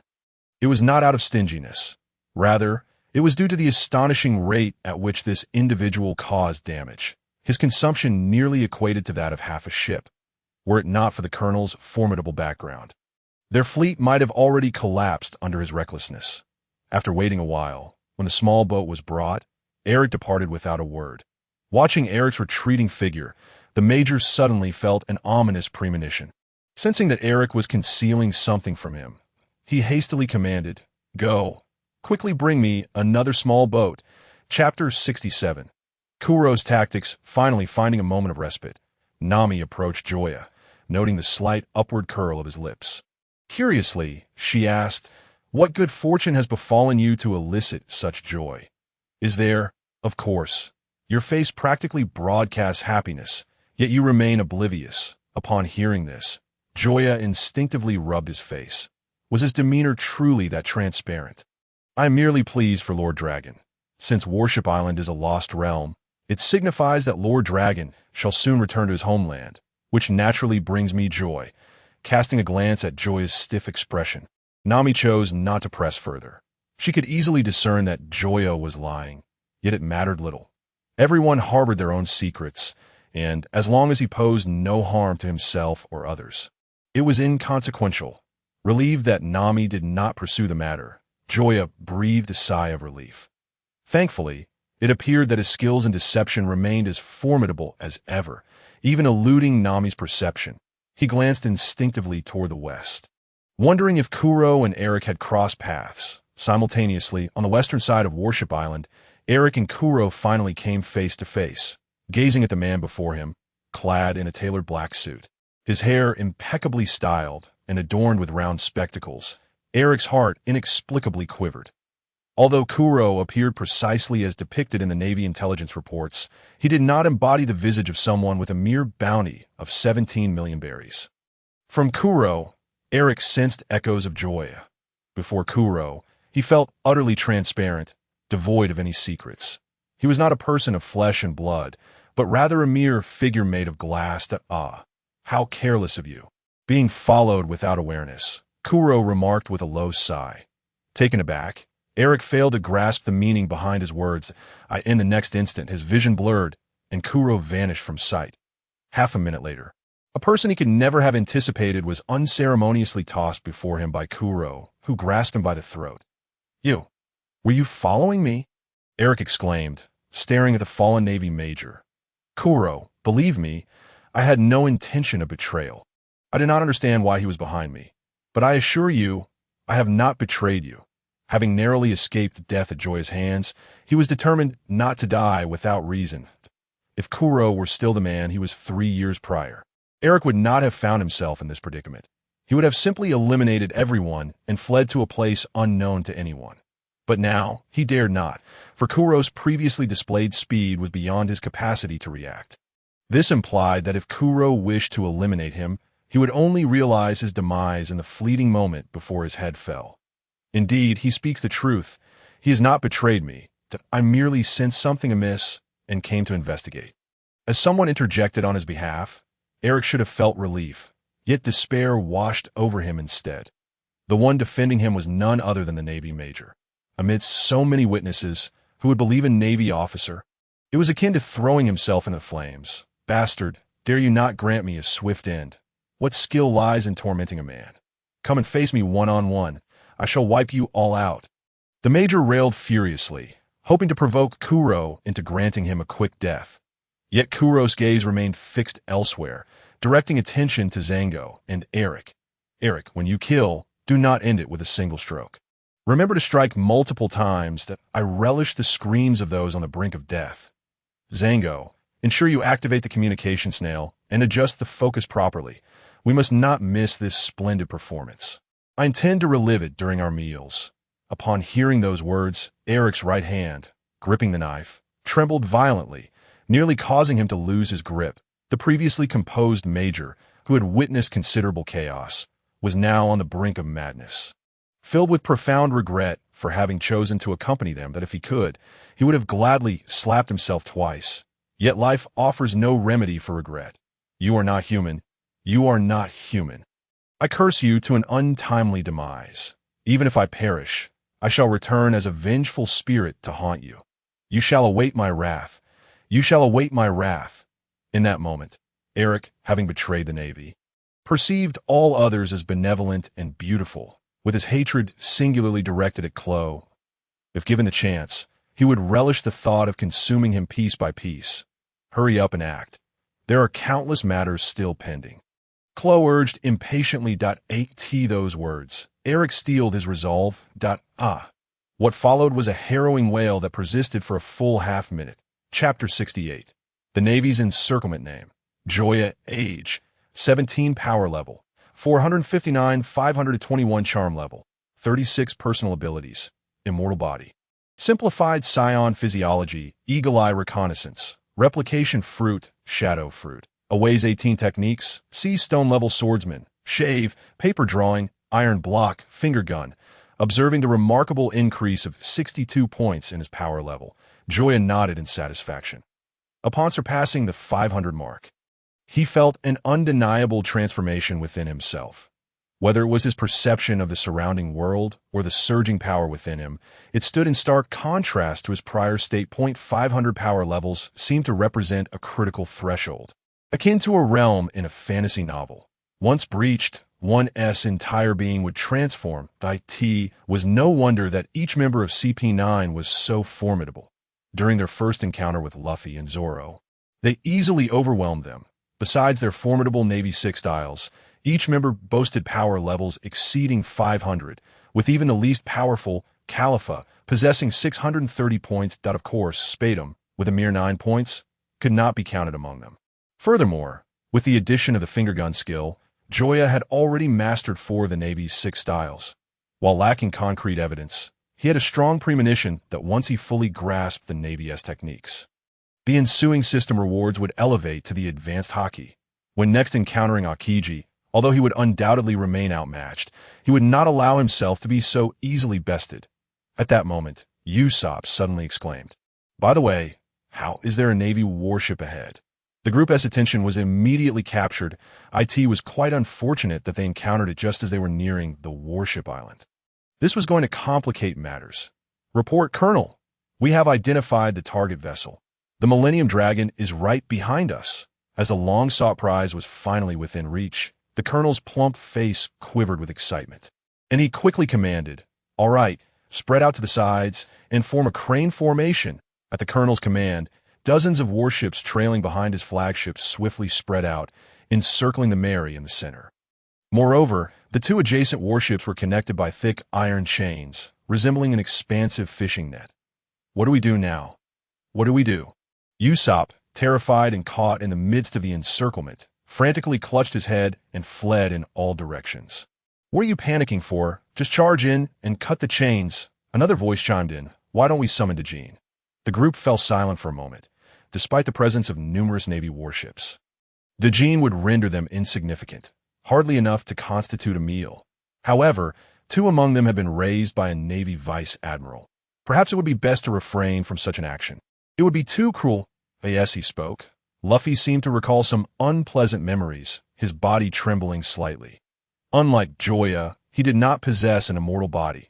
Should he annihilate all the Navy personnel present, he would find himself joining them in the afterlife come noon the following day. Observing Luffy's distressed demeanor, Joya smirked but chose not to expose him. How embarrassing, how utterly embarrassing, that's just one carp. Look at how frightened he is. And me. Aside from feeling a bit unsteady, am I trembling? As he spoke, the Navy, unable to contain themselves any longer, initiated their first offensive. Dozens of cannonballs soared through the air from all directions, darkening the azure sky with increasingly larger specks.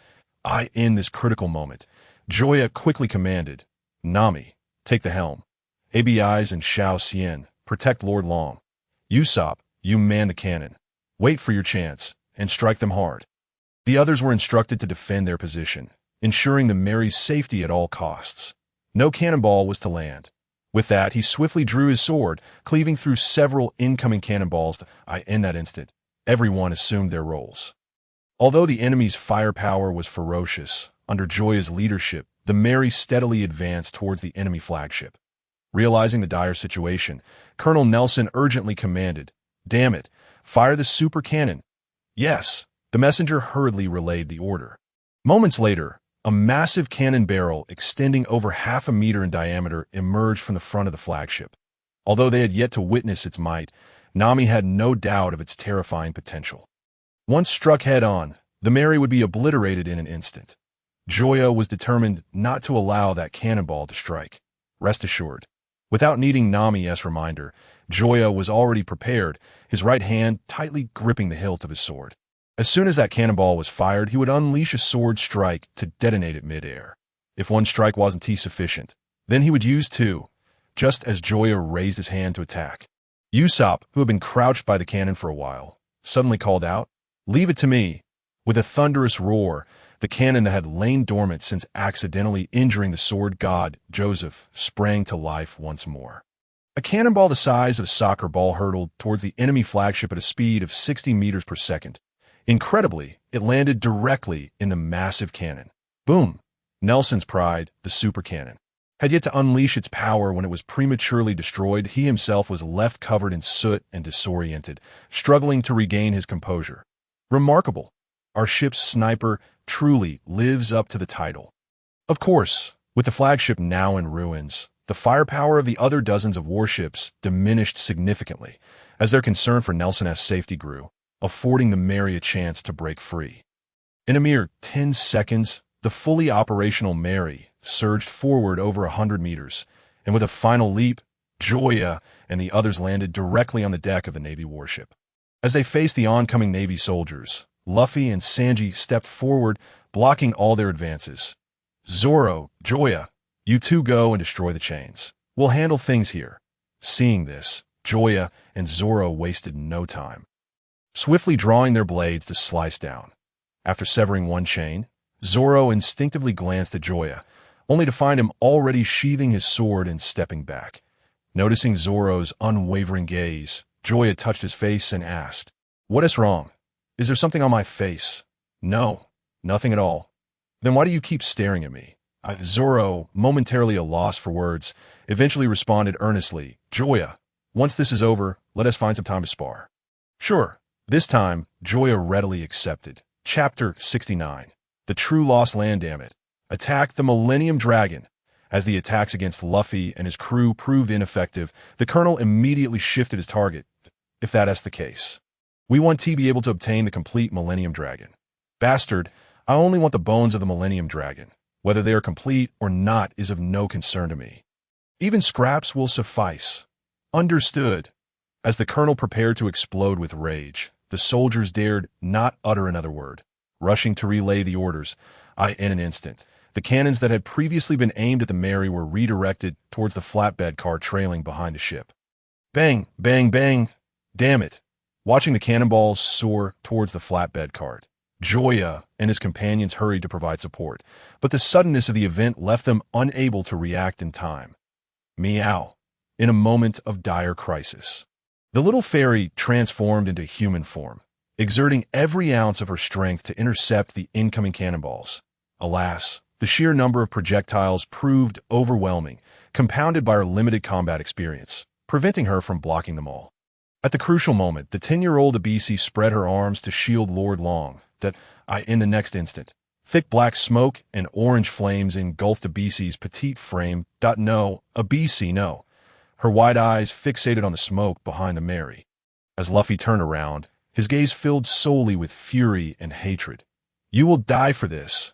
In that instant, despair and rage consumed Luffy, and he no longer cared whether the enemy was the Navy. With a forceful push against the deck, half of the warship erupted in an explosion, and propelled by the tremendous recoil, Luffy soared into the sky like a bolt from a bow, reaching a height of 100 meters. With every ounce of his power, he summoned his devil fruit abilities, swinging his right leg skyward. Then, with every bit of strength, he smashed it down. Rubber, rubber, axe slash. His right foot, resembling an axe, was infused with all of Luffy's rage and might. With a single blow, a naval flagship 10 times the size of the Mary split apart like tofu on a cutting board. Meanwhile, Joya and the others finally returned to the Mary, without a moment to greet anyone. Joya dashed toward the flatbed at the rear. Upon spotting Abisi trembling beneath Lord Long's wing, her anxious heart finally felt at ease. Luffy, Abisi is alive, protected by Lord Long. At this revelation, Luffy, suspended in midair and poised to continue his assault, abruptly turned around. Upon seeing the unharmed Abisi, the weight that had hung heavy in his chest lifted.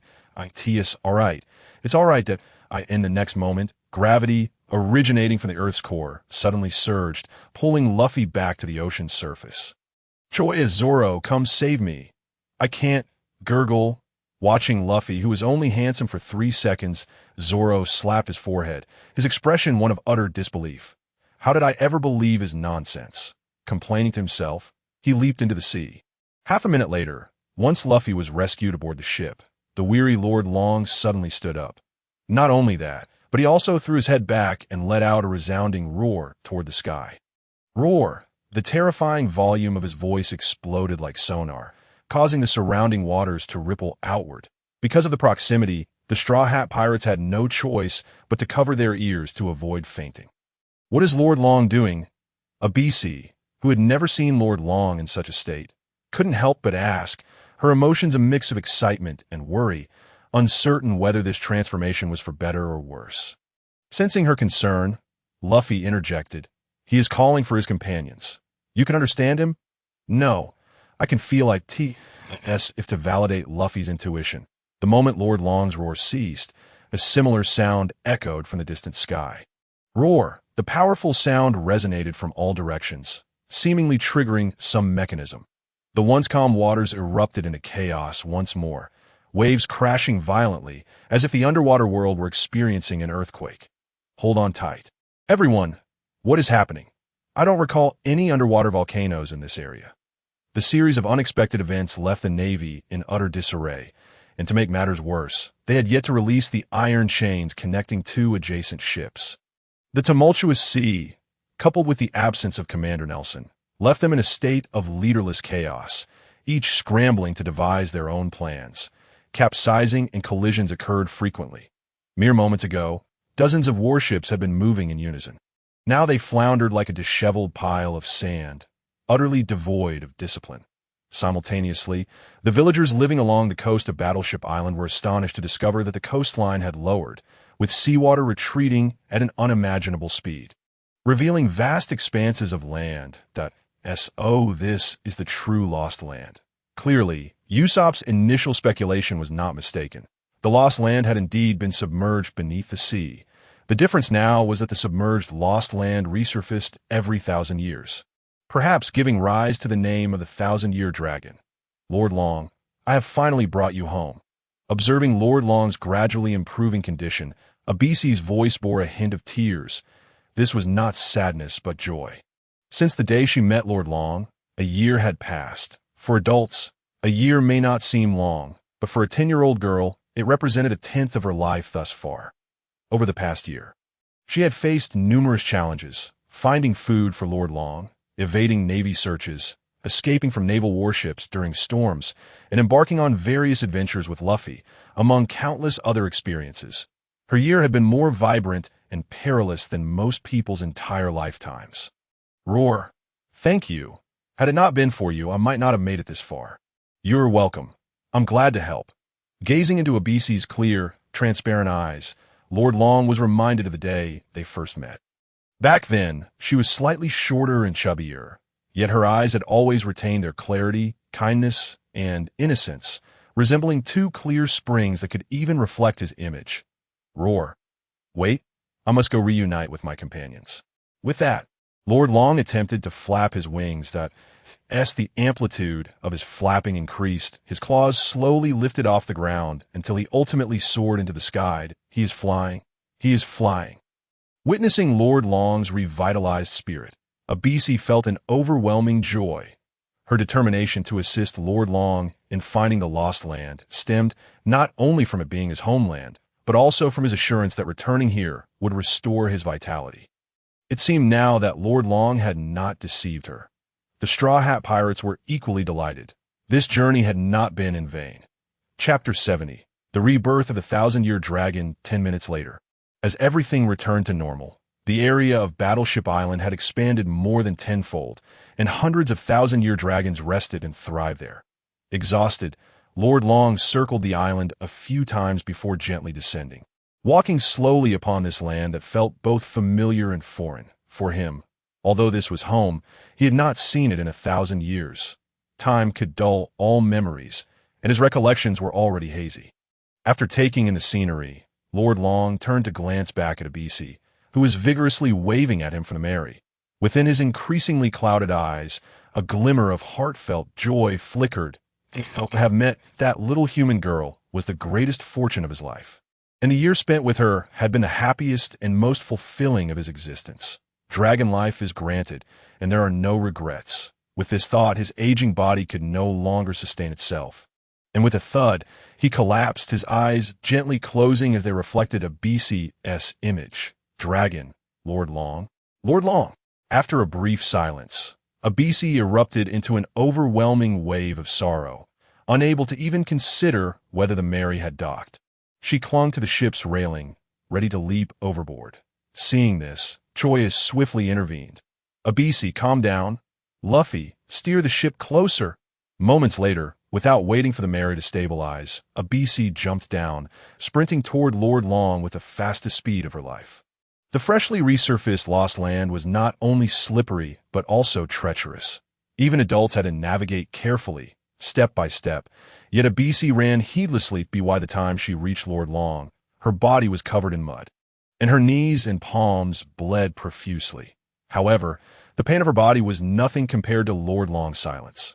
Lord Long, please wake up.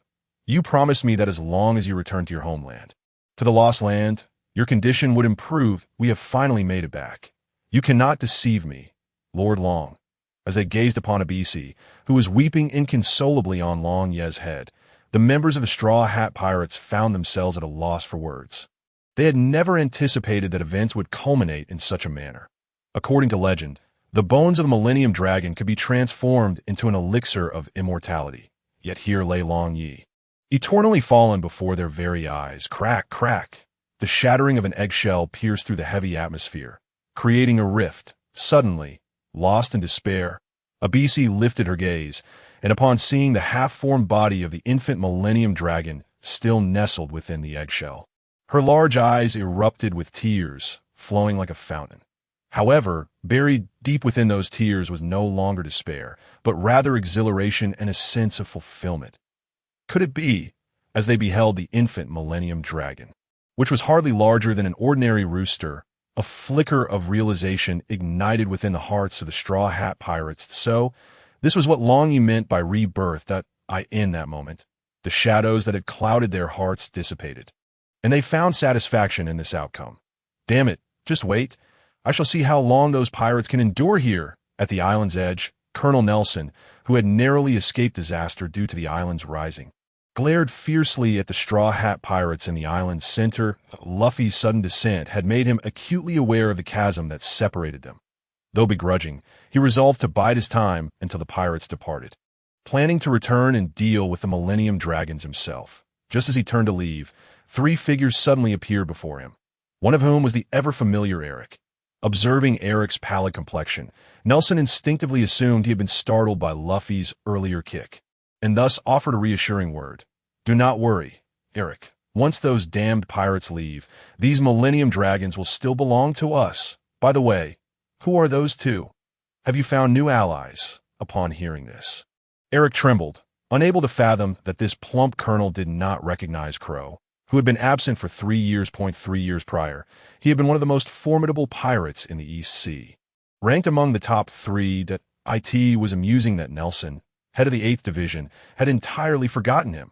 A faint smile graced Kuro's lips as he instinctively raised his right hand to push up his sliding glasses.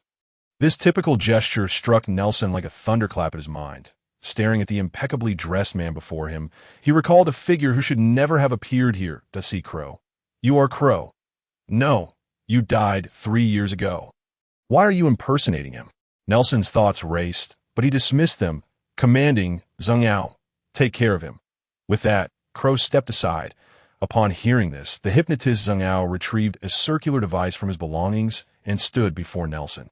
"As you gaze upon this circle, when you awaken, you will no longer concern yourself with the Millennium Dragons, nor will you remember our presence. You will wholeheartedly support Eric, facilitating his entry into the Navy and doing everything in your power to assist him in reaching the Navy headquarters." 1, 2, Zhang Yao. Huff, puff, huff, puff. Watching Zhang Yao succumb in the same manner, even the composed Kuro could not suppress the tension that surged within him. For how many years had this individual failed to amend his flaws, always hypnotizing others while inadvertently hypnotizing himself? Nevertheless, the effectiveness of his hypnosis remained unwavering. As the task was accomplished, Kuro grasped Zhang Yao's clothing with one hand and turned to leave. However, just as he was about to depart, he addressed Eric, who was turned away to "Do not worry about the video I possess. It will not be exposed. Once you enter the Navy headquarters, this colonel could be disposed of. Keeping him alive will only heighten your risk of exposure. Additionally, to serve under Lord Joya is a fortune you will cherish for a lifetime. Fulfill your obligations, and do not let me discover any treacherous intentions. Otherwise, without Lord Joya's intervention, I will eliminate you. Even within the Navy headquarters. Doubt my words? You may test me, but the opportunity is singular. Consider your decision carefully." With that, Kuro departed without a backward glance, leaving Eric trembling in place. Only after confirming Kuro's departure did Eric's body give way, collapsing to the ground. The events of the past half hour, since encountering Joya, filled him with a dread that was palpable. Regardless of others' perceptions, at least in his eyes, those two were not mere humans. Joya, resembling a radiant sun, was evidently a harbinger of doom, as if the concept of injury did not exist within his lexicon. As for the impeccably dressed Kuro, he embodied a fallen angel, a Lucifer cloaked in human skin, devoid of any glimmer of humanity, exuding only indifference and disregard for life. With that thought, he dared not linger any longer, hoisting the colonel and setting sail in a small boat. Chapter 71. Zoro versus Joya. "What is it? Is there something over there?" "Ah, no, nothing at all." Joya hastily withdrew his gaze, yet Nami continued to peer curiously in that direction for some time, only retracting her attention once she confirmed there was truly nothing remarkable. "Was that Kuro just now?" It seems the shadow fruit suits him remarkably well. Although lacking tangible evidence, Joya's instincts told him that someone had indeed been present moments ago. This sensation stemmed from a fleeting moment when he had sensed a faint aura of danger emanating from that direction. As if a formidable presence lay concealed within in this maritime realm surrounding the naval island. The only individual capable of instilling such apprehension was Kuro, who had consumed the shadow fruit.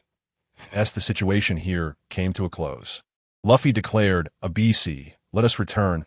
Otherwise, old man Bogooden will start to worry." Upon hearing this, Joya stared at him, astonished. Had he known he would utter such words, he would have recorded it with a video snail to show to Garp during their next encounter. At that moment, if Luffy's rear end did not ignite, he would consider it a loss. Reluctantly, a BC followed Luffy aboard the Merry Go, returning to the naval island, with the newly hatched Millennium Dragon under the care of an adult. Her presence here served little purpose. Upon their return to the Merry Go, Joya noticed that at some point, the Navy had withdrawn and the vast ocean was devoid of their flags. Before long, Luffy and the others found themselves back at Bogooden's residence. Glancing at the time, Nami suggested, "Why don't we spend the night here?" "Why? I want to enter the Grand Line as soon as possible." Luffy protested, discontented, because in 2 or 3 hours, night will fall, and the entrance to the Grand Line is notoriously perilous. Navigating in darkness is fraught with danger. Moreover, there's one question I have yet to clarify. Yes, she spoke. Nami unfurled a sea chart and pointed at the red line at its center. Why is the entrance to the Grand Line located at the mountain's peak? In an instant, all eyes turned to the spot on the map Nami indicated. In their view, for canals flowed from the east, west, south, and north seas into the mountain's summit, converging and cascading downward into the Grand Line. In other words, to access the Grand Line, one must first navigate their vessel to the mountain's peak. The question then arose, how could this be possible? The sea naturally flows downward. How could it defy nature and surge upward to the mountain's summit? This mountain is quite intriguing. We shall see when the time comes that moment. Sanji, who typically refrained from voicing opinions, suddenly remarked, "However, I have heard from my old man that once you approach that sea area, there is no turning back. It is either success or death. Therefore, half of the pirates venturing toward the Grand Line perish at the entrance." Evidently, the old man Sanji referred to was the owner and chef of the floating restaurant, Zeph, a man who had entered the Grand Line and returned alive. Joya regretted not witnessing Zeph's true strength, as he had missed the opportunity to meet him while tracking Nami. Nevertheless, Joya speculated that Zeph's combat prowess must be at least 500, though the exact figure remained uncertain in an instant. The joy of aiding Long Ye's revival was overshadowed, and the atmosphere became heavy and oppressive. They had yet to enter the Grand Line, yet danger had already approached. What challenges awaited them once they truly ventured inside? Observing the growing hesitation among the group, Joya spoke up. "Though it may not be my place to say, I would like to offer a few words. Each of us set sail to fulfill our dreams. And compared to your aspirations, what are these mere difficulties? Moreover, our captain is resolutely aspiring to become the Pirate King. Hence, there will undoubtedly be far more perilous endeavors ahead. If one's determination is insufficient, it would be wiser to retreat. What do you all think? TCH, don't act as if you were the epitome of resolve. From the moment I stepped out of my hometown, I vowed to become the world's greatest swordsman. As for you, I have yet to hear of any dreams you possess." That Zoro's word awakened everyone, and all eyes turned toward Joya, eager to uncover the nature of his aspirations. My dream is rather simple, consisting of merely 28 characters, a life of abundant wealth with minimal toil, a position of high authority with light responsibilities, waking up naturally after a good night's rest, and counting money until my hands cramp. Observing the smug expression on Joya's face, an impulse to strike him suddenly surged within the group. With such a dream, how dare he rally us with fervor? Couldn't he set a slightly more ambitious goal for himself? Only at this moment did they realize why he prefaced his statements with the phrase, "though it may not be appropriate for me to say," revealing a hint of self-awareness. Disregarding Joya's mischievous remarks, Zoro suddenly inquired, "By the way, you haven't forgotten your promise to me, have you?" Upon hearing this, Joya glanced at his hand resting on the hilt of his sword, a smirk inevitably curling at the corners of his mouth. Of course. Shall we do it now? Noticing that mealtime was still a while away, Zoro immediately extended the invitation. He had longed to spar with Joya since their journey to the sea restaurant. But opportunities had been scarce, causing his eagerness to wane. However, just moments ago, while he had failed to witness how Joya severed the iron chains, Joya's speed had far exceeded his own, rekindling the fire of his competitive spirit. "Let us go."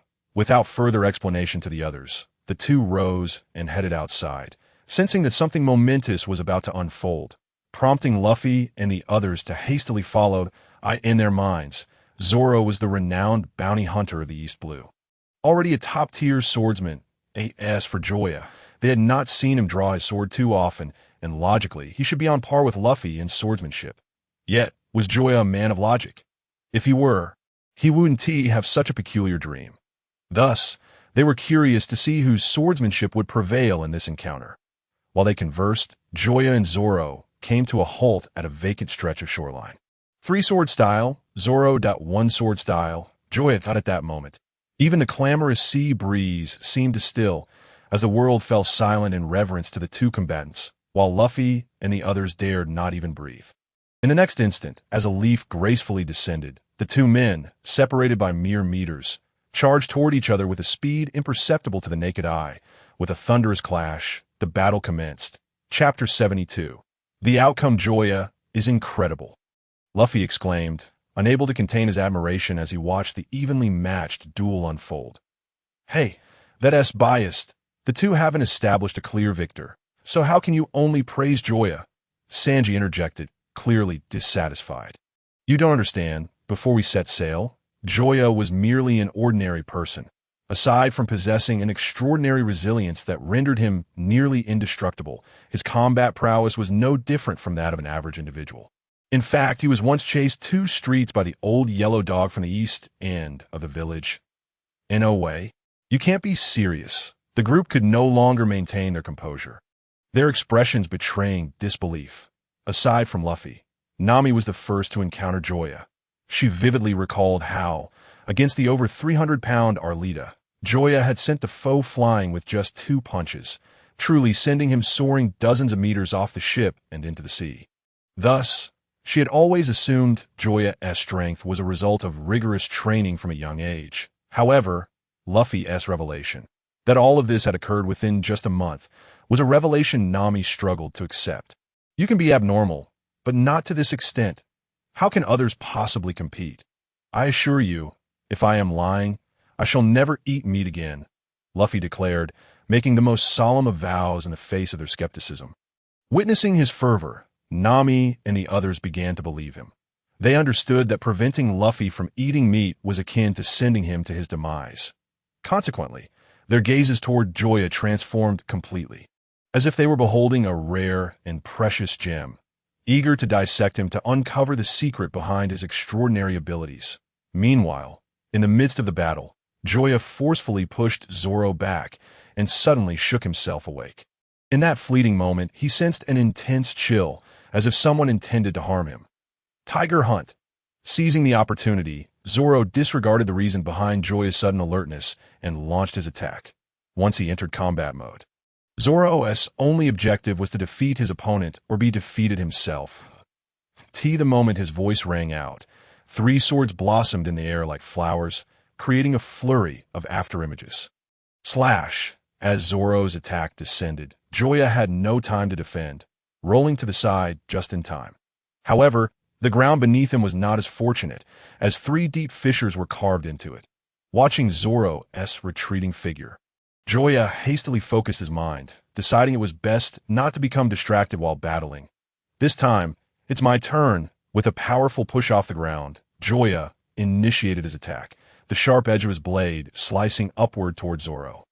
The crisp sound of metal clashing resonated like the unlocking of a gate, followed by a series of collision sounds. The pristine blade glimmered like a cascading river, its beautiful exterior concealing endless peril. Where their blades met, sparks erupted into the that moment. The two combatants bore a striking resemblance to dancers, in their offensive and defensive maneuvers, their bodies stretched to their utmost limits. their footwork as graceful as a deer frolicking in the mountains.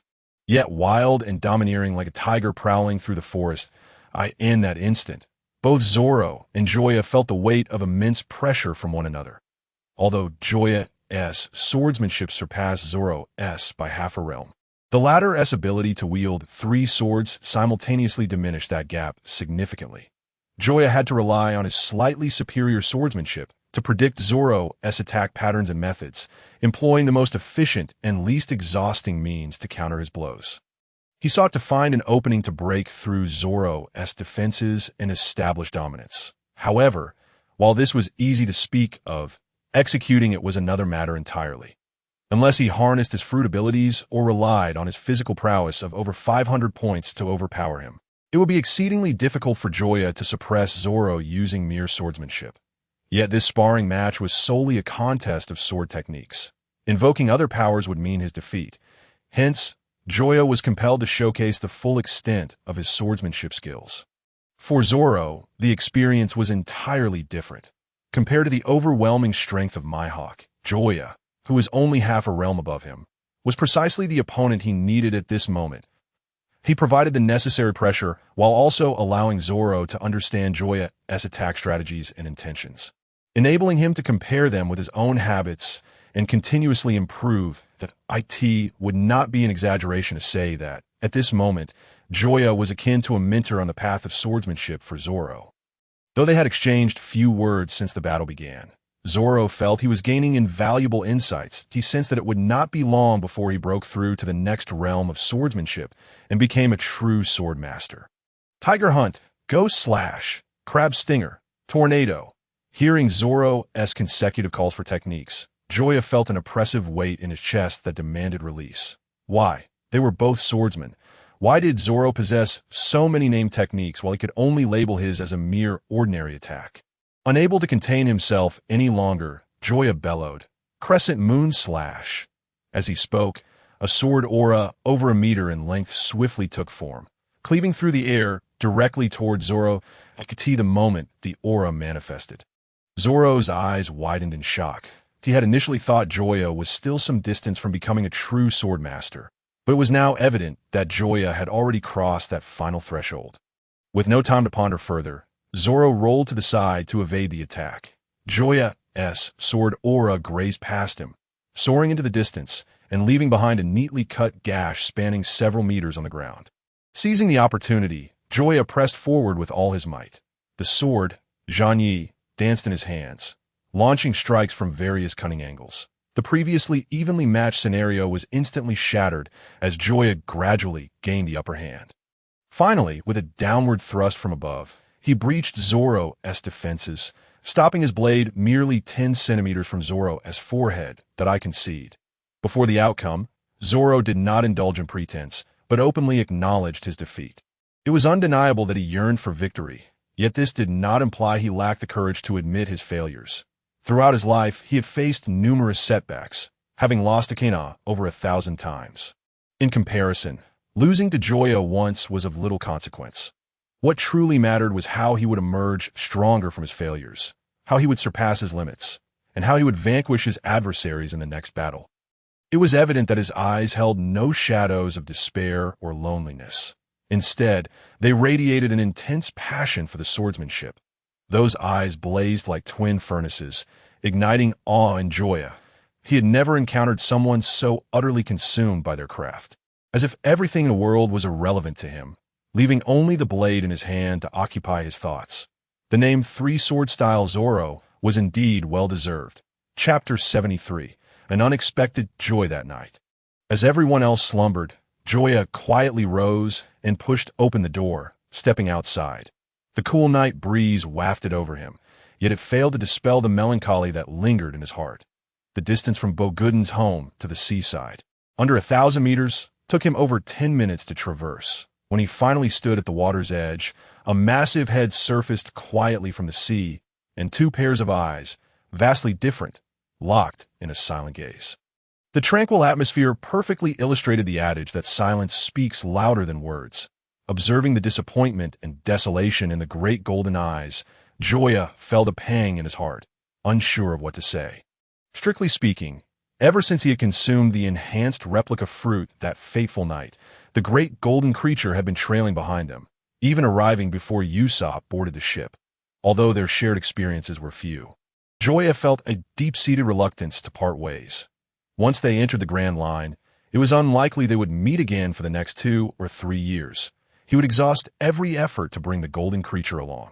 But at present, he was truly powerless. Just as Joya prepared to present the final pouch of divine feed as recompense to the golden creature, a voice resonated in his mind, filling him with unexpected joy. "Congratulations, host! You have acquired a pet ball." Simultaneously, information regarding the spirit beast ball materialized in his thoughts. Pet ball. Under the condition of mutual consent, it can encapsulate a living non-human entity, creating a self-sustaining space within, ensuring the pet's safety. The astonishing revelation nearly left Joya in a state of shock. Following the initial elation came a wave of bewilderment and confusion. This could not be right. He had not engaged in any egregious acts in the past few hours. So why was the system granting him a lottery opportunity? Had he truly descended to a level where merely existing was deemed a transgression in the eyes of others? Surely not, compared to those he had wronged. There were countless others yet untouched by his actions. Moreover, in this world teeming with formidable beings and eccentric pirates, the populace's capacity for endurance should not be so fragile. As for the reasons behind this turn of events. Let us rewind half an hour and shift our focus to Friendship Island in the east as its name suggests. Friendship Island is named after the Friendship Trade Association. The island is modest in size, roughly 1/3 the area of Lobetown, yet boasts 3 times the number of docks. According to incomplete statistics, over 100 vessels traverse this locale daily, marking it as a crucial trade hub within the EC. The Friendship Trade Association, established on this advantage, wields absolute authority on the island. However, that supremacy would come to an end by nightfall. "You! Who are you?" "I am Hank, the president of the Friendship Trade Association. I am acquainted with both the underworld and the law. If you are wise, you will leave at once, and I shall pretend you were never here. Otherwise, you shall rue the day you were born." Hank feigned calm as he regarded the 2 men lurking in the shadows. Although he had yet to gauge their abilities, he could surmise they were formidable opponents, for he had invested heavily in hiring 2 bodyguards stationed outside. And the ease with which these intruders had entered was a testament to their strength. In response, one of the men chuckled softly, removing the iron pipe slung across his back and pressing it against Hank's chest. "To be honest, I truly pity you. You painstakingly raise your only son, only for him to cross paths with that calamity. Little Ford, not only did you lose your son, but in his final moments, he sold you out. Truly, a pitiable fate." Under the moonlight, Hank finally discerned the identity of the intruder. Beneath the black hat adorned with sunglasses lay a youthful visage, crowned with a mane of golden hair, marred by a significant burn scar around his left eye. The visitor was none other than Sabo, the second in command of the Revolutionary Army in the original tale. After being rescued by Dragon, he seamlessly joined the Revolutionary Army, but had only recently regained his memories upon seeing Joya's bounty noticed out of course. These matters were of little consequence to Hank, who could hardly accept the news of his son's demise. "What has happened to my son? What have you done to him?" Despite the iron pipe pressing against him, Hank exerted all his strength to rise, attempting to lunge at the young man. Yet, no matter how he struggled, the pipe remained immovable, like a mountain against his chest. "Enough, Sabo. Our time is limited. Let's gather the evidence swiftly to that moment." Hank caught sight of the second man. Undoubtedly, he was a towering figure, exceeding 2 meters in height, exuding an imposing presence. His exposed chest and abs resembled a sculpted statue.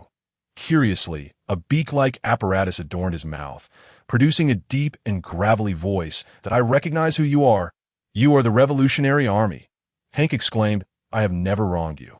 Why do you treat me thus?" In stark contrast to Sabo, Kara's appearance was so unremarkable that Hank recognized him at a glance. "Sleep now," Sabo declared, striking Hank's neck with his weapon, rendering him unconscious. Together with Kara's, they proceeded to search for the evidence they required. 20 minutes later, having thoroughly searched the room, both men cradled thick stacks of documents in their arms. "This scoundrel truly deserves his fate." Sabo seethed, his frustration boiling over as he contemplated the extent of Hank's misdeeds. The materials they held were merely the more severe offenses. Otherwise, the two of them would hardly have managed to carry it all. It was no exaggeration to state that this man was in a constant state of criminality. Extortion, malicious underpricing, market manipulation, collusion with officials, and deliberate murder, among countless others. Trouble. The Navy is here. Karas, sensing an impending danger, swiftly embraced Sabo and activated his devil fruit ability, allowing them to escape through the window amidst a flock of crows, merging seamlessly with the inky darkness of the night. Simultaneously, the door was forcefully kicked open from the outside. Led by the Rear Admiral of the Navy, Weasel, a contingent of naval officers flooded into the room, instantly filling the space. Observing the disarray, Weasel furrowed his brow and swiftly moved to the window. However, all he saw was the night, leaving him exasperated. With a single glance, he could ascertain that this room had been previously searched, and not long ago at that. Although Admiral Akiji had convened a meeting regarding the Friendship Trade Association upon his return to headquarters, dispatching himself to collect evidence, they had unfortunately arrived too late. Weasel was acutely aware of who had been responsible. Chapter 74. Departure again, wake him up, Weasel ordered, casting a glance at the unconscious Hank with irritation. Yes, sir. A soldier, unsure of where to find a basin, hastily splashed water on Hank. Who dares to throw water on me? Hank shouted, but upon seeing Weasel's exceedingly grim expression, he instantly sobered, slapping himself across the face in desperation. My lord, you must be my advocate. I was peacefully asleep when these two individuals awakened me, one of whom is a commander of the Revolutionary Army named Karas. Not only did they knock me out, but they also left my place in shambles. You must avenge me. At that moment, Hank felt fortunate that the Revolutionary Army had wreaked havoc in his abode. Otherwise, the Navy might have uncovered something incriminating. Enough of your theatrics. Our purpose here is that if you wish to avoid suffering, you will honestly recount all the misdeeds you have committed over the years. Otherwise, do not blame me for being unmerciful. Upon hearing this, the corpulent Hank's body quivered like the undulating waves of the sea. He was perplexed, wondering what on earth was happening in this world. Was he still asleep, or was the world itself in a stupor? What cataclysmic event had he unwittingly caused to draw the attention of both the Navy and the Revolutionary Army? Should he feel fortunate to be the first in a century to garner the simultaneous interest of both factions? In a sense, such notoriety could rival that of the Pirate King. Could someone please enlighten him as to the reason behind all this? Even in death, Hank desired clarity. Otherwise, the sensation of suffocation would be unbearable. He glanced around, and without a word, the Weasel merely tossed him a newspaper set to be published the following morning. After a brief search, upon reading a statement made by Joya before leaving Logtown, Hank felt a surge of blood rise in his throat, demanding release. With a violent retch, a mouthful of blood erupted from Hank's lips. You treacherous Joya, I shall not rest until I have my vengeance. Even if it means haunting you in death. In that moment, he understood. All of this chaos stemmed from a single utterance by that young man. His rage was palpable, for not only had the young man slain his only son, but he had also rendered decades of his toil utterly futile. If given the chance, Hank would have relished peeling the flesh from Joya's bones and consuming it or W.A.T. that very moment. Unbeknownst to him, Joya on Battleship Island had acquired a Pokeball. With a glimmer of excitement, he exclaimed, Dajin, I finally have a way to take you with me. Roar, is that for real? At this juncture, Joya regretted not bringing Little Fairy along. Although he endeavored to grasp Dajin's essence, the chasm between their species rendered it impossible for him to even glimpse Dajin's visage, let alone comprehend its thoughts. Never mind, I'll just contain you in this ball. Just don't resist when the time comes. Roar, are you serious? That ball wouldn't even fit in my mouth. Are you sure it can hold me? Hearing the same growl as before, Joya was at a loss for words. Let us just proceed as is. After all, I can't decipher your language, so consider it an agreement. Roar. Agreement, my foot. When did I ever consent to this? Ignoring Dajin's protests, Joya tossed the Pokeball into the air. With a soft thud, the Pokeball floated upon the surface of the sea, and the world fell into a hush, the atmosphere thick with tension. Dajin, who had harbored a flicker of hope amidst trepidation, now felt utterly despondent. Had she truly been foolish enough to harbor expectations of such a person? Oh heavens, was this individual sent by fate to torment her? In the next moment, the erratically bobbing Pak ball clicked open, unleashing an aura of extraordinary power. Almost instantaneously, Dajin's immense form shrank at an unbelievable pace. Within 2 seconds, accompanied by a soft click, Dajin vanished entirely. Simultaneously, a youthful voice resonated within Joya's mind. Wow, this place is incredible. Just breathing here makes me feel stronger. Taken aback, Joya quickly realized that the Pak ball possessed a built-in translation feature. How considerate. Indeed, products of the system are invariably top tier. Watching the Pak ball drift further away with the waves, Joya plunged into the sea to retrieve it. The thought of that ungrateful fish swallowing it whole filled him with dread. Dajin, was that you speaking just now? Though Dajin was 25 years old, her identity as a sea king made it understandable for her to maintain a youthful tone at the tea that moment. Dajin, who had been frolicking within the Pak ball, widened her eyes in astonishment upon hearing Joya's voice. You can understand me? Of course. Following this, a brief silence ensued. Just as Joya contemplated how to explain the situation, Dajin's youthful voice erupted in his mind. You idiot, you fool, you big dimwit. If you can't come up with a name, why not let someone else do it? I'm so beautiful, and you dare to call me Dajin. Could you be any more kitsch, more foolish, or more unpleasant? Do you want me to spray you with salt soda? Listening to Dajin's complaints, Joya opened his mouth, only to close it again, swallowing the excuses he had prepared. Once Dajin finished her tirade, Joya tentatively suggested, how about I give you a different name? Humph. Let us hear it. Xiaohua. No response. Xiaoming. Still nothing. Xiaoxian. No. That name already belongs to someone else. Go die. I'm going to sleep now. Call me when you've crossed the upside-down mountain. Until then, I don't want to talk to you. She was mistaken. She should never have held fantasies about Joya, who was as predictable as a dog-s bark. What dreadful names. Each more unpleasant than the last. Each more trite. Each more lowly. One could only wonder how that little white fox could tolerate him. The next day arrived swiftly as the sun fully ascended. The Straw Hat Pirates boarded the Mary.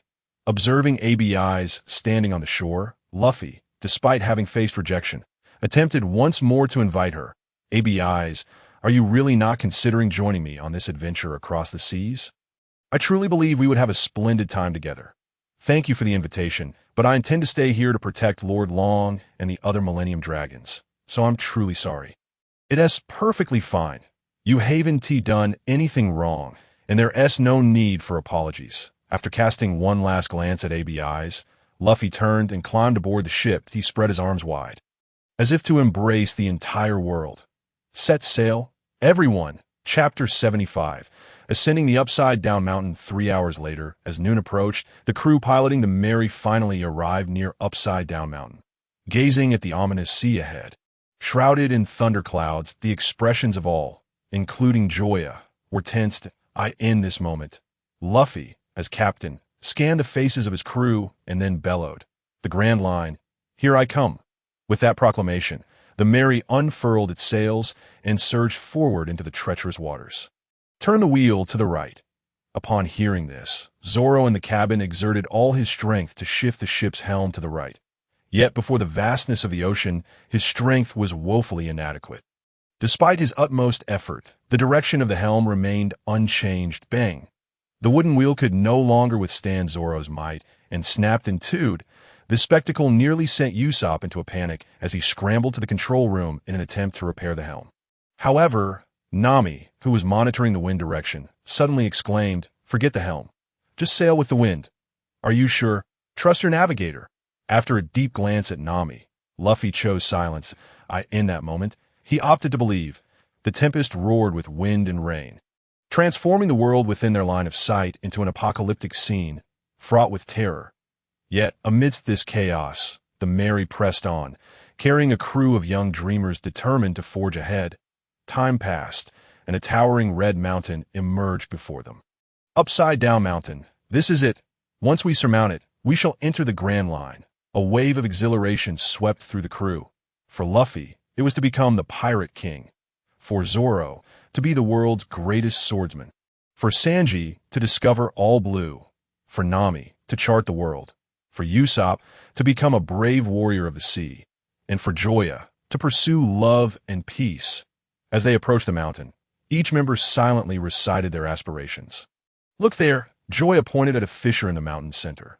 Yes, that's the spot. Quickly, steer towards it.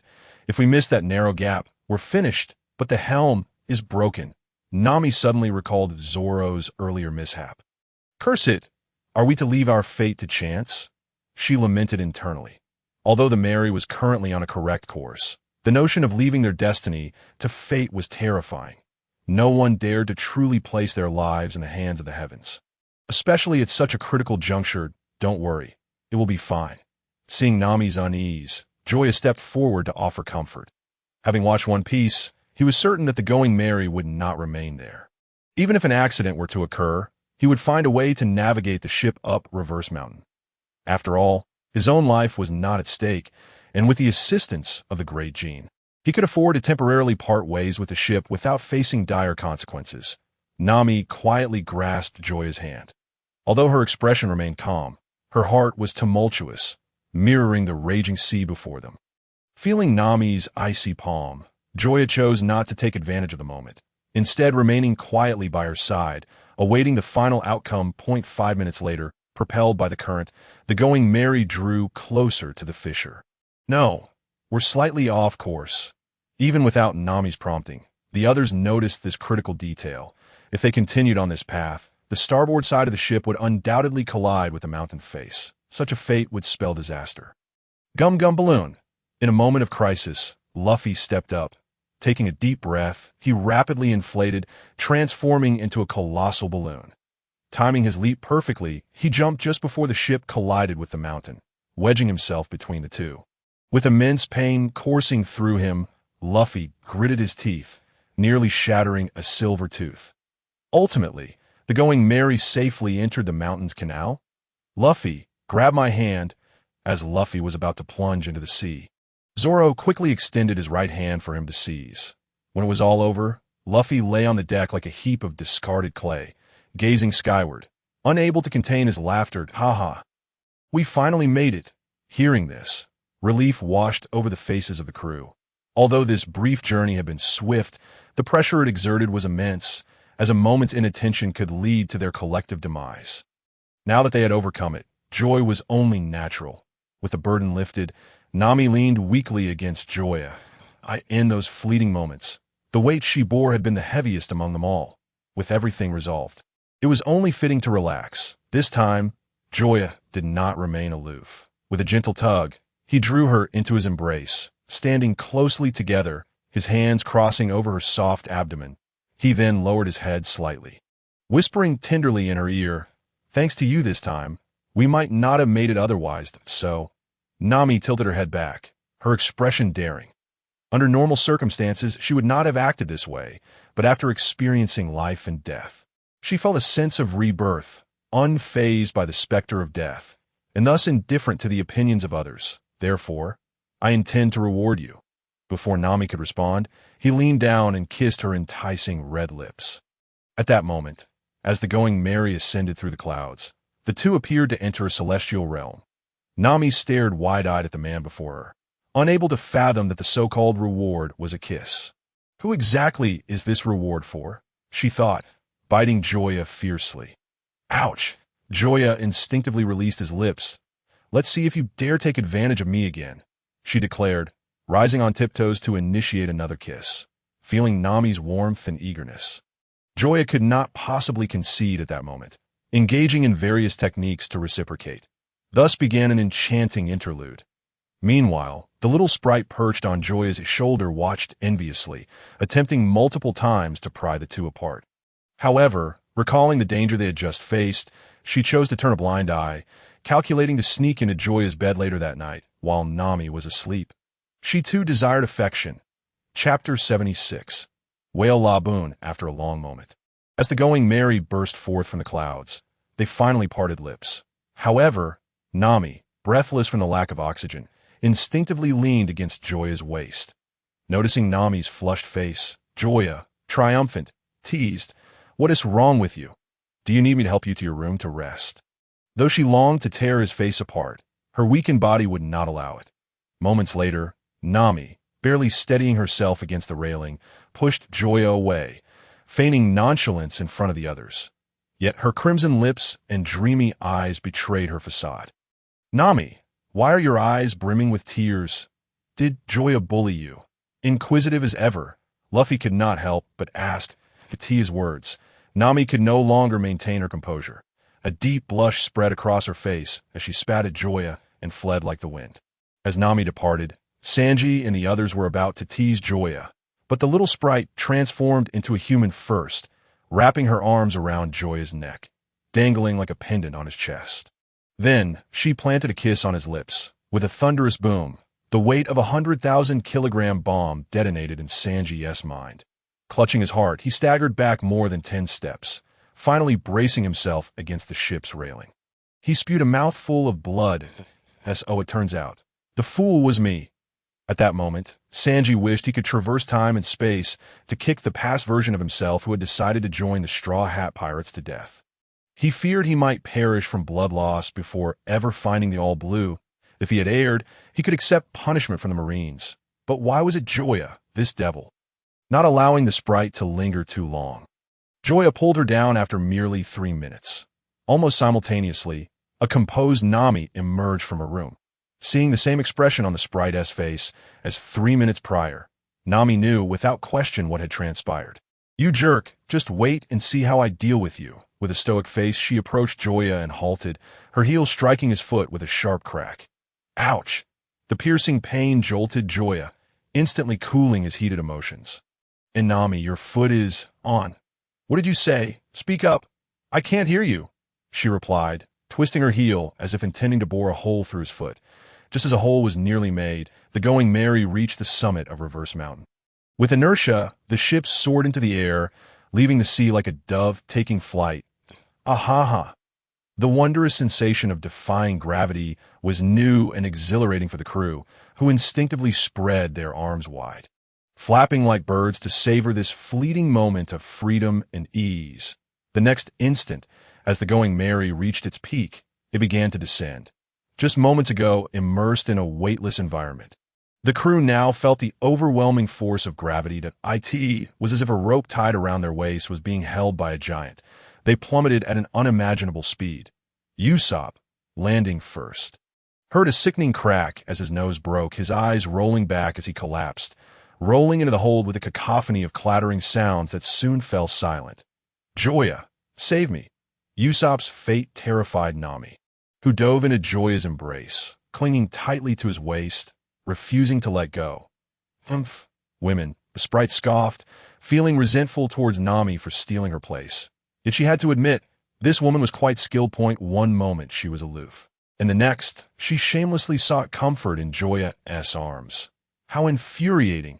The furious sprite was more determined than ever to sneak attack Joya tonight. "You better wait. Once I've dealt with Joya, let us see if you can still flaunt your victory." What the sprite was plotting was unbeknownst to Joya, and even if he did, he had no reason to refuse. He would simply open his blankets and await her ambush. At that moment, he grinned, ready for the upcoming escapades. As tranquility returned, the Merry sailed down the canal. Finally safe.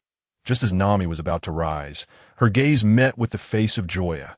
Upon witnessing his profusely bleeding nose, the kind-hearted Nami felt a pang of guilt, believing she was the cause of his injury. However, upon realizing the 2 lecherous hands resting upon her backside, she felt a sudden heat envelop her. "Let me explain," Joya said earnestly. "It's not as you imagined that my hand they're not out of lechery, but because that spot is easy to grip. It is the only way I can hold you tightly and protect you. Otherwise, you might get hurt."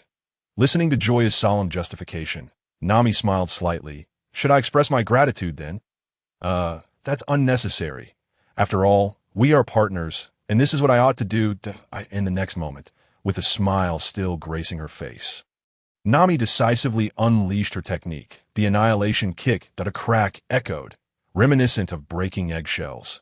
Every male present felt a chill in their loins, instinctively tightening their legs. As for Joya, the unimaginable pain had already shattered his defenses. His eyes rolled back, and he collapsed straight down. Meanwhile, as the Mary traversed the clouds back to the normal world, a towering, pitch-black wall hundreds of meters high obstructed their path entirely. Moreover, since the Mary was descending the canal, it was impossible to stop mid-journey. If this continued, their fate would surely be shipwreck and demise. Nami, what on earth is happening? Why is there a wall ahead? How should I know? It's not marked on the sea chart. At that moment, Nami regretted her earlier actions. Perhaps she shouldn't have struck Joya so hard, leaving him unconscious even now. Although even if Joya were awake, he might not have been able to offer a solution. It would at least provide her with some comfort. But now, the unexpected situation caught Nami off guard, and if they didn't find a way out, they would indeed crash headlong into it.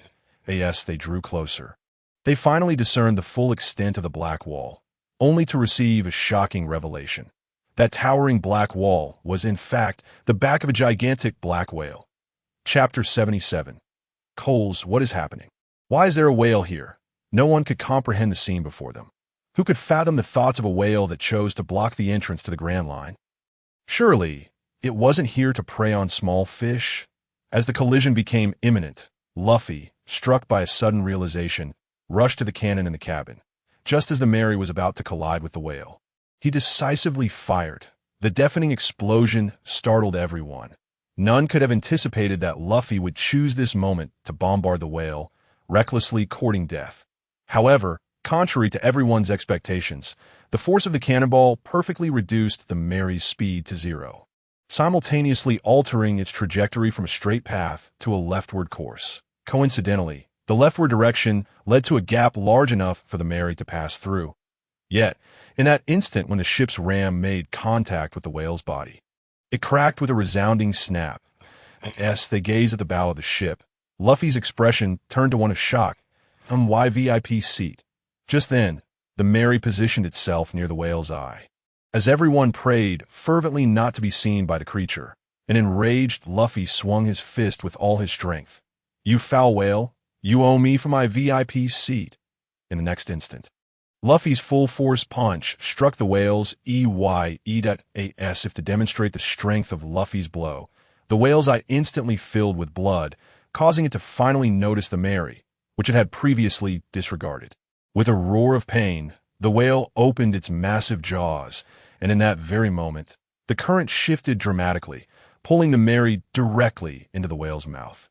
Everyone except Luffy, who had used his abilities to escape in advance, was unceremoniously swallowed, including the Mary. Witnessing his hard-won crew and ship being devoured, an infuriated Luffy pounded on the whale's head. You bastard whale, how can you be more unreasonable than Joya? Blocking the way is one thing. But why did you swallow my ship and everyone? Spit them out. Do you hear me? Yet against the whale's thick layer of blubber, Luffy's attacks were nothing more than mere tickles. The irritated whale, lacking arms, submerged into the sea, inadvertently countering Luffy's abilities. What to do? What to do? As the water rose around him, a frantic Luffy flailed about like a headless chicken until, in the final moments, he spotted a tightly shut door beneath his feet. Without a second thought, he hurriedly opened it and squeezed inside. Meanwhile, inside the whale, the Mary slid down the esophagus until it came to rest in a green-hued lake, gazing up at the azure sky. The orange sun, soaring seagulls, and fluffy white clouds. Everyone was utterly bewildered, uncertain of their situation. If memory served correctly, they had been swallowed by a whale blocking their path. But how could there be a sky, sun, clouds, and seagulls inside a whale's belly? The presence of seagulls was one thing, but why were there still feathers? Just then, on the opposite side of the Mary, a massive giant squid emerged, flailing its tentacles in an attempt to capsize the ship. Tension rose as Zoro and Sanji rushed to the side of the ship. Although they had no confidence, in the absence of Luffy and with Joya still unconscious, they had to step up. As a fierce battle seemed imminent, the giant squid was suddenly pierced by 3 harpoons, black ink spraying from its wounds, staining the lake water. However, neither Zoro nor Sanji relaxed their guard at the squid's demise. The ease with which their adversary had dispatched the giant squid indicated formidable strength. Given the uncertainty about friend or foe, They were naturally cautious as the giant squid fell. What appeared from a distance to be a small island revealed itself to be an iron ship designed like an island. The 3 harpoons had originated from a cabin within the ship. With the sound of approaching footsteps, an elderly man clad in a floral shirt appeared before them.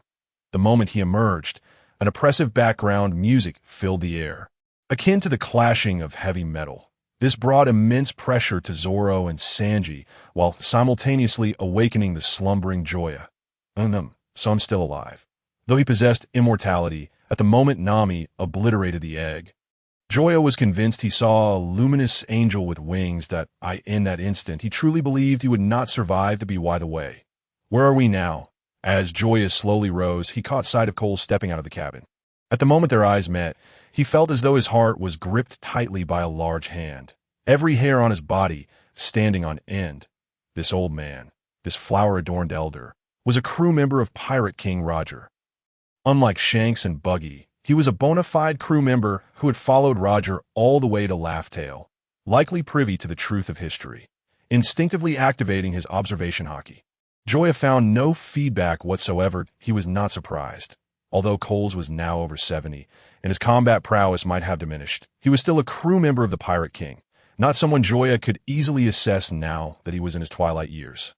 Who are you, and where is this place? Unable to contain his impatience, Zoro spoke first. Shouldn't you introduce yourself before asking for names? I'm Morono.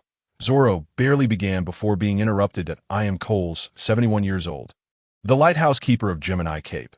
Who are you, and what brings you here? Don't stop me. I must kill him. Seething, Zoro had already drawn his sword halfway, eager to slay the old man on the spot. Only then did Joya suppress his own shock and step forward. Looking earnestly at the old man, he asked, "Excuse me, may I ask you a few questions?" In an instant, both the individuals aboard the Mary and the enigmatic Celeste were taken aback by Joya's sudden inquiry and demeanor. Chapter 78. Joya's identity for Nami and her companions. It was a rare occurrence to witness Joya display such an expression. Clearly, this seemingly extraordinary old man might be even more formidable than they had initially imagined. As for Kalesk, his mind was equally filled with confusion. He was certain that he had never encountered that young lad before. So why did he immediately pose a question to him, as if he were quite familiar with him? After pondering for quite some time, Kalesk shook his head, clearing his mind of all thoughts, and then said, "Do enlighten me. Let us see if this old man knows anything that I wish to know about rocks." Cough, cough, cough, cough, cough, cough. Before Joya could finish his statement, a vigorous coughing fit interrupted him. Kalesk then fixed a grave stare upon Joya, his aura fluctuating like a volcano on the brink of eruption. "Who on earth are you?" Although it was merely a name, the impact it had on Kalesk was unprecedentedly overwhelming, shattering his previously calm demeanor that had persisted for 22 years. Rocks, a name that belonged to a figure from 50 years ago. A man who had perished 38 years prior, and a notorious individual whose legend nearly toppled the world government as early as 38 years ago. This name had been ordered to be completely sealed by the world government. Logically speaking, this youthful individual, who appeared to be under 20, should have no reason to be aware of such a name. Yet here he was, uttering the very name of rocks. And how did he know about Kalesk's connection to him? "I am Joya, a man in pursuit of a life of freedom, who delights in savoring exquisite cuisines and cherishes adventures. If given the chance, I yearn to experience all the beautiful wonders the world has to offer." At that moment, observing Joya's self-absorbed monologue, Kalesk finally empathized with the earlier sentiments of Zoro. This was utterly infuriating. Taking a deep breath, Kalesk, managing to suppress his anger, reiterated, "I was inquiring about your identity. Where did you hear that name? And what do you intend to do now that you understand its significance? So that is how it is. You should have mentioned it sooner. I thought you were trying to set me up with someone." Upon hearing this, Kalesk felt a surge of blood rise in his throat, nearly choking on the 71 years of old blood he had accumulated. Were it not for his desire to ascertain Joya's identity, Kalesk would have long since lost his composure. Even if he could not eliminate him, he would ensure Joya understood why flowers bloomed so vibrantly and learn the importance of respecting one's elders and cherishing the young. "Congratulations, host. You have acquired a divine-grade feed." Raising an eyebrow, Joya was taken aback by this unexpected reward, pondering why the system favored divine-grade feed so excessively.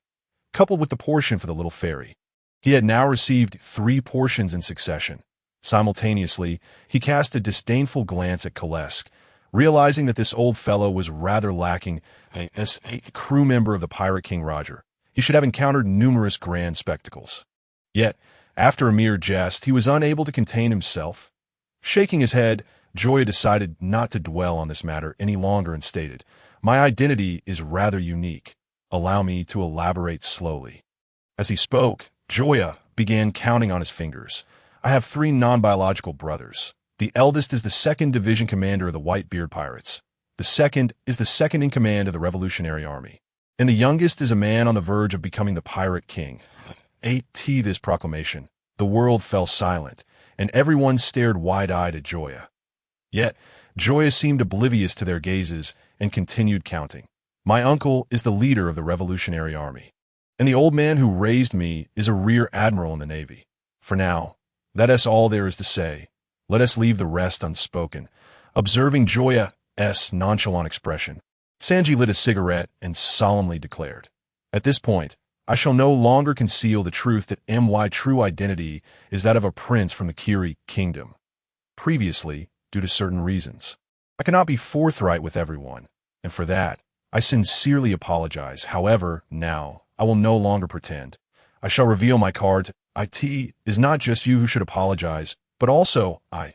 Seeing someone challenge him in the realm of deceit, Usopp naturally refused to be outdone. In truth, I am a celestial dragon.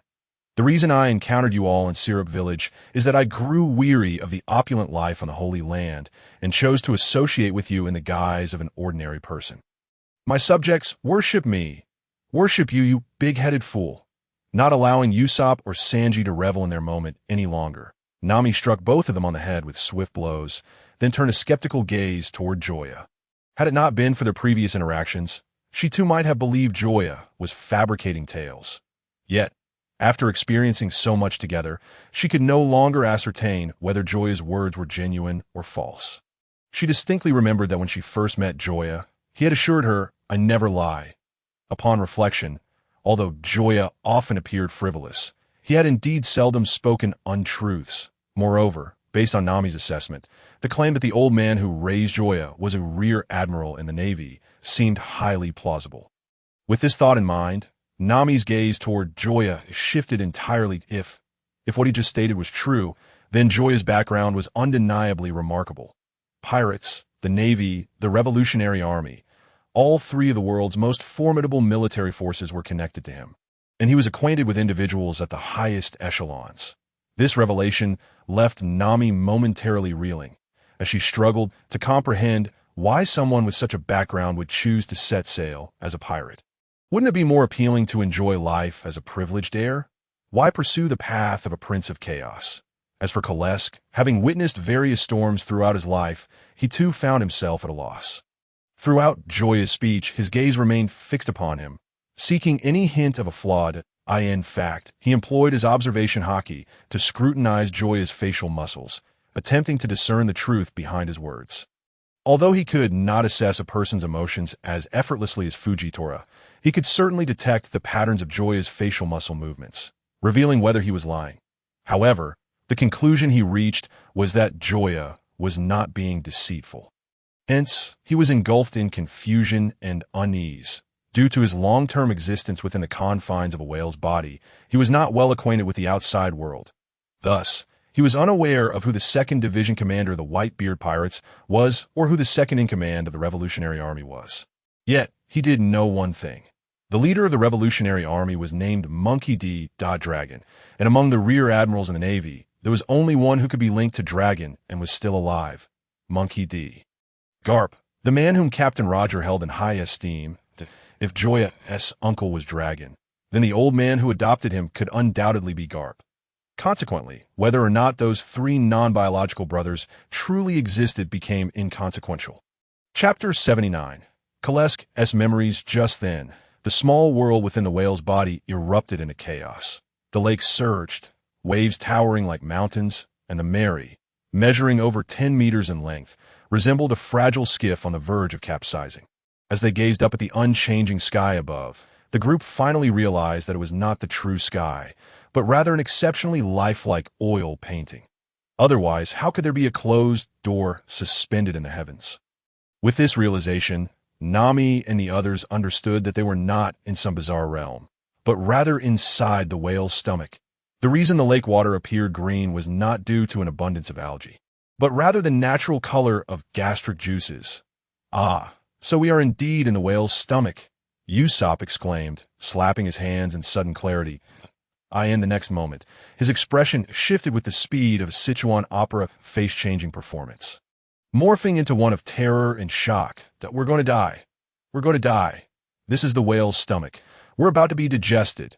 Meanwhile, as Laboon began colliding with the mountains once more, Kalesk temporarily diverted his gaze from Joya and leaped into the corrosive gastric fluid. Was this old man courting death, gazing silently at the acidic contents before him? Joya, fully aware of the situation, felt no concern for the safety of Kelekisi. Instead, his gaze was heavily fixed upon the severely damaged Mary.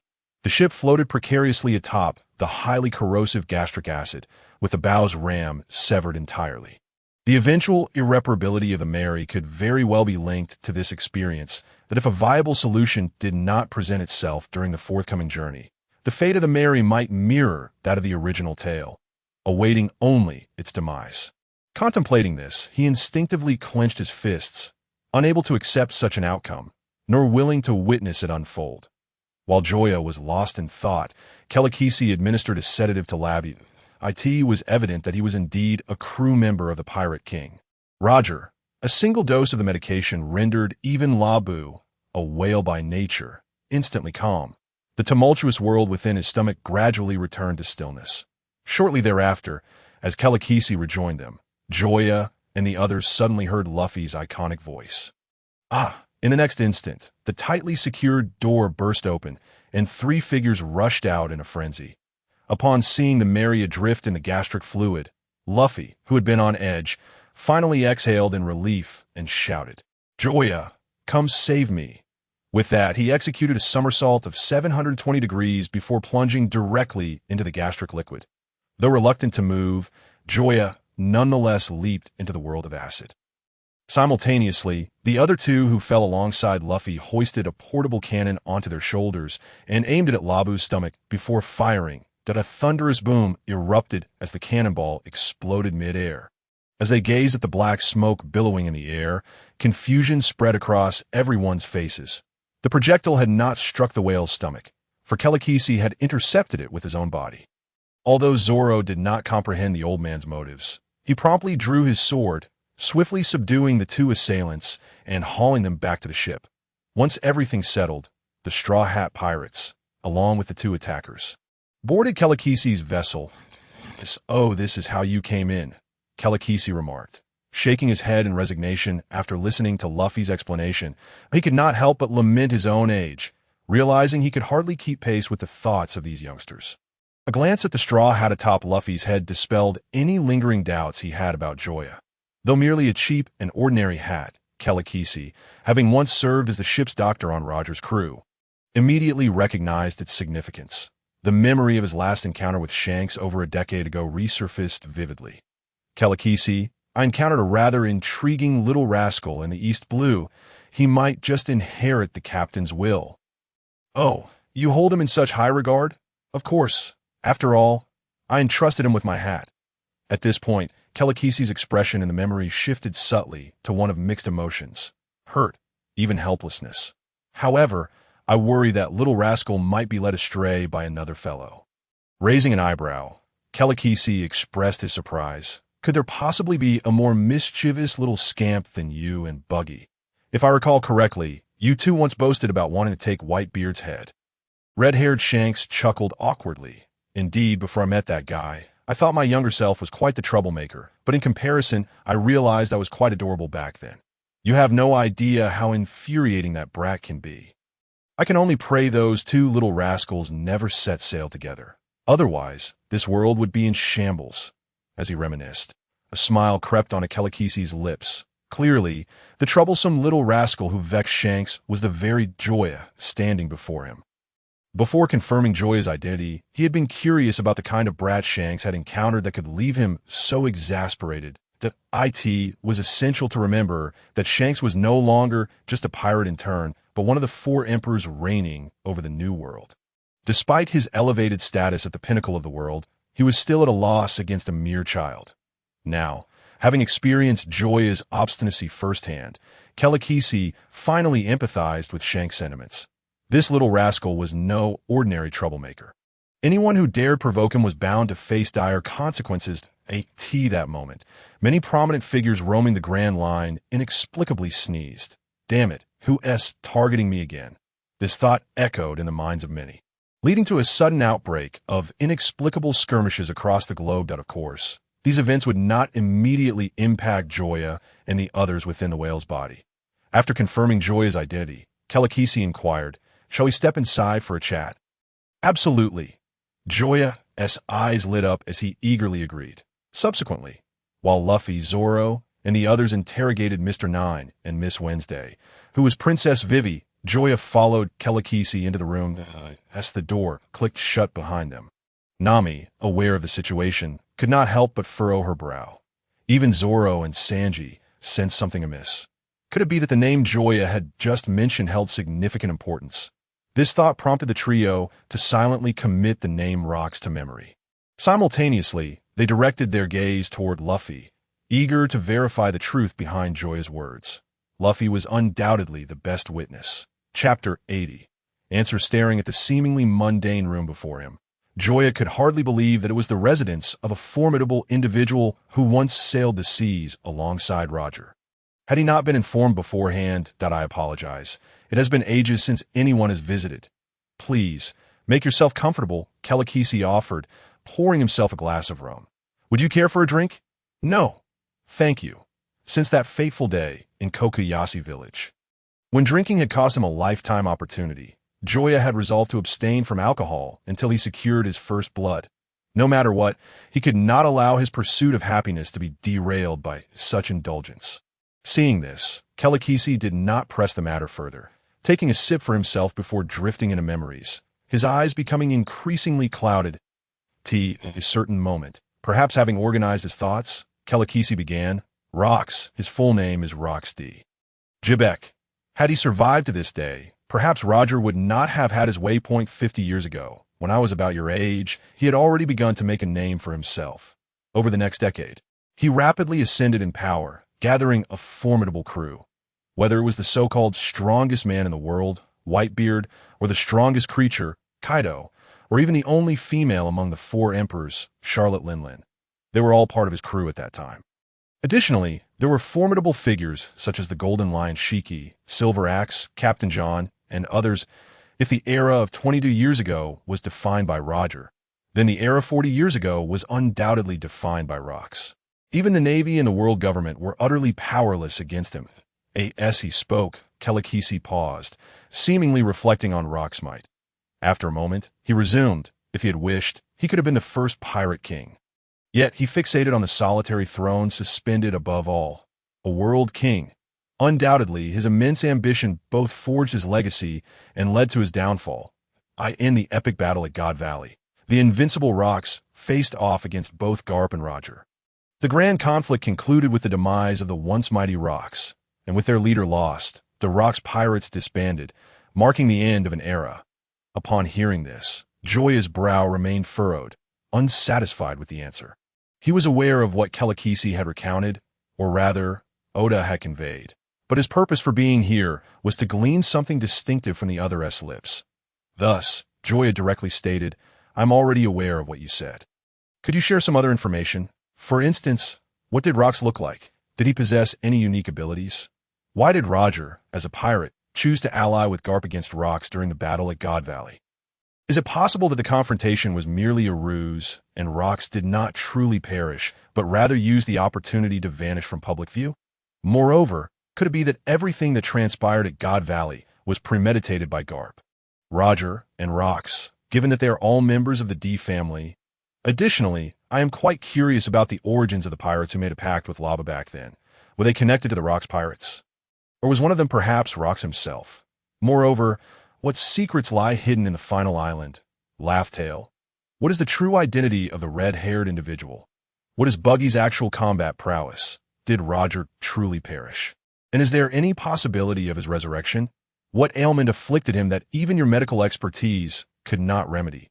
15 minutes later, Kalex's tranquility was once again shattered by Joya. He stared blankly at Joya, oblivious to the fact that his mouth had fallen agape like tea that moment. A singular thought consumed him. Who among them was the genuine witness to their shared journey, and who was merely the Na'vi youth?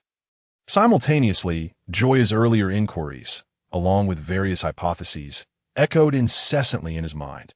Unsure of how to respond, he suddenly recalled a phrase often uttered by Captain Roger. Thus, he rose and approached Joya, adopting the demeanor of a scholarly captain. He placed a hand upon Joya's shoulder and earnestly declared, "The answer itself is of little significance. What truly matters is the journey toward discovering the answer. To sail alongside companions and embark on adventures together. Does that not render the answers obtained even more valuable?" In response, Joya initially nodded gravely, but then, with a furrowed brow, remarked, "So we risked our lives to journey from the East Blue to this place, only to encounter you, who possesses the answers. Come now, enlighten me with your insights." "No, you may not fully grasp my intent. I meant to say you should embark on adventures alongside others." Suddenly enlightened, Kalex opened his mouth but fell silent, for he had already anticipated Joya's response. More importantly, he could not conceive how to further the conversation. This train of thought led Kalex to a self-reflective crisis. Was his younger self too innocent, too naive, to have followed Roger into piracy simply because of a bowl of comforting words? He had believed everything Roger said without a hint of skepticism regarding the questions Joya had posed. He realized that the majority were beyond his comprehension. The few he could answer were trivial at best in that moment. The stark contrast between his ideals and the reality of the world threatened to shatter the worldview he had held for decades. His memories of Roger began to blur, growing distant and even somewhat unfamiliar. Once convinced he was among the few who knew all the secrets of the world, he now saw that he had merely walked 50 steps further than the average person.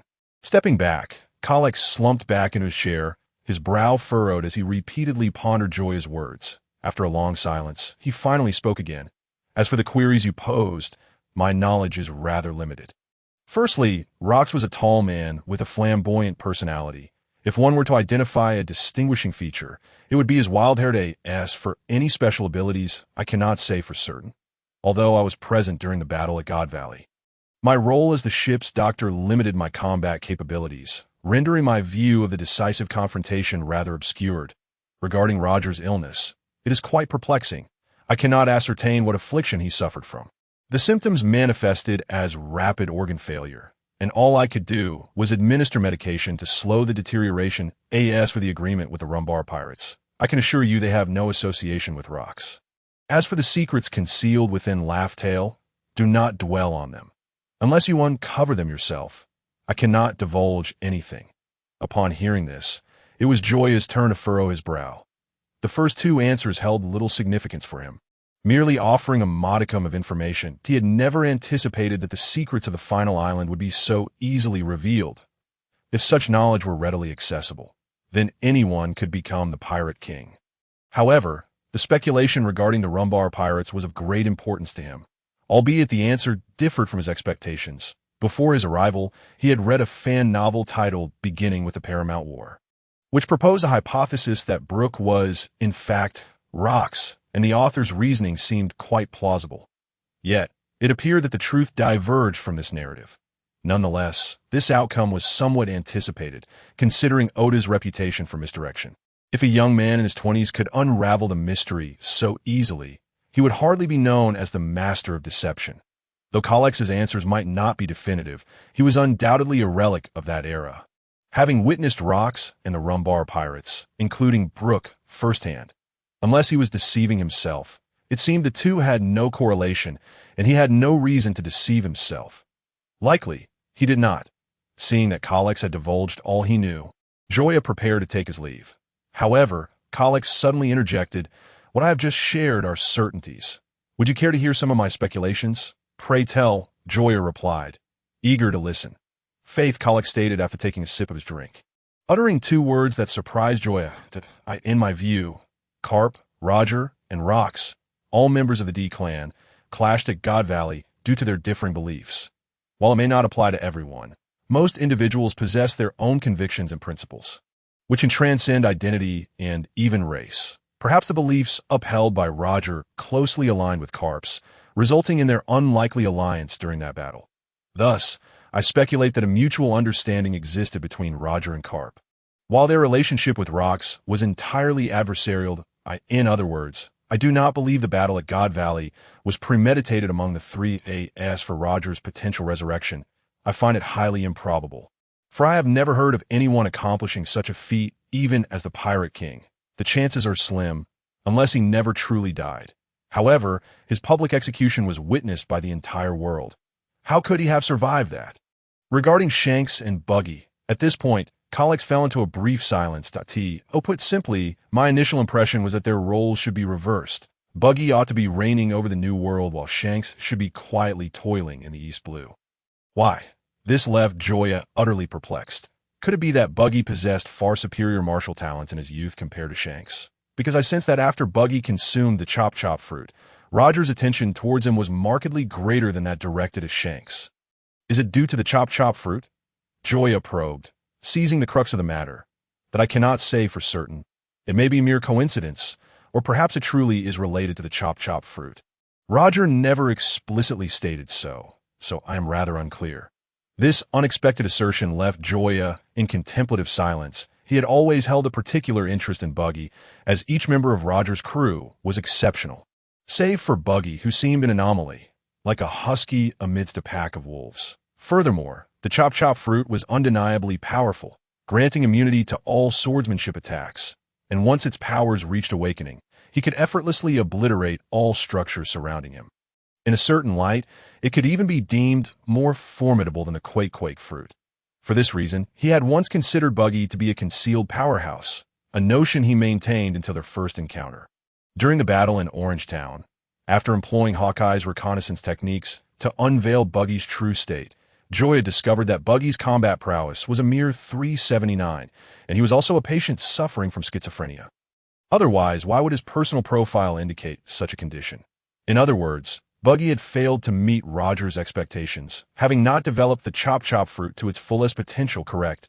To this, Colix nodded and added, to be frank, I always felt that Shanks was not as straightforward as he appeared. He might possess another identity. This. Joya raised an eyebrow, surprised that Colix had discerned this, although Oda had yet to reveal Shanks's complete background. Joya would not forget that Shanks had appeared in Mariawa and engaged in discussions with the Gorosei as an equal. If his identity were merely that of a pirate, he could never have achieved such a standing. Thus, it was evident that Shanks possessed another identity, though whether he was a celestial dragon or a spy planted by the Gorosei in the pirate world remained unknown. Speaking of which, you have posed numerous questions to me. Is it not time for me to inquire of you? As he spoke, Calix fixed his gaze intently upon Joya. This moment, he had no opportunity to uncover the secrets deliberately concealed by Roger. Yet he had the chance to delve into the mysteries surrounding Joya. Whether it was the questions posed by Joya or his various deductions, they all indicated one undeniable truth. He possessed a profound understanding of Roger, Rox, and even Garp. While Garp's familiarity was understandable, given that he had raised Joya, the source of Joya's knowledge about Roger and Rox remained a mystery, setting aside the improbability of Garp divulging so much information. If he had indeed shared it, why would he leave certain parts unspoken, allowing Joya to seek answers himself? It seemed improbable that this was merely a game. Thus, Calix concluded that Joya had not acquired this knowledge from Garp. From whom did you hear all of this? Calix once again employed his observation hockey, scrutinizing Joya's facial expressions. That I heard it from a man, Joya replied. Which man? What is his name? Oda Eiichiro, Joya responded calmly. Calix silently repeated the name Oda Eiichiro in his mind. The feedback from his observation hockey confirmed his suspicions. Joya was not lying. However, Calix could not recall ever having heard the name Oda Eiichiro before. Who could this person be, possessing knowledge of such secrets? Chapter 82. Luffy and the Whale's Promise. For a moment, Khalix fell into deep contemplation. He reflected on his past 71 years, pondering the true identity of Oda Eiichiro. Was it a real name or a pseudonym? And to which faction did he belong? Yet, despite scouring every corner of his memory, he could find no trace of Oda Eiichiro. It was as if this entity had emerged from the past without leaving a single mark on the world. This elusive sensation sent a shiver down Khalix's spine. Though he could not ascertain the identity of this individual, anyone capable of knowing such secrets could only belong to one of two categories. Either they had experienced everything firsthand, or they were the shadowy puppeteers orchestrating it all from behind the scenes.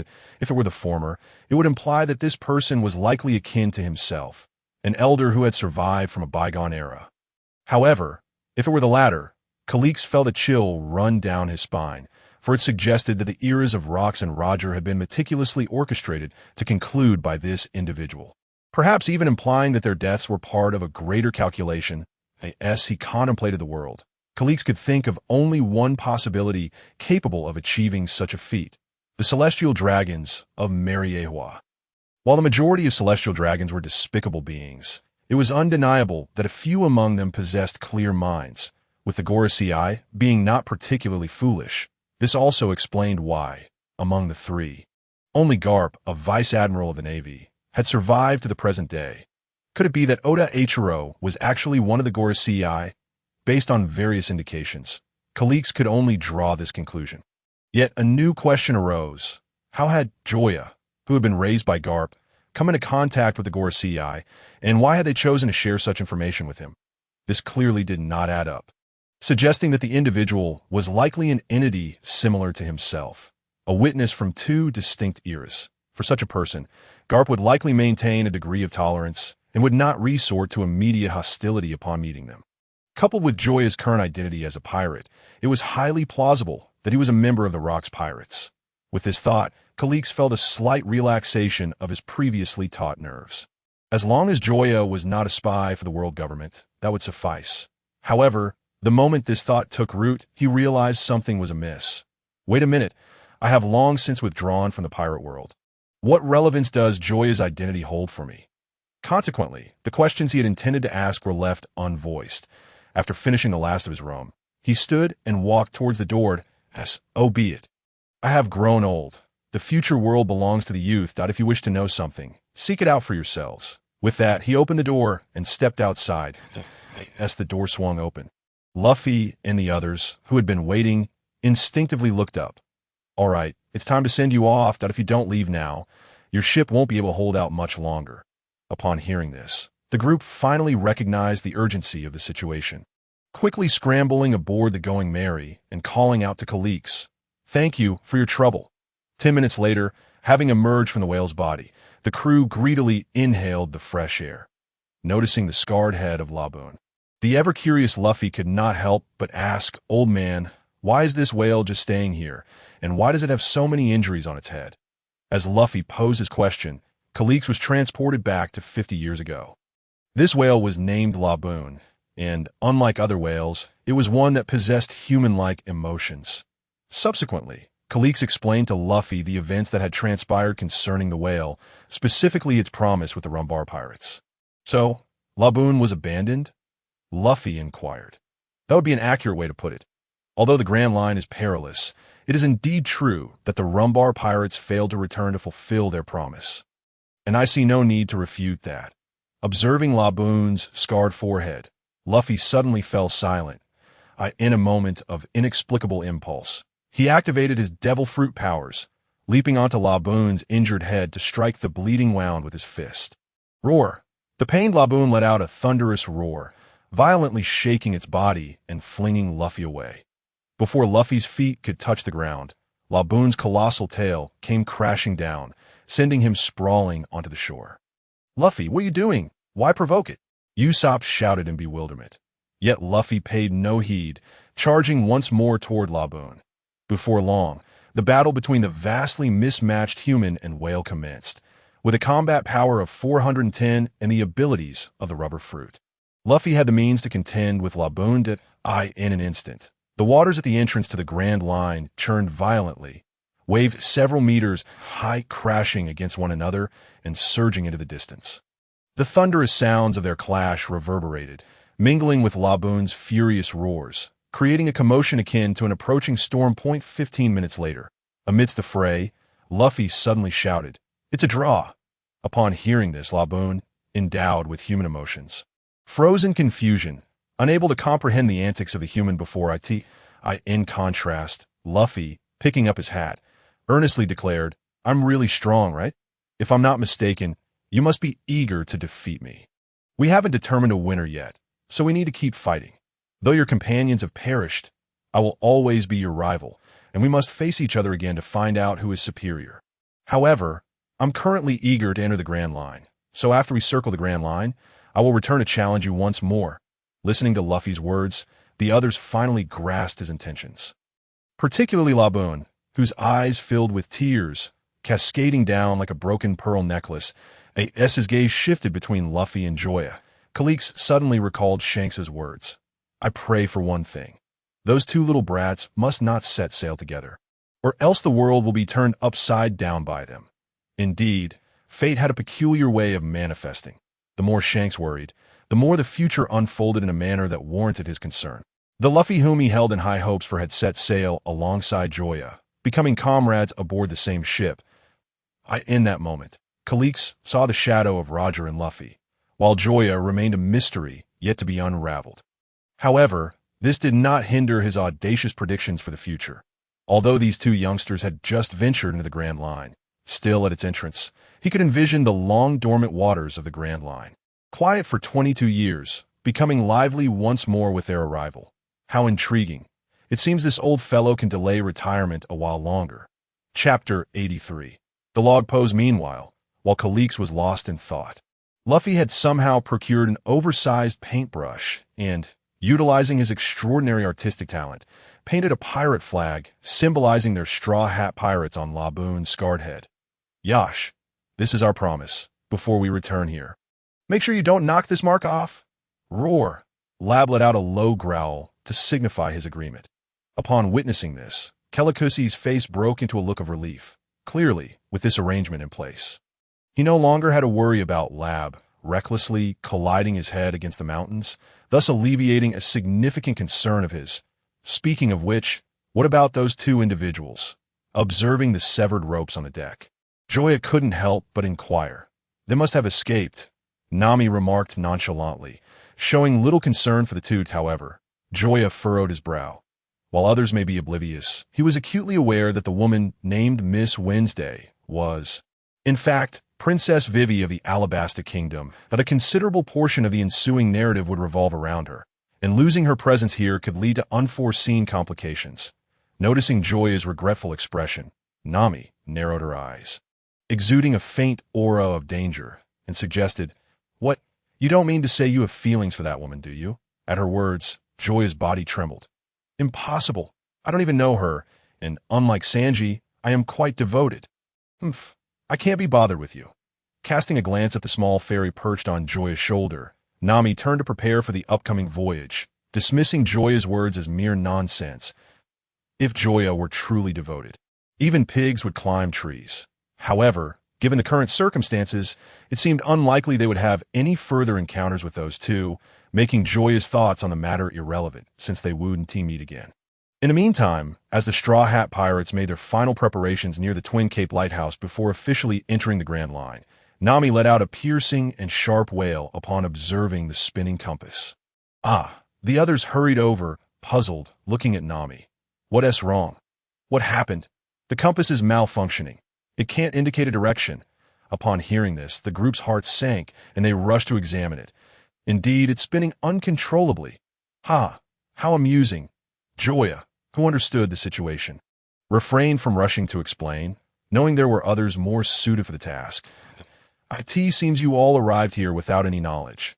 I truly wonder how you managed to survive until now," Kelikusi remarked, his gaze filled with exasperation as he looked at Luffy and the others. He was at a loss on how to evaluate these youngsters. They appeared quite astute, yet they were utterly ignorant of basic common sense. He even began to question whether these individuals would realize they could be sold into slavery upon entering the Grand Line, only to assist others in counting their money. What? What do you mean? I believe I mentioned that in this sea, all attempts are futile. The compass is not broken. Suddenly, Nami, struck by a thought, exclaimed, "Could it be the magnetic field?" Seeing someone finally grasp the situation, Kelikusi sighed with relief, realizing there were still some rational minds among them. Exactly. The islands within the Grand Line are interconnected by significant magnetic minerals, resulting in an abnormal magnetic field throughout the entire route, with currents and winds that are ever-changing. As a navigator, you should comprehend the perilous nature of this place. Nami swallowed hard. If what this individual said was true, then the Grand Line was akin to a vast labyrinth, where moments and attention could lead one to lose their way and become eternally trapped within. Is there no other way to determine the direction? Of course, there's to navigate the Grand Line. One must possess a log pose that a log pose. I've never heard of such a thing. That Nami's confusion deepened at Kelikusi's explanation. It is a special compass that records magnetic forces and has a distinctly unique appearance. Hearing the word unique, Luffy, who had been snacking nearby, suddenly produced a spherical compass. Is this it? Yes, precisely. Without it, one cannot traverse the Grand Line. Upon witnessing this, Nami let out a sigh of relief, though her face was tinged with confusion and anger. By the way, why didn't you take it out sooner? With that, she delivered a punch to Luffy's head, sending him flying several meters away. Feeling utterly wronged, Luffy rubbed his head while complaining, "That was left behind by those odd duo earlier, and you never asked me," upon hearing that it belonged to the earlier two. Nami's mind flashed back to Joya's earlier expression of regret, which fueled her anger further. "What? Are you questioning my words?" As Luffy prepared to argue, Joya quickly covered his mouth from behind and shot him a look that clearly conveyed, "Shut up." Thanks to Joya's reminder, Luffy managed to hold his tongue, though he couldn't fathom why he had been struck and felt an inexplicable sense of having been scapegoated for Joya's sentiments. After pondering for a moment, as smoke began to rise from his head, he decisively gave up. No, my brain cells have died in droves. I need to eat more delicious food to replenish myself. Thus, he dashed off to pilfer the remaining half of the food. Meanwhile, looking at the log pose snatched from Luffy's hands, Nami questioned, "Is this the log pose? There's nothing written on it." Kelikusi stepped forward once more to explain. What is currently known is that the islands scattered across the Grand Line are magnetically connected according to certain principles that, in other words, you must record the magnetic forces linking the islands with the log pose to find the route to the next island. In this sea, where one cannot even ascertain their precise location, the only thing you can rely on is the magnetic force recorded by the log pose. First, you must select one of the 7 magnetic lines extending from this reverse mountain. Regardless of which island you set sail from, the route will ultimately converge on a single line leading to the same island. That is the endpoint of the Grand Line, Raftel, a legendary island where only the Pirate King has ever reached. Then the One Piece is located there? Who knows? However, that theory is the most convincing. While Joya was aware of his true identity, Kelikusi had no intention of revealing himself to everyone. He desired a period of tranquility. Chapter 84. Departure. Why not just go and see for ourselves?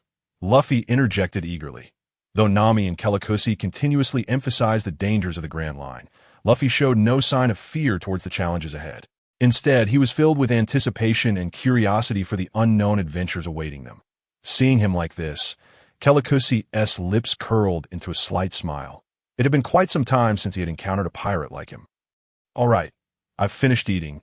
Let us prepare to set sail." At that moment, Sanji, staring at the 3 empty colossal plates, nearly had his eyes pop out of their sockets, his mouth agape, as if he were about to swallow Luffy whole. "You bastard! That was the food I prepared for everyone, and you've devoured it all. Ugh! Not even the bones are left." Usopp, who hoped to find some leftovers to nibble on, gasped, his heart filled with murderous intent towards Luffy. He had invested so much time and effort into repairing the Mary, intending to indulge in a feast afterward, only to find that Luffy had left not even a bone fragment. "You jerk! This wasn't made for you alone." In a fit of rage, Sanji delivered a spinning kick, launching Luffy into the sky. Just then, Nami had just secured the log pose to her wrist, determined to keep it safe. Suddenly, Luffy flew past her, barely grazing the log pose as he soared through the air. With a resounding crash, the glass-encased log pose shattered spectacularly. Countless shards flew before her eyes, glimmering in the sunlight like a cascade of stars. In that moment, Nami's eyes grew vacant and unfocused, unable to comprehend the reality before her. She had just secured the log pose, resolved to protect it, and now it lay in ruins. Why? Why must I endure this torment from Luffy? She lamented, "If I have sinned, let justice punish me. Why must I bear the burden of Luffy's mischief?" "You two, calm down this instant." Enraged, Nami pounded her fists, sending the two tumbling into the sea. The precious log pose was lost just like that. Though several seconds had passed, Nami still could not accept the reality, her expression one of despair. Joya, feeling helpless, was at a loss for how to comfort her. "Don't worry. I'll give you mine as a token of gratitude for helping Lab." "Really? Thank you so much." Nami received the item with immense gratitude. Meanwhile, the whale Laboon had brought Luffy and Sanji, who were about to fall into the sea, safely to shore, but he had inadvertently rescued two additional individuals. Upon seeing the peculiar duo that Laboon had saved, Nami's mood soured instantly as she regained the record pointer. She felt an overwhelming urge to rush over and kick Laboon a few times. "Are you foolish? They intended to kill you. Yet you went to save them. I've never encountered such a dim-witted whale. You deserve to wait here for 50 years. With this thought in mind, she hastily glanced at Joya, only to find his eyes shining brighter than before. In a huff, she marched over, her high-heeled foot pressing directly onto Joya's instep, while her right hand pinched the soft flesh at his waist. "Feeling quite pleased, are we?" "I am. Aren't I?" "Yes." Observing Nami's evident jealousy, Joya felt utterly wronged by all that is holy. He harbored no ulterior motives. The mere fact that these two had returned alive meant that the subsequent developments would remain familiar to him. It implied he could make preparations in advance, keeping calamity at bay. "Humph, it better be that way." After pinching Joya sharply, Nami released her grip, contemplating what excuse she could use to send the two away. However, before she could devise a plan, the strange duo knelt before everyone. "If possible, we hope you can take us with you to Whiskey Peak." "Whiskey Peak? What a peculiar name. No. First, we are still unaware of your identities. Furthermore, you just attempted to kill Laboon. Lastly, regarding the 7 routes leading to Raftel, we have yet to decide which to take. Why should we squander this precious opportunity to aid you?" Nami declared decisively, her refusal unwavering. Unquestionably, her objections were laced with personal grievances, yet her words held truth. The 7 distinctly different routes warranted careful consideration by each pirate crew, allowing them to choose the one that suited them best. Sacrificing this chance for 2 strangers was, for most, simply not worth it. Indeed, before requesting assistance from others, should they not clarify their identities first? Usopp chimed in from the side. I am a king," Mr. Nine stammered, uttering words he himself did not believe. "Oh, you think we are fools." Nami bluntly exposed his falsehood to her words. Mr. Nine found himself at a loss for a rebuttal, as others turned their gaze towards Miss Wednesday. Her expression froze noticeably. "I'm sorry. I cannot disclose." Even at the potential cost of losing her chance to return home, she still refused to reveal her identity. Seeing this, Nami chose not to press further. In her view, the situation had reached a point of no return. Even if Luffy was a fool, he should be able to sense something amiss. "Fine. Allow you to board our ship. Our next destination is Whiskey Peak." "Did you hear that? Our captain has spoken. You may board." "Wait, Luffy, what are you thinking? Can't you see these two are not good people? Why allow them on our ship?" Nami was not the only one taken aback by this outcome. Even the strange duo was astonished. They had resigned themselves to despair, only to find a glimmer of hope in this unexpected turn of events. This for real? You intend to bring these mysterious individuals aboard?" Even Usopp struggled to accept this decision. "What does it matter? Let us not sweat the small stuff. Don't say I didn't warn you. Only here at the entrance to the Grand Line. Can you choose your route?" This time, even Kureha could not help but interject. Based on his years of sailing experience, he sensed that these two were far from simple. Entangling with them could lead to considerable trouble. If you're dissatisfied, we can always take a detour, Luffy replied. Nonchalantly did I see. Kureha conceded, deciding not to press further. This was their adventure, and his over-involvement could be inappropriate. Moreover, whether it was Luffy, chosen by Shanks, or the relatively mysterious, yet seemingly unreliable Joya, both were already significant troubles that it was a miracle that these two did not actively seek conflict. Others might well find themselves unlucky to cross paths with them. All right, set sail towards Whiskey Peak at full speed. Under the twilight, with Laboon and Kureha watching, the Straw Hat Pirates officially entered the Grand Line. Observing the slowly advancing ship, Kureha murmured, "What a marvelous group of young people. Could they be the pirate crew we have been waiting for?" Roger. Chapter 85. The first day entering the Grand Line, only believing in the future, unfazed by mockery and scorn, the fervor of youth radiates brightly. Dazzlingly so, yet still I wish to gaze upon you. Amidst the song, the somewhat solitary silhouette of the Mary sailed across the vast expanse of the Grand Line. Nearly 20 hours of sailing had propelled them over 100 kilometers. And from the charts, it was clear that they were not far from their destination, Whiskey Peak. Of course, not far was relative. In reality, they still had several kilometers to go, but in comparison to the total journey of hundreds of kilometers, it was hardly a concern. However, as is often the case in real life, just when success seemed imminent, a twist of fate was bound to occur. While Nami was engrossed in studying the nautical charts, and Joya contemplated whether to reveal the golden egg, while the little fairy lamented forgetting to launch a sneak attack due to fatigue the previous night, and while everyone else was distracted, an unexpected event arrived as scheduled. The clear skies seemed to be tainted with ink, shifting from azure to deep blue, and then to pitch black. The previously northbound currents and winds abruptly changed course, causing the Mary, which had been sailing smoothly, to veer around and head back the way it came. A cold breeze swept in through the door, sending a shiver down Nami's spine as she studied the charts. Why has it suddenly turned cold? Puzzled, she looked up, only to discover that the sky above had become densely overcast, with thick snowflakes cascading down like goose feathers on the deck. Zoro lay asleep in the snow, while Luffy, Usopp, and the peculiar duo engaged in a snowball fight. What is going on? Nami's jaw nearly dropped in shock as she gaped at the sky outside. That moment, her mind went blank. She had merely been seated there examining the nautical charts for a brief moment, and the world outside had transformed from summer to winter, where they engaged in some sort of prank. Nearby, Joya, whose ears were ringing painfully, instinctively rubbed them, confused by Nami's insistence on confining him here. Was it really necessary to keep such a tight rein on him just for the presence of one woman? He was not the type to be rendered immobile by the sight of a beautiful woman. However, upon witnessing the bizarre weather outside, he wore the same expression of shock as Nami. Suddenly, a thought struck him, and he exclaimed, "Did you see that?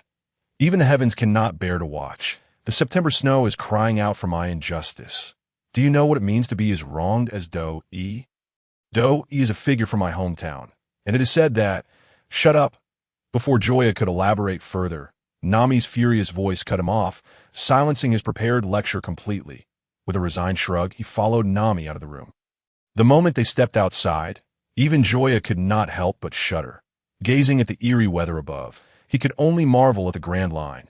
On the very first day of their arrival, they were greeted by its treacherous environment. One moment it was sunny, and the next, it was a flurry of snow, as if the entire world had aged a year in the blink of an eye. No, why are we going back? Staring at the Mary, which was heading in the opposite direction of the record pointer, Nami suddenly felt as though she were living in a dream. Could someone please explain what was happening? She had merely shifted her attention for a moment, and the entire world had changed. While everyone claimed that the weather in the Grand Line was strange, this was beyond all reason. Without wasting a moment, Nami promptly issued orders. Everyone stopped for a moment.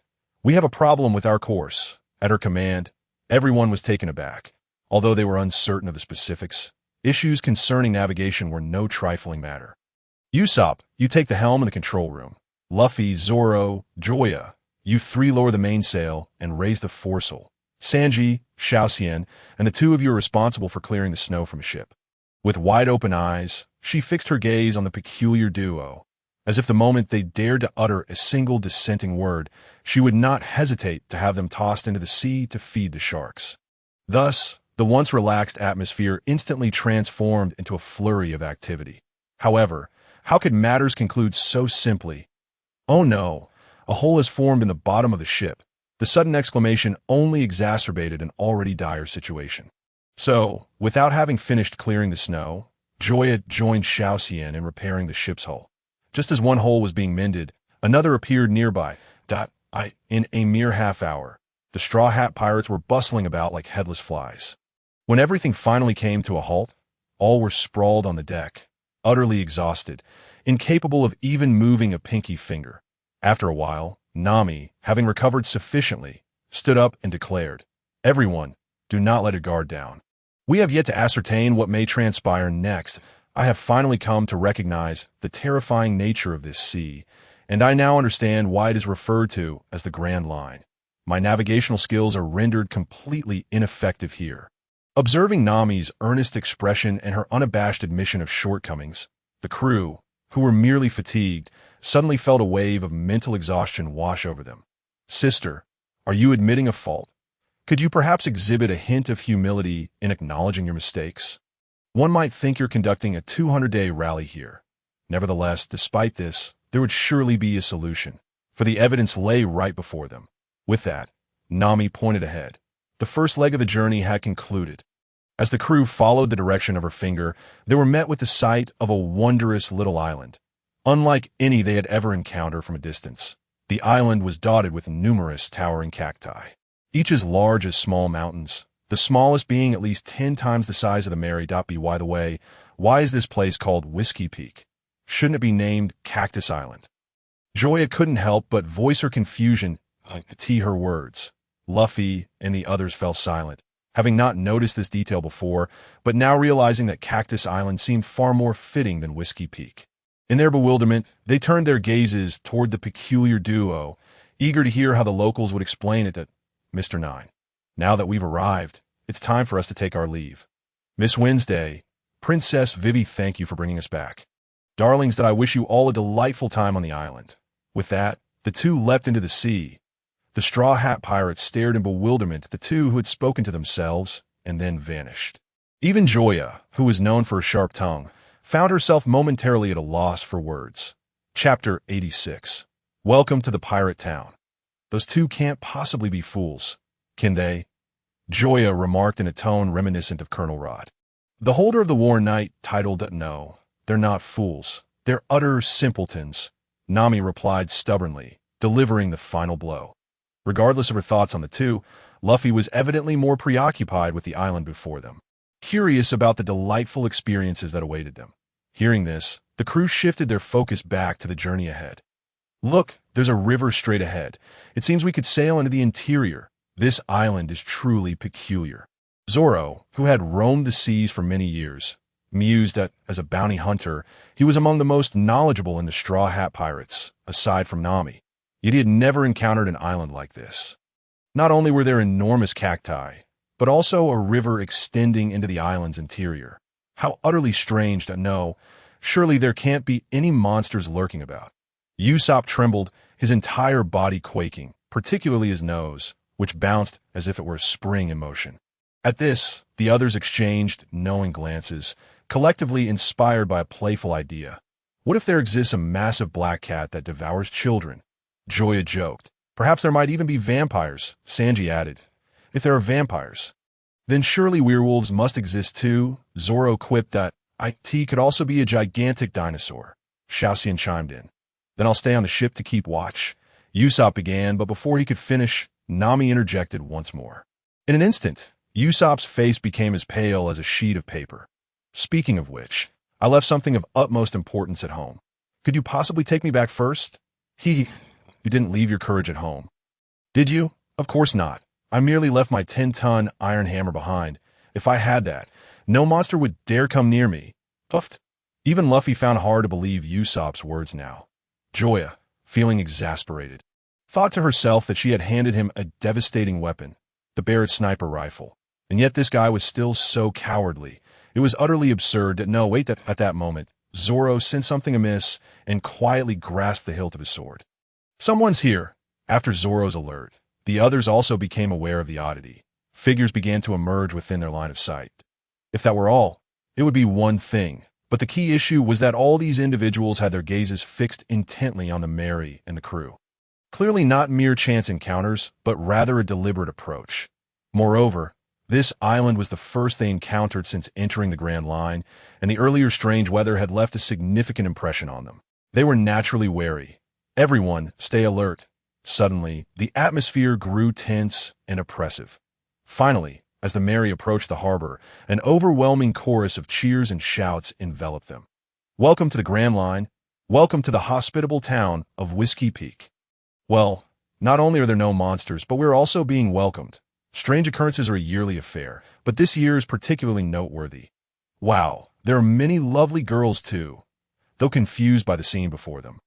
The warm reception from so many people dispelled much of their anxiety. Once the Mary was fully docked, Luffy and the others disembarked at a leisurely pace, but a man with remarkably curly hair approached and said, "Welcome to you all. My name is Ikelam, and I am the mayor of this town. I am Luffy, the man who will become the Pirate King. Please take care of me." In response, Ikelam opened his mouth but found himself at a loss for words. The prepared speech completely forgotten. However, Joya and the others had grown accustomed to this. This was Luffy's standard way of greeting. If he didn't say it, they would feel something was amiss after the initial surprise. Ikelam laughed heartily. Then I shall wish you success in advance," though he did not genuinely believe it. "Wow, you truly are a wonderful person." At this, the last remnants of doubt faded from Luffy's mind, and he found the curly-haired man increasingly likable, almost wanting to bring him aboard the ship. I think so too. This town is famous for its wine and music. Hosting guests is our pride. We have exquisite wines to boast of, and if you please, let us enjoy the feast together, accompanied by the tales of your adventures thus far. Absolutely. Upon hearing about the feast, Luffy, Sanji, and Usopp could think of nothing else. Their hearts filled with excitement as they readily agreed. Observing this, Nami and Joya exchanged glances and shook their heads in resignation, though they felt that everything was too abnormal, given the captain's orders. They had no choice but to comply. However, with Joya around, Nami felt it was manageable. "May I ask how long it takes to record the magnetic forces on this island?" "Let us not dwell on such mundane matters. Let us first alleviate the fatigue of our journey." Ikelam smiled as he shifted the topic, stepping forward to place a hand on Nami's shoulder to guide her toward the island for the feast. However, before his hand could descend, a black katana blocked the space between him and Nami. "You can talk all you want, but no pulling or tugging. She's my wife, got it? And didn't you hear her question? If you take pride in hosting guests, why the secrecy?" In an instant, the smile on Ikelam's face froze, and he awkwardly withdrew his outstretched hand. "I apologize for my oversight. The magnetic pointer for the recording will be nearly full by tonight.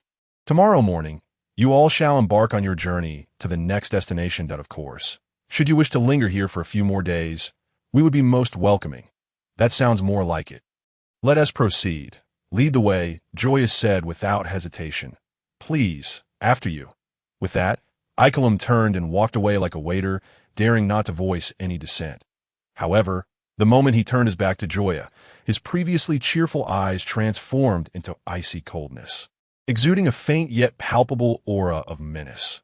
"Why are you so furious?" "It wasn't intentional," Nami admonished after Ikelam had turned around, yet the smirk on her lips betrayed her true feelings deep within.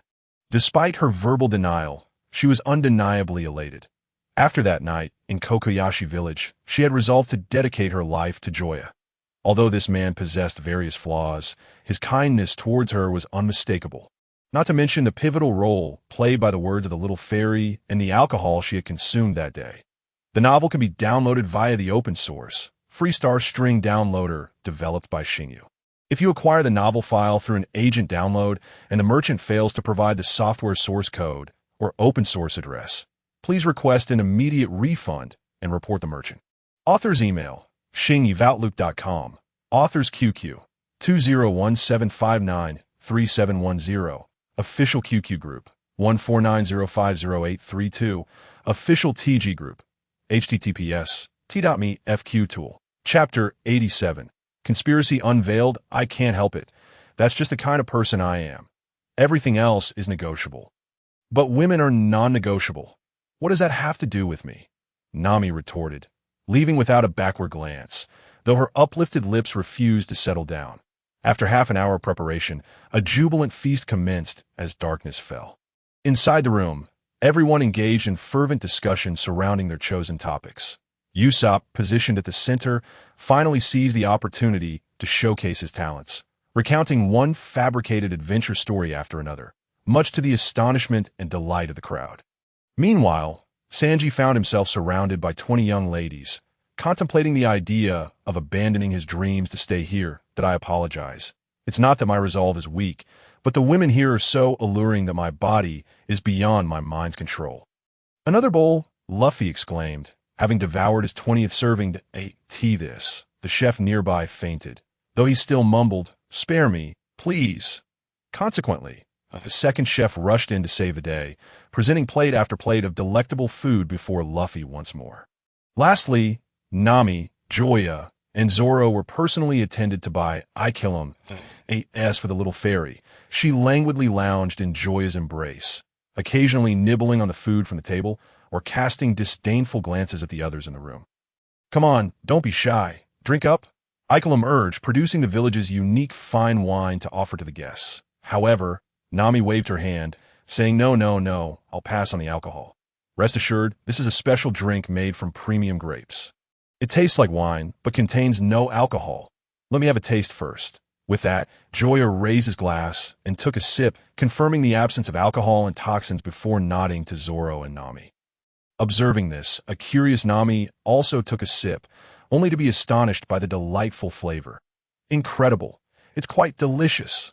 All right then, let us have a toast competition to celebrate the harvest, as per tradition. The rules are simple. Keep toasting, and whoever lasts the longest is the winner. You three should join in. I think I'll sit this one out. I can't drink that much, Nami declined, still somewhat skeptical. However, whether by coincidence or premeditation, Ikelam suddenly produced a large bag filled with gold coins, declaring, "The championess reward is 100,000 berries. Are you sure you won't participate? I'll definitely have another drink." Joya and Zoro had no choice but to shake their heads in resignation. Especially Joya, who knew how much Nami had stashed away in her little treasure trove. It was no exaggeration to say she could buy both his and Luffy's heads. And even do it twice over. With a fortune of 14 million, she was a veritable little tycoon, yet her enthusiasm for a mere 100,000 berries baffled Joya. "Zoro, you should join too. You're the one without any money. Right? Hey, why didn't you call Joya to participate?" I'm enough." Perhaps influenced by the festive atmosphere of the banquet, Nami was bolder and more passionate than usual. Otherwise, she would never have made such remarks. "Politeness? Is this how you play at being polite? If I weren't currently unable to defeat Joya, this time next year would surely mark your demise." Despite this, Zoro nonetheless joined the competition, as he truly had no money. Cheers! In an instant, the already lively atmosphere soared once more in a fit of anger. Zoro downed 10 glasses to vent his frustrations, while Nami managed to consume 12 in the same span of time. Watching Nami outdrink Zoro, Joya couldn't help but marvel at her. Truly, with enough money, anything was possible. 2 hours later, as night fully enveloped the sky, the Straw Hat crew, having feasted and drunk their fill, succumbed to a deep slumber. Outside, under the guidance of foreshadows, the townsfolk gathered. Among them were Mr. 9 and Miss Wednesday, who had returned on the Mary, and Ikelam, Mr. 8, alongside the statuesque Miss Monday. Honestly, that woman can drink far too much. Had I not added a bit of alcohol to her drink, she'd likely still be causing a ruckus. Is it really necessary to stage such an elaborate charade? They're merely 5 seemingly weak little brats. Couldn't we just overpower them at the port? After all, our town's food supply is already limited, Mr. Monday complained. Upon hearing this, Ikelam replied, "Calm down. Look at this. I've already conducted my research on them." He then produced 2 bounty posters. 3, 30 million berries. No, wait, there's even one for 40 million, just them. The staggering sum of 70 million berries stunned the 3, especially Mr. 9 and Miss Wednesday, who had spent over a day with Luffy and the others yet had failed to realize their true capabilities. Judging a pirate's strength solely by their appearance is sheer folly, Icolum admonished. Miss Monday awkwardly scratched her head, a loss for words. Nevertheless, it seems the matter has been resolved, and it's time to report good news to the boss. Let us hurry and retrieve the treasures from the ship. What about these people? After a brief silence, a glimmer of murderous intent flickered in Icolum's eyes. Avoid complications. We should eliminate them on the spot. Upon hearing this, the others felt a shiver run down their spines, for the number of lives they had taken was not a trivial count. However, witnessing Icolum's unwavering resolve to issue a death sentence was a first. Very well. Just as Miss Monday prepared to act, a voice suddenly interrupted. I apologize, but with me around, none of you will be able to kill anyone. Under the moonlight, a man wielding a long sword stood atop a rooftop. I thought you were sound asleep. As a swordsman, I cannot allow myself to be defeated by careless fools like you. Zoro grinned, continuing, so this is the bounty hunter's den. Your purpose here is to ensnare those newly entering the Grand Line and plunder their treasures. There are roughly 100 bounty hunters present, right? If that is the case, allow me to be your opponent. Baroque works. At this proclamation, everyone was taken aback. They never anticipated that this newcomer pirate, just arrived from the East Blue, would know the name of their organization. Chapter 88. 1v100 How do you know the name of our company? Icolum spoke with a perplexed tone. For I too was once a bounty hunter, and by a twist of fate, your company had sought to recruit me. Naturally, I declined. As he spoke, his gaze lingered thoughtfully on the individuals before him. The employees, entirely unaware of each other's backgrounds, referred to one another solely by their code names. Indeed, the whereabouts and true identity of the boss remained an enigma to the members of a criminal organization that blindly executes orders. This is the Baroque workshop. Am I correct? Each of Zoron's words pierced the hearts of the crowd like needles, and upon finishing, the expressions of some turned ashen. They realized that, as members, they were even less informed than an outsider. Just moments ago, they had felt in complete control. It turned out the fool had always been themselves. If that is the case, then you shall not leave here alive. Attack! Icolum roared, signaling the others to launch their assault. However, upon looking up, there was no trace of Zoron in sight. Where he had stood moments ago, only a void remained, as if he had never existed, or as if all that had transpired was merely a figment of their imagination. Where is he?